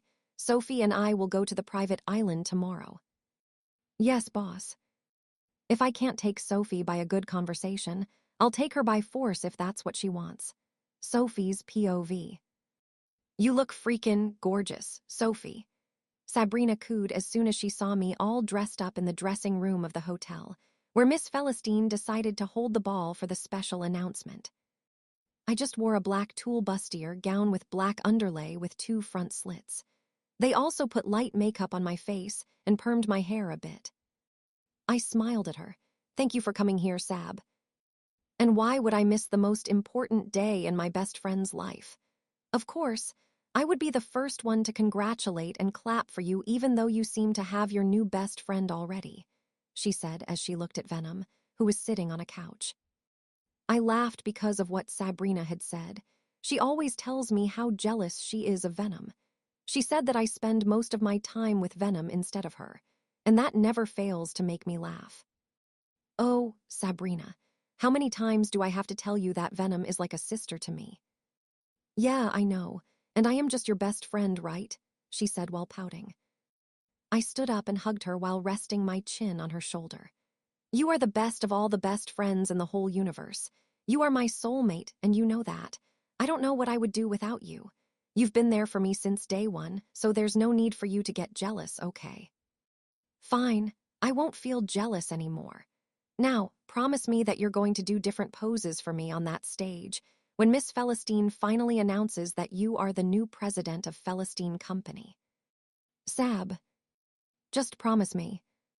Whatever, I said as I rolled my eyes while laughing. Sabrina really has the habit of taking pictures of me every single time. Oh well, aren't all best friends like that? Then the door of the dressing room went open. I smiled as soon as I saw Miss Celestine step inside the room wearing a pink satin dress. Oh my God, my daughter is so beautiful, she said, then she hugged me tightly. You are even more beautiful in that dress of yours. You look like twins. Miss Celestine doesn't even look like your mom, Sabrina commented while looking at Miss Celestine and me. After that, Miss Celestine and I sat down on the couch. She reached for my hand. Are you excited about the announcement? I'm actually nervous, I joked. You don't have to feel nervous, though. I will stay beside you all the time. I'm so excited to finally let everyone know that you are my daughter and the new president of our company. By the way, Sophie, I know it's too early to talk about this, but can you finally live with me after this? I mean, I've been wanting to be with you, and I want us to be closer together. I looked at Sabrina, and then I looked at Miss Celestine again. See, can I think about it for a while? You can bring your friend Venom with you if you want. You know, Sophie, I have been alone in my house for years now. I've been so lonely, and now that I have found you, I want you to stay with me, and at least in that way, I would be able to make things up to you. I want to be your mother, Sophie. I know I can't replace the woman who took care of you when you were just a kid, but I promise that I will do my best. I understand you, Miss Celestine. We went silent for a while, but then the event coordinator walked in and called Miss Celestine. She told us that the event is about to start already. Why don't you just agree to live with your mom already, Sophie? Sabrina suddenly asked me. I don't know. Maybe I'm just not used to being with her. That's why you need to stay with her in the same house. You've been away from her for so many years. It's your time to finally be with your real mother. Sophie, I know you're thinking that you might not feel comfortable being with her in the same house, but after all, she's still your mother. I heaved a sigh as I stared at a corner. Sabrina is actually right. I need to learn how to accept the fact that Miss Celestine is my real mother. She helped me rise again and be the better version of myself, and so I have to make her feel the love of a daughter that she never felt for so many years. Sophie's POV. My hands kept on shaking while I was waiting to be called into the dressing room. The event had finally started, and I was just waiting for the coordinator to inform me if it was time to go out. And just as I thought, the door went open. Miss Sophie, you may go out now. Saul, one of the even coordinators, called me. Okay, I'll go there now, I said as I stood up. Why do I feel so nervous? And why does it feel like something's going to happen tonight? I could hear Miss Celestine's voice while I was standing backstage, waiting for her to call my name so that I could finally go out on stage. I have been looking for her for almost 20 years now. Long ago, I thought I would never find her again. But then God is too good because he let her live. And guess what? He even made way for me to get close to my daughter. I didn't even know that the person that I had been looking for was already right beside me. Ladies and gentlemen, I would like all of you to meet my one and only daughter and also the next president of Philistine Company. As soon as I heard everyone clapping, I walked out from backstage and towards Miss Philistine, who was standing there while smiling proudly at me. I could hear everyone clapping and mumbling to each other. They are probably surprised to know that I am Miss Philistine's daughter. Miss Philistine hugged me, then he guided me to the podium. Good evening, everyone. I greeted the audience. The hotel was filled with people in formal dresses and suits, holding wines in their hands while smiling at me. I smiled when I saw Lance standing near the stage while clapping for me. What a great speech you had there, Sophie. Sabrina hugged me as soon as I went down on stage. Thank you. You did a great speech, Miss Sophie. Venom also said to me. I hugged her with a smile on my face. Thank you so much, Venom. We sat at one of the tables, while the other programs of the event were still ongoing. I told you, there's no need for you to feel nervous because everyone will be happy to know about that announcement. I even heard someone say that they are so excited about your plans and projects for the company, said Sabrina. I didn't feel so nervous because Miss Philistine stayed there with me. Can I sit here with you guys? We all turned our heads only for us to see Lance. I smiled at him. Of course you can. Thanks, he said. Then he sat down beside me. I didn't know that you were going to attend this event, I said to Lance. You know I can't miss any important event, especially when it involves you. We just talked about some random things, especially about my speech a while ago, then all of a sudden, the lights went dim. It only means that it was time for a dance already. Shall I dance with the new president of Philistine Company? Lance suddenly said to me as he reached for my hand. Sure, I said. We walked to the crowd of people busy dancing with each other too. I put my arms around Lance's shoulders while he put his hands around my waist. It's been a long time since the last time that we danced with each other, right? Lance said to me. You're right, I missed your dance. I kidded. Lance laughed because of what I said. Did you miss my dancing skills? Well, I missed yours too. We were talking there until someone suddenly spoke. Can I have a dance with my wife? My eyes automatically widened as soon as I heard his voice. Lance and I stopped dancing and looked at him. Vincent.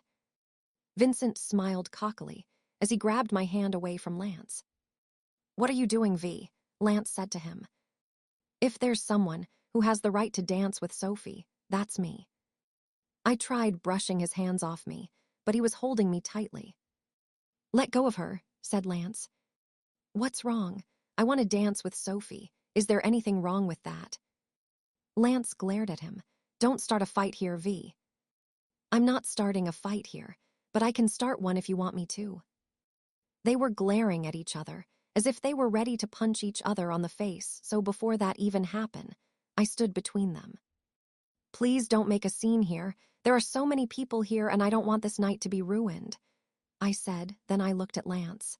Let me just handle it, Lance. You can just wait for me at our table.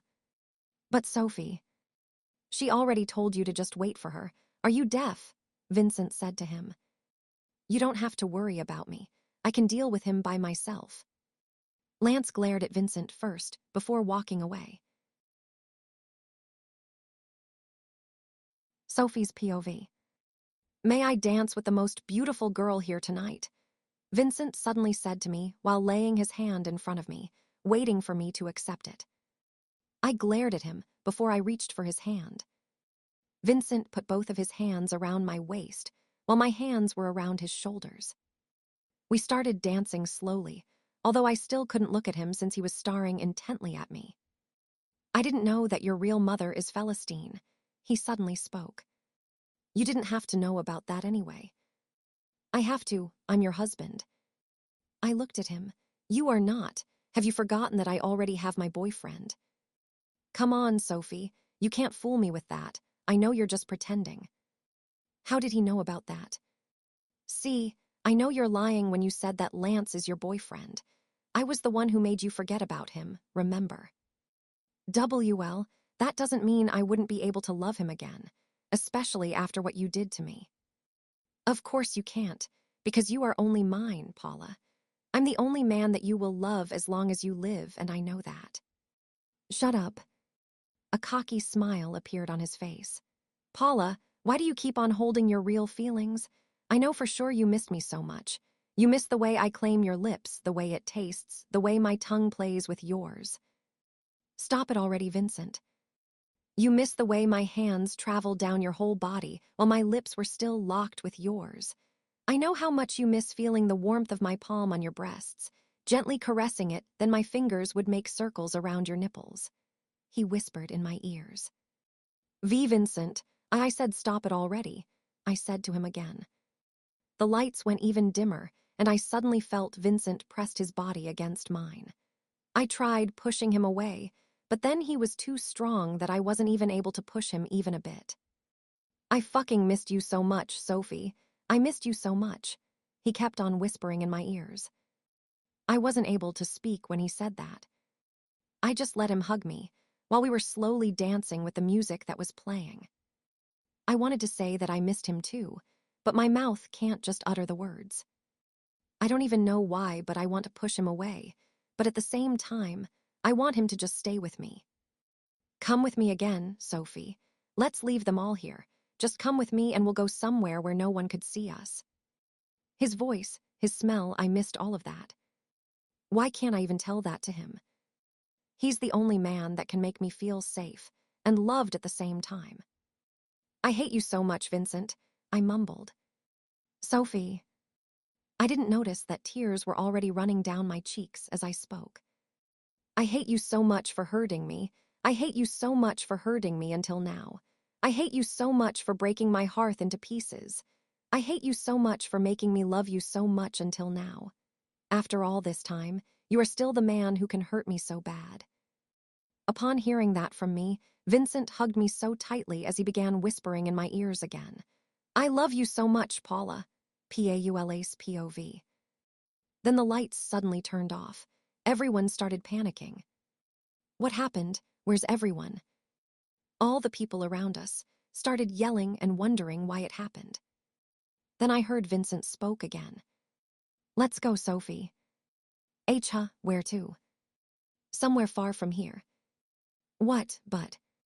I just felt him grabbed my hand, and we started running away to the direction that I don't even know where.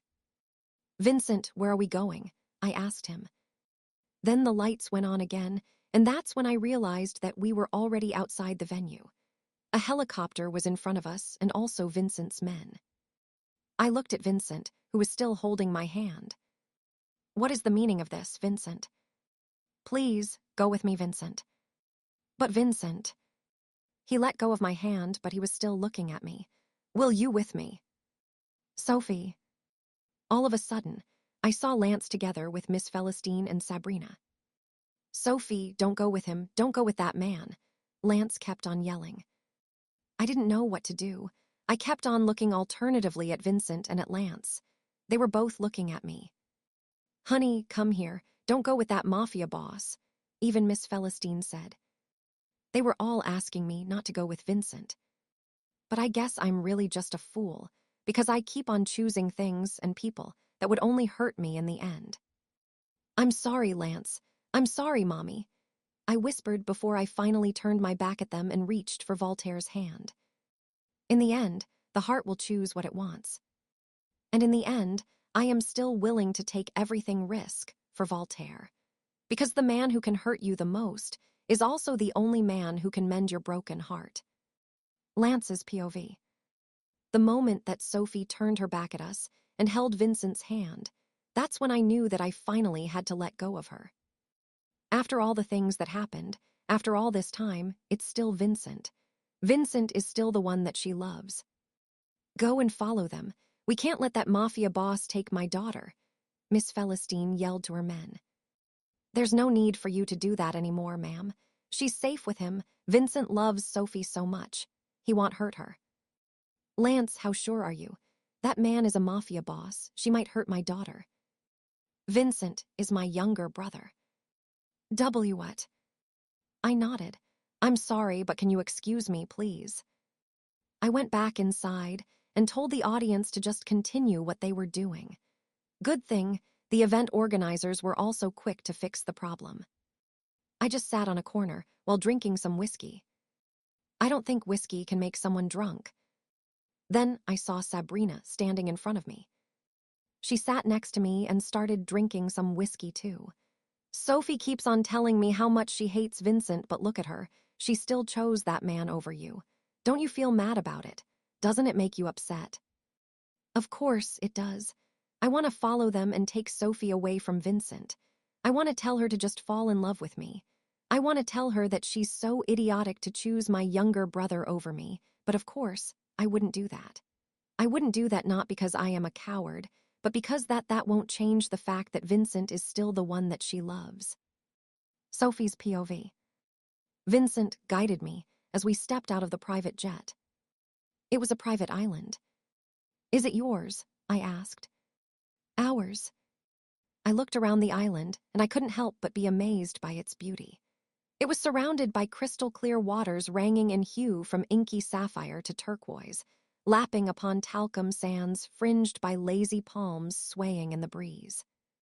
This is beautiful, I mumbled. But you're still the most beautiful. I smiled at him. Vincent held my hand again as we entered the private villa.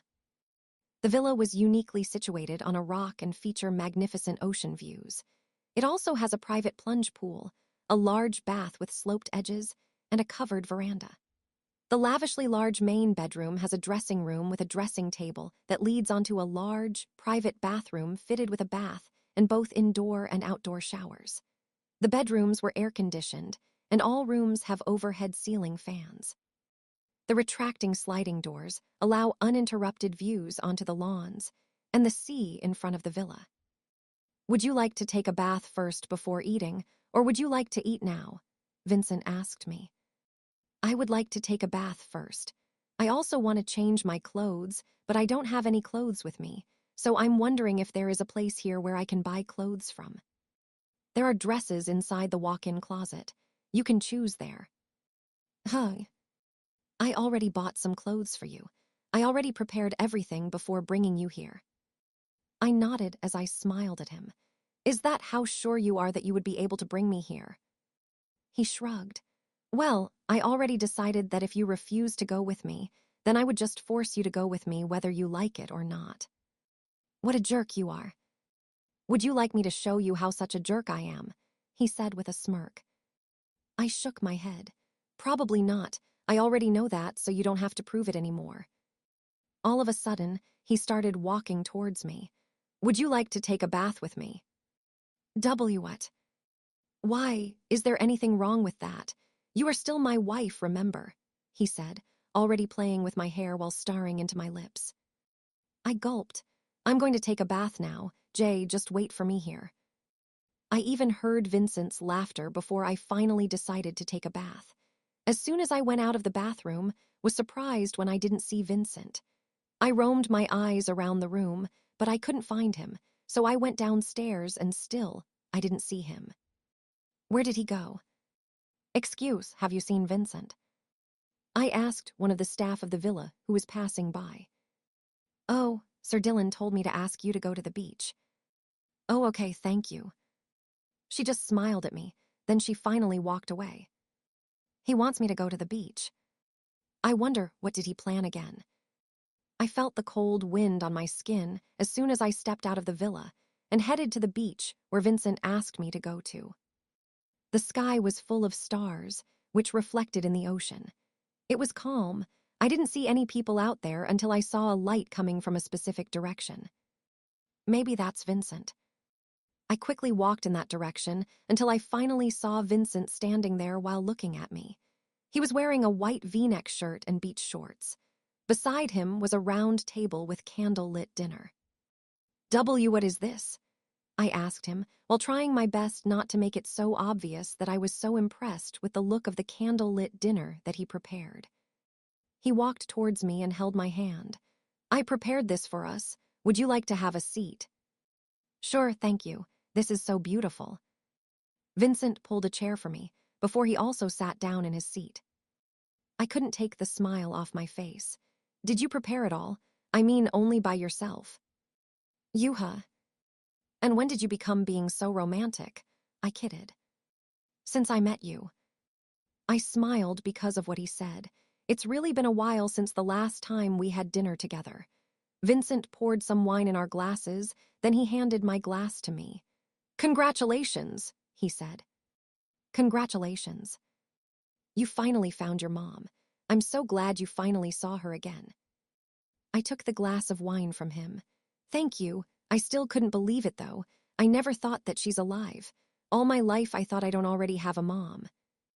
I'm happy for you. Thank you, I smiled. Should we toast to that? He asked while raising his glass. I raised my glass too. Toast to that. We both drank our wine. Then we were captivated by silence for a while. Isn't it so beautiful here? I mean, so peaceful. It feels like there's no problem. We're very far from everyone, far from all the things that could hurt us. I'm sorry. I stopped talking when I heard Vincent spoke. I looked at him with furrowed brows. I'm sorry for hurting you, for everything that I have done to you, for making you experience all of this. I'm sorry for bringing you into my world. Don't say that. It's not as if I didn't want this. I'm the one who's supposed to be saying sorry to you. I'm always cutting you off whenever you try to explain yourself. I'm sorry for making it hard for you. I'm sorry if you had to be in trouble with your whole family just because of me. We were already in trouble even before you came. You just made the trouble worth it, he said. Vincent. Marry me again, Sophie. My eyes widened. What? He looked directly into my eyes. Marry me again. Sophie's POV. Marry me again, Sophie. My eyes widened. What? He looked directly into my eyes. Marry me again. Vincent, are you serious? We're still married anyway. You haven't filed a divorce, right? That marriage was fake. I only married you because I wanted someone to entertain me, but this time I want it to be a real marriage. I want us to start all over again. I want you to marry me again, Sophie. I want you to spend the rest of your life by my side. Will you marry me? He was looking straight into my eyes while he was saying all of those things. There, I could see the sincerity in his eyes. My heart was beating really fast, and I could feel tears starting to fill my eyes. It was as if everything around us disappeared. Oh, of course, I will marry you again, Vincent. You know how much I love you. You know how much I am willing to be with you no matter how many times you hurt me. I will stay by your side no matter what happens. All of a sudden, Vincent stood up and held my hand as he made me stand up too. He wiped the tears in my eyes and cupped both of my cheeks before finally claiming my lips. His lips that I've longed to taste again. His touch that never fails to make me feel relieved. I'll choose him. God knows how much I love this man. And I know many things awaits us after this, but I don't want to think about that. All I want is to enjoy this moment with the man that I chose, and I will choose over and over again. When Vincent moved away from me, he took a small box in his pocket and showed me a silver engagement ring.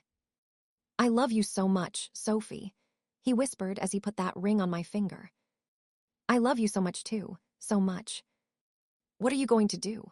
I asked Vincent when I saw him lying on the bed. He looked at me, waiting for me for what? For you to lie here beside me. And who said that we're going to share the same bed? I said, raising an eyebrow at him. Me. I frowned at him. We're not going to share the same bed. We are going to share the same bed, honey, whether you like it or not. There's no other bed here. Well, at least you can sleep on the couch, I said. He then got up from the bed and stared at me. We're married, Sophie, and we're going to get married very soon again. What's the problem about sharing the same bed? We can't share the same bed until we get married again. We can. No, we can't. Yes, we can. I was surprised when he suddenly stood up and walked towards me. He lifted me up in his arms and made me lie on the bed, then he crawled on top of me. What are you going to do? I said we're not going to share the same bed. He smirked. Do you want to play with me? What? Let's play chess. like what we used to do. But this time, this would only be one game. If I win, I'll ask you to do anything that I want you to do. Same things goes for you. You can ask me to do anything you want me to do too. He said then he gave me a peck on my lips. He hasn't even won yet, but he already kissed me. Deal. If I win, you'll have to sleep on the couch. Deal. Oh, that infamous smirk of his. He really thinks I can't defeat him. And he was right. He won, as always.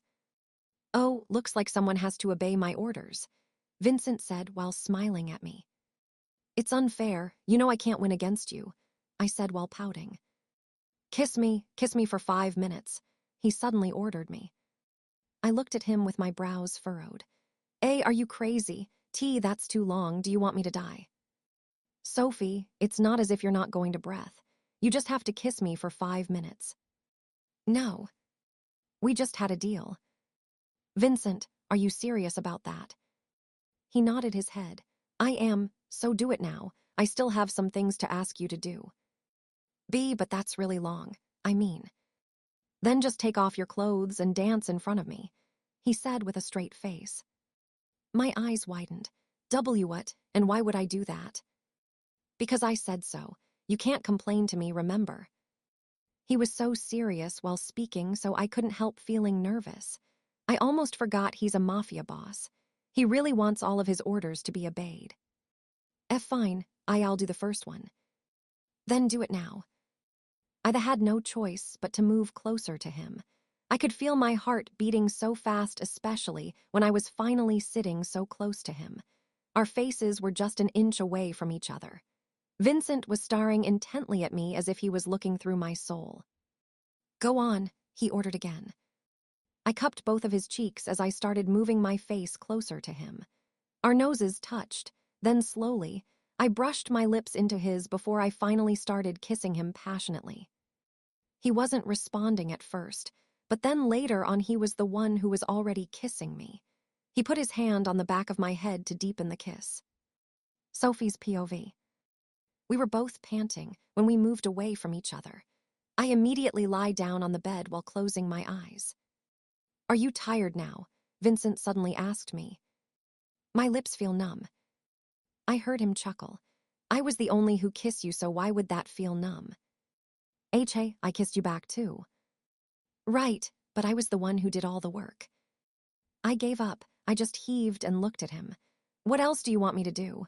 Are we going to finally sleep? No, we're not done yet. I didn't bring you here for just a kiss. Vincent. I want you to try make love to me, Sophie. I want you to ride me, he whispered in a husky voice while staring right into my eyes. Heat captivated my whole body upon hearing that from him. He wasn't smiling when he said that, so I know that he was dead serious. I wasn't able to speak for a while. Then all of a sudden, Vincent leaned his head on the headboard and looked at me. Do it. And as if he just cast a spell upon me, I immediately obeyed what he said. Maybe I was craving for it too. Maybe I want to do that too. First, I took my clothes off until I was only wearing my bra and underwear.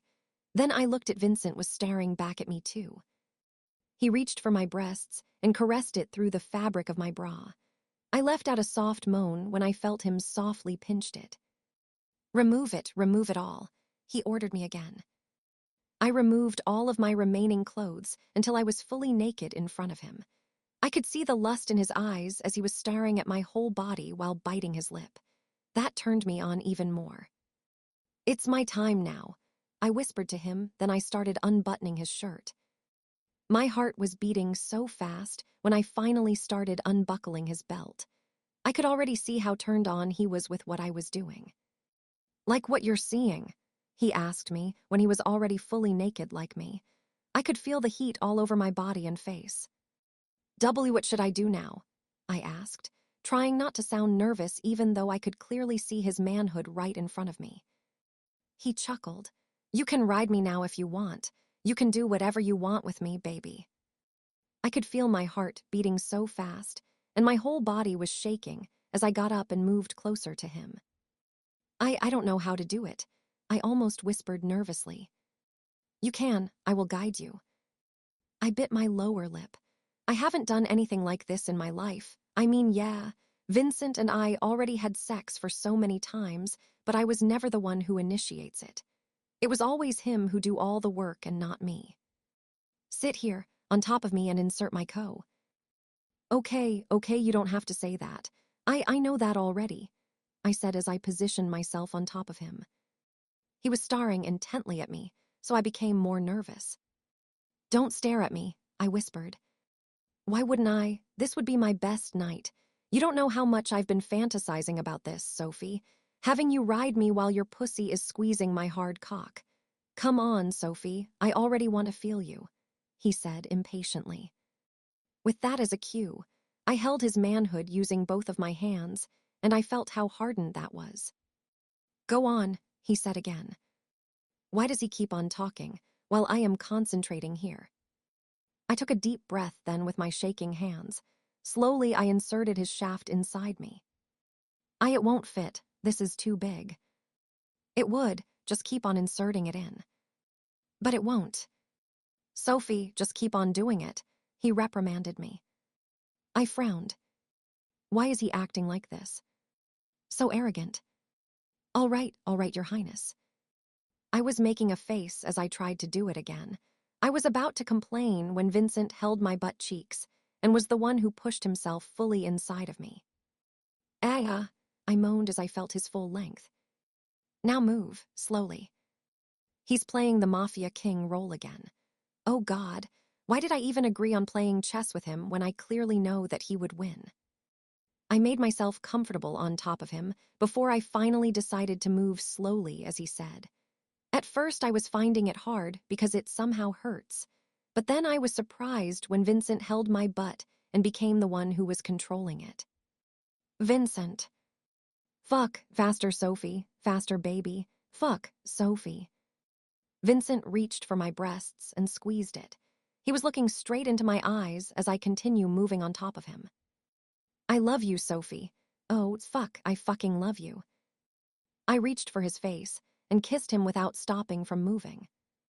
He loves me, that's enough for me, Sophie's POV. I woke up without Vincent beside me. I roamed my eyes around the room, but I didn't find him. Vincent. I got off the bed and picked up my clothes on the floor and wore it. Where did he go? I suddenly remembered that first time something between the two of us. He also left me inside my room. Did he do it again? Did he leave me again? I was about to open the door to go out when someone opened it. Vincent. Where are you going? He asked me as soon as he stepped inside the room holding a tray of food. I looked at him. I thought you already left me. And why would I leave you here? I just thought you. Come on, sit right there. We'll have our breakfast. He walked towards the round table and put the food that he brought. He then sat on the couch and looked at me. Sit on my lap. I'll feed you. Huh. Sit here, he said, tapping his lap. My lips formed a smile as I walked towards him and obeyed what he said. I sat on his lap facing him. Did you make all of that? I asked him. Well, no.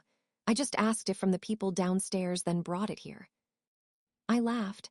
Still, that's so sweet of you. Thank you for bringing something for breakfast. I leaned closer to him and gave him a kiss.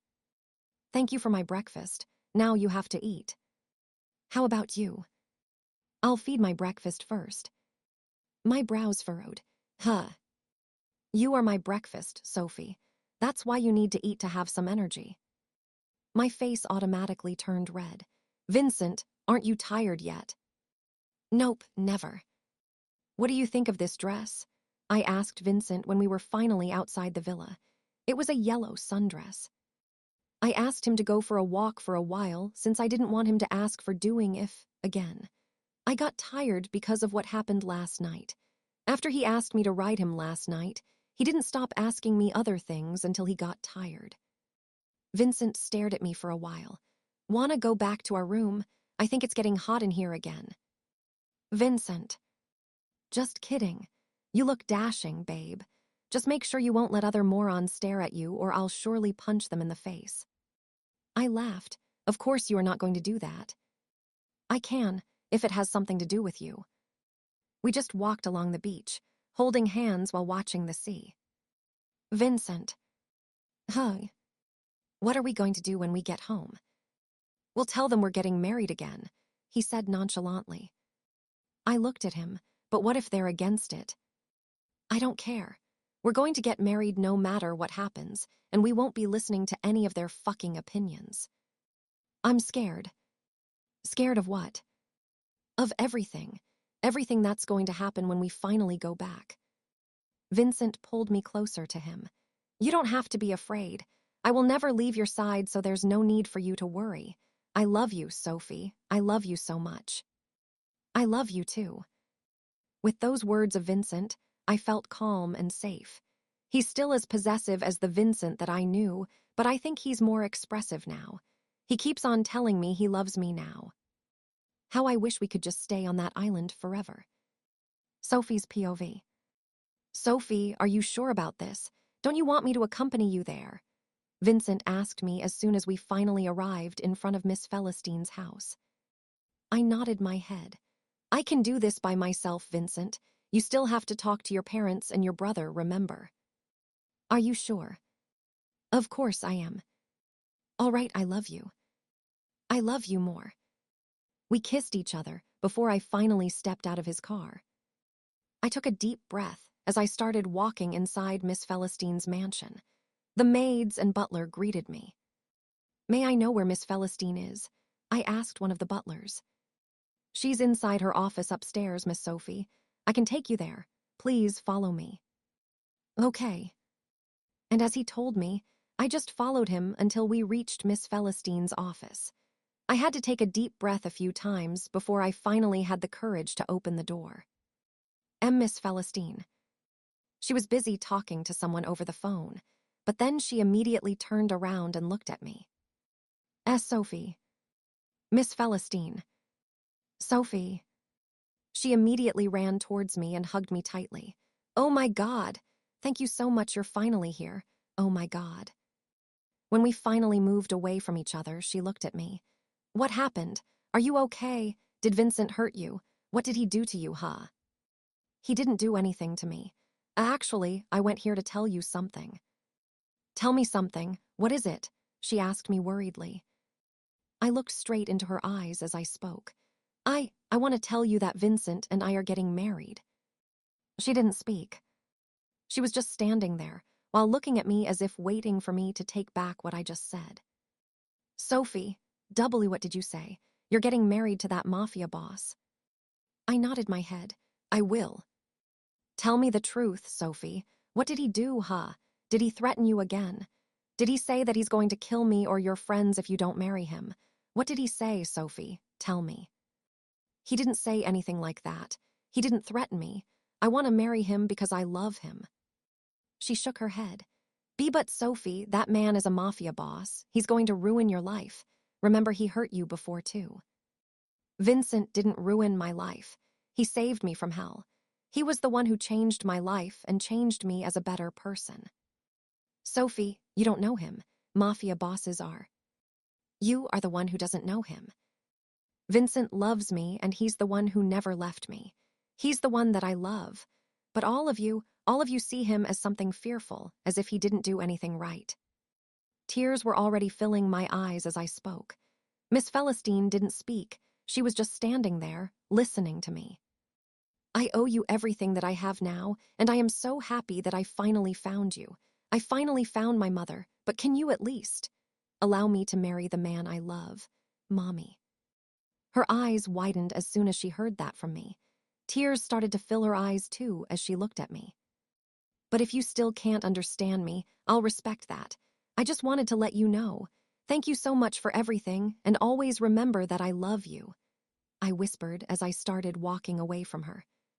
But before I could even open the door again, I felt her arms around me, embracing me from behind. No, Sophie, please don't go. I've spent my whole life looking for you, so I can't afford to lose you again. You are all that I have now, Sophie. And if Vincent is the only one that could make you happy, then I don't have the right to hinder your love for each other. You know, all I want is to see you happy. I turned around and faced her.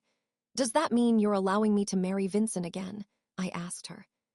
She wiped the tears from my eyes and nodded with a smile. If that's what would make my baby happy, then I can't say no. Thank you, Mommy, I said as I hugged her tightly. Thank you so much. Vincent's POV. I parked my car in front of Lance's house. Sophie made me promise yesterday that I should talk to him and our parents about our wedding. That's why here I am. Good evening, Sir Vincent. One of his maids greeted me. Where's Lance? He's inside his library, sir. I nodded as I entered his mansion. I went straight to his library, and there I saw him drinking whiskey alone. May I join you? He shifted his gaze at me and furrowed my brows upon seeing me. He looked surprised, but then he just shrugged and beckoned me to sit on the chair next to him. Since there was only one glass there on the table, I just drank the whiskey directly from its bottle. Wanna play chess? I got surprised when he asked me. Sure. He then stood up and brought his chessboard as he sat back in his chair again. What should we make a bet on? I asked him when I was finally done arranging the pieces. Sophie. My brows furrowed. What? The winner will have Sophie. The loser couldn't do anything about it. I stared at him for a while before I spoke. I won't let you win. We started the game with both of us paying so much attention to one another's moves. Of course, I couldn't let him win. You've improved so much, he commented when our match finally ended. I leaned on my chair and looked at him. Looks like I'm better than you now. You can't have Sophie. He laughed. Even if I win, Sophie will forever be yours anyway. You're the one that she loves. Silence captivated both of us for a while. You know what, V? I can still remember those days when we used to play chess and I always win against you. Those days when we used to be always with each other, then I'll help you with your assignments. We'll play basketball together, and that's the only time you can win against me. You were never good at sports because all you keep on doing is study, which I hated doing the most, I said. I'm so sorry, V. I looked at him. For what? For not being able to be a good big brother to you. For not being able to protect you and defend you from Mom and Dad all the time. Lance, you know I was always envious of you. You get all the attention from our parents, from all the girls that I've loved before. I was so envious of you because you could always easily get whatever you want. I've always wanted to be in your place, to be the smart one, to be able to at least know what it feels like when your parents are proud of you. But you know what? Even if I wanted to, I just couldn't get so mad at you. Because you are the only one who never made me feel inferior. You are the only one who compliments me whenever I do something right. You were the only one who appreciated me. So why are you talking like that? You never owed me an apology. He smiled, then he suddenly pats my head. I'm so proud of you, V. You've really grown up a lot now. TSH. We drank some more whiskey before I finally spoke again. By the way, in case you want to go, Sophie and I are planning to get married again.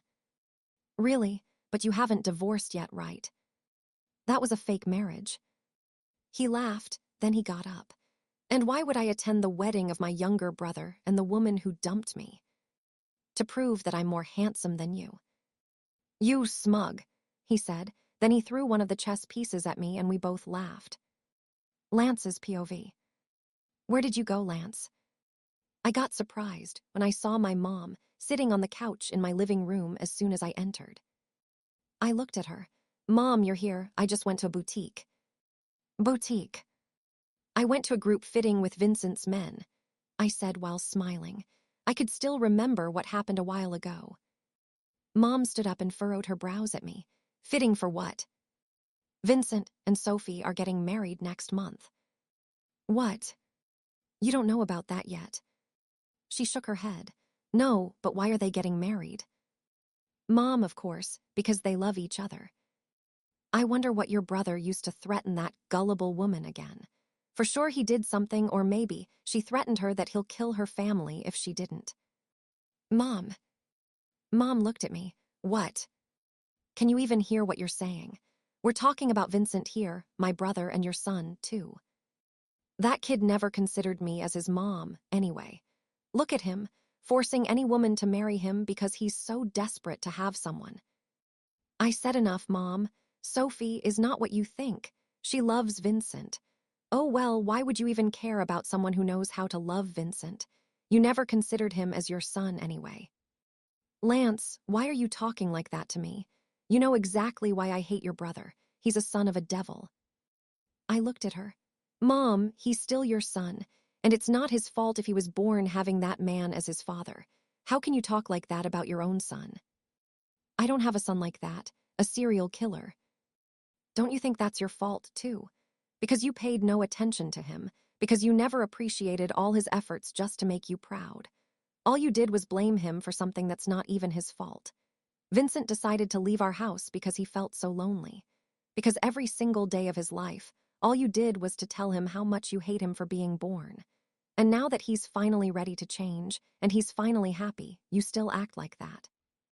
If you don't care about him, well, I do.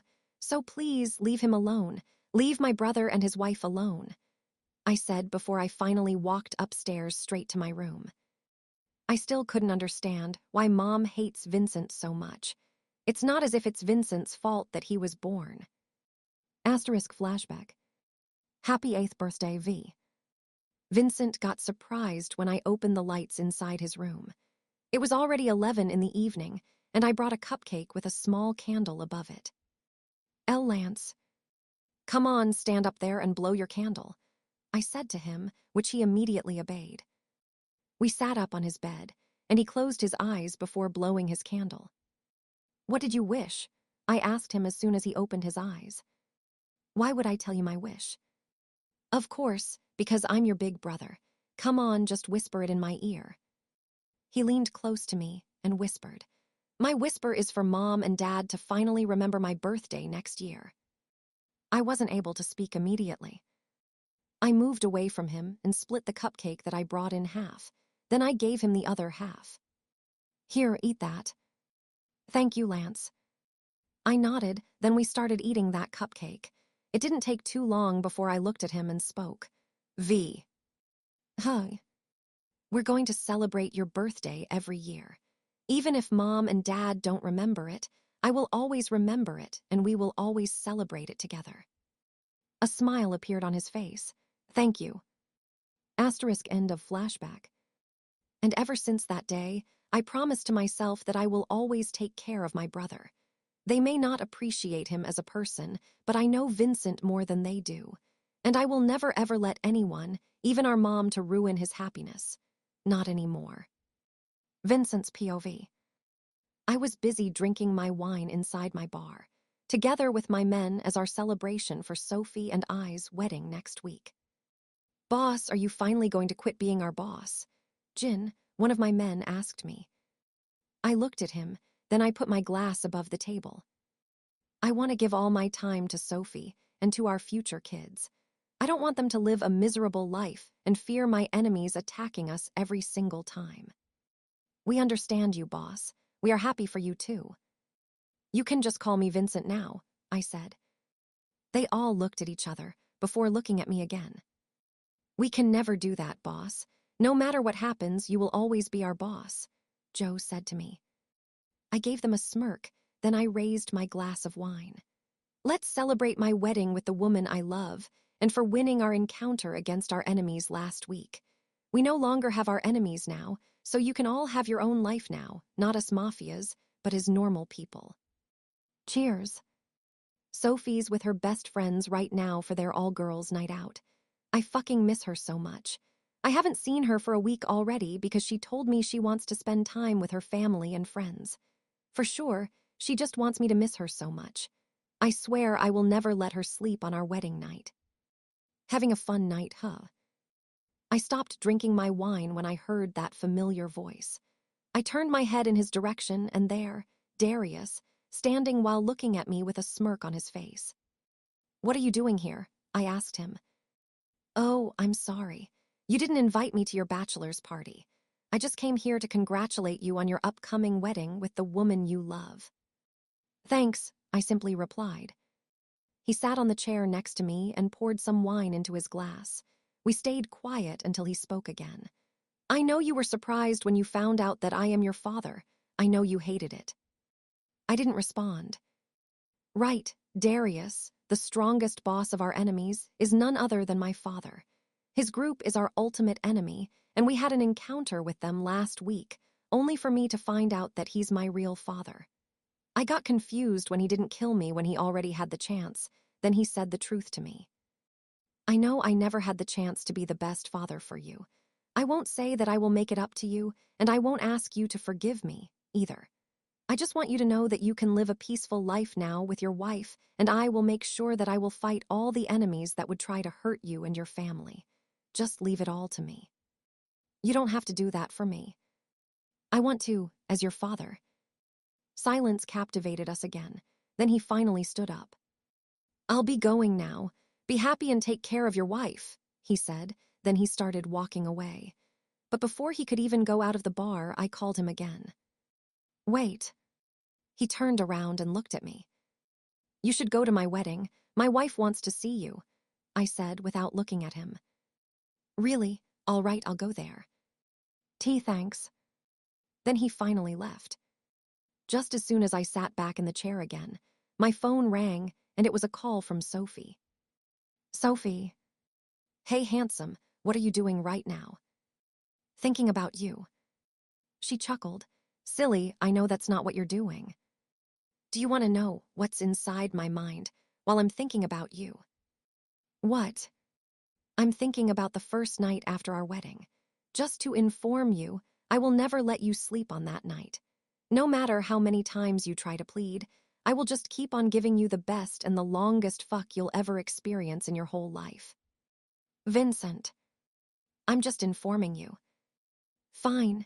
By the way, I just want to tell you that I just talked to Monica a while ago, and also, I'll have dinner with your brother later. I drank some of my wine. Oh, so you're planning to meet my brother when you haven't even made an appointment with your own husband. Don't you even miss me? Oh, so are you jealous now, over your own big brother? I am. Vincent, are you even serious? I'm just kidding. Go on and eat dinner with him whenever you want. I heard her laugh. Really? You know how to make jokes now, huh? Oh well, I feel so happy right now because it feels like everything's starting to feel complete. At least now we know that no one is against it anymore. My father's going to our wedding. Oh, so what? Wait, are you serious? Is he really going? Yep. Oh my God, Vincent, I am so happy for you. Oh, I think I'm going to cry. What? Where are you? You don't have to come here. I just feel so happy for you. I am so happy for you, Vincent. I can't wait to see you already. Me too. Sophie's POV. I'm so sorry I'm late, Sophie. I just encountered a noisy woman on my way here. Lance said to me as soon as he sat on the chair in front of me. Noisy woman. Yes. Anyway, I don't want to talk about that stranger anymore. Wait, did you just cry? I wiped the tears from my eyes. I just cried because I am so happy. May I know the reason? Is it because your wedding is already next week? That's one of the reasons, but Vincent just told me that his father is going to attend our wedding next week, I said while smiling at him. Really? That's cool then. For sure, V's going to be so happy. I know he already is. I know he got so surprised, but I'm sure that he's so happy right now, especially now that he finally found his real father. That's right. I'm so happy for him too. Lance and I just talked about some random things while eating that we lost track of time. He also sent me home. Thank you for sending me home, Lance, I said to him when we were finally standing in front of my mom's house. No worries. I smile at him. Bye, take care.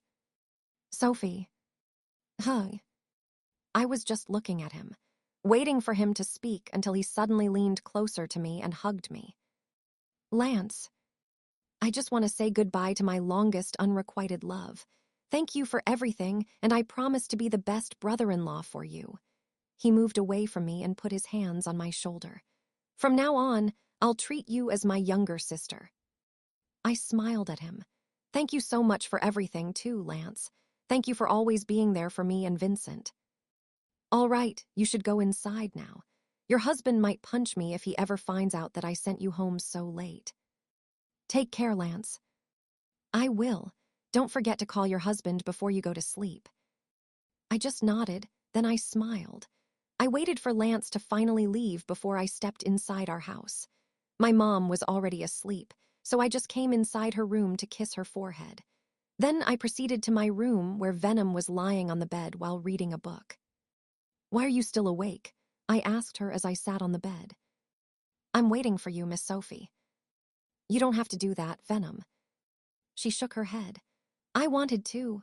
You are already going to marry Boss next week, so that means we wouldn't be able to sleep together anymore. I just want to cherish the moments that we're still together." "Oh, Venom, you really are the sweetest sister I could ever have. Thank you so much for staying with me, Venom. I will definitely miss our late-night snacks and talks.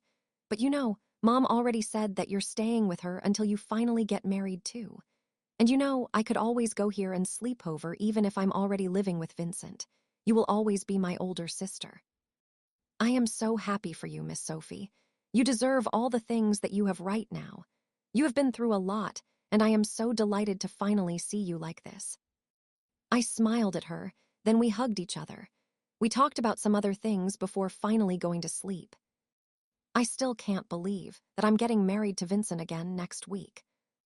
We've been through a lot, we almost got divorced, and I almost hated him forever.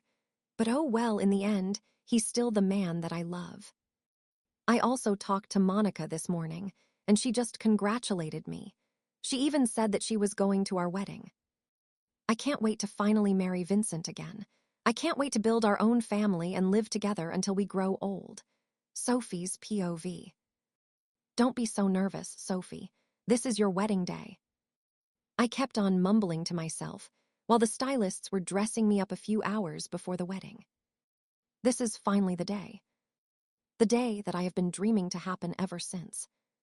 "Oh my God, Sophie, you look dashing as ever.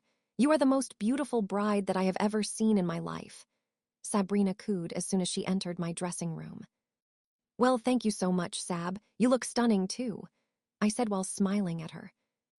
Then the door went open again, and Mom and Venom came in. "Mommy, Venom." "Sophie, honey, you look so beautiful," Mommy said to me after hugging me. "Thank you so much, Mommy. I feel really nervous now." She looked at me and pat my shoulders. "There's no need for you to feel nervous, honey. You are finally getting married to the man you truly love, so all you should feel is happiness and excitement. And anyway, all of us are there for you. Especially your handsome husband." "Thank you, Mommy." "By the way, honey, there's someone who wants to talk to you," she said again, which made my brows furrow. "Huh." They all looked at each other, then they all shifted their gaze to the door of that room. As soon as the door opened, my eyes widened. A man wearing a white tuxedo stepped in. "D-Daddy," I whispered while tears were filling my eyes. Mom, Sab, Venom, and the other staff there excused themselves to leave us alone for a while. "Sophie." Before Daddy could even walk towards me, I stood up, then I ran towards him and hugged him tightly. "Daddy." "Oh, my daughter Sophie." It's been a while since I last talked to him, because ever since I got mad at him for keeping a secret from me about my real identity and my mom, I never got the chance to talk and see him again. I missed him so, so much. Daddy wiped the tears from my eyes when we finally moved away from each other. "You'll ruin your makeup if you continue crying," he whispered. "But you're crying too, Daddy," I said as I wiped the tears in his eyes too. We laughed, then we hugged each other again. "I'm so sorry, Sophie. I'm so sorry if I failed to be a good father to you. I never even got the chance to protect you from the people who try to hurt you. I'm really sorry if you had to live a miserable life because of me." I shook my head. "Don't say that, Daddy. I never lived a miserable life because of you. You've always made me feel so special, and you never failed to be a good father to me. I'm so sorry if I got mad at you." "No, honey. You don't have to apologize to me because you do have the right to feel that. If I only said the truth from the start, then you didn't have to suffer anymore." "Daddy, if you didn't sell me to Vincent, then I wouldn't know him, and I wouldn't be getting married to him today. I know it sounds weird, but I am thankful because you did that. I found the man that I will love for the rest of my life because of you." All that I wish for you is happiness. Thank you so much, Daddy. Vincent's POV. There comes your bride, Lance whispered to me with a smile on his face. All of us shifted our gazes to the enormous door as it opened. My heart started beating so fast as soon as I finally saw Sophie. She was wearing a white dress while holding a bouquet of white roses. I couldn't take my eyes off her as she finally looked at me with that smile on her face. The smile that makes me fall in love every single time. The smile that reminds me that I am the luckiest man in the world. Sophie changed my entire world. I've always had a hard time staying in one place, but not when I met Sophie. She made me want to stay forever. She made me realize that there's something good in me. I was not afraid of dying before. I was never afraid of fighting against anyone. But when I met Sophie, she gave me something to protect. She gave me a reason to live. Take care of my daughter, Sophie's dad said when he finally handed Sophie off to me. I will. They even hugged each other before Sophie finally looked at me, and we started walking towards the altar. Dylan Jacobs, do you take Sophie Laurens to be your wife? Do you promise to be faithful to her in good times and in bad, in sickness and in health, to love her and to honor her all the days of your life? I stared at Sophie and smiled. I do. Sophie Laurens, do you take Dylan Jacobs to be your husband? Do you promise to be faithful to him in good times and in bad, in sickness and in health, to love him and to honor him all the days of your life? I do. I give you this ring as a symbol of my love and faithfulness. As I place it on your finger, I commit my heart and soul to you. I ask you to wear this ring as a reminder of the vows we have spoken today, our wedding day. I said as I placed the wedding ring on Sophie's fingers. Sophie then placed the other ring on my finger, too. I give you this ring as a visible and constant symbol of my promise to be with you for as long as I live. Wedding rings are made precious by our wearing them. Your rings say that even in your uniqueness, you have chosen to be bound together. Let these rings also be a sign that love has substance as well as soul, a present as well as a past, and that, despite its occasional sorrows, love is a circle of happiness, wonder, and delight. May these rings remind you always of the vows you have taken here today. And now, by the power vested in me by the state of New York, I hereby pronounce you husband and wife. You may kiss your bride. As soon as the priest said that, I leaned closer to Sophie and claimed her lips. 6 years later. Sophie's POV. Mommy, he's already here. Daddy already parked his car, Callan said to me while peering out the window. I looked at Venom and Sabrina. Please, turn off the lights. The lights turned off. No one was speaking until Vincent finally opened the door. Sophie, Callan, Candace, where are you? What is? The lights turned on again, and as soon as that happened, we all yelled, Happy birthday, Vincent. He got surprised upon seeing all of us, but then he smiled. You scared me. I thought Sophie ran away with our twin. We will never do that, Daddy, Candace said as she walked towards her dad and gave him a hug. Callan also went near him, so he lifted both of them in his arms. Thanks to all of you. You may now eat and do whatever the hell you want. As soon as Vincent said that, everyone started screaming and yelling.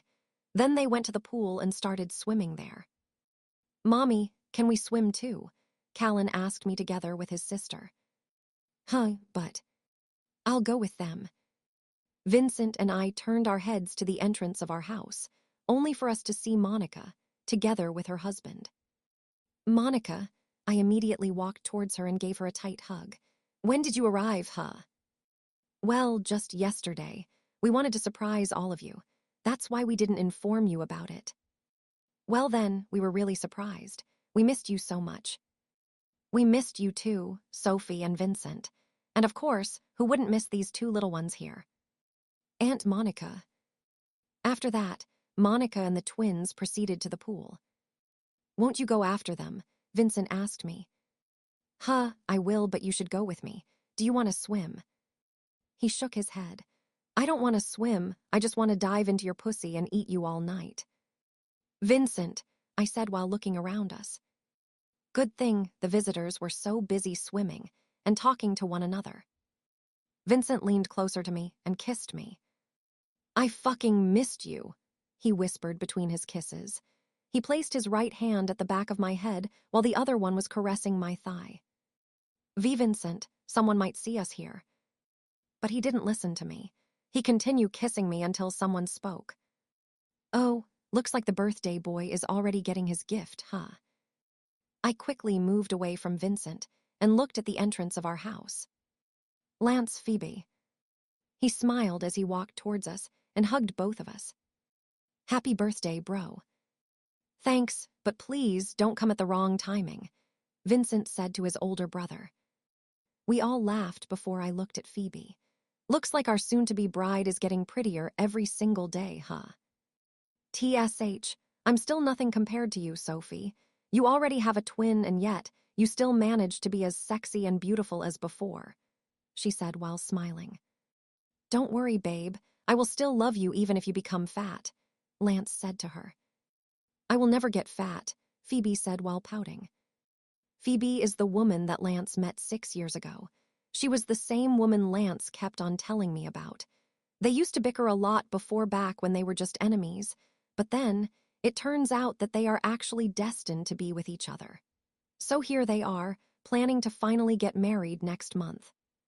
After that, we all proceeded to the pool to join the others. Our parents also came to join us, even Aunt Charming and Seb. Who would have thought that this time will come? We finally made our dreams come true. I can never wish for anything more. I whispered to Vincent while we were sitting on the side of the pool while watching everyone. You're right. By the way, what's your wish for your birthday? I asked him. He looked at me. There's nothing I could wish for anymore. I already have what I need and what I want in my life. Are you sure? You no longer have any wishes? Huh. Like another baby, or something. I couldn't help but smile while I was saying that to him. Vincent widened his eyes while looking at me. W what? What do you mean, babe? Are you pregnant? Slowly, I nodded my head with a smile on my face. 2 weeks.